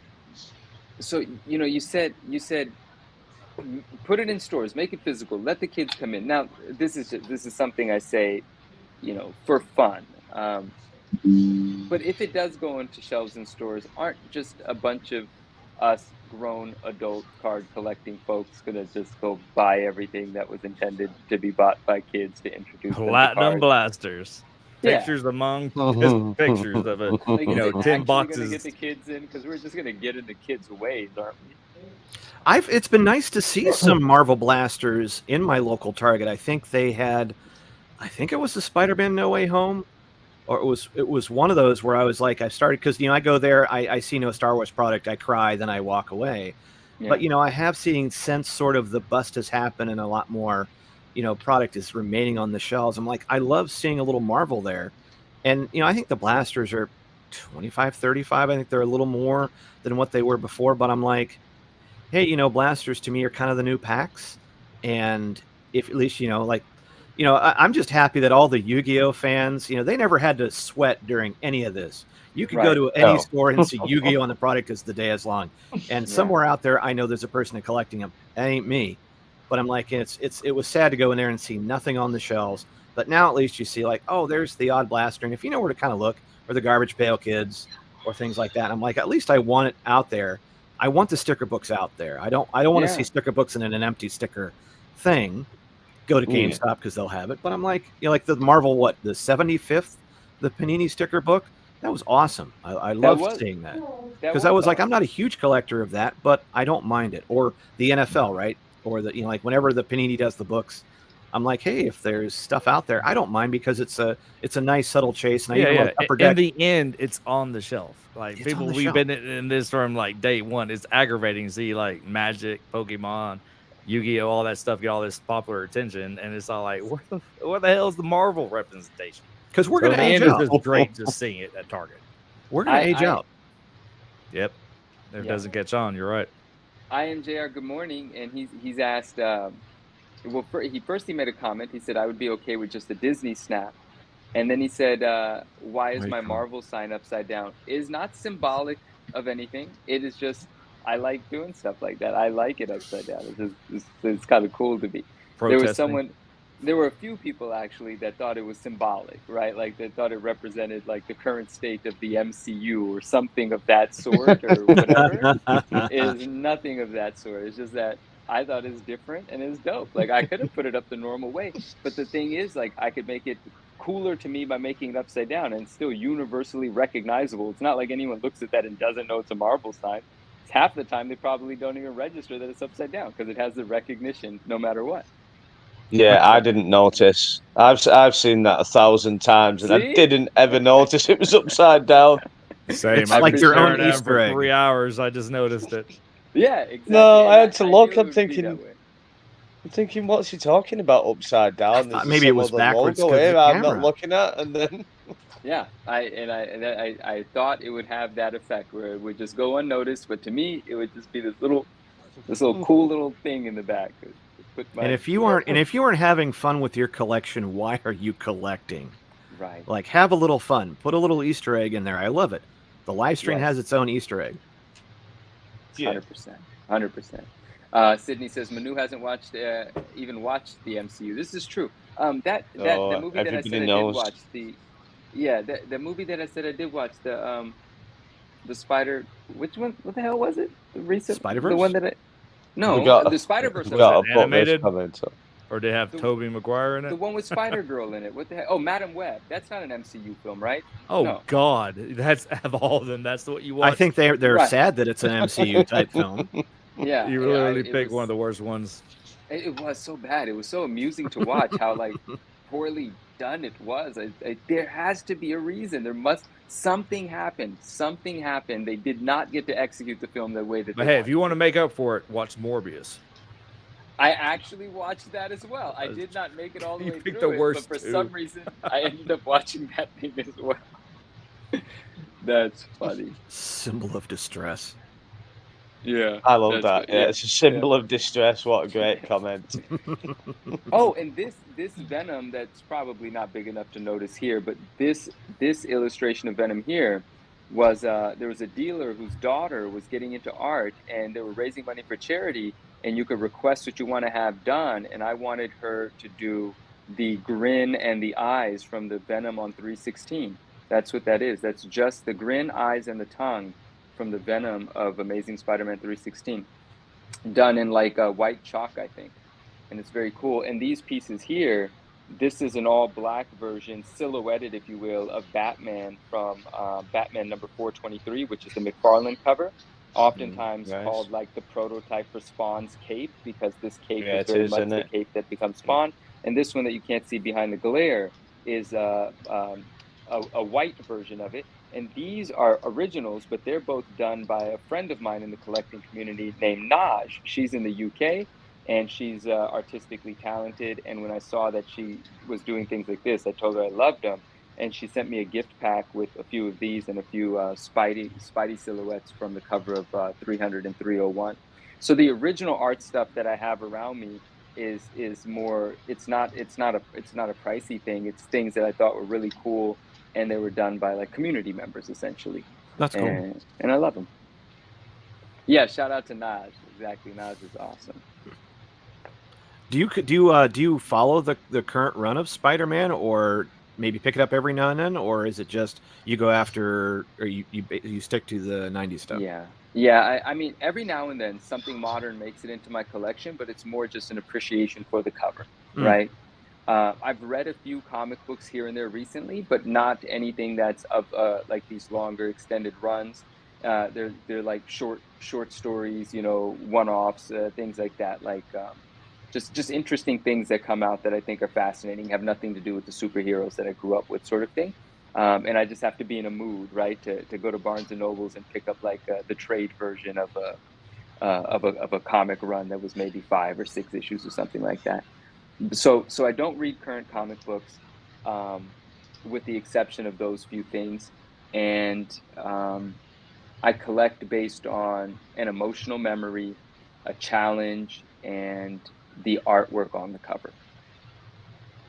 I really like that discipline, because I think that we can get ourselves too excited that we start grabbing everything, right? And then all of a sudden you just end up with, It's easy you to put do. stuff in boxes and things Yeah. and bins and whatnot. And I think that, what I like about the pieces on your wall is like, I have this connection to it and I can appreciate it, but it also doesn't feel that clutter. And I think that's something that whether I archive, whether I let go, whether I have to go, like you tend to find after a while, it's like, what's really, what really makes me smile every time I see it, or I want Right. to see something out because I don't want to collect it, go after, seek it. And then I'm just going to like put it away. And I'm like, no, it's just, it's crazy. And I think I'm going to be on that mission to try to keep paring down to find like, with the binders and so forth, Ian Taylor got me on these incredibly expensive binders from Binder Tech that have Oh, wow, sleeves okay. on them. And these things are like, these things end up costing me about $40-$50 to get. But Per the sleeve binder. keeps them on the wall, like keeps them on the shelf. You put in a sleeve, and so I can take it out. It's a corporate binder. But I'm like, for the Holy of Holies is something where I can kind of keep going into that shelf, pulling it out, and it protects the cards, but it also makes it something that looks very nice, very organized. But it's like, Yeah. I don't mind then paying more for it because that way I can enjoy it in a great way instead of having a bunch of like tilted over binders and they're all doing this and they're hurting the cards on the bottom. Yeah. And but Absolutely. Justin has just entered the chat. Good morning, Justin. Spidey Hits is with us, and Sydney says the collector's curse. It's really hard for me to pass up on a deal, even if it doesn't fit my collection, right? But no, I totally hear what you're saying. Absolutely, and even very recently, I actually thinned out some of the personal collection as well. Like I went through some more things and I just thought, these few pieces can go, right? Like there's enough slabs here. There are enough short boxes here. I have many books, many boxes of books. But with that focus, the interesting thing about me and that focus is that having one of something is not enough. Like I literally have a short box of the same issue, and that's an issue, like, so, the idea, Well played. those, yeah, right.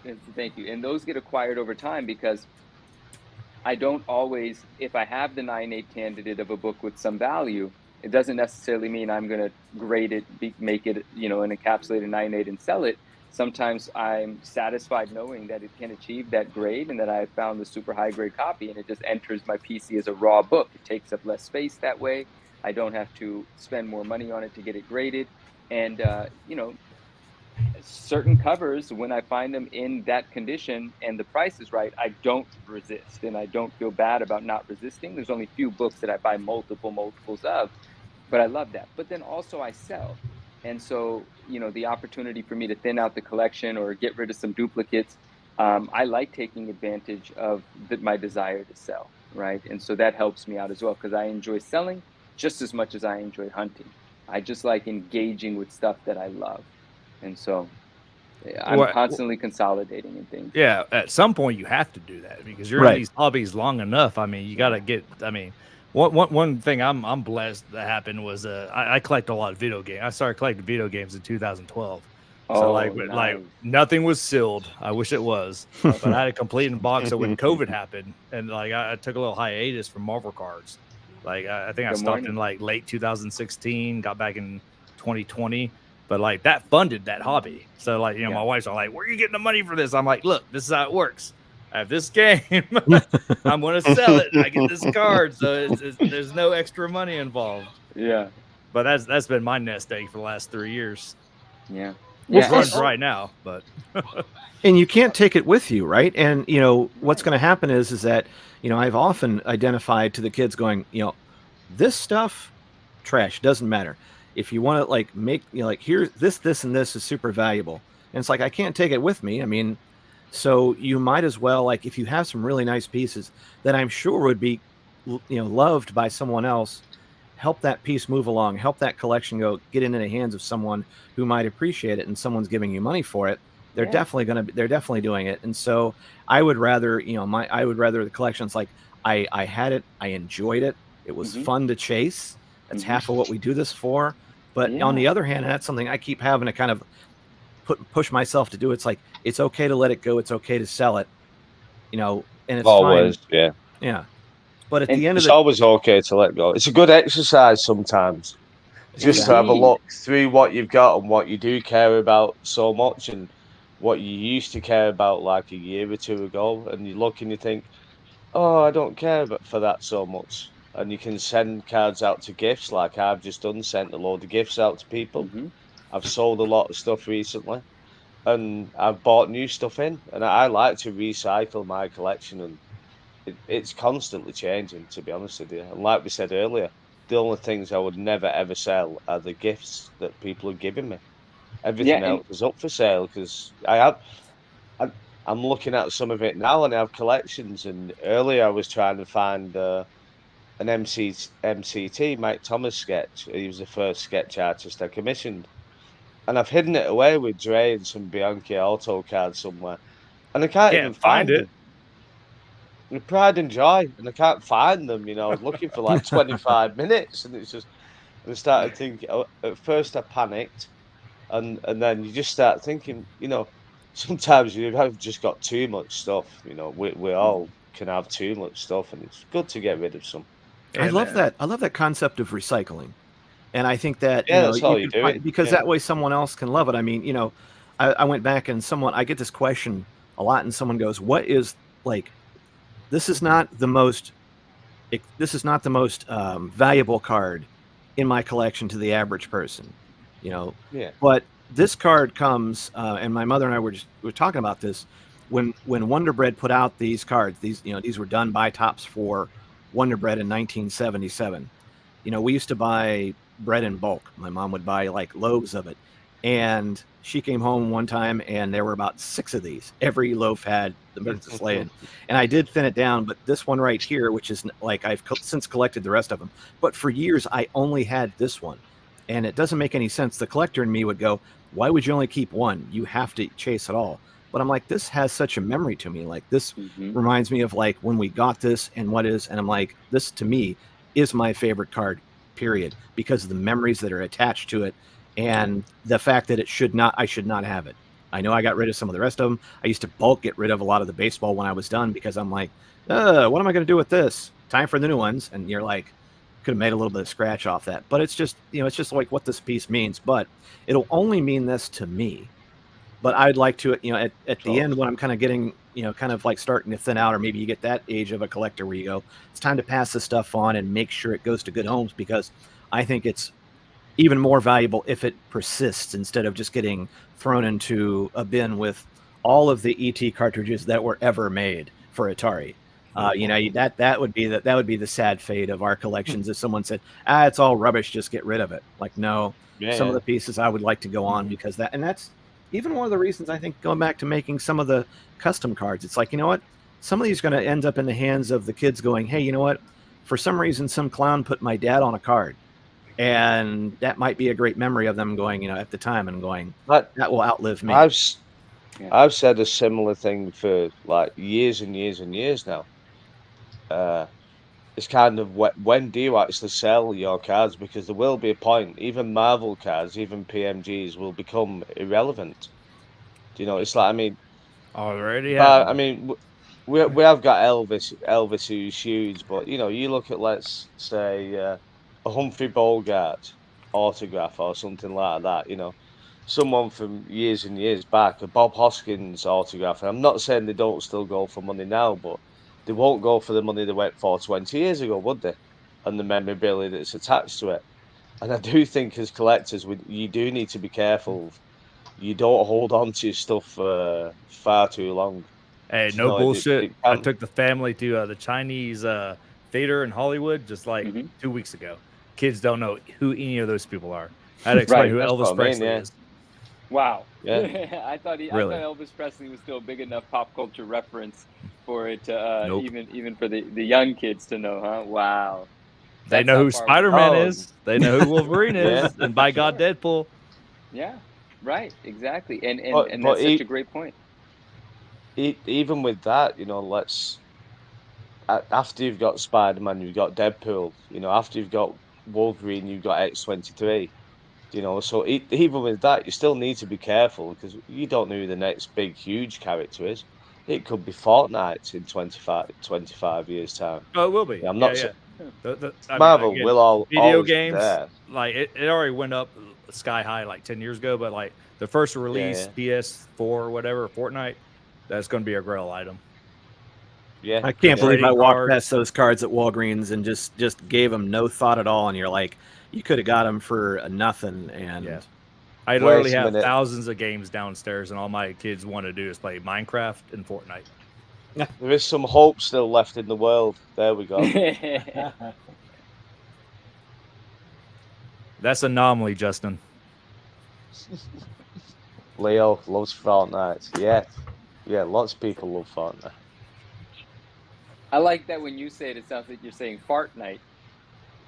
Yeah, it sounds like that. Yeah. Oh, me? Well, it depends on how you play, right? Retro says it.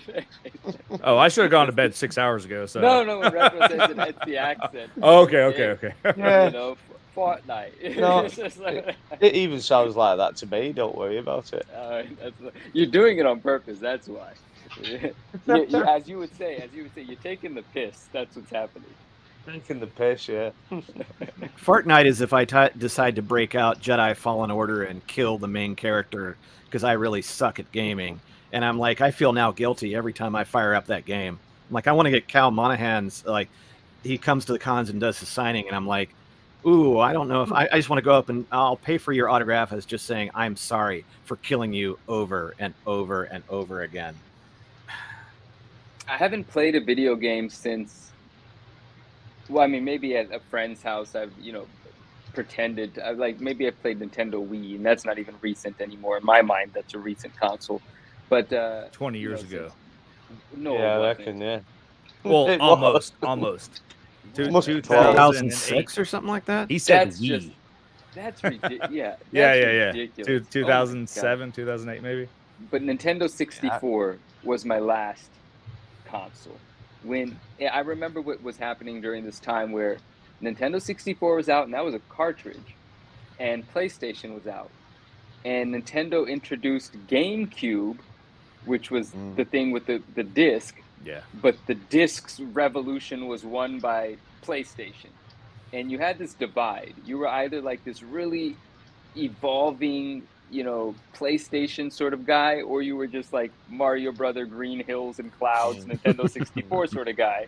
Yeah, that actually happened before that with Sega. But Yes, and before that it was Nintendo versus Sega. That's absolutely right. But all of those super skill-heavy games where you would have to play for hours and hours to get good and really compete, that's where it lost me. Because that's like, well, this is not gaming anymore. Like, I really actually gotta take this stuff seriously, or else I'm, I'm not a factor in this community.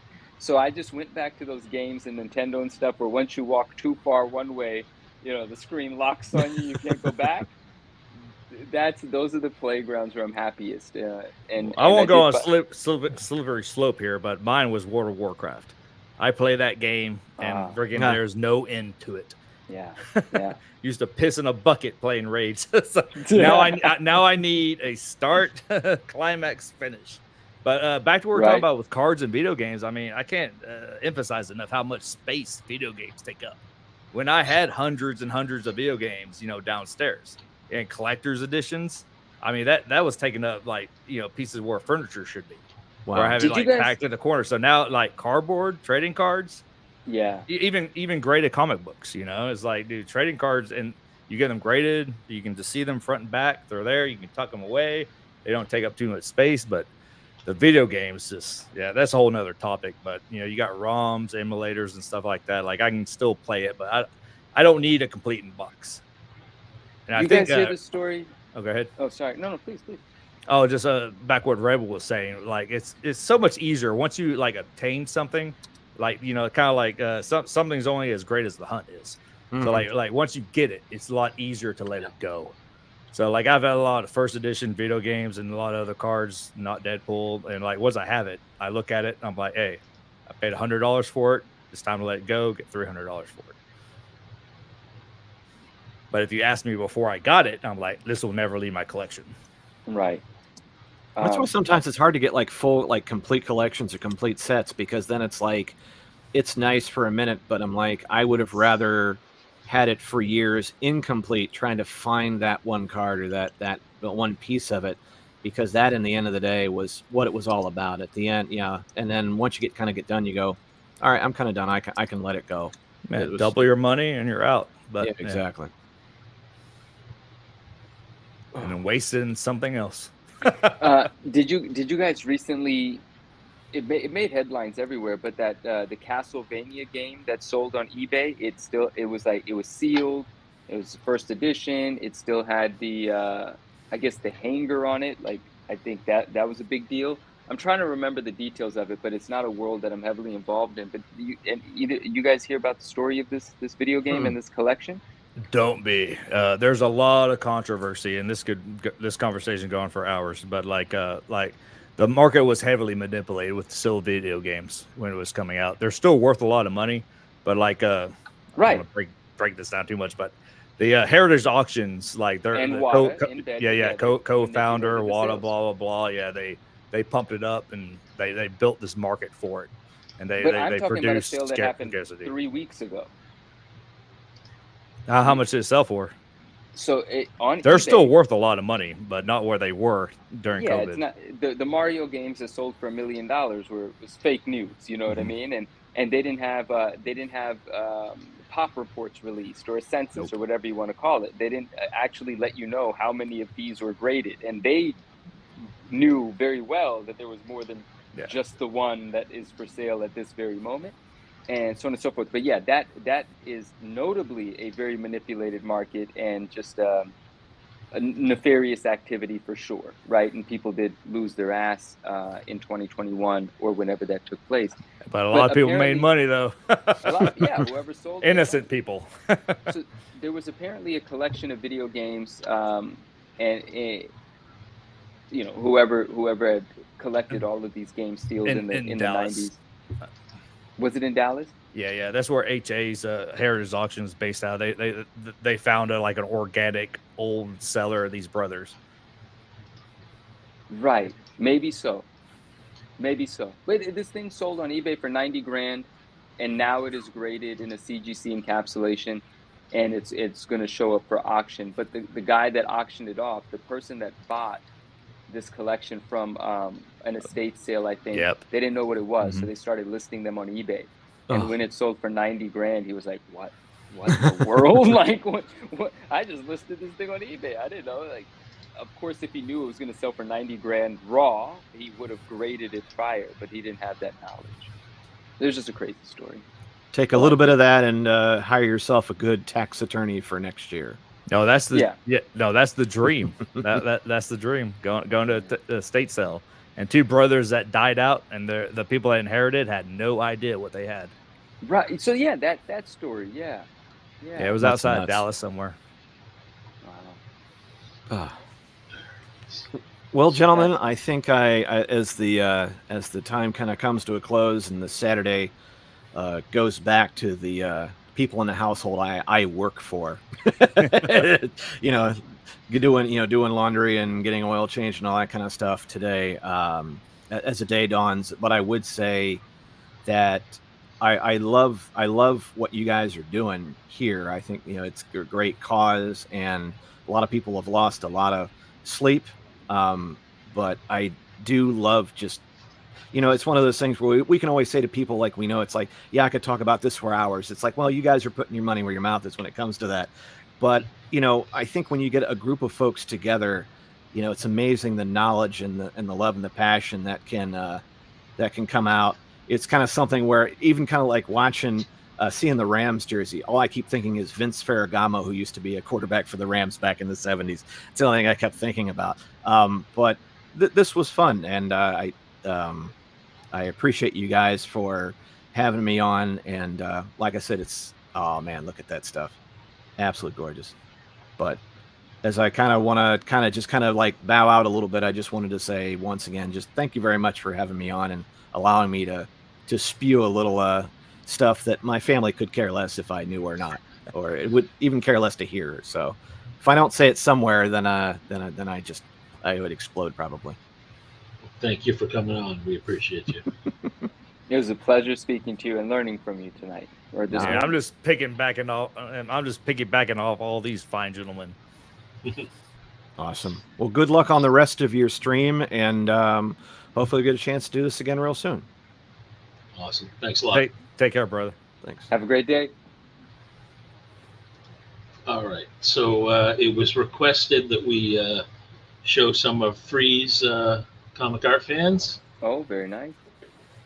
So, Oh, is this Brian? No, Leo. Oh, I'm sorry. I think you said Brian Still Freeze. So we've got Doom and his pony. That's pretty amazing. That's beautiful. Oh, we're looking at everything now, Leo. Look at that. There's only 12 in this gallery. I figured I'd show them all. You might as well, Matt. Yeah, let's see what he's been up to. Because he's sneaky, Leo. You got to watch him.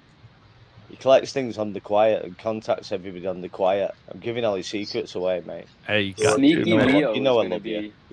going to be his new handle, Sneaky Leo. You got to keep some secrets. Sneaky Leo, yeah. Leo could teach you some stuff, Manu. Doom. Why are you showing this? I got one more thing to show Manu before I bow out. Oh, yeah. Oh, okay. You want me to jump back to you? I think he's going to grab something. I wonder what. Here, we can pause for now if you want to show something real quick. Oh yeah. Oh, my man. Oh, I love it. This ain't my original one from the 90s, but it is from the 90s. You know what's amazing? You stay right there, my friend. I mean, obviously you know what I'm about to bring, but You can see what's coming. you already know what it is. But I just love that you have that. My brother. There you go. Look, and look, my story, exactly. My brother, my story's the same Is that as a yours. poster? This is a poster. Wait, what's that? It's a poster just framed from the 90s. Yeah, mine's just hanging. So I have my original. This is not my original one from the 90s either, same as you, but I have my original one. This is one that I recently picked Hell up yeah, that's man. in great condition so that Best I can Venom display it. ever. Man, you are so, look at that. That is so cool that you brought that out. Oh, mine fell out of its thing. I got to put it back in. All right, let's just put it away for now. But that's so cool that you brought that out, man. Morning, Lewis.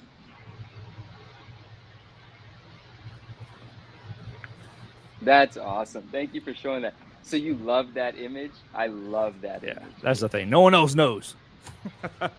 That's so cool. That's such a I'm good, so yeah. glad that you brought that out. Do you have the Flair card? I do. The 94 Flair card, right? I don't have the buyback. I've been looking for that for years, but A friend of ours just I won't speak on it because maybe he wants to reveal it when he wants to reveal it, but a friend of ours did just acquire the buyback. He's quite happy about it. And you know, he also has the, I don't think it's the Mexico, but I think it's the Puerto Rico release. nice. Yeah, there was a buyback floating on eBay for a long time. I think it was like 400. I would Ooh, value at like 400, 200, huh? but itchy finger on it. Yeah, I absolutely love that image so much. Yeah, thanks for showing that, man. We've seen some really cool art tonight as well, haven't we? We saw a lot of fun stuff. We certainly did. Yeah, I think Certainly so. did. Maybe I And wasn't supposed to even- say what I just said. I'd be unveiling friends' collections before they. You never show. know Oh, God. sometimes what you said. Yeah, I've done that before. You're Don't just tell speaking anybody. innocently. Yeah, Don't tell it's too late. Rewind it. Knock it Don't off. Don't I ruin didn't any mean it. surprises for anyone. No, I've done that a couple of times, and all of a sudden Okay. it's like, oh no, what was said? I should have kept quiet. What is What that? we got my there? friend? So it's Let me make you big, it's a Ryan. Butch I'm not good at Maple. this. Like he redid the cover for artist proof for the 2009 Spider-Man archive set. That's fantastic. Okay. Yeah, somewhere on there Yeah. it says like after Kubert. That's fantastic. All right, I'm gonna show you something else too. Really That's cool. fantastic. Show and tell, brother. I mean, you know what this is already. It's just might as well show it since I do believe it is in this pile. If it's not in this pile, then I don't know if I'm gonna be able to find it. Oh no, it's not in this pile. Let's try one more pile. I found it. Matt, what's up, brother? And of course the comic book version of it. I don't have a newsstand though. Yeah, I got the newsstand, dude. But isn't it great though? It is, man. It's just Never it's- tired of seeing it. No, just can't get tired of it. But that's so cool. Love that. Sorry about that.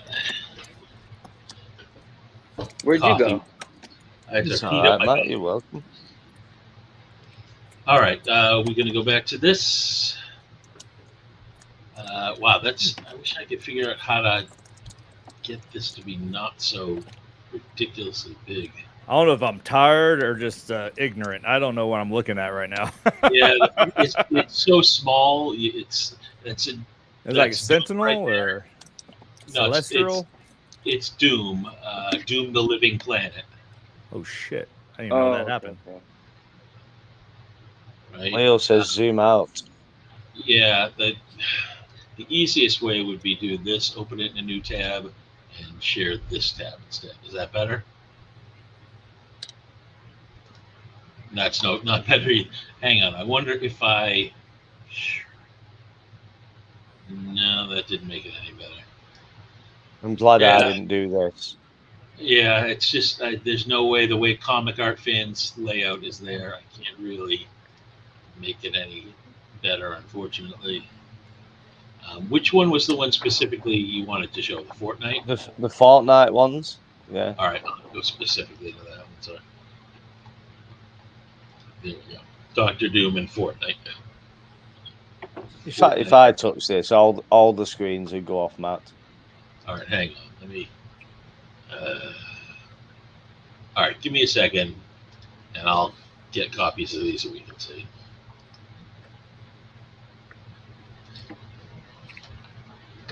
So, Leo does like a Doom. all right, I just need a second. How many sketch cards are you up to now, Leo? You must have quite a few sketches now.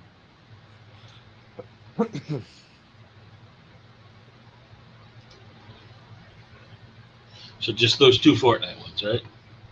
Yeah.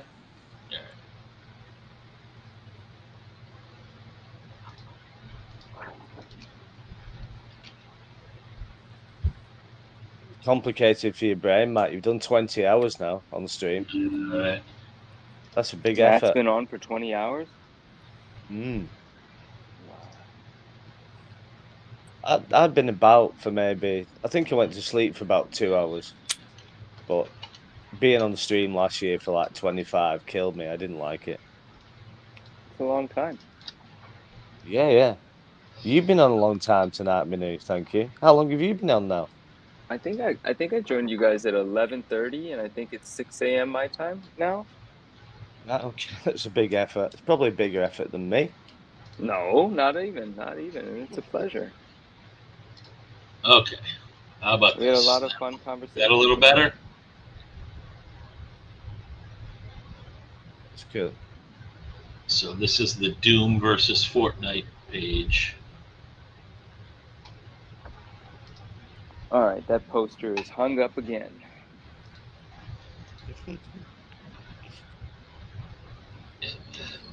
This is the other one. Leo's a big Fortnite fan. This one with the inks is beautiful. It's cool, isn't it? Yeah. We haven't checked the donations, Matt. I'm going to check the donations. Do you Take want to a look. show the art? Could you put the art page on and for people to have a look again? Now people will be waking up, as it were. Sydney, I just Across saw the your world. comment. He said, not a 9.9 trash. Well, if I submit it Yeah. now, it would be a 9.9 maybe. That's funny. Thank you, Marvelously Sketched, my friend. I appreciate that. But, all of that is inspired by Ryan and his bringing out the poster framed. I love that visual. So All could you inspired put by the myself. Better World page on that. Could you put the Mental Con page on for the auctions and see what everything's up to? Let's have a run through it, Present. please. Don't we have Fausto and Justin coming on soon? What time are they joining? So now-ish? I believe. All right, so we Oh, want to okay. see this mental. I'm waiting till they come on. I'm bowing out. I'm gonna I'm pass dozing them the off. baton. Hell as yeah, well, man. Ryan. Ryan, I think you and I will pass Fausto and Justin the baton, and we'll go Right. have some breakfast and go to sleep. I ain't time for So, breakfast. Sleep in looks this like we chair. get 625 in direct donations, 1405 of people who have contributed to the raffle. That's what giveaways is. And then on the auctions, currently at 12,667 on the auctions. Wow. I'm surprised we haven't sold more raffle tickets yet for that amazing piece. Yeah. I think we definitely I today. really am surprised. I expect a lot more people viewing today, and I think we're going to want to really push that today. Maybe get some people to put it on their social media too. I think so, because it's a good opportunity for people as well to own something frankly amazing, and I haven't seen the likes of before. I'm May- not may saying I no see one the hasn't piece? done it before. Can I see the artwork, please? Yeah, can you put the? Yep, let me find the Uh, link again. I'll put the whole thing up. I want to walk around Matt and Ryan's rooms. Yeah, and get lost. Yeah. So let me. This is just a taste. All right, I'll go back to bet. so I bet. this is all 12 of his pieces in the Doom gallery. And present. Problem is though, they'd be following you around the room, Manu. They'd be like over your shoulder, seeing what you're touching and what you're looking at, and no, you can't look at that yet, and no, you have to leave that, and you can't go in that room, and not in that room. You better don't not know take how me in my true it He-Man. is. I mean, I can give you a virtual tour with the camera if you want. So here's just the 12 that are the in here. artwork that we were just flipping through is the artwork that's being raffled. What's that? I didn't realize the artwork that we were flipping through this past, just recently was the artwork being raffled. I didn't know. I thought we were just showing a friend's artwork. Well, these particular 12 are Freeze collection, and then you know what? Oh, It is probably worth doing another tour through the auctions, so we can do that. After. Yeah. So this is just showing off his gallery. So this is an Alex Maleev painting, which is absolutely stunning. Well, can we put up the frame? I'm sorry. Can I what? Go onto the Better World site and put the frame up so Manu can see it for the raffle. Okay, sure, yeah. If you know when we show this one, yeah. Sorry, I thought you meant back to this. Let's see. No, I'm sorry. I think I confused you guys. I apologize. Go giveaway. Lack of sleep doesn't help, Manu. Giveaways. You. I disagree.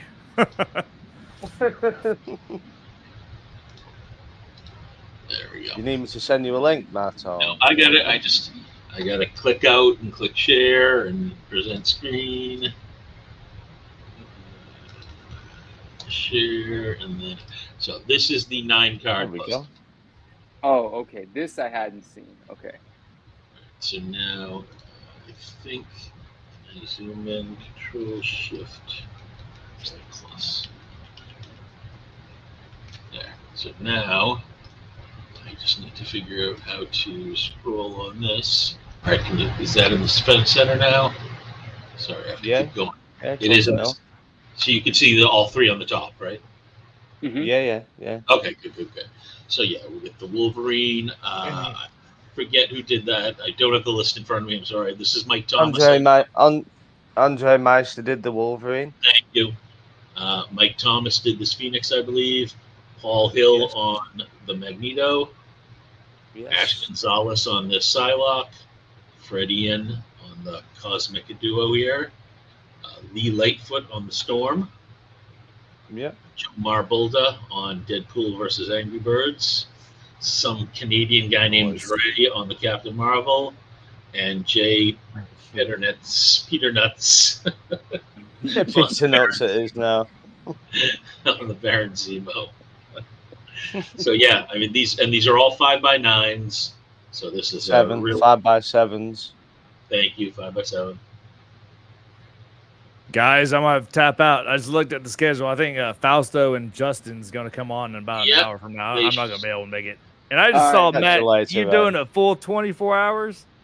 Yep, I'm in the home stretch. You're a machine, dude. I don't know how you do it. 4 to go. Big props, dude. But thank you guys for having me.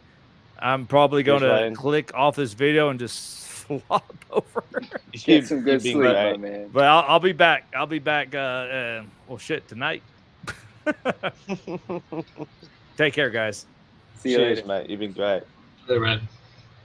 Yeah. Cool. So what are we? 9 a.m. Right? Yeah. Fausto and Justin are supposed to be here. Oh, at 9 a.m. East Coast time, they're supposed to be here. Yes. Oh, okay. So I think Ryan just left because Ryan saw the 9 a.m. and he was like, I can't wait 2.5 hours or something for them to get here. Or whatever. These guys are late. I'll send them a link again. Yeah. Just maybe prompt them here. Invite, copy. Let's go to Messenger. Let's see. Noran. Sorry, I'm trying to work out this and I'm useless. Let me find Justin. Justin was in the chat recently.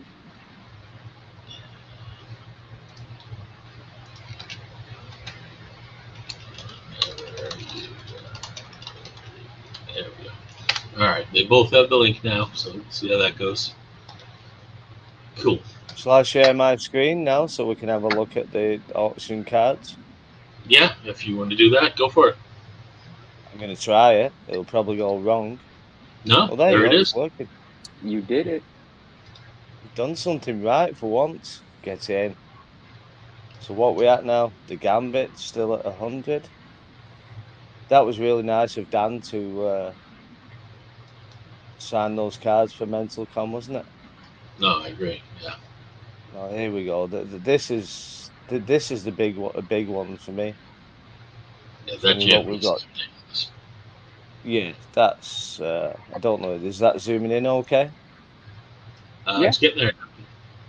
That's such a great card for $300 so far. And I fully expect these all to go up in price as Saturday goes on and we get into the evening.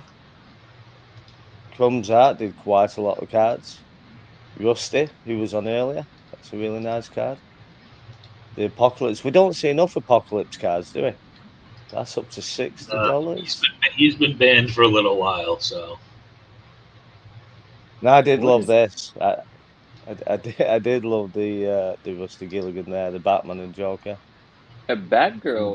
The Batgirl's phenomenal. Yeah. Only at $35. What is 3 panels? So it's the length of 3 cards? Basically, yes. yeah. So, yeah. Have you ever seen the Marvel Premiere long cards? Right. Yeah. The top one. It's essentially 3 cards linked together like this. Yeah. Yep.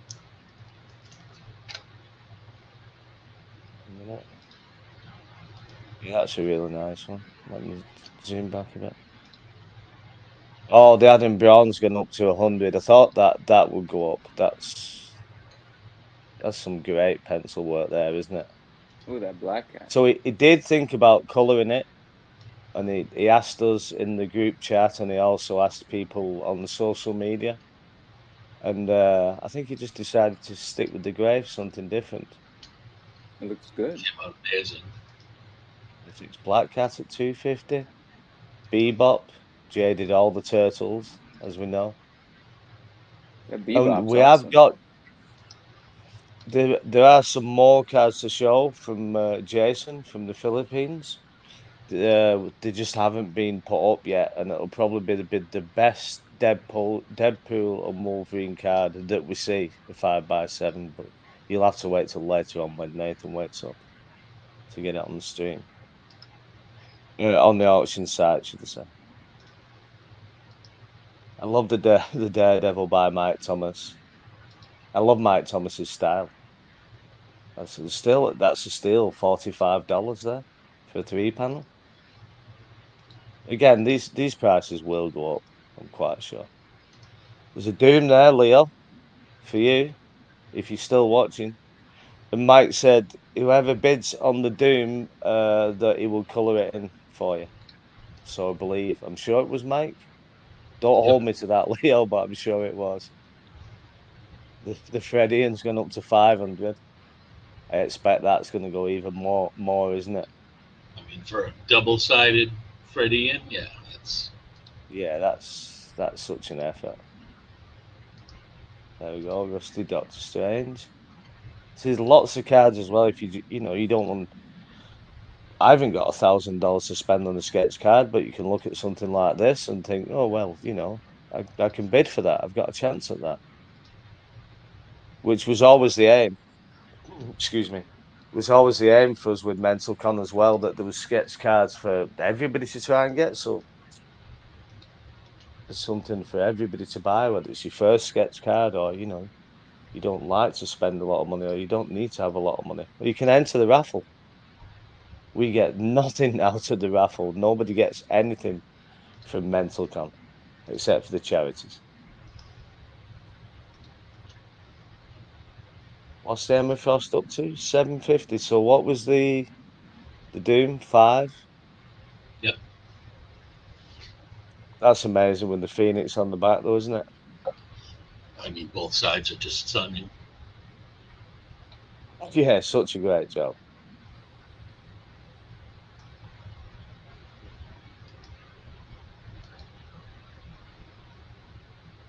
Yeah, there's some really good gambits.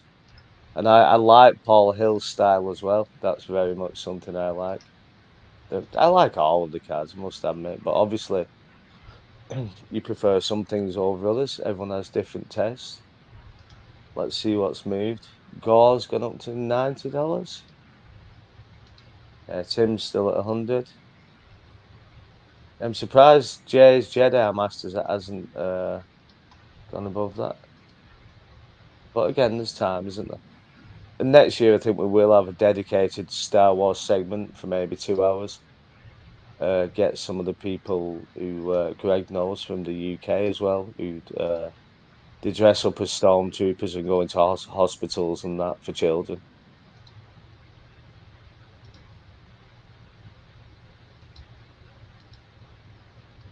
The Null's really cool. That's only at 125 so far.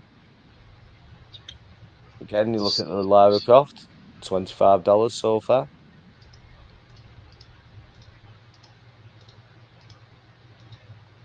That's great, the Michelangelo.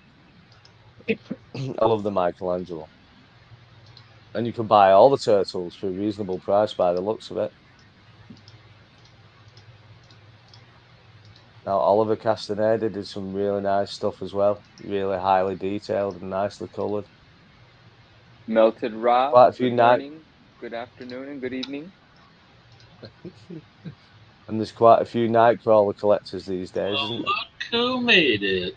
Hey, good morning, guys. Yay! Justin's on the screen. I knew you stayed up for me. I did. I waited for you. Now I gotta go. Bye. No. How you doing? Have you been on for like 9 hours? I joined at 11:30 or something, and it's 6:30 now. But I mean, these guys have been on for 4 days. Yeah. Feels like it. Yeah, Matt, what's your clock? What's your time count right now? 20 and a half hours. Man. Wow. And you're holding up all right? He's doing good. Almost. Yeah. Almost done that. Almost there. And Justin, you're going to be with us here for the duration. In spirit, absolutely. All right. Well played. I thought Fausto was going to be on at this time. He's as well. supposed to be, but he'll be back in 5 minutes. Well, so I had a lot going on yesterday, and then yesterday evening I had company. We were playing poker, and then the company stayed till about 2 a.m. and so I went to bed pretty promptly. But catch me up, like what's been happening, what's been going on. Lots of card talk. We just Rebel Base Cards was just here, so we had a little Star Wars interlude. Oh, okay, cool. I learned Lots Star Wars. Yep, lots of tours of what's for sale. I think we're up to almost 15,000 in sales so far. That's We're getting incredible. close, yeah. Well, some of these I haven't seen yet. Did y'all reveal these after going live? Some of Nathan these were added. updated. He had so many. He put 135 on initially, and then he had another 50 to do. So he's been updating those, and we've still got some more from Jason. I think you pronounce it Saldahano. So yeah. And I have a sketch here as well that I did to donate to MentalCon. Oh, wonderful. So, but I talked to Nathan. I was just gonna show it live, and then however people. Yeah, want that's to- cool. Yeah, however that's people cool. wanna Do it. I Who's can show bidding it. on this, Matt? Matt, is this me, you, and Keith by any chance? Wow, that's Come on, incredible. I think I dropped out around 100. tell the truth. But that's You're Keith. You're gonna make me That's insecure to Keith. show my sketch. Goodness gracious. Some of these sketches in here are absurd. I mean, I love this. I love this. The Andre Meister Batman. Excuse me. You know, you look at that, $45. It's a steal. It costs that to Steal. ship it from Brazil. It costs Oh, double. it does. It costs Yeah. double to ship there and back. I'll tell you that now. Yeah. It Oh, I costs tried to double I tried to and a ship bit more. Andre some stuff, and it was like $150, and it was blanks and top loaders. I was like, Yeah. it's really hard for me to spend $150 to ship $30 worth of stuff. No, it's true. 150? Yeah, it was dumb. Wow. Yeah, it is. Yeah. And just I think everyone knows I'm a terrible shipper, so don't you go ship Andre some stuff. You probably could do it a lot cheaper and better. Justin, what shows are you going to this year?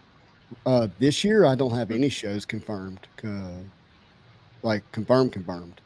Okay. But- NYCC and all that. No plan. There's some chatter about it. It's hard with everything that I have going on locally this year that started last year, and then Mhm. everything that my daughter's involved with. Okay. Like we wanted to go to Heroes Con, but Father's Day and my girls' beach vacation interrupted that. We wanted to go see Christopher Daniel Barnes, the voice actor for Spider-Man animated series from the 90s, Okay. and Jodie Benson, who is the voice actor for Little Mermaid, the Disney cartoon. And we have not been able to get out to go see them. Obviously, I want to see Christopher Daniel Barnes because of Spider-Man, but my daughter's a big Little Mermaid fan, and the voice actor for Spider-Man is the voice for the Prince in the movie Little Mermaid. Oh wow. And so they've been doing shows together, and we've been trying to get to those and haven't been able to. But I am going to the Dallas show. I forgot, but the Dallas card show isn't the main reason I'm going to Dallas that weekend.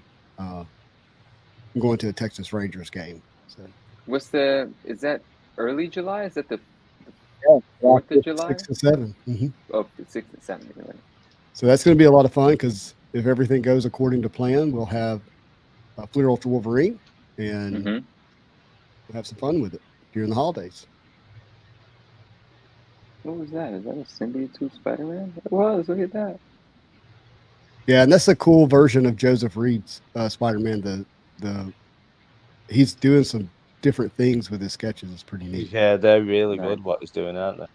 You know, he actually one. sent me a Spider-Man, and I have not had like the appropriate moment to share it on the channel, but I'm looking forward to doing that.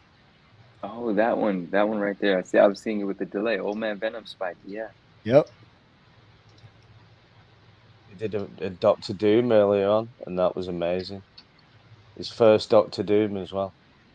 That's going to be one of my next sketches. It's marinating in my brain about how I want to do it.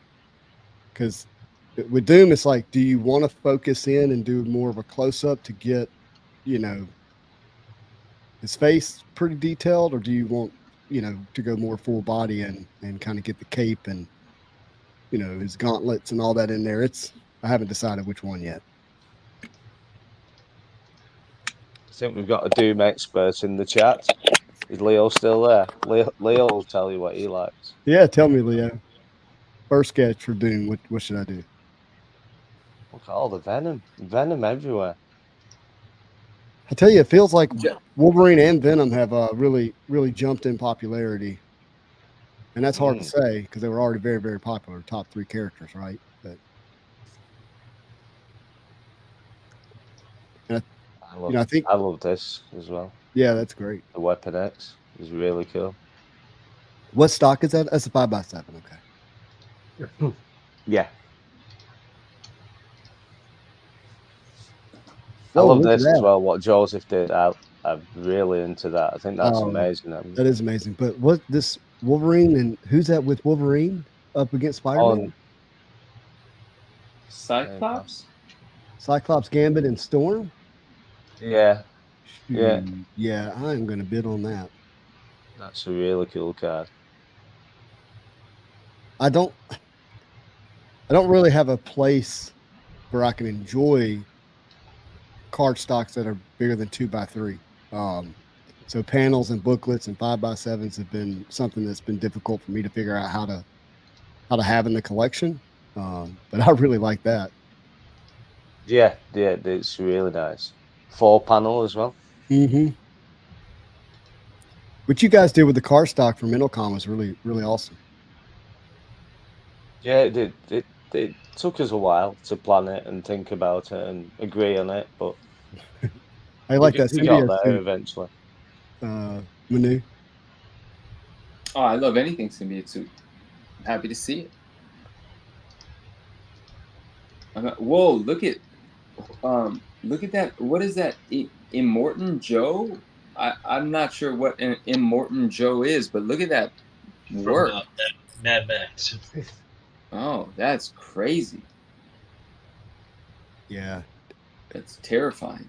Yeah, Dre's always awesome, but there's there are certain characters that honor his style more than others, and that's one of them. I mean, that's frightening, as it should be. Wow.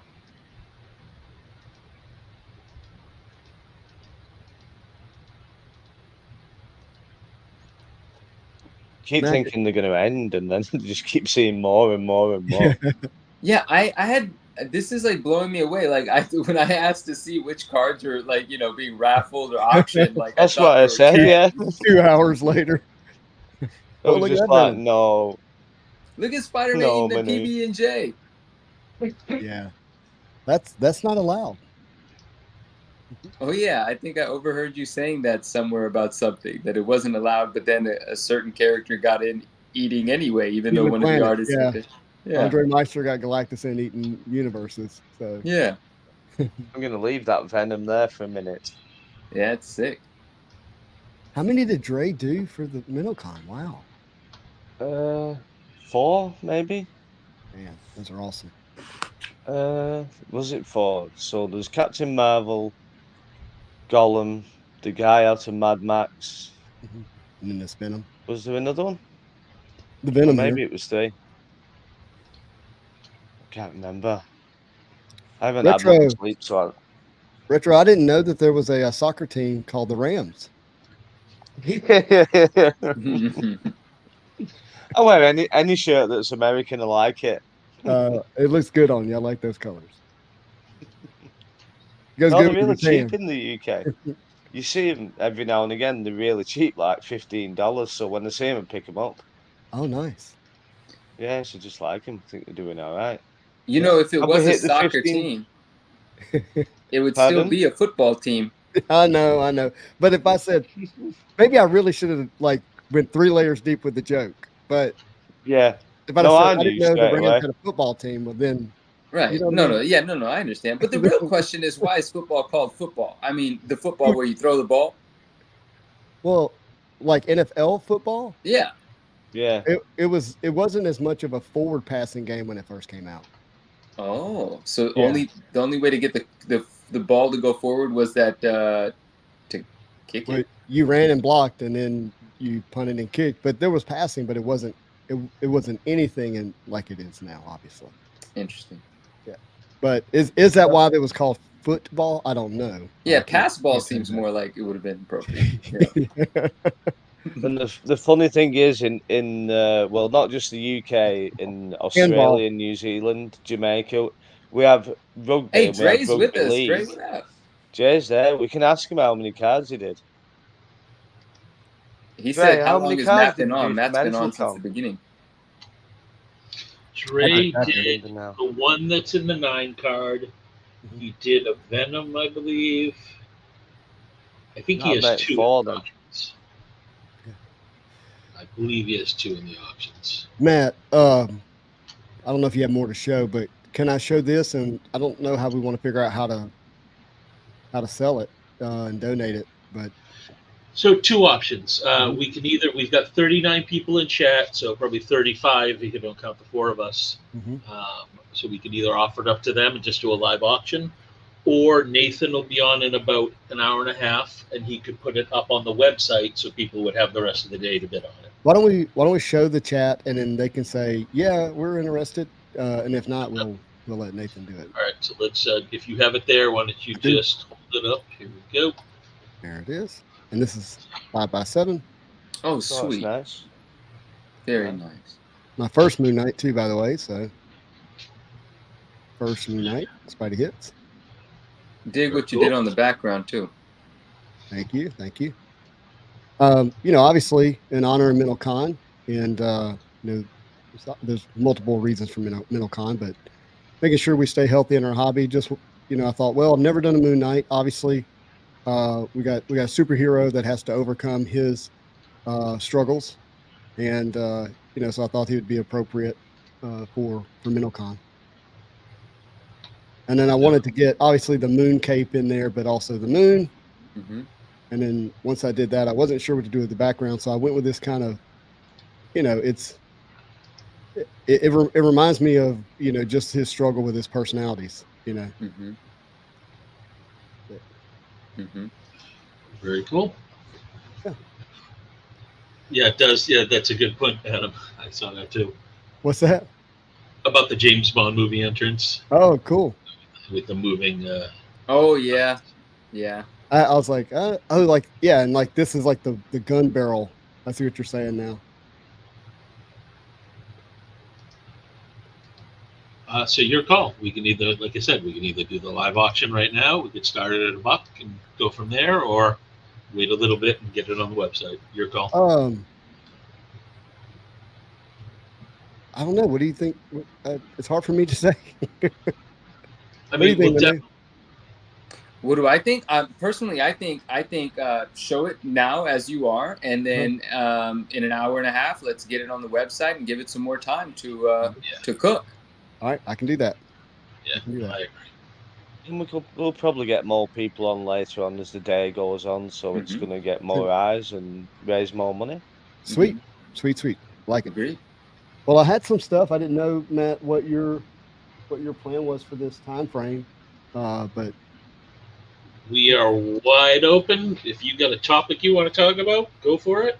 well, I thought, as Manu knows, as we think about MentalCon and stuff, and I'm gonna move my camera around. And I was enjoying listening to you guys this morning as I was getting my Chick-fil-A, but spin this around. Boom. I was just thinking about what has us collecting. I thought I'd show my never for sale items here, and I always kind of chuckle when like inside when people say, "Well, I'll never sell that," especially if it's like a valuable item. I'm like, well, that's tough to say, but the stuff that no one would ever give you any real money for, but means a lot to you, like that to me is what lives in the never for sale category. Childhood. And I still have my early childhood action figures. So if y'all remember Professor X, this one's been with me. So these have been around for me probably since second or third grade. It's so unfortunate that you can't get his hand to touch his head. I know. Yeah. But and again, Manu's heard all this, but when I would play with my action figures as a kid, I would do a Mortal Kombat style battle where they would fight. I'd like have good guys, bad guys, and then it would go tournament style until there was just one good guy and the well, I'll show you. There would be this Spawn figure here would be the guy left before you could get to Magneto. You had to defeat him to get to Magneto. and just look at this morning. I was like, how did Todd do this in the 90s? Like, no one else was doing this detail and articulation. Yeah. In the 90s, which is nuts. Yeah. His figures were always the best. It's so good. It's not his first line of those, but this is the Grail piece for me here. This is my childhood Spider-Man. You can see how I rubbed the paint off of it. Playing with it like that. And back then you got 1, 2, 3, 4, 5, 6, 7, 8 pieces of eight points of articulation, which was a lot when I was a kid, because you could get him in, you could get his arms out wide, which to me was let me set this down, not being a good YouTuber. But you could get his arms out in this pose, and I just loved that as a kid. Because you couldn't do that with Wolverine because Wolverine's arms are fixed in the shoulder. And then Dustin unfortunately lost a leg at some point. Poor Gambit. For those who don't know, I have a twin brother named Dustin. He loves Gambit. That was his Gambit. But I do love that I still have these, and these are my kind of. I would never sell them because no one would give me any money for them, anyways. And so, but they're like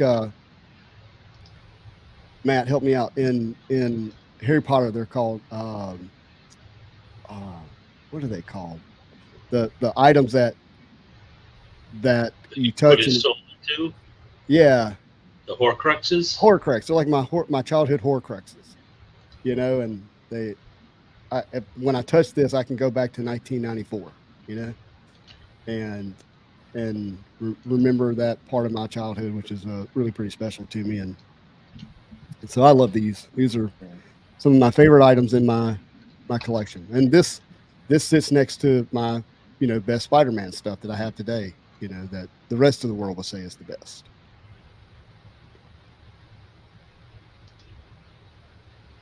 I have that. And then I brought my Magic collection that I could share as well if you want me to.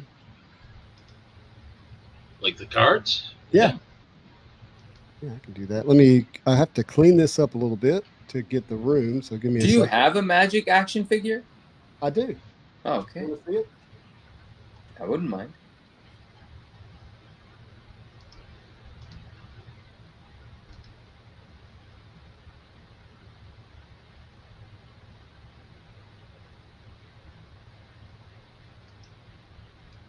Matt, do you have any Spider-Man artwork?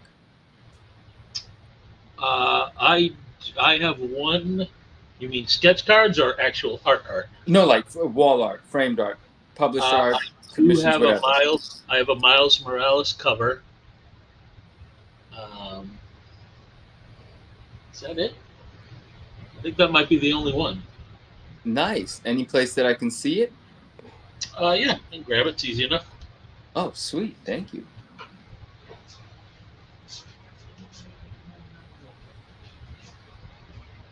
Oh, you have a few Magic action figures. Wait, is it? Just Magic. That's Magic here. Mm-hmm. But I thought I'd give her some friends. The friend is who? Well, Danny Moonstar, Warlock. Oh, okay. Gotcha. Good old Skevich design. Yeah. You have this one, don't you, Matt? I believe so, yeah. Yeah, it's such a great figure for Danny. Yeah, let's go. But that's really so. The first Magic figure was released in a San Diego Comic-Con exclusive, which is really expensive as a box set, and was selling for lots of money, even loose. And then they released it as an individual figure, which is this one. And I don't think they've done they may have done a third release, but it's the same figure. But they have not done a version where she's in any type of, what I would call a New Mutants outfit. I would love to get some more versions of her. Be great. Dope. You want to show your piece, Matt, and then I'll set up for my binder. Sure. Oh yeah, I This just wanted to see the from- Miles Morales piece real quick. Yes. So there was a whole series of X-Men books where when they were on Krakoa, they would basically host their version of the Met Gala, which was called the Hellfire Gala. Okay. And they would invite everybody.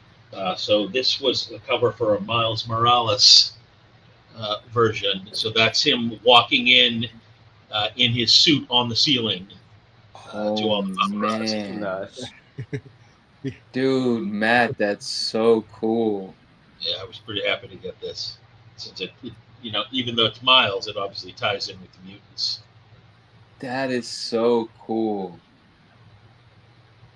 Yeah. Great The piece, man. The orientation took some getting used to, but I finally accepted that it should be this way. Great piece. Thank you for showing that. That is awesome. All right, Justin, you got some more stuff? Yeah, I'm gonna. Let's make you. Yeah, make the big. All right, so that's my hand. This is my binder. So I'm gonna have to hold my camera because I don't have a top-down camera set up right now.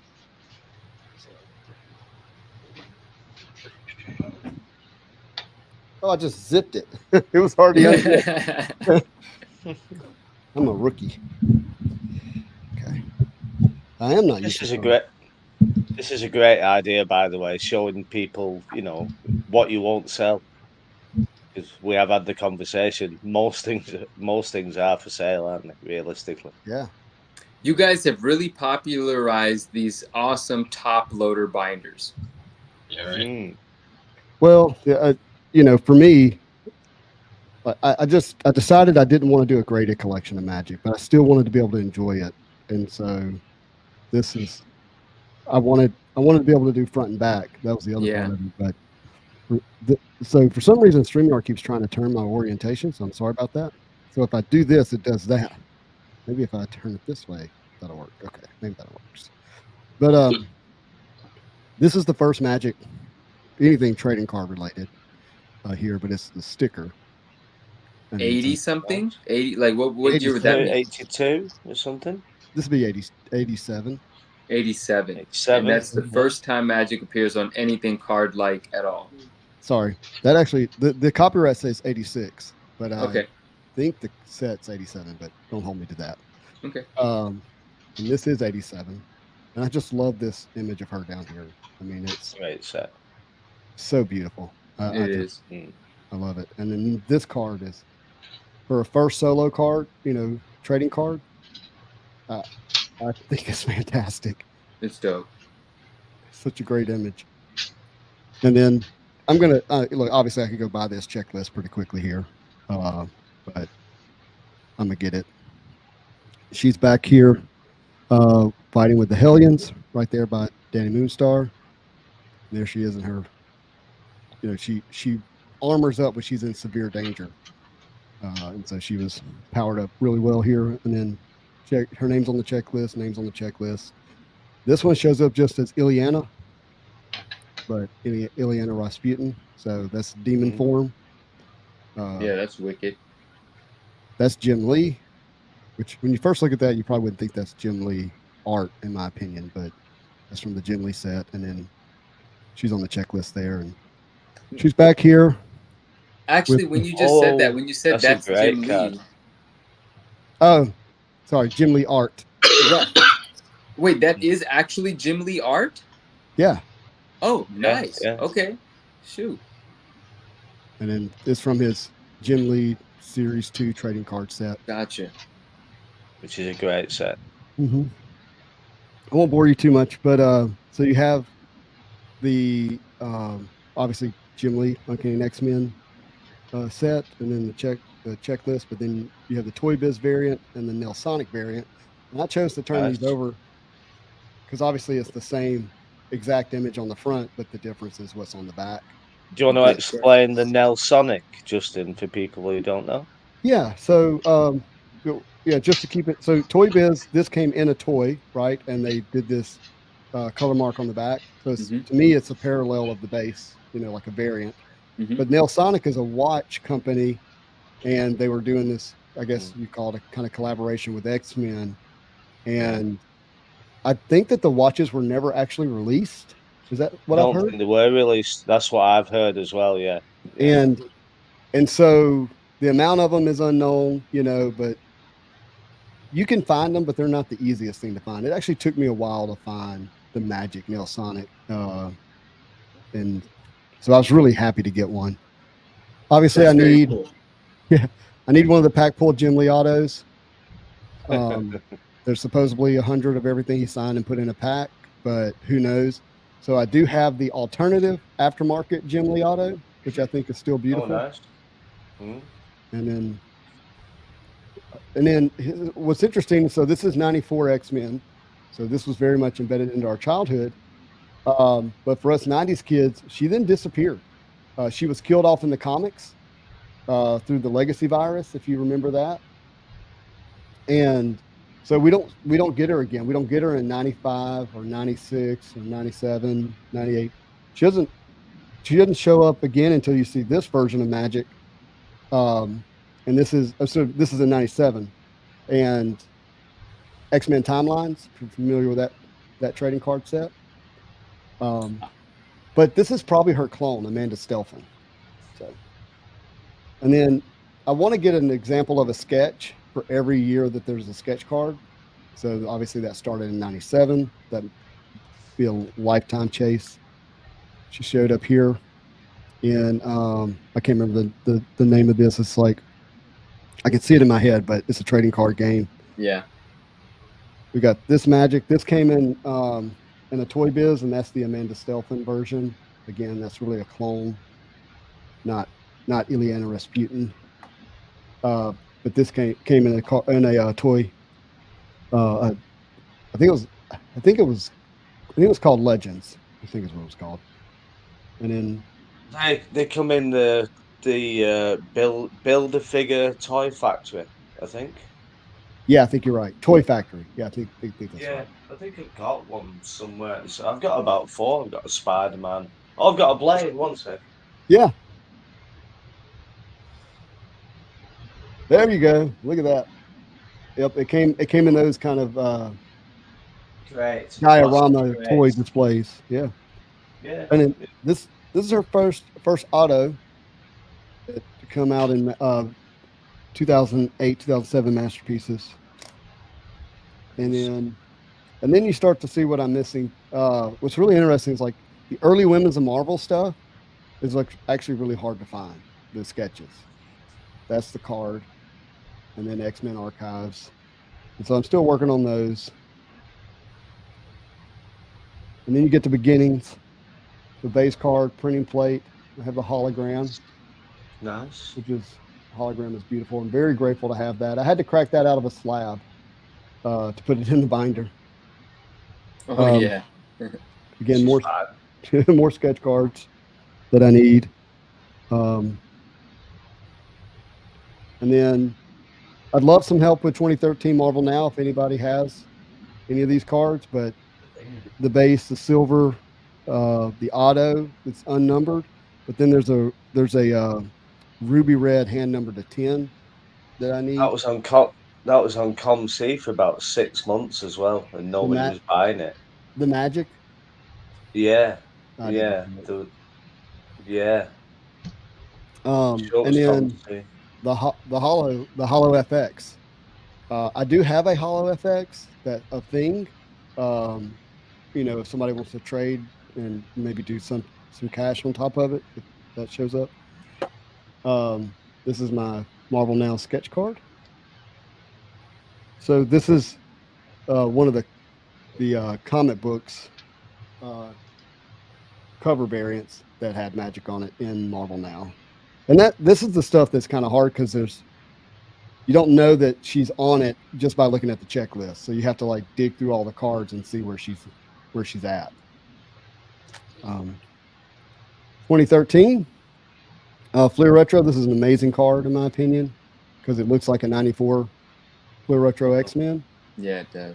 But it's beautiful artwork by Djevik.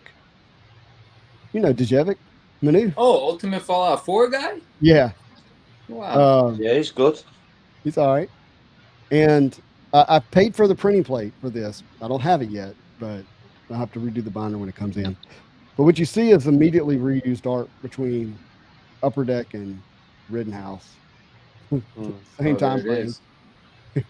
And so, you know, they were not like asking each other, hey, are you doing this art? Still need the out of 10 diamond for that one. This is the sketch card for it, and the artist here hand numbered. And his sketches. This is Texera. Oh, nice. Teixeira. And so, and this was kind of cool because I found this variant of each other. So one's power to 4, whatever that means, and the other one's like power to 5. And it has. Wait, so I'm not allowed to say Texiera anymore? Dang. I thought I was right too. I was like, that sounds right. This is women.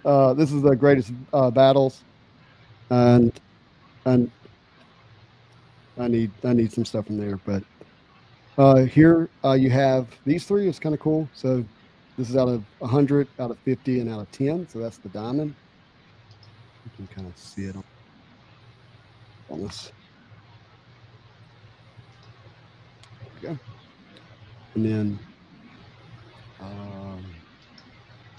I have the out of 10 diamond for this one as well, but I still need the out of 100. And the sapphire, the sapphire is actually in the room. I just got to put it in. Hi, nerd. Good morning.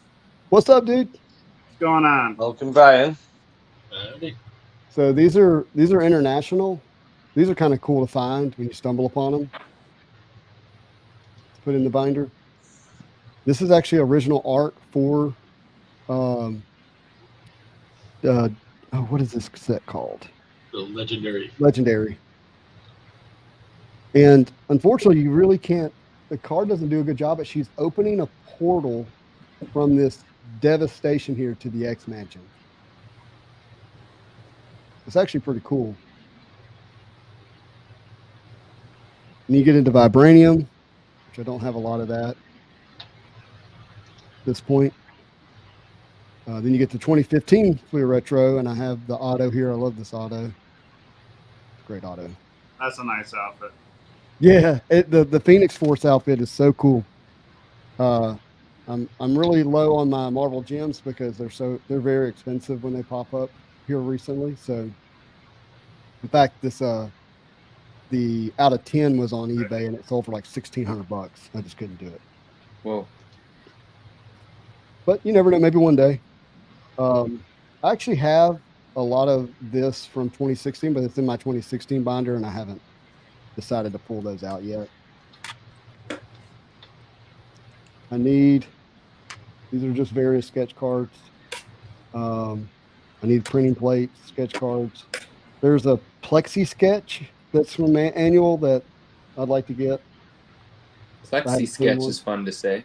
Yeah, right. I need the comic cuts are interesting. But 2018 is going to be a difficult one to really put together. The Fleer Retro, the Fleer Ultra X-Men.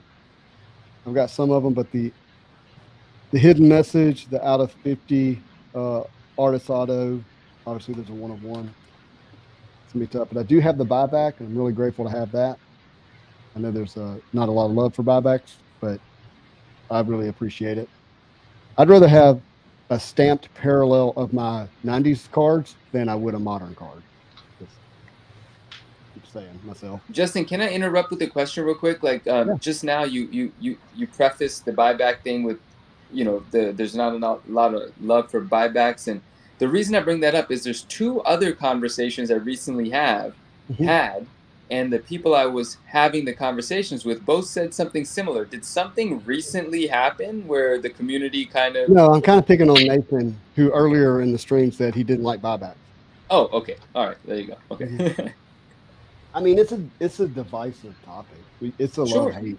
It's not a, like, people are okay that this is paralleled and stamped and numbered, and would love to have, a version of it. But for some reason, if you do it to your 90s card, it's viewed differently. But for me, I love it. Like I love the fact that there's something that is not rare at all about what I enjoyed in my childhood that was artificially made rare, but I still love the aspect of having to chase that down. And this was not easy for me to get, by the way. Like I had to go through a friend to get it.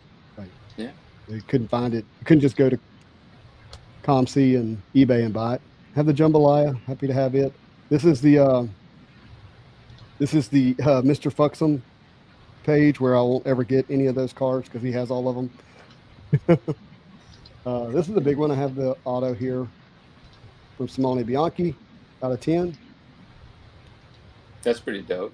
Those are just like it. I'm okay to understand it might take me a lifetime to get those. And some more trading card game ones. Came out of some dice games. And then I do have the original art of this. And it was fun. Last night I had some friends over who collect Marvel cards, and they had not seen this painting in person. It's just really cool to watch somebody who's seen the card to then see the painting in person, and then they have a totally different appreciation for the card afterwards because the painting is so incredible. Yeah. And that's the out of 30 auto. That's a really cool pack-full sketch, in my opinion, from 2019. I've been sketching a lot more Magic lately too. You have? Yeah, it seems to be a fan favorite coming up. Yeah, I'm sorry. This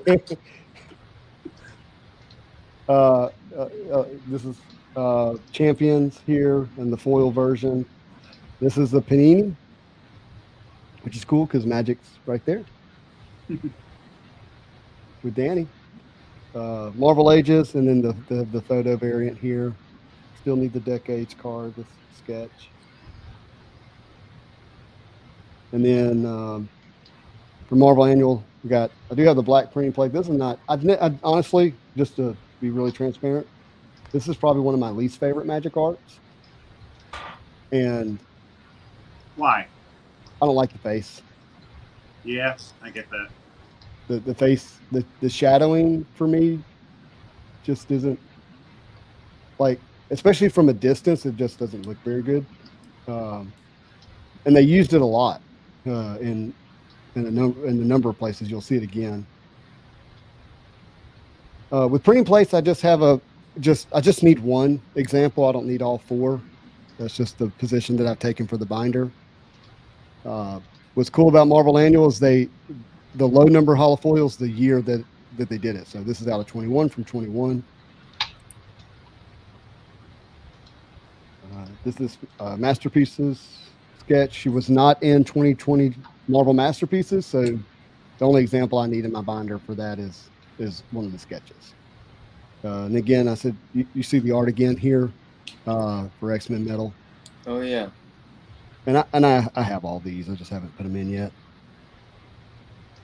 Well, I've noticed that a lot of times they like to reuse any type of dynamic image that's front facing. Yeah. And since there's not a lot of Magic, because it's usually in more action poses. So when they find one that's more front facing, they try and stick to it for a while. Totally get that. Some of these I have marked on because I do own them, but they're in a slab and I haven't cracked them out yet. Like this E-Pack Achievement Black I have in a slab, but it's a 9.5. And those are still cheap enough for me to buy a raw version that it doesn't make sense for me to crack it out. But like I also own the red PMG and I have a CGC 9 of the green PMG, and it doesn't make sense for me to crack it out just yet. Like I probably am going to have to, but I'm still holding out that I can find a cost-effective one that's raw or low grade that I can crack out, and then have that sketch. All right, so that's the first binder. I'll get to the second binder. One second.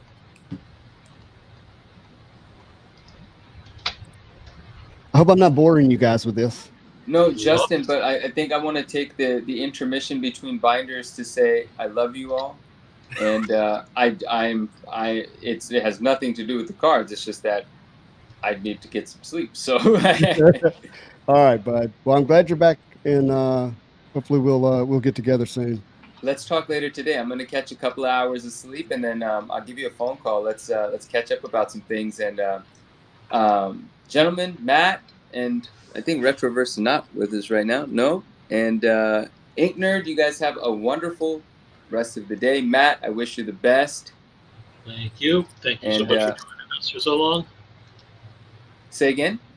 I said thank you for joining us all that time. Oh yeah, no, my pleasure. And I'll sleep for a little bit, and then just if anyone does need me for anything, just message me and I'll pop up. I'll see you You guys got it, man. later. See you, man. Love you, dude. Bye. Thank you.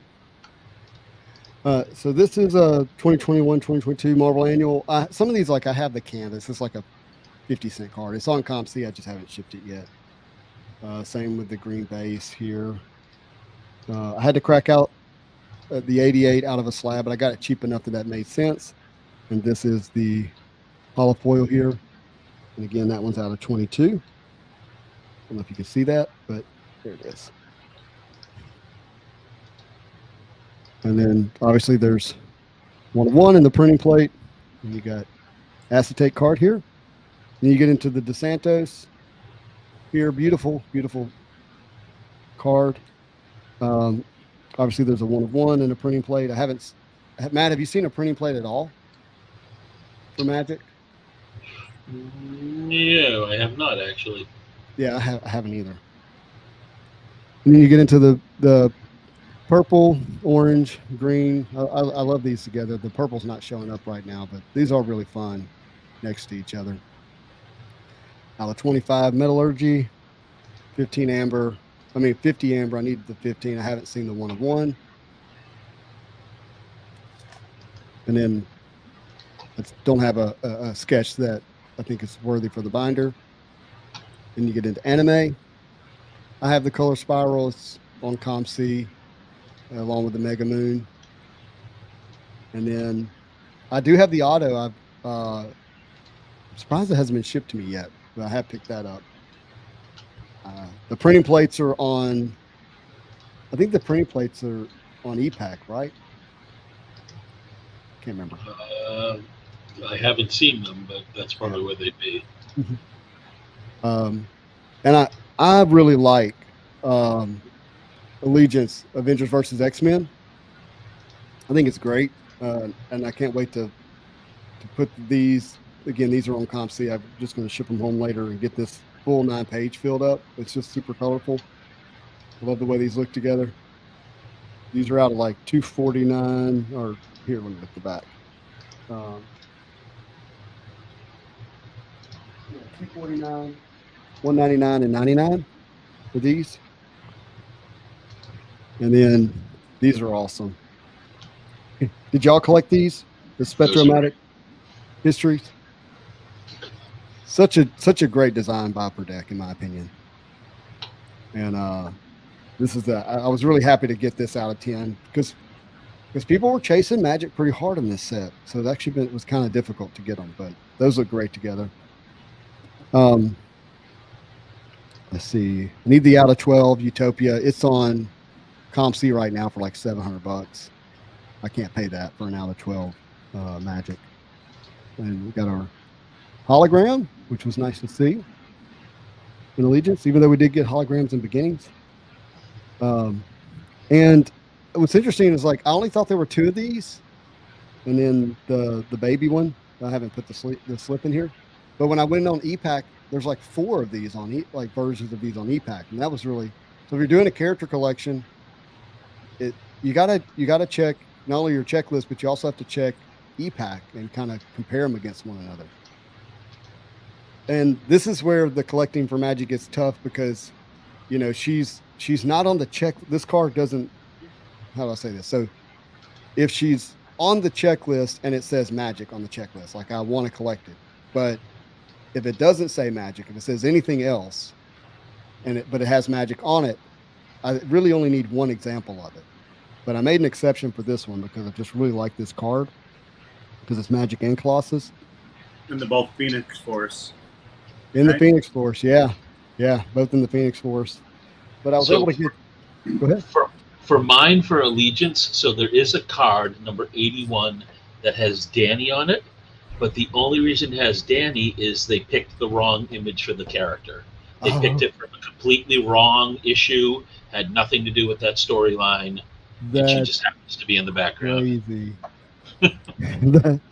Well, like this on the checklist actually says the issue here, X-Men Legacy. But this is such a great image of Magic that I gotta chase this one. You know, I got the auto and I have the auto 63, and then this is a really cool card for me because it's got Magic and Spider-Man on it, and so I like that a lot. These are cool. I like these autos with these cuts.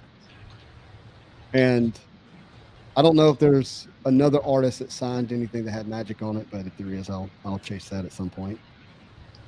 And then you get into Midnight Sun, so we're getting into more recent stuff here.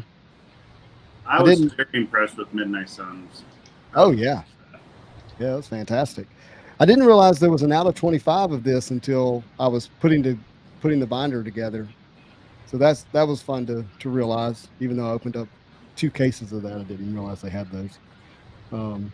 Need some help on the medallions. I've seen the out of 10 pop up, the green, and they wanted like $700. I had to pass up on it. I got my sketch for Midnight Suns. I like that one. It's good enough. Finding Unicorn. I still really like this evolution set that they did. And I was able to get the out of 10, and I have the printing plate on the way. And it was my favorite printing plate is the cyan, the blue, and this is going to be the blue one. But I'm having trouble finding the pink, the pink variants. So if y'all see one of those, and obviously there's one that's like the heart, and then we get into the platinum stuff here. And I've got a good representation of the platinum. Retro, did you like platinum at all?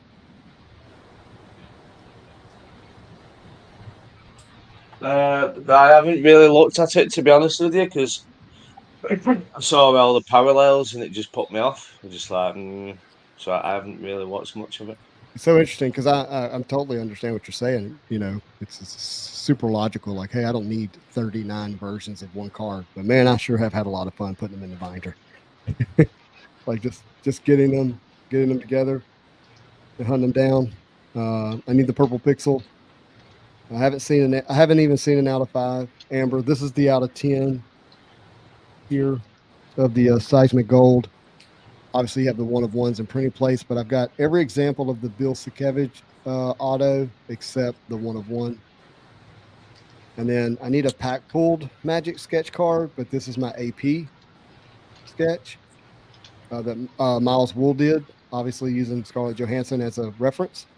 But it's still beautiful. And for those who, maybe everybody's heard me say this, but I've talked to every artist except for Bill Sienkiewicz and Ron Lim and Todd Knock. But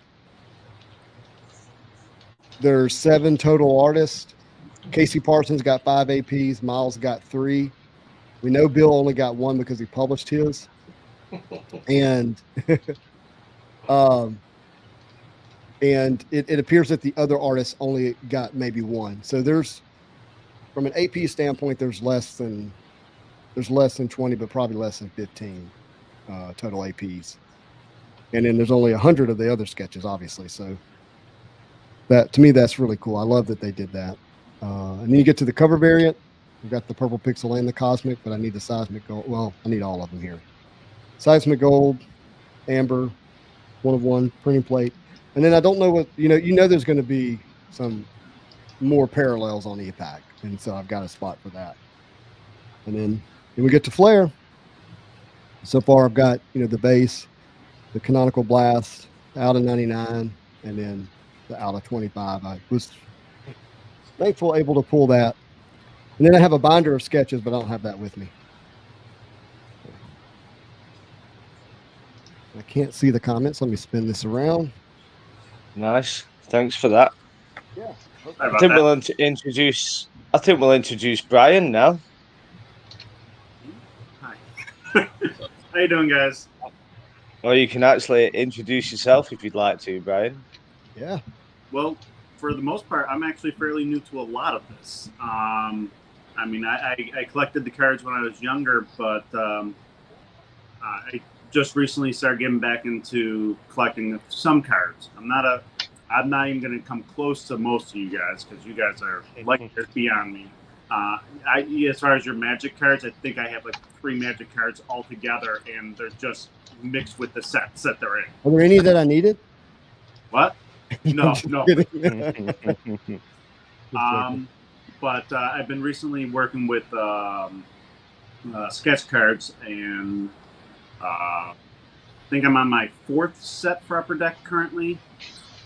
Yeah, actually, yeah, this is my 4th set that I'm working on right now. Yeah, I'm new to this. I'm new to a lot of this. So I'm actually just been really enjoying getting to know the community, getting to know a lot of collectors.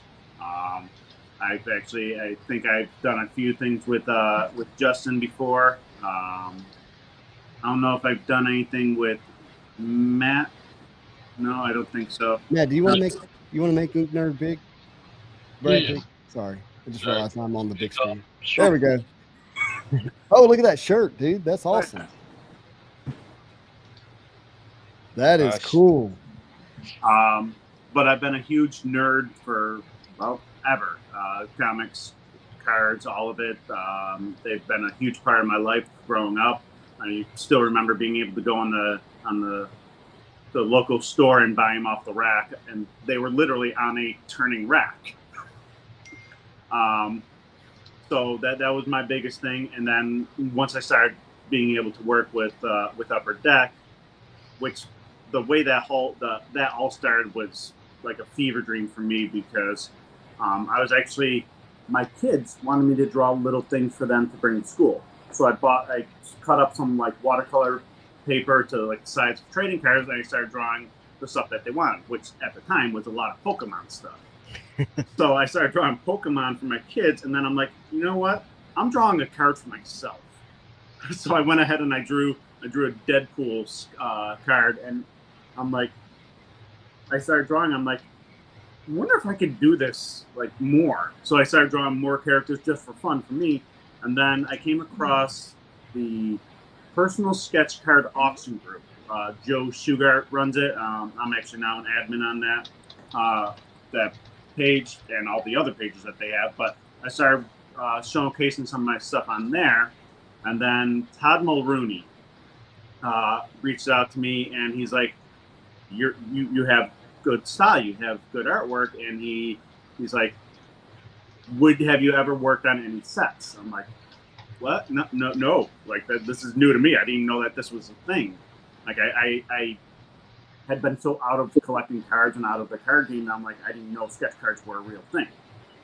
And so I started. I drew up a few more, and he's like, "I'm going to get you in contact with Matt Dunford over at Upper Deck, who I guess now he got a promotion. He's a senior talent coordinator over there."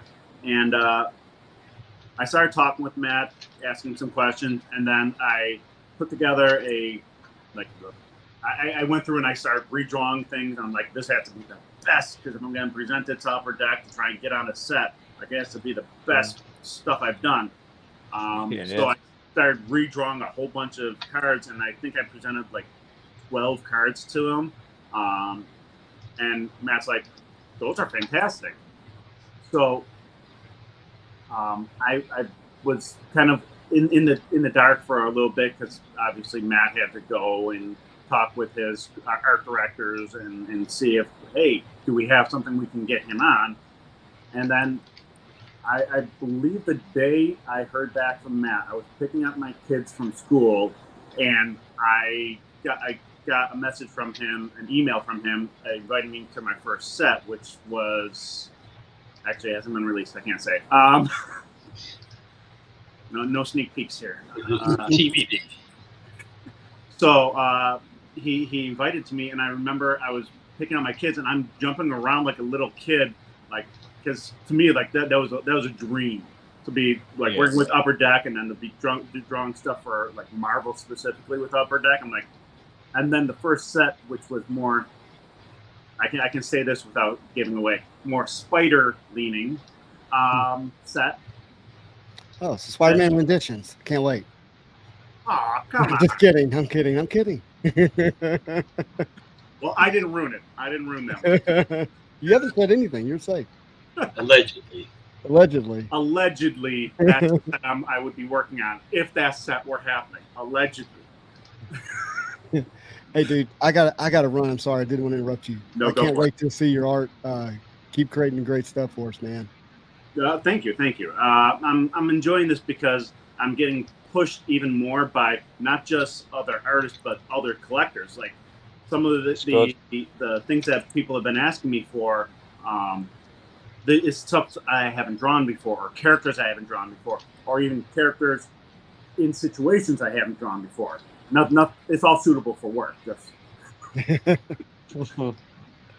But like somebody wanted a Mystique that was transforming into Black Widow, and like that's something that you don't see drawn too much, and especially not with that card.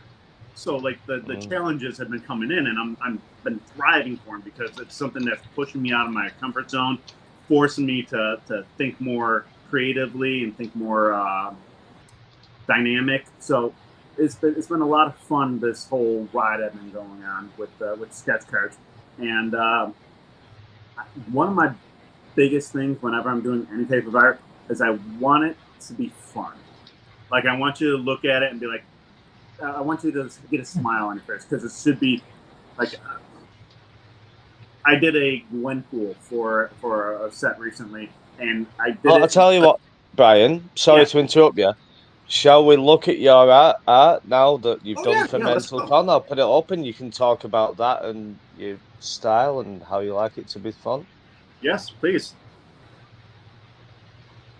So, something with a lot of these ones for Mental Con.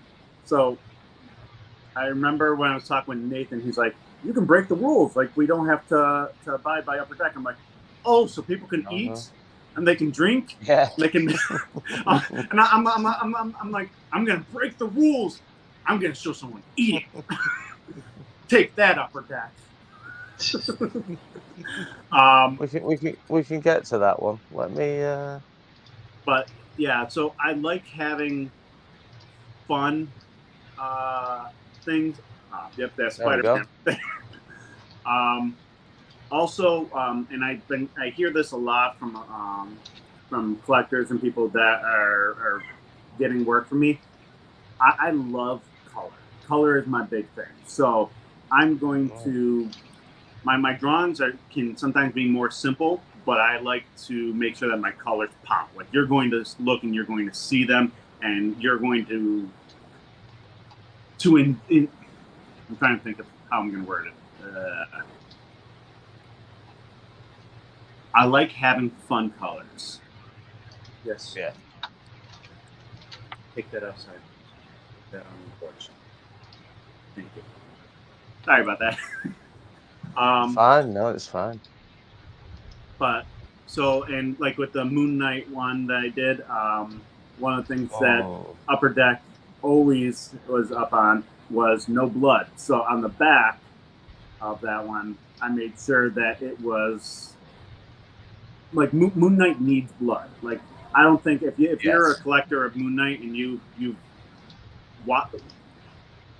seen any of the comics, there really is not too many pages that there's not blood involved.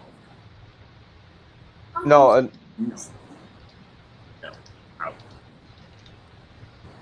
this is one of my favorite cards that I've seen come in for Mental Con. It's definitely in the top 5, 10. I don't know. There's so many that I look and I think they're my favorite, but this just blew my mind when I saw it. Keep going on the page because I keep looking and I'm flabbergasted seeing all the artwork and all the artists that I'm looking at. That I'm like, I looked up to these artists. Like these are people that I'm like, I wish I could do work and that, and now I'm in the same thing and I'm rubbing elbows with them. Like it's It's fun. It's very, very exciting for me to be part of this. To be honest with you, Brian, this was the big ethos of ours, that we wanted artists to rub shoulders with each other.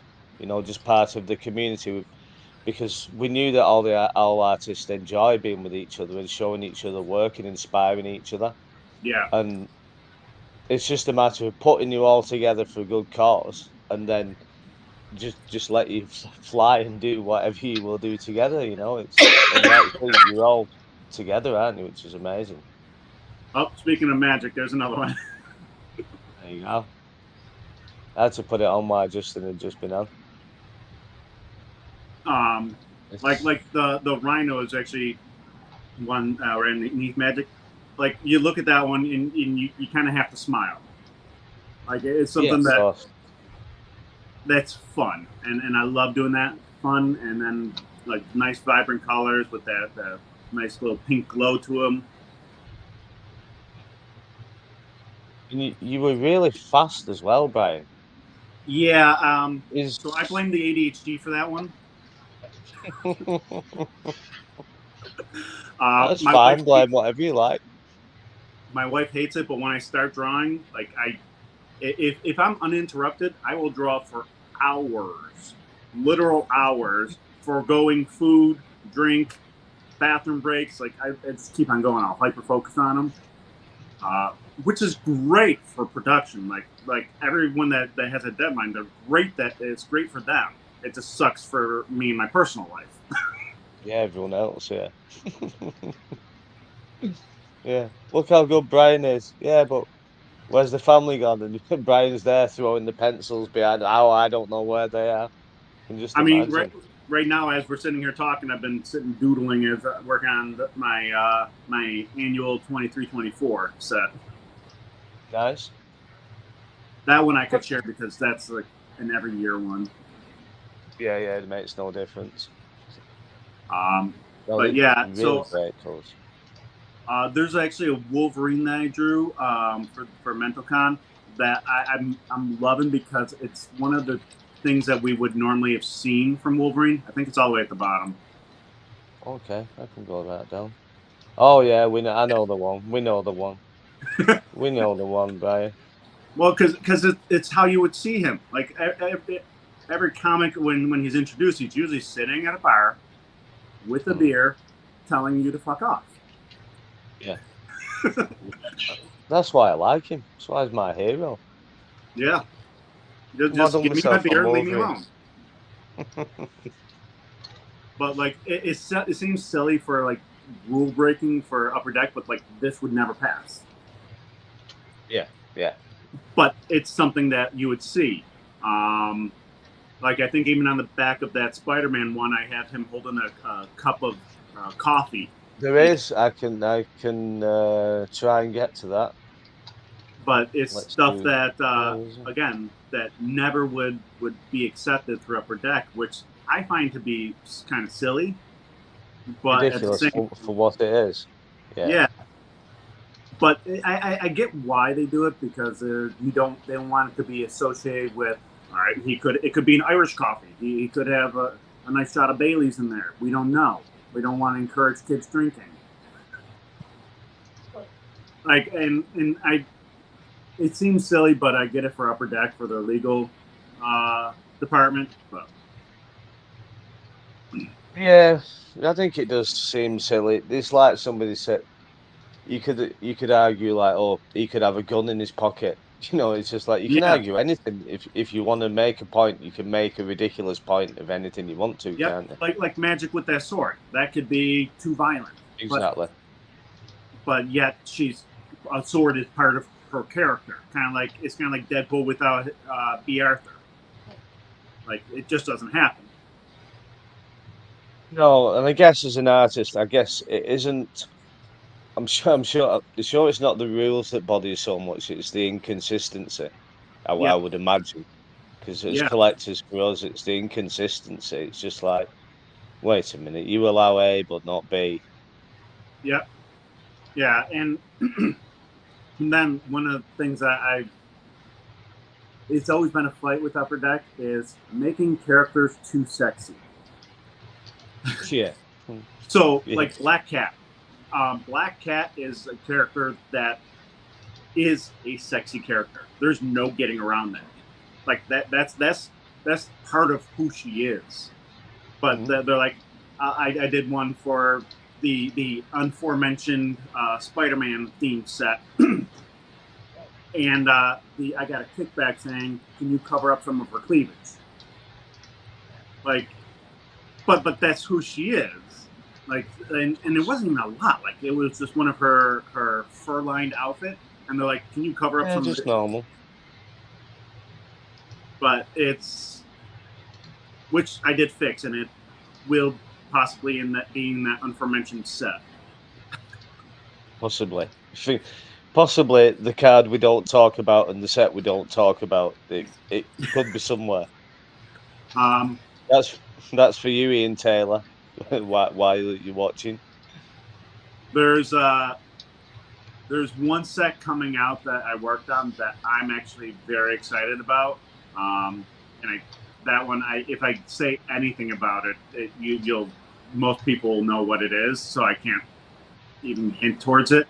But it's one that it was a fun change of pace for me. Yeah, don't get in trouble, Brian. Don't get yourself in trouble on mental. No, I'm trying to yeah. To word don't it need so to say anything. Yeah, just don't word it. If you're Yep. struggling trying to find the words, it's better just not to do it. Let's not let's not go there. I've been very excited for any of these sets to be released. So, like I said, I'm on my 4th set drawn, and none of them have been released yet. So, that's probably because I work so fast. So they keep throwing sets at me. Yeah, it will be that as well, won't it? It's just like, oh, we've got a machine here. Pretty much. Matt actually reached out the other day. They had another set that they were going for, and he's like, I know you're working on this set, but do you want to work on this set too? I'm like, when's the deadline? He's like, about a month after this one that you're working on. I'm like, yeah, sure, let's do it. You're thinking. Yeah, then, I know Upper Deck get a lot of flack for doing that, but if you was in the same position, you'd say the same thing, wouldn't you? You'd look, you think, oh, we've got a really good artist there. This guy's amazing. And he's throwing the cards out. So naturally, it's easy to have a go at him, isn't it? But it is. That's why, even when I've done personal sketch card commissions for people, I've gotten a lot of feedback about my turnaround time.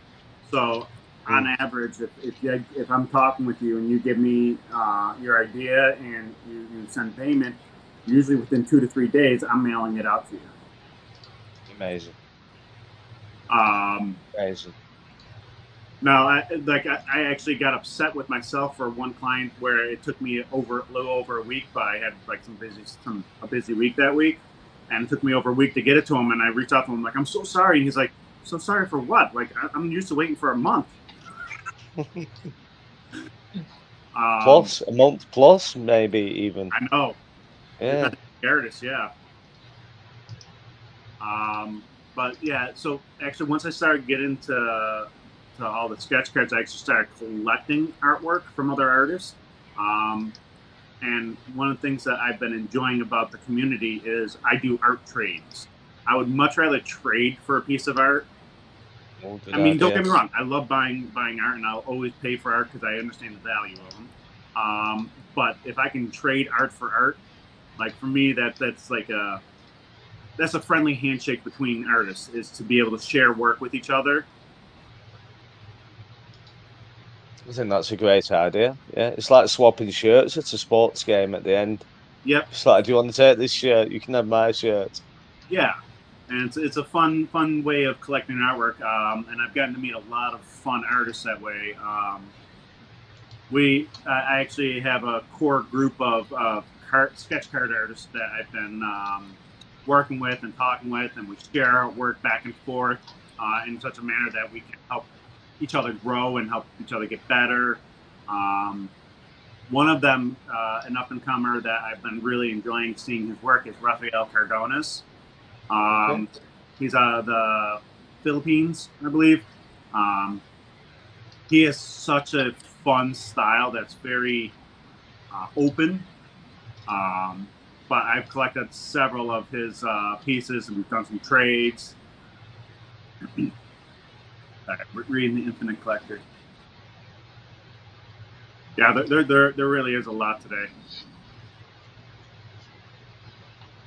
Great. Yeah, that Scarlet one, that was a fun one that I got to work on.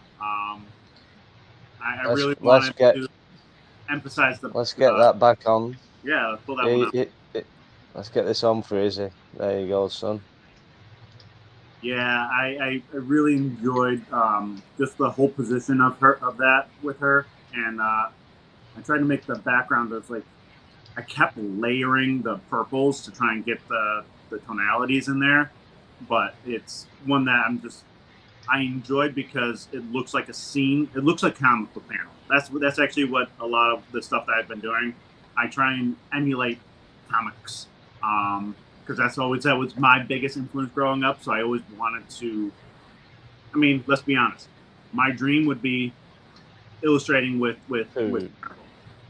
for actual comics.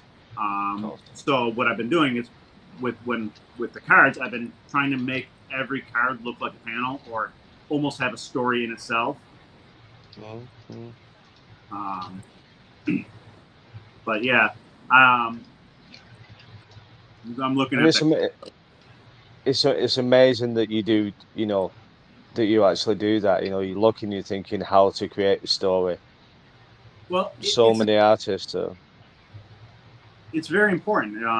The composition, so my background, I have 2 degrees in graphic design. So I worked in graphic design and worked in advertising, marketing, and the composition should, even if it's not a scene, should tell a story. Like there should be something that either leads your eyes or makes you think what's happening here. And once that thought passes, then the viewer then becomes part of it, and they kind of engage and create their own stories sometimes. Or like maybe she's just got done reading The Darkhold, or like Spider-Man taking a much needed break to eat a sandwich in between fighting Doc Ock and Lizard. or Magneto getting surprised and having that weird derp face.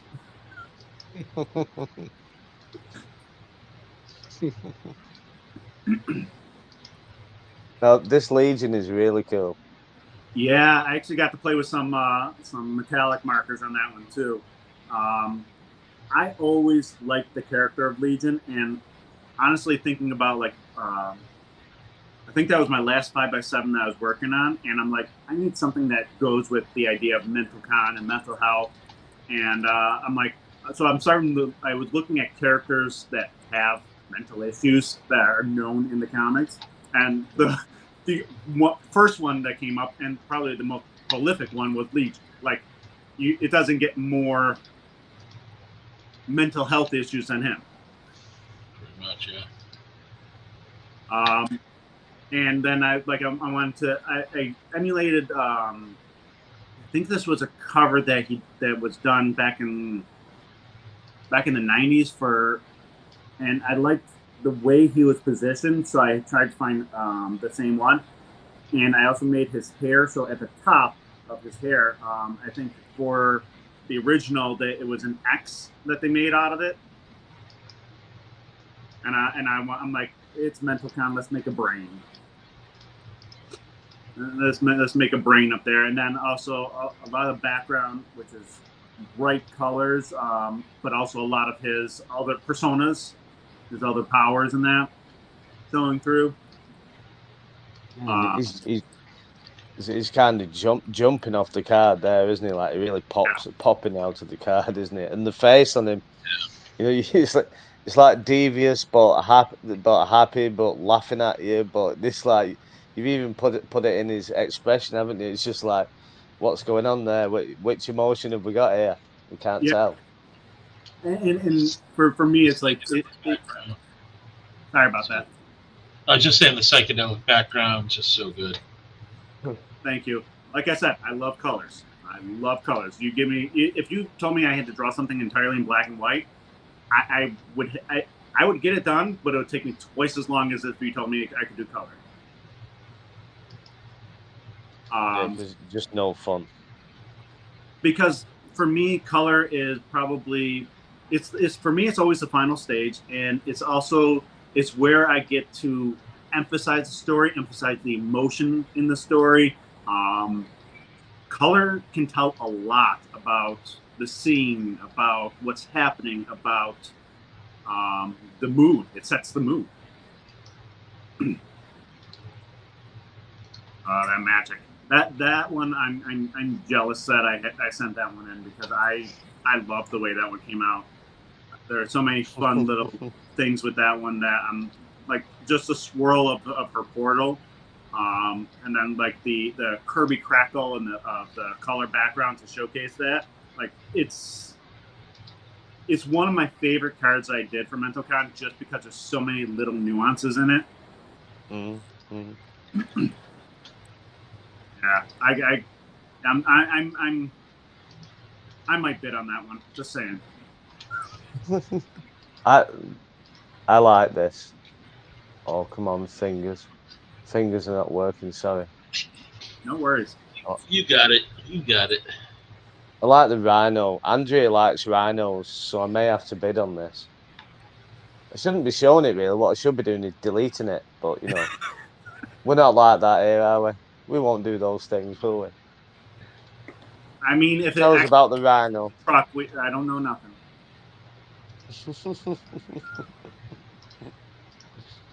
So, but yeah, like I that was actually part of a larger scene from a comic, and I don't remember what was happening, but it was something to do with the Sinister Six, and Rhino grabbed the binoculars from I think it was Electro, and like I saw that part of the entire comic. I'm like, I'm zooming in, like that's it, that's my scene, because there's something hilarious about him using his big old hands holding these tiny binoculars. Yeah. And it it's really great showed big.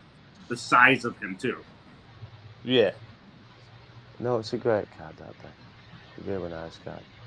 Everything he did, and I still can't believe the speed. It was just like, you know, just Nate sent me a picture and said, look, and showed him like, no, he can't have done that so fast. I'm like, no. Yeah, I think I ended up getting them all done. I think I was one of the first or second ones to send him over to Nathan, and he's like, wow, I did not I think you expect were, yeah.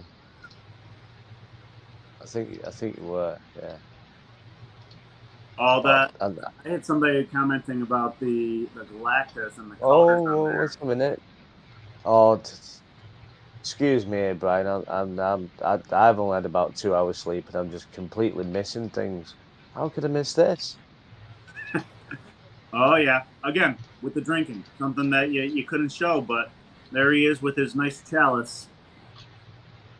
Where's Leo? Leo, are you still watching this stream, or are you asleep now? Leo will really enjoy that. He doesn't enjoy good Doom. Can't believe I missed these. That's me and Matt now. So Deadpool is one of my favorite characters, and I wanted to do. I definitely wanted to do a 5x7 of him, and I'm like, I came across the gauntlet. I'm like, should I do a Thanos? Should I do a Deadpool? So I'm like, screw it. I'm gonna do a Deadpool with the gauntlet. And then I'm like, what would Deadpool say? Like, what would he say at this point? And obviously being mocking about Iron Man because he breaks that fourth wall. I'm like, I had to kind of bring in the Endgame scene in there as well. But yeah, I honestly, when I wrote that, it's because I was tired. Yeah. So I don't know if that was more just I am tired, meaning that I was just tired and that's what I wrote, or that it was that thought out. I love Leo's comment about what Doom's drinking. Pimp juice. Oh, and then the devious Daredevil. Forgot about this Daredevil as well, you know, Brian. Sorry, but I can't remember so much. I've only got a That's small okay. brain. Yeah, I just love the devious look on and the grin on his face for that one. Yeah, he's looking down, watching Doom drink the pimp juice, I think, and thinking, "Oh yeah, he's nuts. He's crazy." And you got Cyclops looking down, probably on the two of them, thinking, "Oh no, what's going on here?" No. Oh, that was an interesting one. I love when you do those energy blasts and you kind of change the entire color of the under the image beneath it.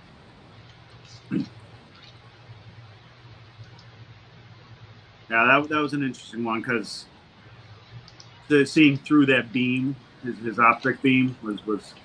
Yeah, it's really cool. Yeah, usually people do it as a solid, so I really like what you did there. Thank you. I think it really adds to it. Oh no, I've lost it. I've lost everything. That's okay. You're tired. We get it. I'm not as tired as Matt, I don't think. Or I shouldn't be. I'm wired. I'm wide awake, man.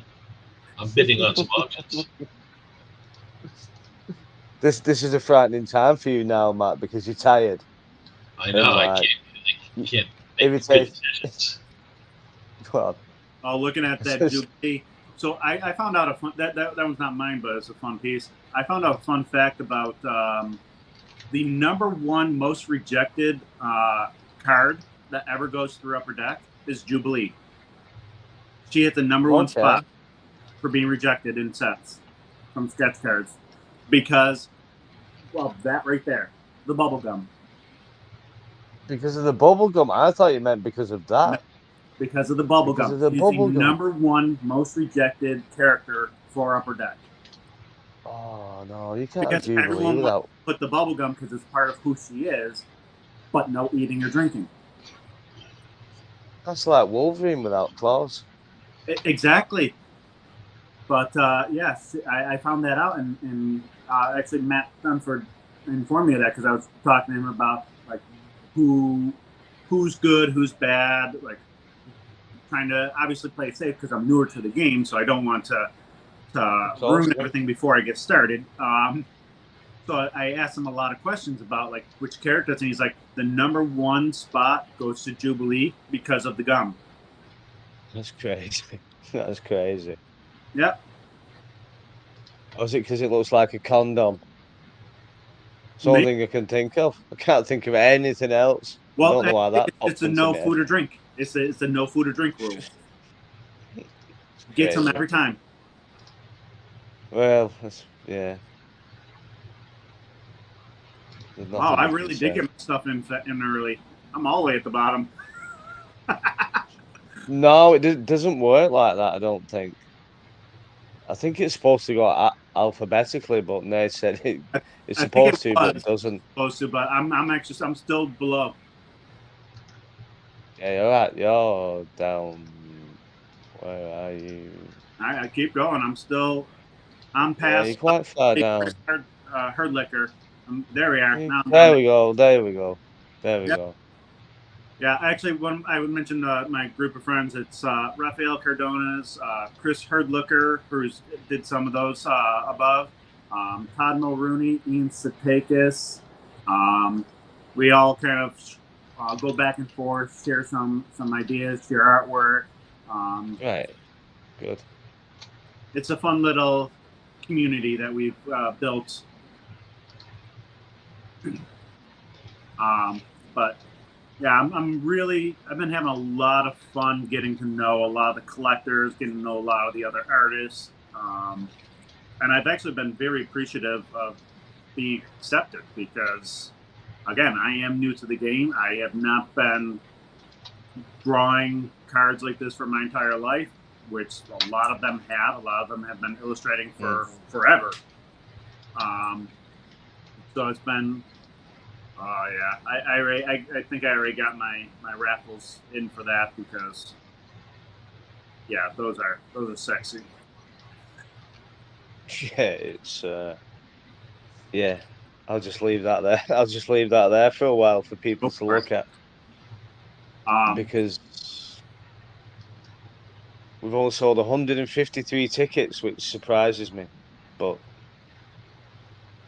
Oh, I think there'll be more. I'm not worried about that. no, I think there will be more. Yeah. So I mean, I have been. Give me 1 second. I gotta run and grab something. Ugh. No problem. How are you doing, Matt? Doing well. Just getting ready for this surge. Definitely excited to see. Let's see. What? You're So- excited to see what, Nate? Matt? Just to see where we get these numbers. You know what I mean? Oh yeah, definitely. Yeah. So I wanted to work on something, and I wanted to work with Matt and Nathan on something, and I was keeping an eye on like whatever what's been selling of mine, and I wanted to do something else to help encourage people. So I actually, obviously, we got the MentalCon artist proofs. So I actually was drawing up a 3-panel that I was going to give to whoever had the highest bid on any of my stuff. Okay. Oh, it's a great idea. And it's only inked so far, but I'll give you a little preview. It's the. Do you want to make him big, Matt? I don't. Yep. I wipe everybody else out when I try and do it. Oh, where am I? There we are. So it's Oh, that's nice, Brian. the classic Japanese 80s era Wolverine. Nice. And the back is going to be him in a full kimono. Nice. So it's something I'm working on, but I wanted to be able to obviously give back and really encourage people to look and start bidding on stuff. So I wanted to offer that to whomever has the highest bid on any of my my offerings there. So Oh, that's a great idea. So, no rushing here, but everyone start bidding on my stuff so I can get this. Exactly that. Yeah, it's just like, don't mess me about. Come on now, please. Just rush, Get a but bid on. don't rush, but like get on there and start bidding. Well, that's amazing because they bid on your stuff and they get. Was it a 3 or 4 panel, Brian? Sorry. It's did a you 3 say? panel. So if you bid on Brian's stuff, which seems to have disappeared off the website all of a sudden.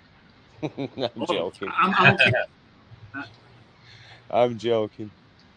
So if you bid on Brian's stuff, I'm going to add it for you again. Let's have another look. Let's take another shot at this. So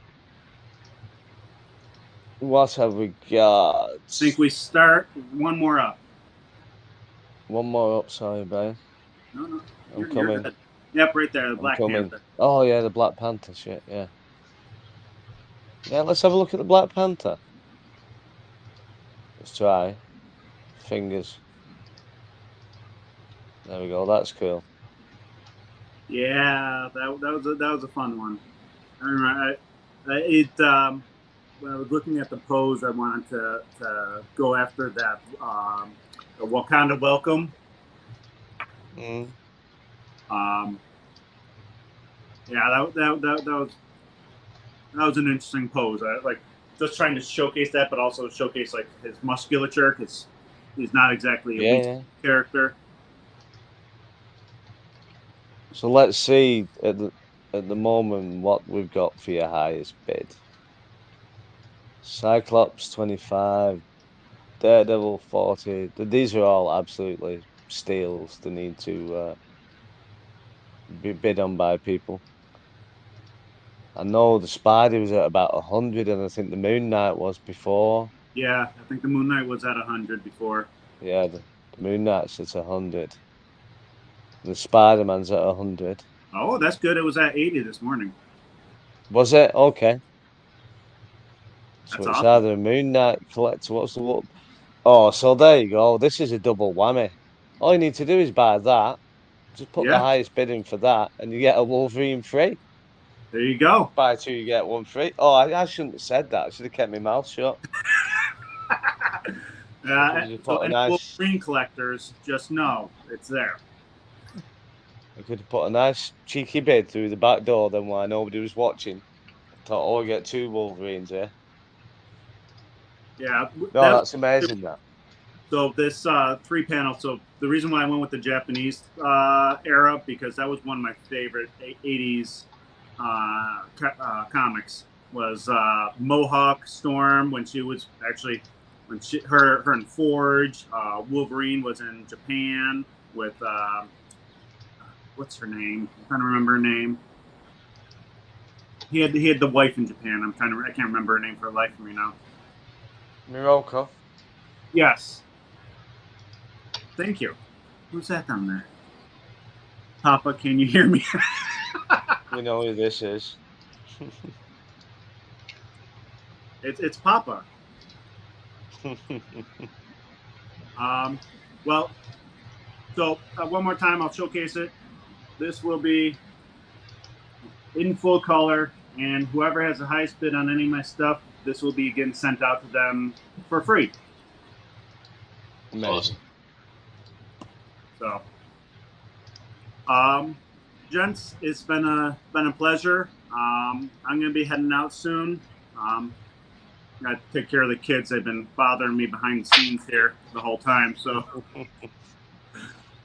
but thank you again for having me. I'll be keeping an eye on this. I'll be checking in every once in a while. Matt, stay awake.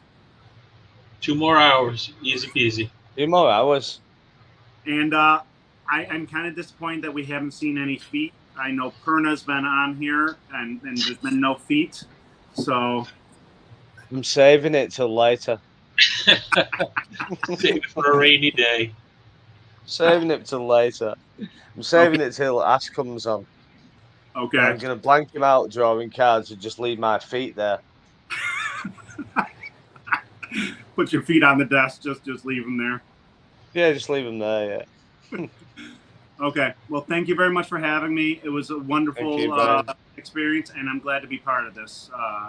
So thank you again. Thank you for all your contributions. Whew. That was cool. Hoop-de-doo. Billy, can't hear you. There he is. No audio, though. Yeah, nothing.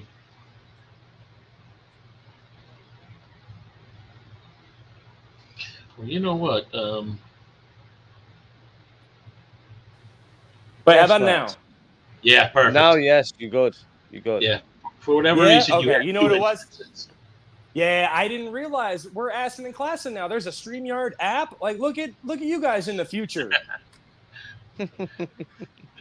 Damn. You know what? It's probably better off because we all know the first 10 minutes of everything Bill says is not safe for TV. So, like, that it was actually perfect that I was muted for that first 10 minutes. We got all the bad shit out of the way now. It's just going to be classic, wholesome, good old Bill. Jake's like, all right, get the hell out of here. That's not what I invited you for. Exactly. No, I've been told. Nathan's told me to, like, curb down on the swearing and just try and be polite and not mess anything up and try and be. It's changed. It's turning him into an animal. He's not the man I used to know. Yeah, I mean, you can't help it. I mean, they teach swear words in first grade, so. Yeah, it's normal. Yeah, it's the first word you learn is like off. And they've all got different meanings. You know, it's like wanker. Wanker can be your mate. You say, oh, all right, wanker, how are you doing? Oh, it's like, oh, you wanker. Or it could just be like a flippant wanker, just like not interested. Yeah, we've got our swear words have got lots of different meanings. They're quite complicated. You need to learn at an early age, definitely. Have you seen the movie Eurotrip? No. Okay. So it's, probably like early 2000s classic, like American kids graduate high school, go to Europe, do wild things. But on their way in when they're in England, they go to see a football match and they run into a pub, and there's, the Man United hooligans. And so they're just they're yucking it up, but like, so the swear words is, he goes off on something. He's like something. I'm gonna have him lick the eyeballs, and then he's like, "You guys are on a totally different level of swearing here." No, that Fucking hell. Welcome, Ian. Welcome. How you doing? Damn. Howdy. Good. Billy's on. I'm going to need some of that Billy action. Such I a was, slot, hey, Mr. Taylor. I was just looking for open slots. You know me. That's where I like to make my nest. Don't talk to me about slots. Speaking of, how you doing, Matt Fuller? How are you? I'm good, man. How you doing? You know, living the dream, waving, not drowning, all that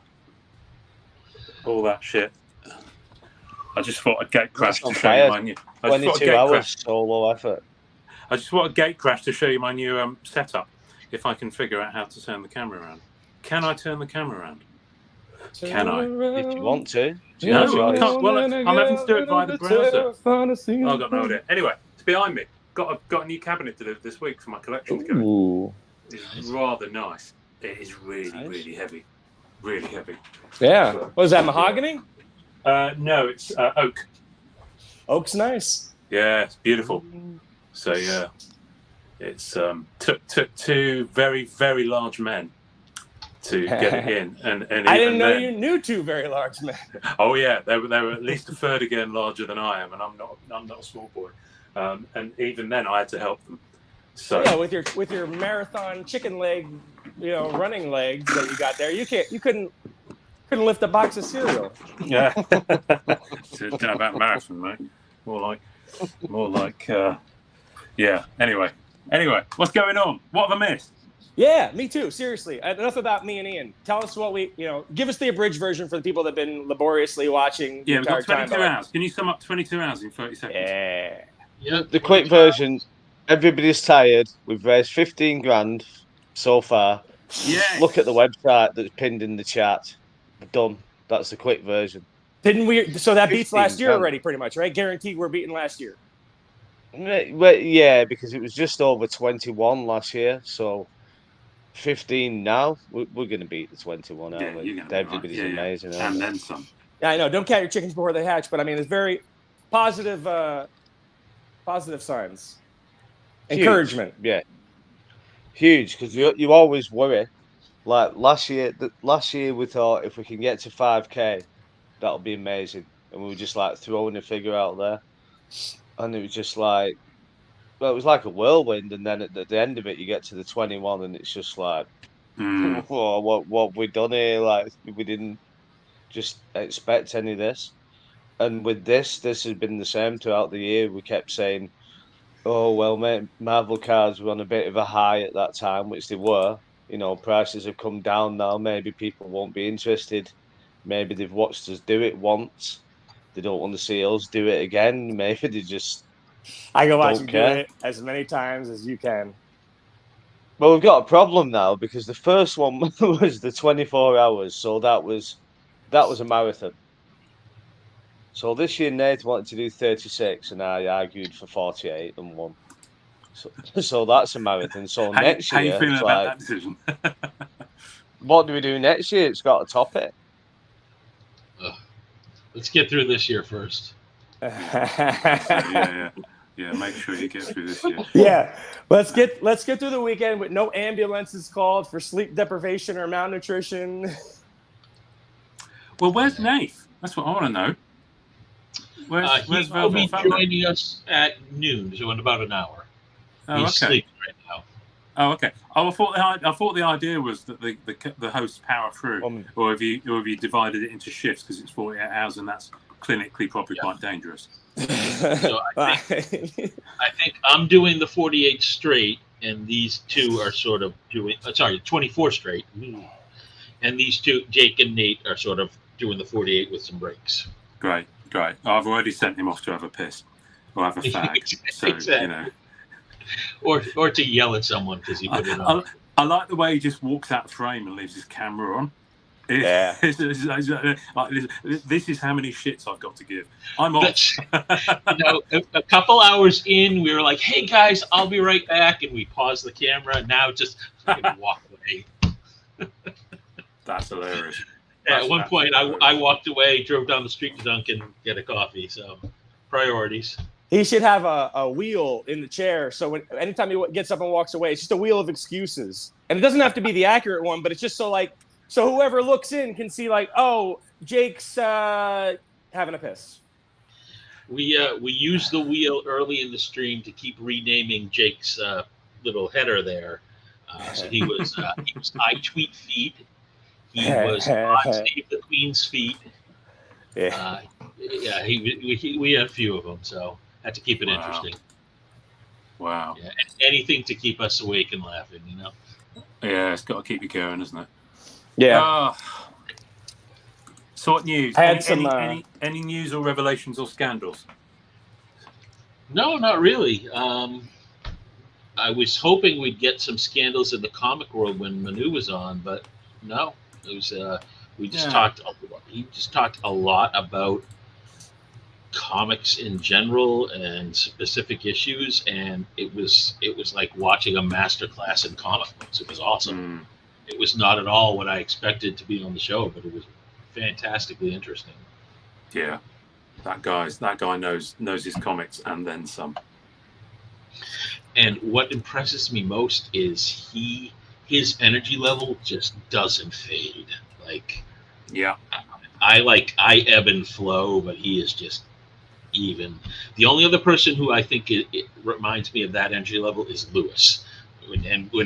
As opposed to Manu is just sort of like this. Lewis is always way up here, but just consistent across the board. Oh my God! And yet super laid back through it all. Exactly, laid back and loud. It's an interesting duality. Wow. Yeah, because I was going to say that doesn't. Yeah, obviously you spent physically a lot of time with the guy, whereas I only kind of see him on one of these things. So yeah, it's weird that kind of comes across, but maybe not quite as much as physical. I'll tell you just a funny story. So we were at HeroesCon, and on Saturday night he did a Whatnot live stream. So he was doing it, and at one point he asked me to step in. So I did the second half of the auctioning. And when I started, I basically matched him pitch for pitch with the excitement and the volume. So I started talking as he was walking away. He stops and he goes, "Dude, that's way too loud. The neighbors are right there." Like, wow, you really don't see it. That's awesome. That is funny. That is funny. And so speaking of like neighbors too loud, remember I told you what I was doing the other day? No. I sent you the dog thing. Oh, you sent me a link. I haven't had a chance to watch it. Yeah. Well, so it was in my back. So I'm always very wary when you send me links, Billy. Well, for good reason. Yeah. Risky click of the day. Yeah. Okay. I've got to make sure I'm on my own in a dark room. Help my dear third cousin in Nigeria get out.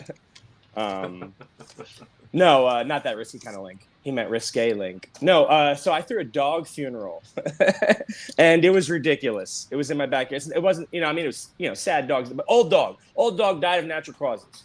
So like, not the prompt for the dog and pony show that I put forth, but my parents devastated. We do silly things when we see and hear our parents cry. So I threw an over the top, took it seriously. I mean, seriously, I did a Foghorn Leghorn accent as I resided over it. But so reading scripture in like this Ashley Schaefer, Ric Flair, Foghorn Leghorn voice at the top of my lungs at 7:15 in the morning, and I didn't even think about like, oh my gosh, half the town is hearing this, and my neighbors probably think that some Southern Baptist revivalist is about to do unspeakable things on his property. But it was lovely. It was absolutely lovely. And I left it. My dad left, and I spent like hours thinking, this is the dumbest thing I've ever done. I'm an asshole. Like, this is the silliest thing I've ever done. Come to find out, my dad's going around town telling like aunts and family and friends. It was such a beautiful service. It meant so much to me that he did that. So it was like, all right, I don't feel like a silly asshole anymore. You did something nice for your folks. Wow. But yeah, we put out. Hang on, I'll get a program real quick. Welcome back, Jake. I wish I could tell you what you've walked into, but I'm not entirely sure.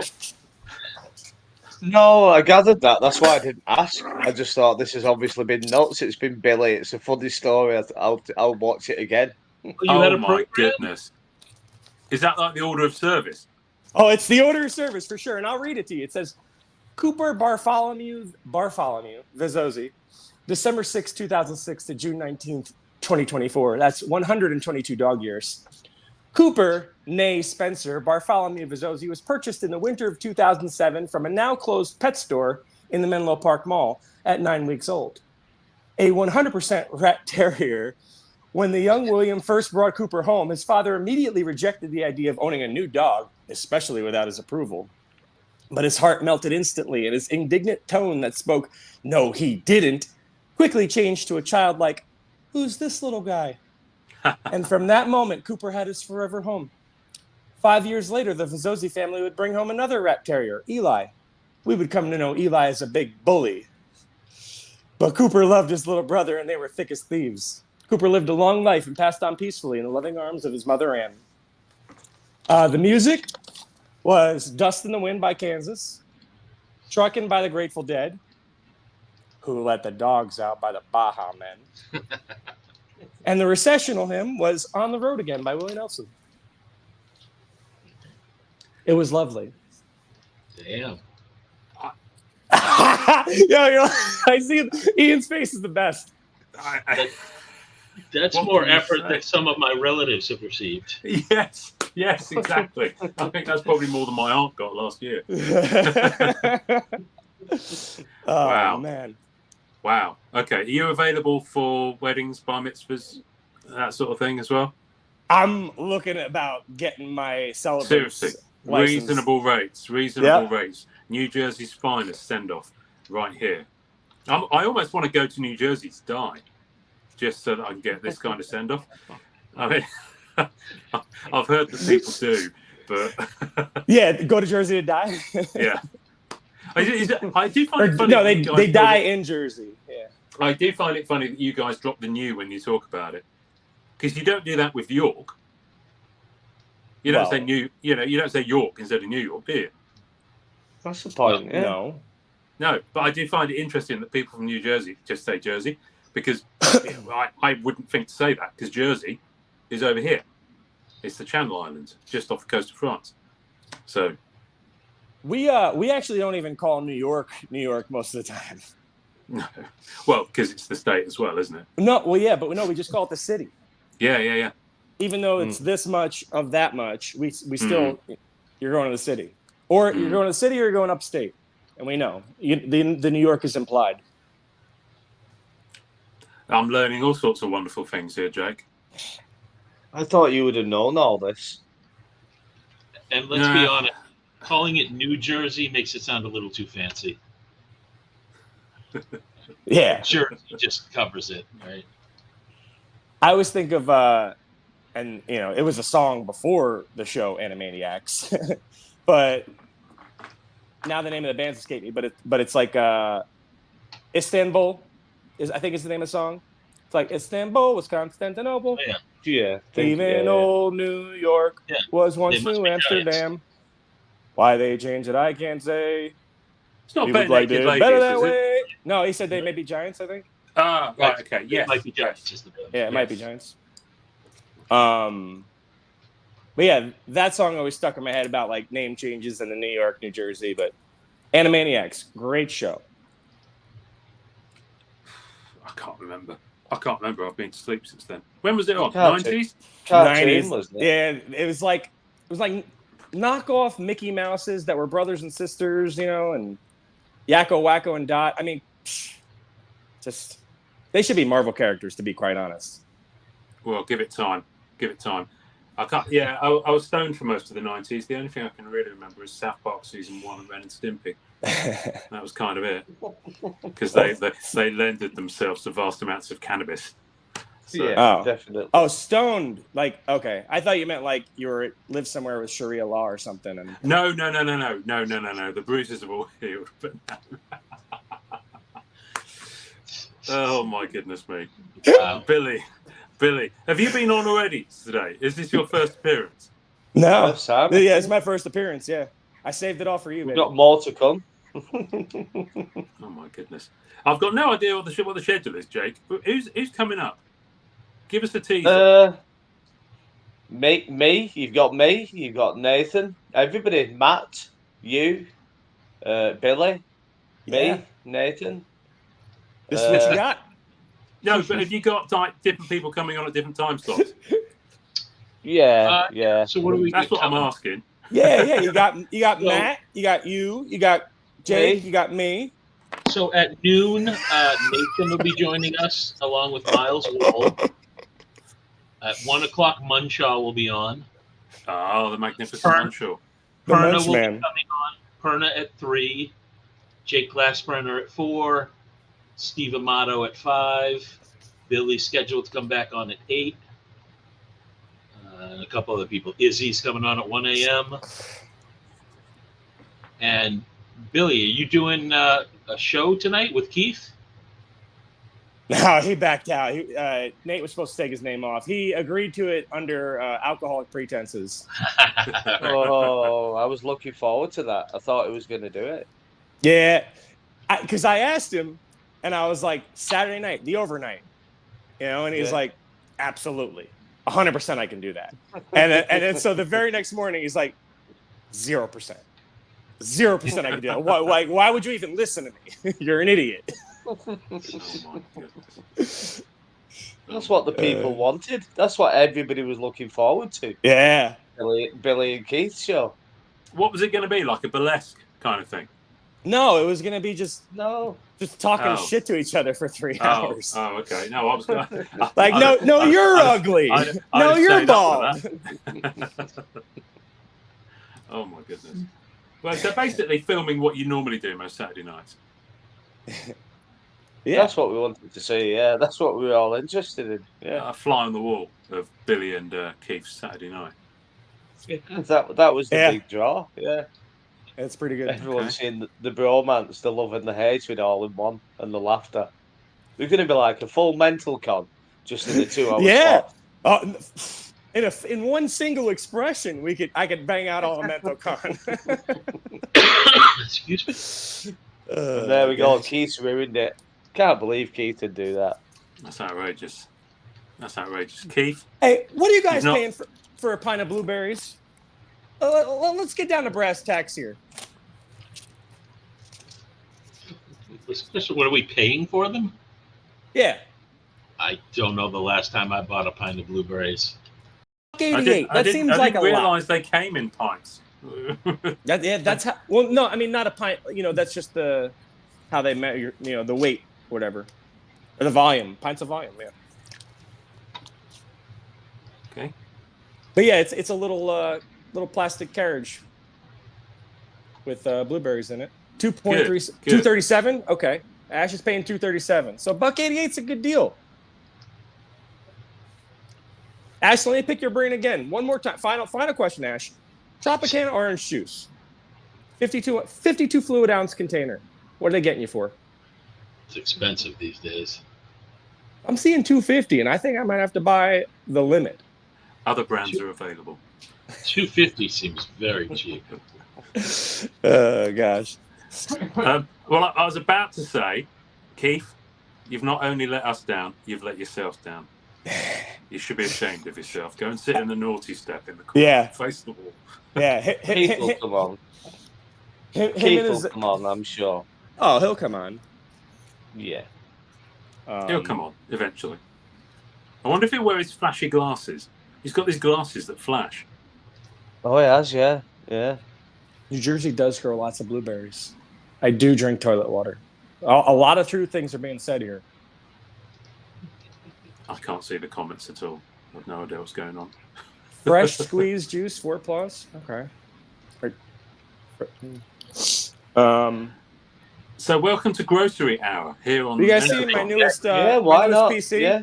My newest PC. What is it? That looks like the My Little Pony unicorn. I don't know, but I got it for Goodwill at $3. Okay. Right, there you go. I was going to say you could rainbow it, but you've got the whole rainbow just there. Wow. It's a one of one, and it's a rainbow. There we go. And Look then, at this. I'm afraid to go somewhere now. Like outside your house? I'm Is afraid there to like a eat laser food. dot going through your window? I feel like a deer in the headlights right now. Oh. So I'm just gonna look at this schedule over here. Yeah. Well, I thought you were on eBay. I thought you were doing stuff on eBay. What? No, actually, I was looking at some of the items to bid. Oh. Oh. Fair enough. Jump ahead on a few. I'm kind of just browsing ePack because there's an Eternals sale on ePack and loads of people are You putting. don't want to stuff be on. browsing ePack, Ian. You want to be God, browsing for the mental fucking sketch thing, don't you? Yeah. Well, I've got multiple browser windows open. I actually have got multiple browser windows. You want to Across- browse at that? $10 a ticket. Look at that beauty. Yeah, I've rein got them in, a- Jake. Rein them in. I've got approximately 62 browser windows open here at the moment. Okay, Dad. Just get 59. Stop showing off now, Ian. I told Nathan off for doing this yesterday. Oh, I've got loads of windows open. Oh, stop showing off in front of your friends. Come on. With this fancy AOL browser. And then he fell to pieces. I said Not that, Net- and he could do not nothing. AOL. How many tickets sold so far? I can check that for you, mate. The answer is hundreds, right? Oh, why have you done that? Why did you do that, Matt? I was just going to get the answer. I was going to be all professional. Well, it's right there on the Jump- screen. You just have to refresh what's on the screen, and it'll update it. Always bullying me. So if you hit refresh, it'll update to 159. You see how I Look at- get bullied, Ian? Look at these two salty dogs, Ian. They spend 12 hours together and they're already at each other's throats. It's outrageous. Well, give them another 12 hours, they'll be sharing a room. Because that's enough to get a flight. Yeah, I shared a room with worse. Don't you worry about that. Don't Legend tell them has it that I married Don't worse. tell them about our time over in Blackpool. What happens in Blackpool stays in Blackpool, Jake. You know that. Every hole's a goal and all that business. Oh You know how yeah, it yeah, goes. yeah. How many have we sold, Matt? I forgot. Sorry. I forgot now after all that. Wow. 159. Damn. Oh, amazing. Then Ian's going to buy at least 5 or 10 now, I think. Grand. Instead of I've got pissing no. about on eBay. I've got no. Wasting money. I've got no idea what's going on. Are they nailed in so nobody can break it up and No, you could take them out if you wanted. all right. They're not glued or anything. Right. But the sentiment is that you'll keep it as it is. Yes. Yeah, we don't want to talk about that and think about that. Yeah, I haven't mentioned it. What, the ne'er-do-wells? We all know what could potentially happen to it, don't we? But What you mean? let's think Someone that could the- buy it, split them up, and then win it, split them up, and then flog them on Sell 'em. eBay like a Yeah. scum sucking pig. yeah, but let's try and think that Let- doesn't happen. Let's hope that doesn't. Is happen, he but- right there? Well, that motherfucker shut. Sometimes the shepherd's got to take the teeth out of the wolf's mouth.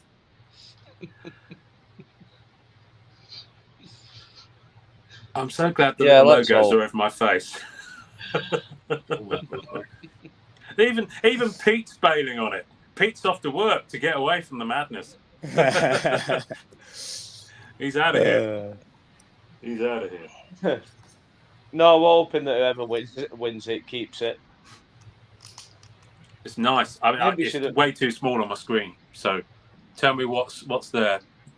What's top right? It's like one of those eye tests where you're looking at So really that's- small text.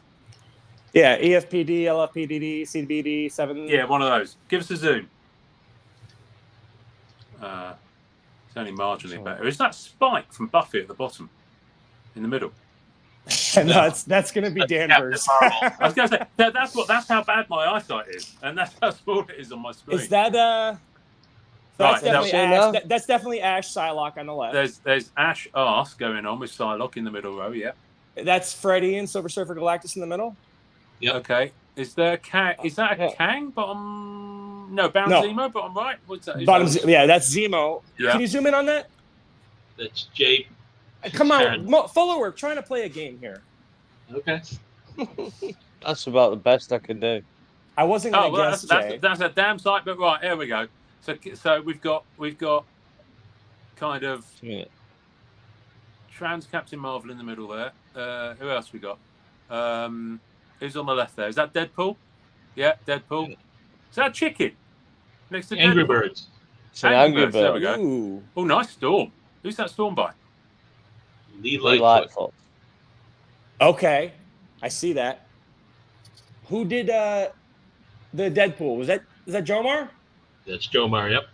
Nice. Hey, I'm 3 for 3. I wouldn't have guessed Jay on the Baron Zemo though. Is that Marcia Dye on the Captain Marvel? Nope. Oh. No. Damn it. 3 for 4. Airbrushed. Think about it. Oh, Dre? Dre? It's Dre. Oh. Yeah, I mean, it's funny. Like, airbrush, you used to think Vitellis, but then, now Dre airbrushes. And I remember Dre saying he asked him for, like, tips about it. Wolverine on a windy day. Yeah. Who's that? Do we know? Wolverine, I just said. Nah, I think Izzy might be right. Meester. Yep. It is, yeah.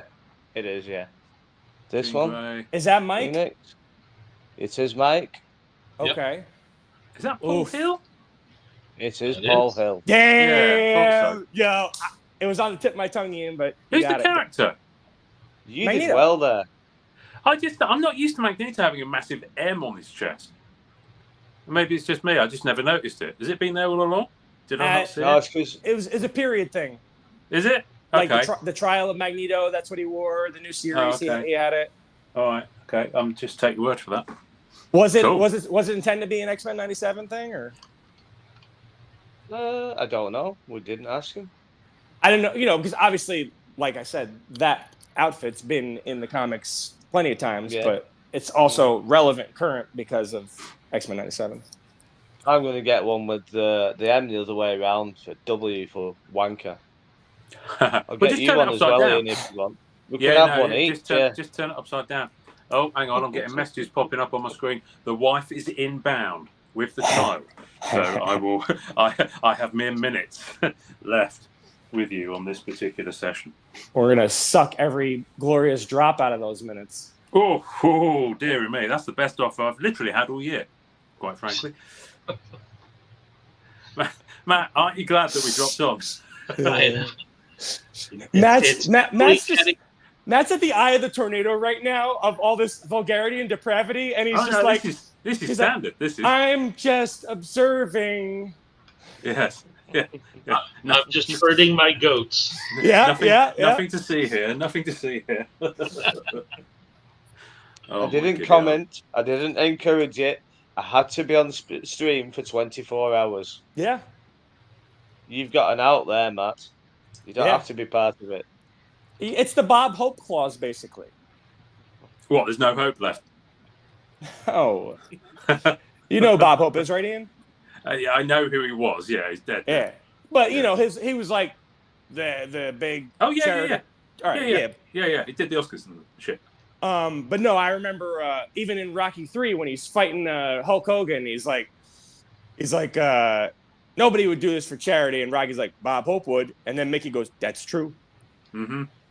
I thought for a minute there, I thought you were talking about Bob Hope fighting Hulk Hogan, which I would have So paid did good I. money to see. Oh, no. Yeah, I would have really. That would have been quite an interesting watch. I'm just thinking in terms of like blind servitude to charity. Matt's approaching Bob Hope status right now.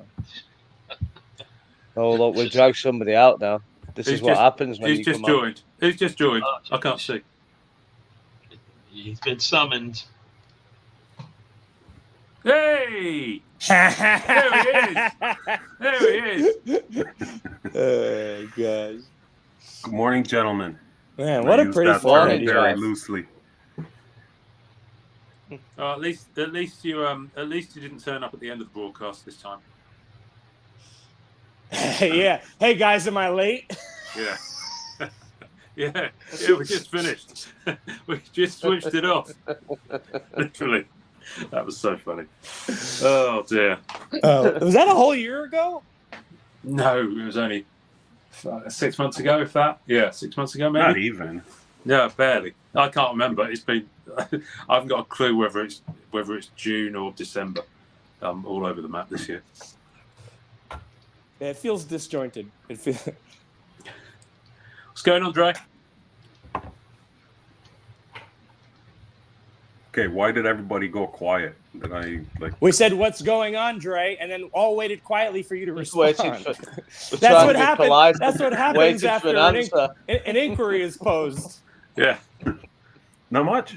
Just listening to you guys rant. What you should have done then, actually.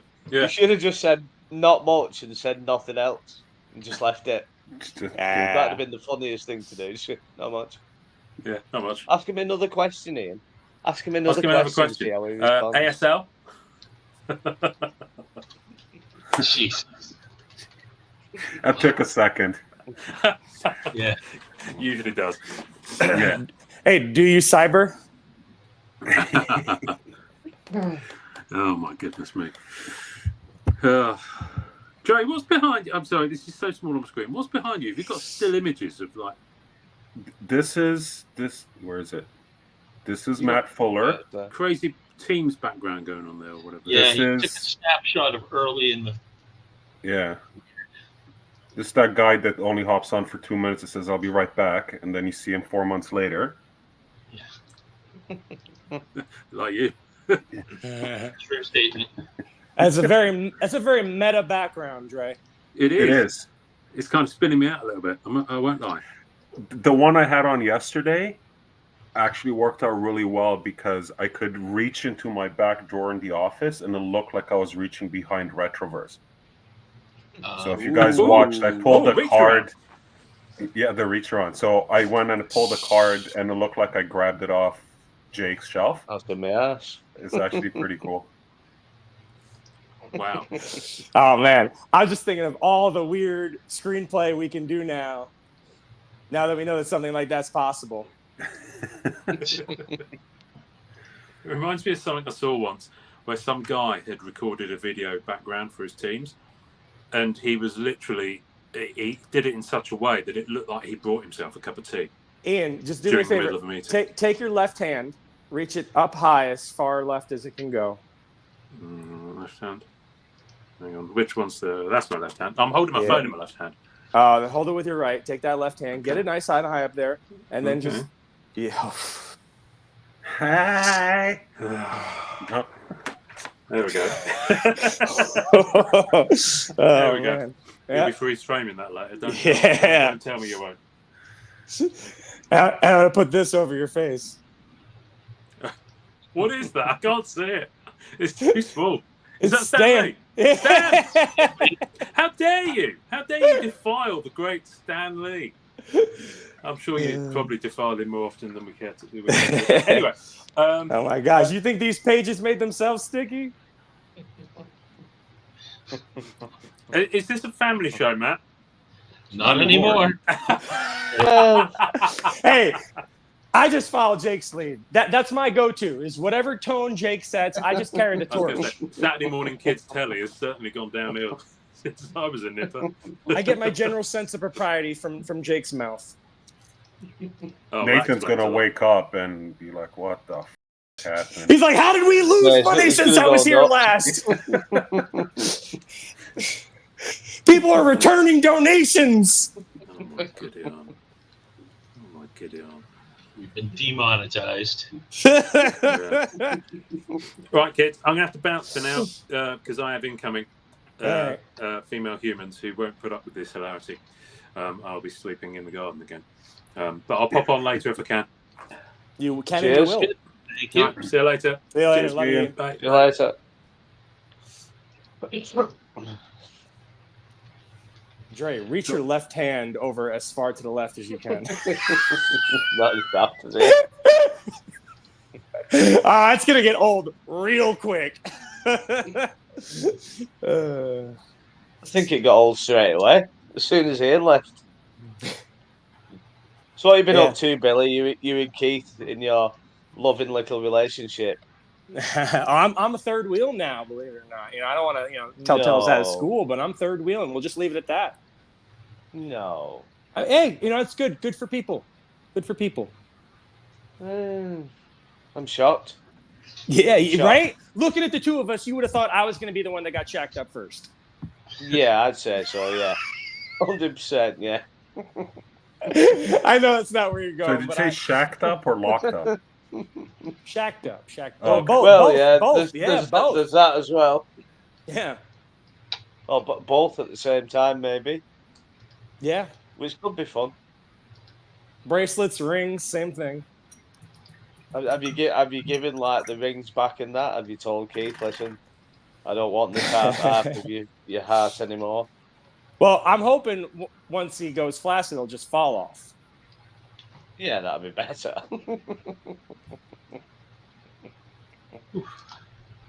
So I got it. I don't think anyone else was listening.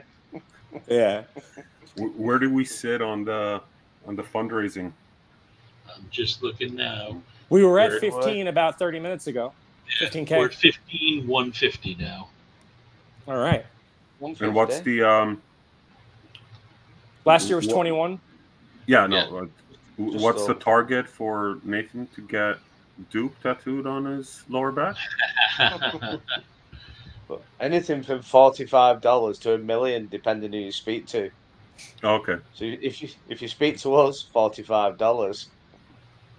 If you speak to him, no chance. $17. He's not going to do it. No. I keep thinking that Dre's just got Fausto there hidden in his office there, just tucked away at the side of him. Dre, can you just give him a kiss? Can you give him a kiss on the cheek, please? Yes!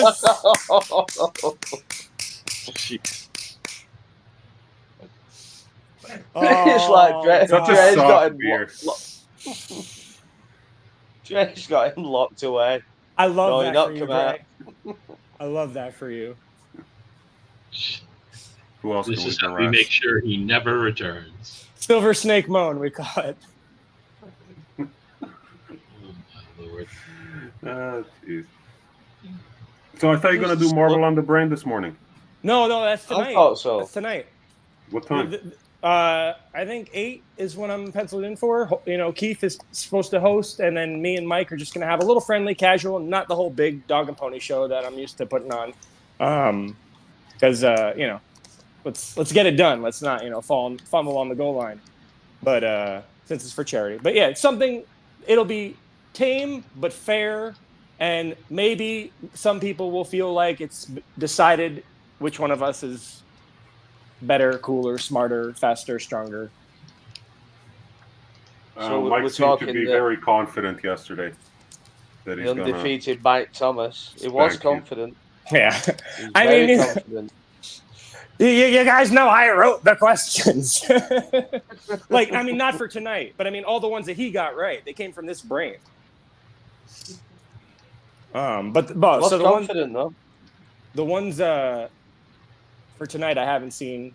So hopefully they're not layups. Hopefully they're not out of some insane level of difficulty that even I wouldn't have tried to put forth. Yeah, but we're gonna have fun. Who's done the questions, Keith? No, so they were left because we were supposed to do this as like an actual episode. A whole episode, me versus Mike, like Win Ben Stein's Money Style, and I'm dating myself by even referencing that show. But anyway, so the guy Barry, roll with him. He was my executive producer. I use the air quotes because I don't need to sound cool anymore. But it sounded a lot cooler without the air quotes. Trust me. When you say I got an EP, my EP's working on it. Shh. Oh my gosh, you stand 2 inches taller. I shit you not, you stand 2 inches taller. It's crazy how much just faking importance can make you feel important. But so he wrote a batch of questions in advance of this event. Not this event, the proposed event. So they're being repurposed. I never saw them still. Okay. Well, you've got a chance then. Oh, Mike's got a chance. Mike's got a great. Hey, listen, Mike got things that I didn't think anybody would get. Yeah, that we was on about it. Valor Comics, Daniel. He just froze on the spot when he came on, didn't he? You could see that he knew things, and it's just like his brain just couldn't compute it. Wouldn't come out, would it? You know, there's a little bit of stage presence required, I guess. You know. I think so. Yeah. Yeah. Maybe, you know, and not everybody can throw a dog funeral. Excuse me. Not everybody's got the chops for it. That's the standard we have to hold ourselves to as showmen.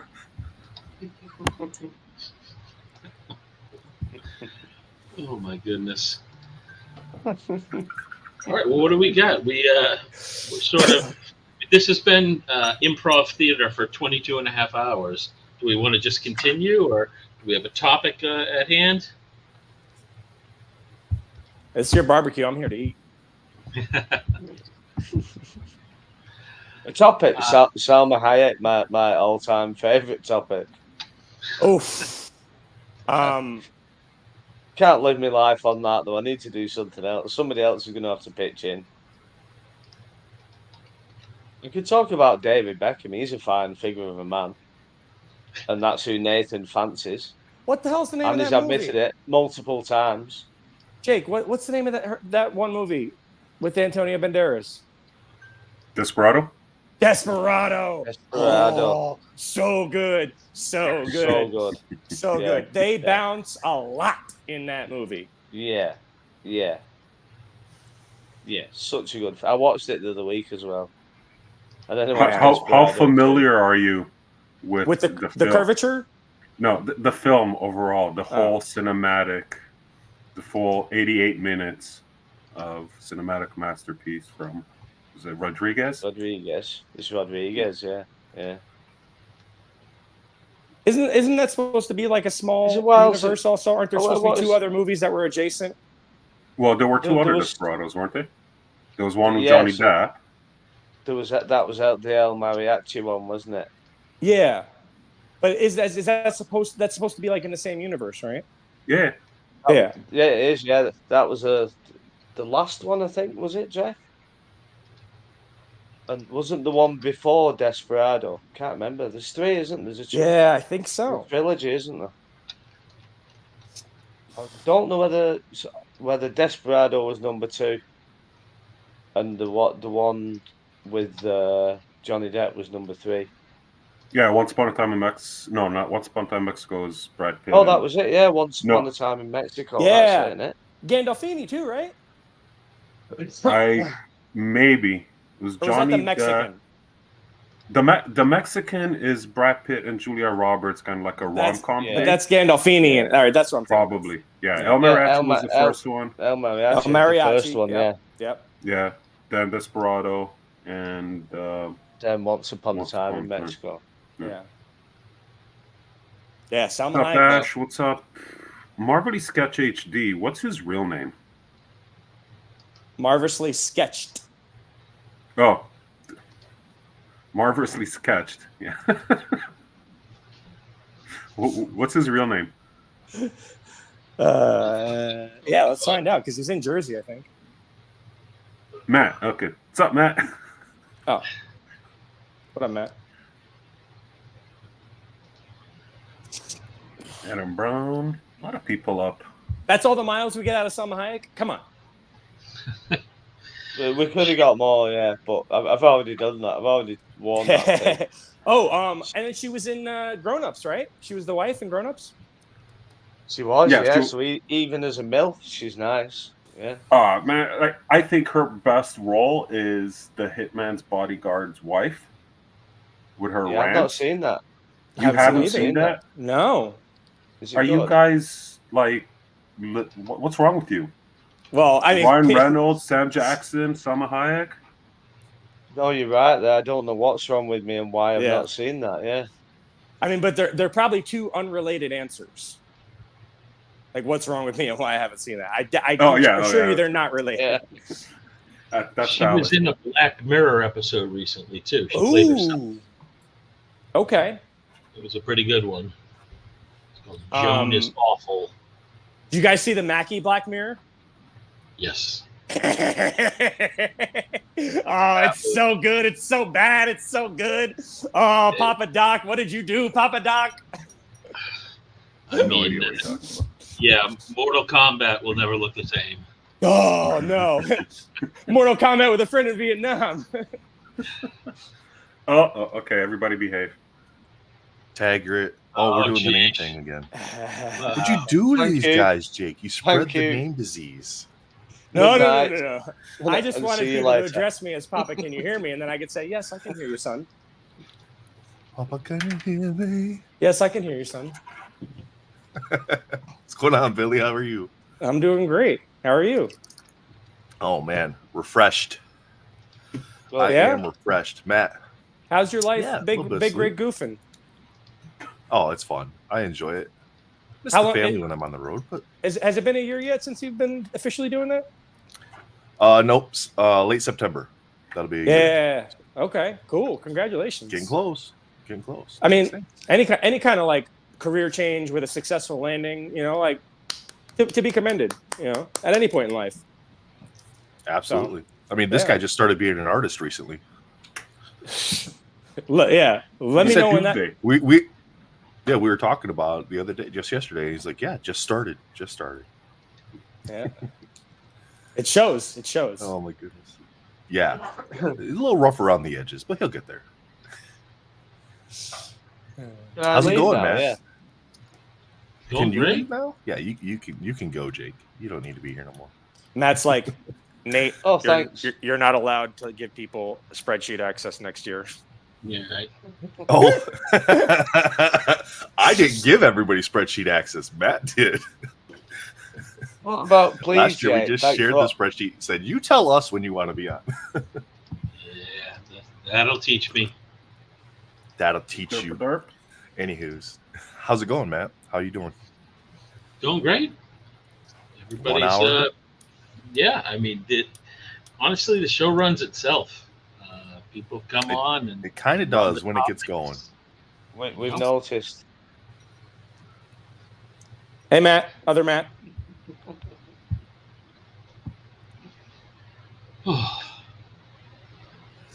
Oh boy, oh boy. Hey. Yeah. Marvel, what's going on, man? Nathan, did you get How's, Jason's message? Did you get Jason's message? I did. Yeah, I got the photos downloaded. I got to crop them, put them together, and then I'll get them up on the website. Sound. And then Jay's art is already up on the website, but his cards are supposed to be coming in today. So. Oh, Justin, if he didn't yet, Justin should be sending you an image of a sketch card he wants to put up on the website. One of his. Okay. Oh, I thought he was gonna live auction it off. No, when he was on. we talked him into putting it on the website so that because we only had like 30 Okay. people on at the time. Let me message him. Okay. Sounds good. Which Jay are you talking about? Peter Nuts.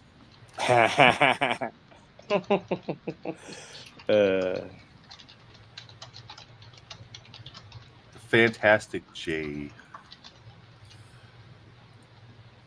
Sorry, just going through messages and stuff. How we doing? I didn't even look. How we doing on auctions, Matt? How's everything as far as the overall We're fundraiser going? little north of 15,000 right now. Not bad. Not bad considering overnight into Saturday morning. That's pretty good. Yeah, it's auction. Only 164. I know. Giveaways have been surprisingly slow. Yeah, Oh, it for the only raffle? rises when I start showing the website. Then we start selling some tickets, but other than that, it's just been. Well, I think it's because it's easy to go in and look at the art and forget that the raffle's even there because they're Yeah, on two it's separate pages in that, right? And the thing that's linked is the We've main been- page.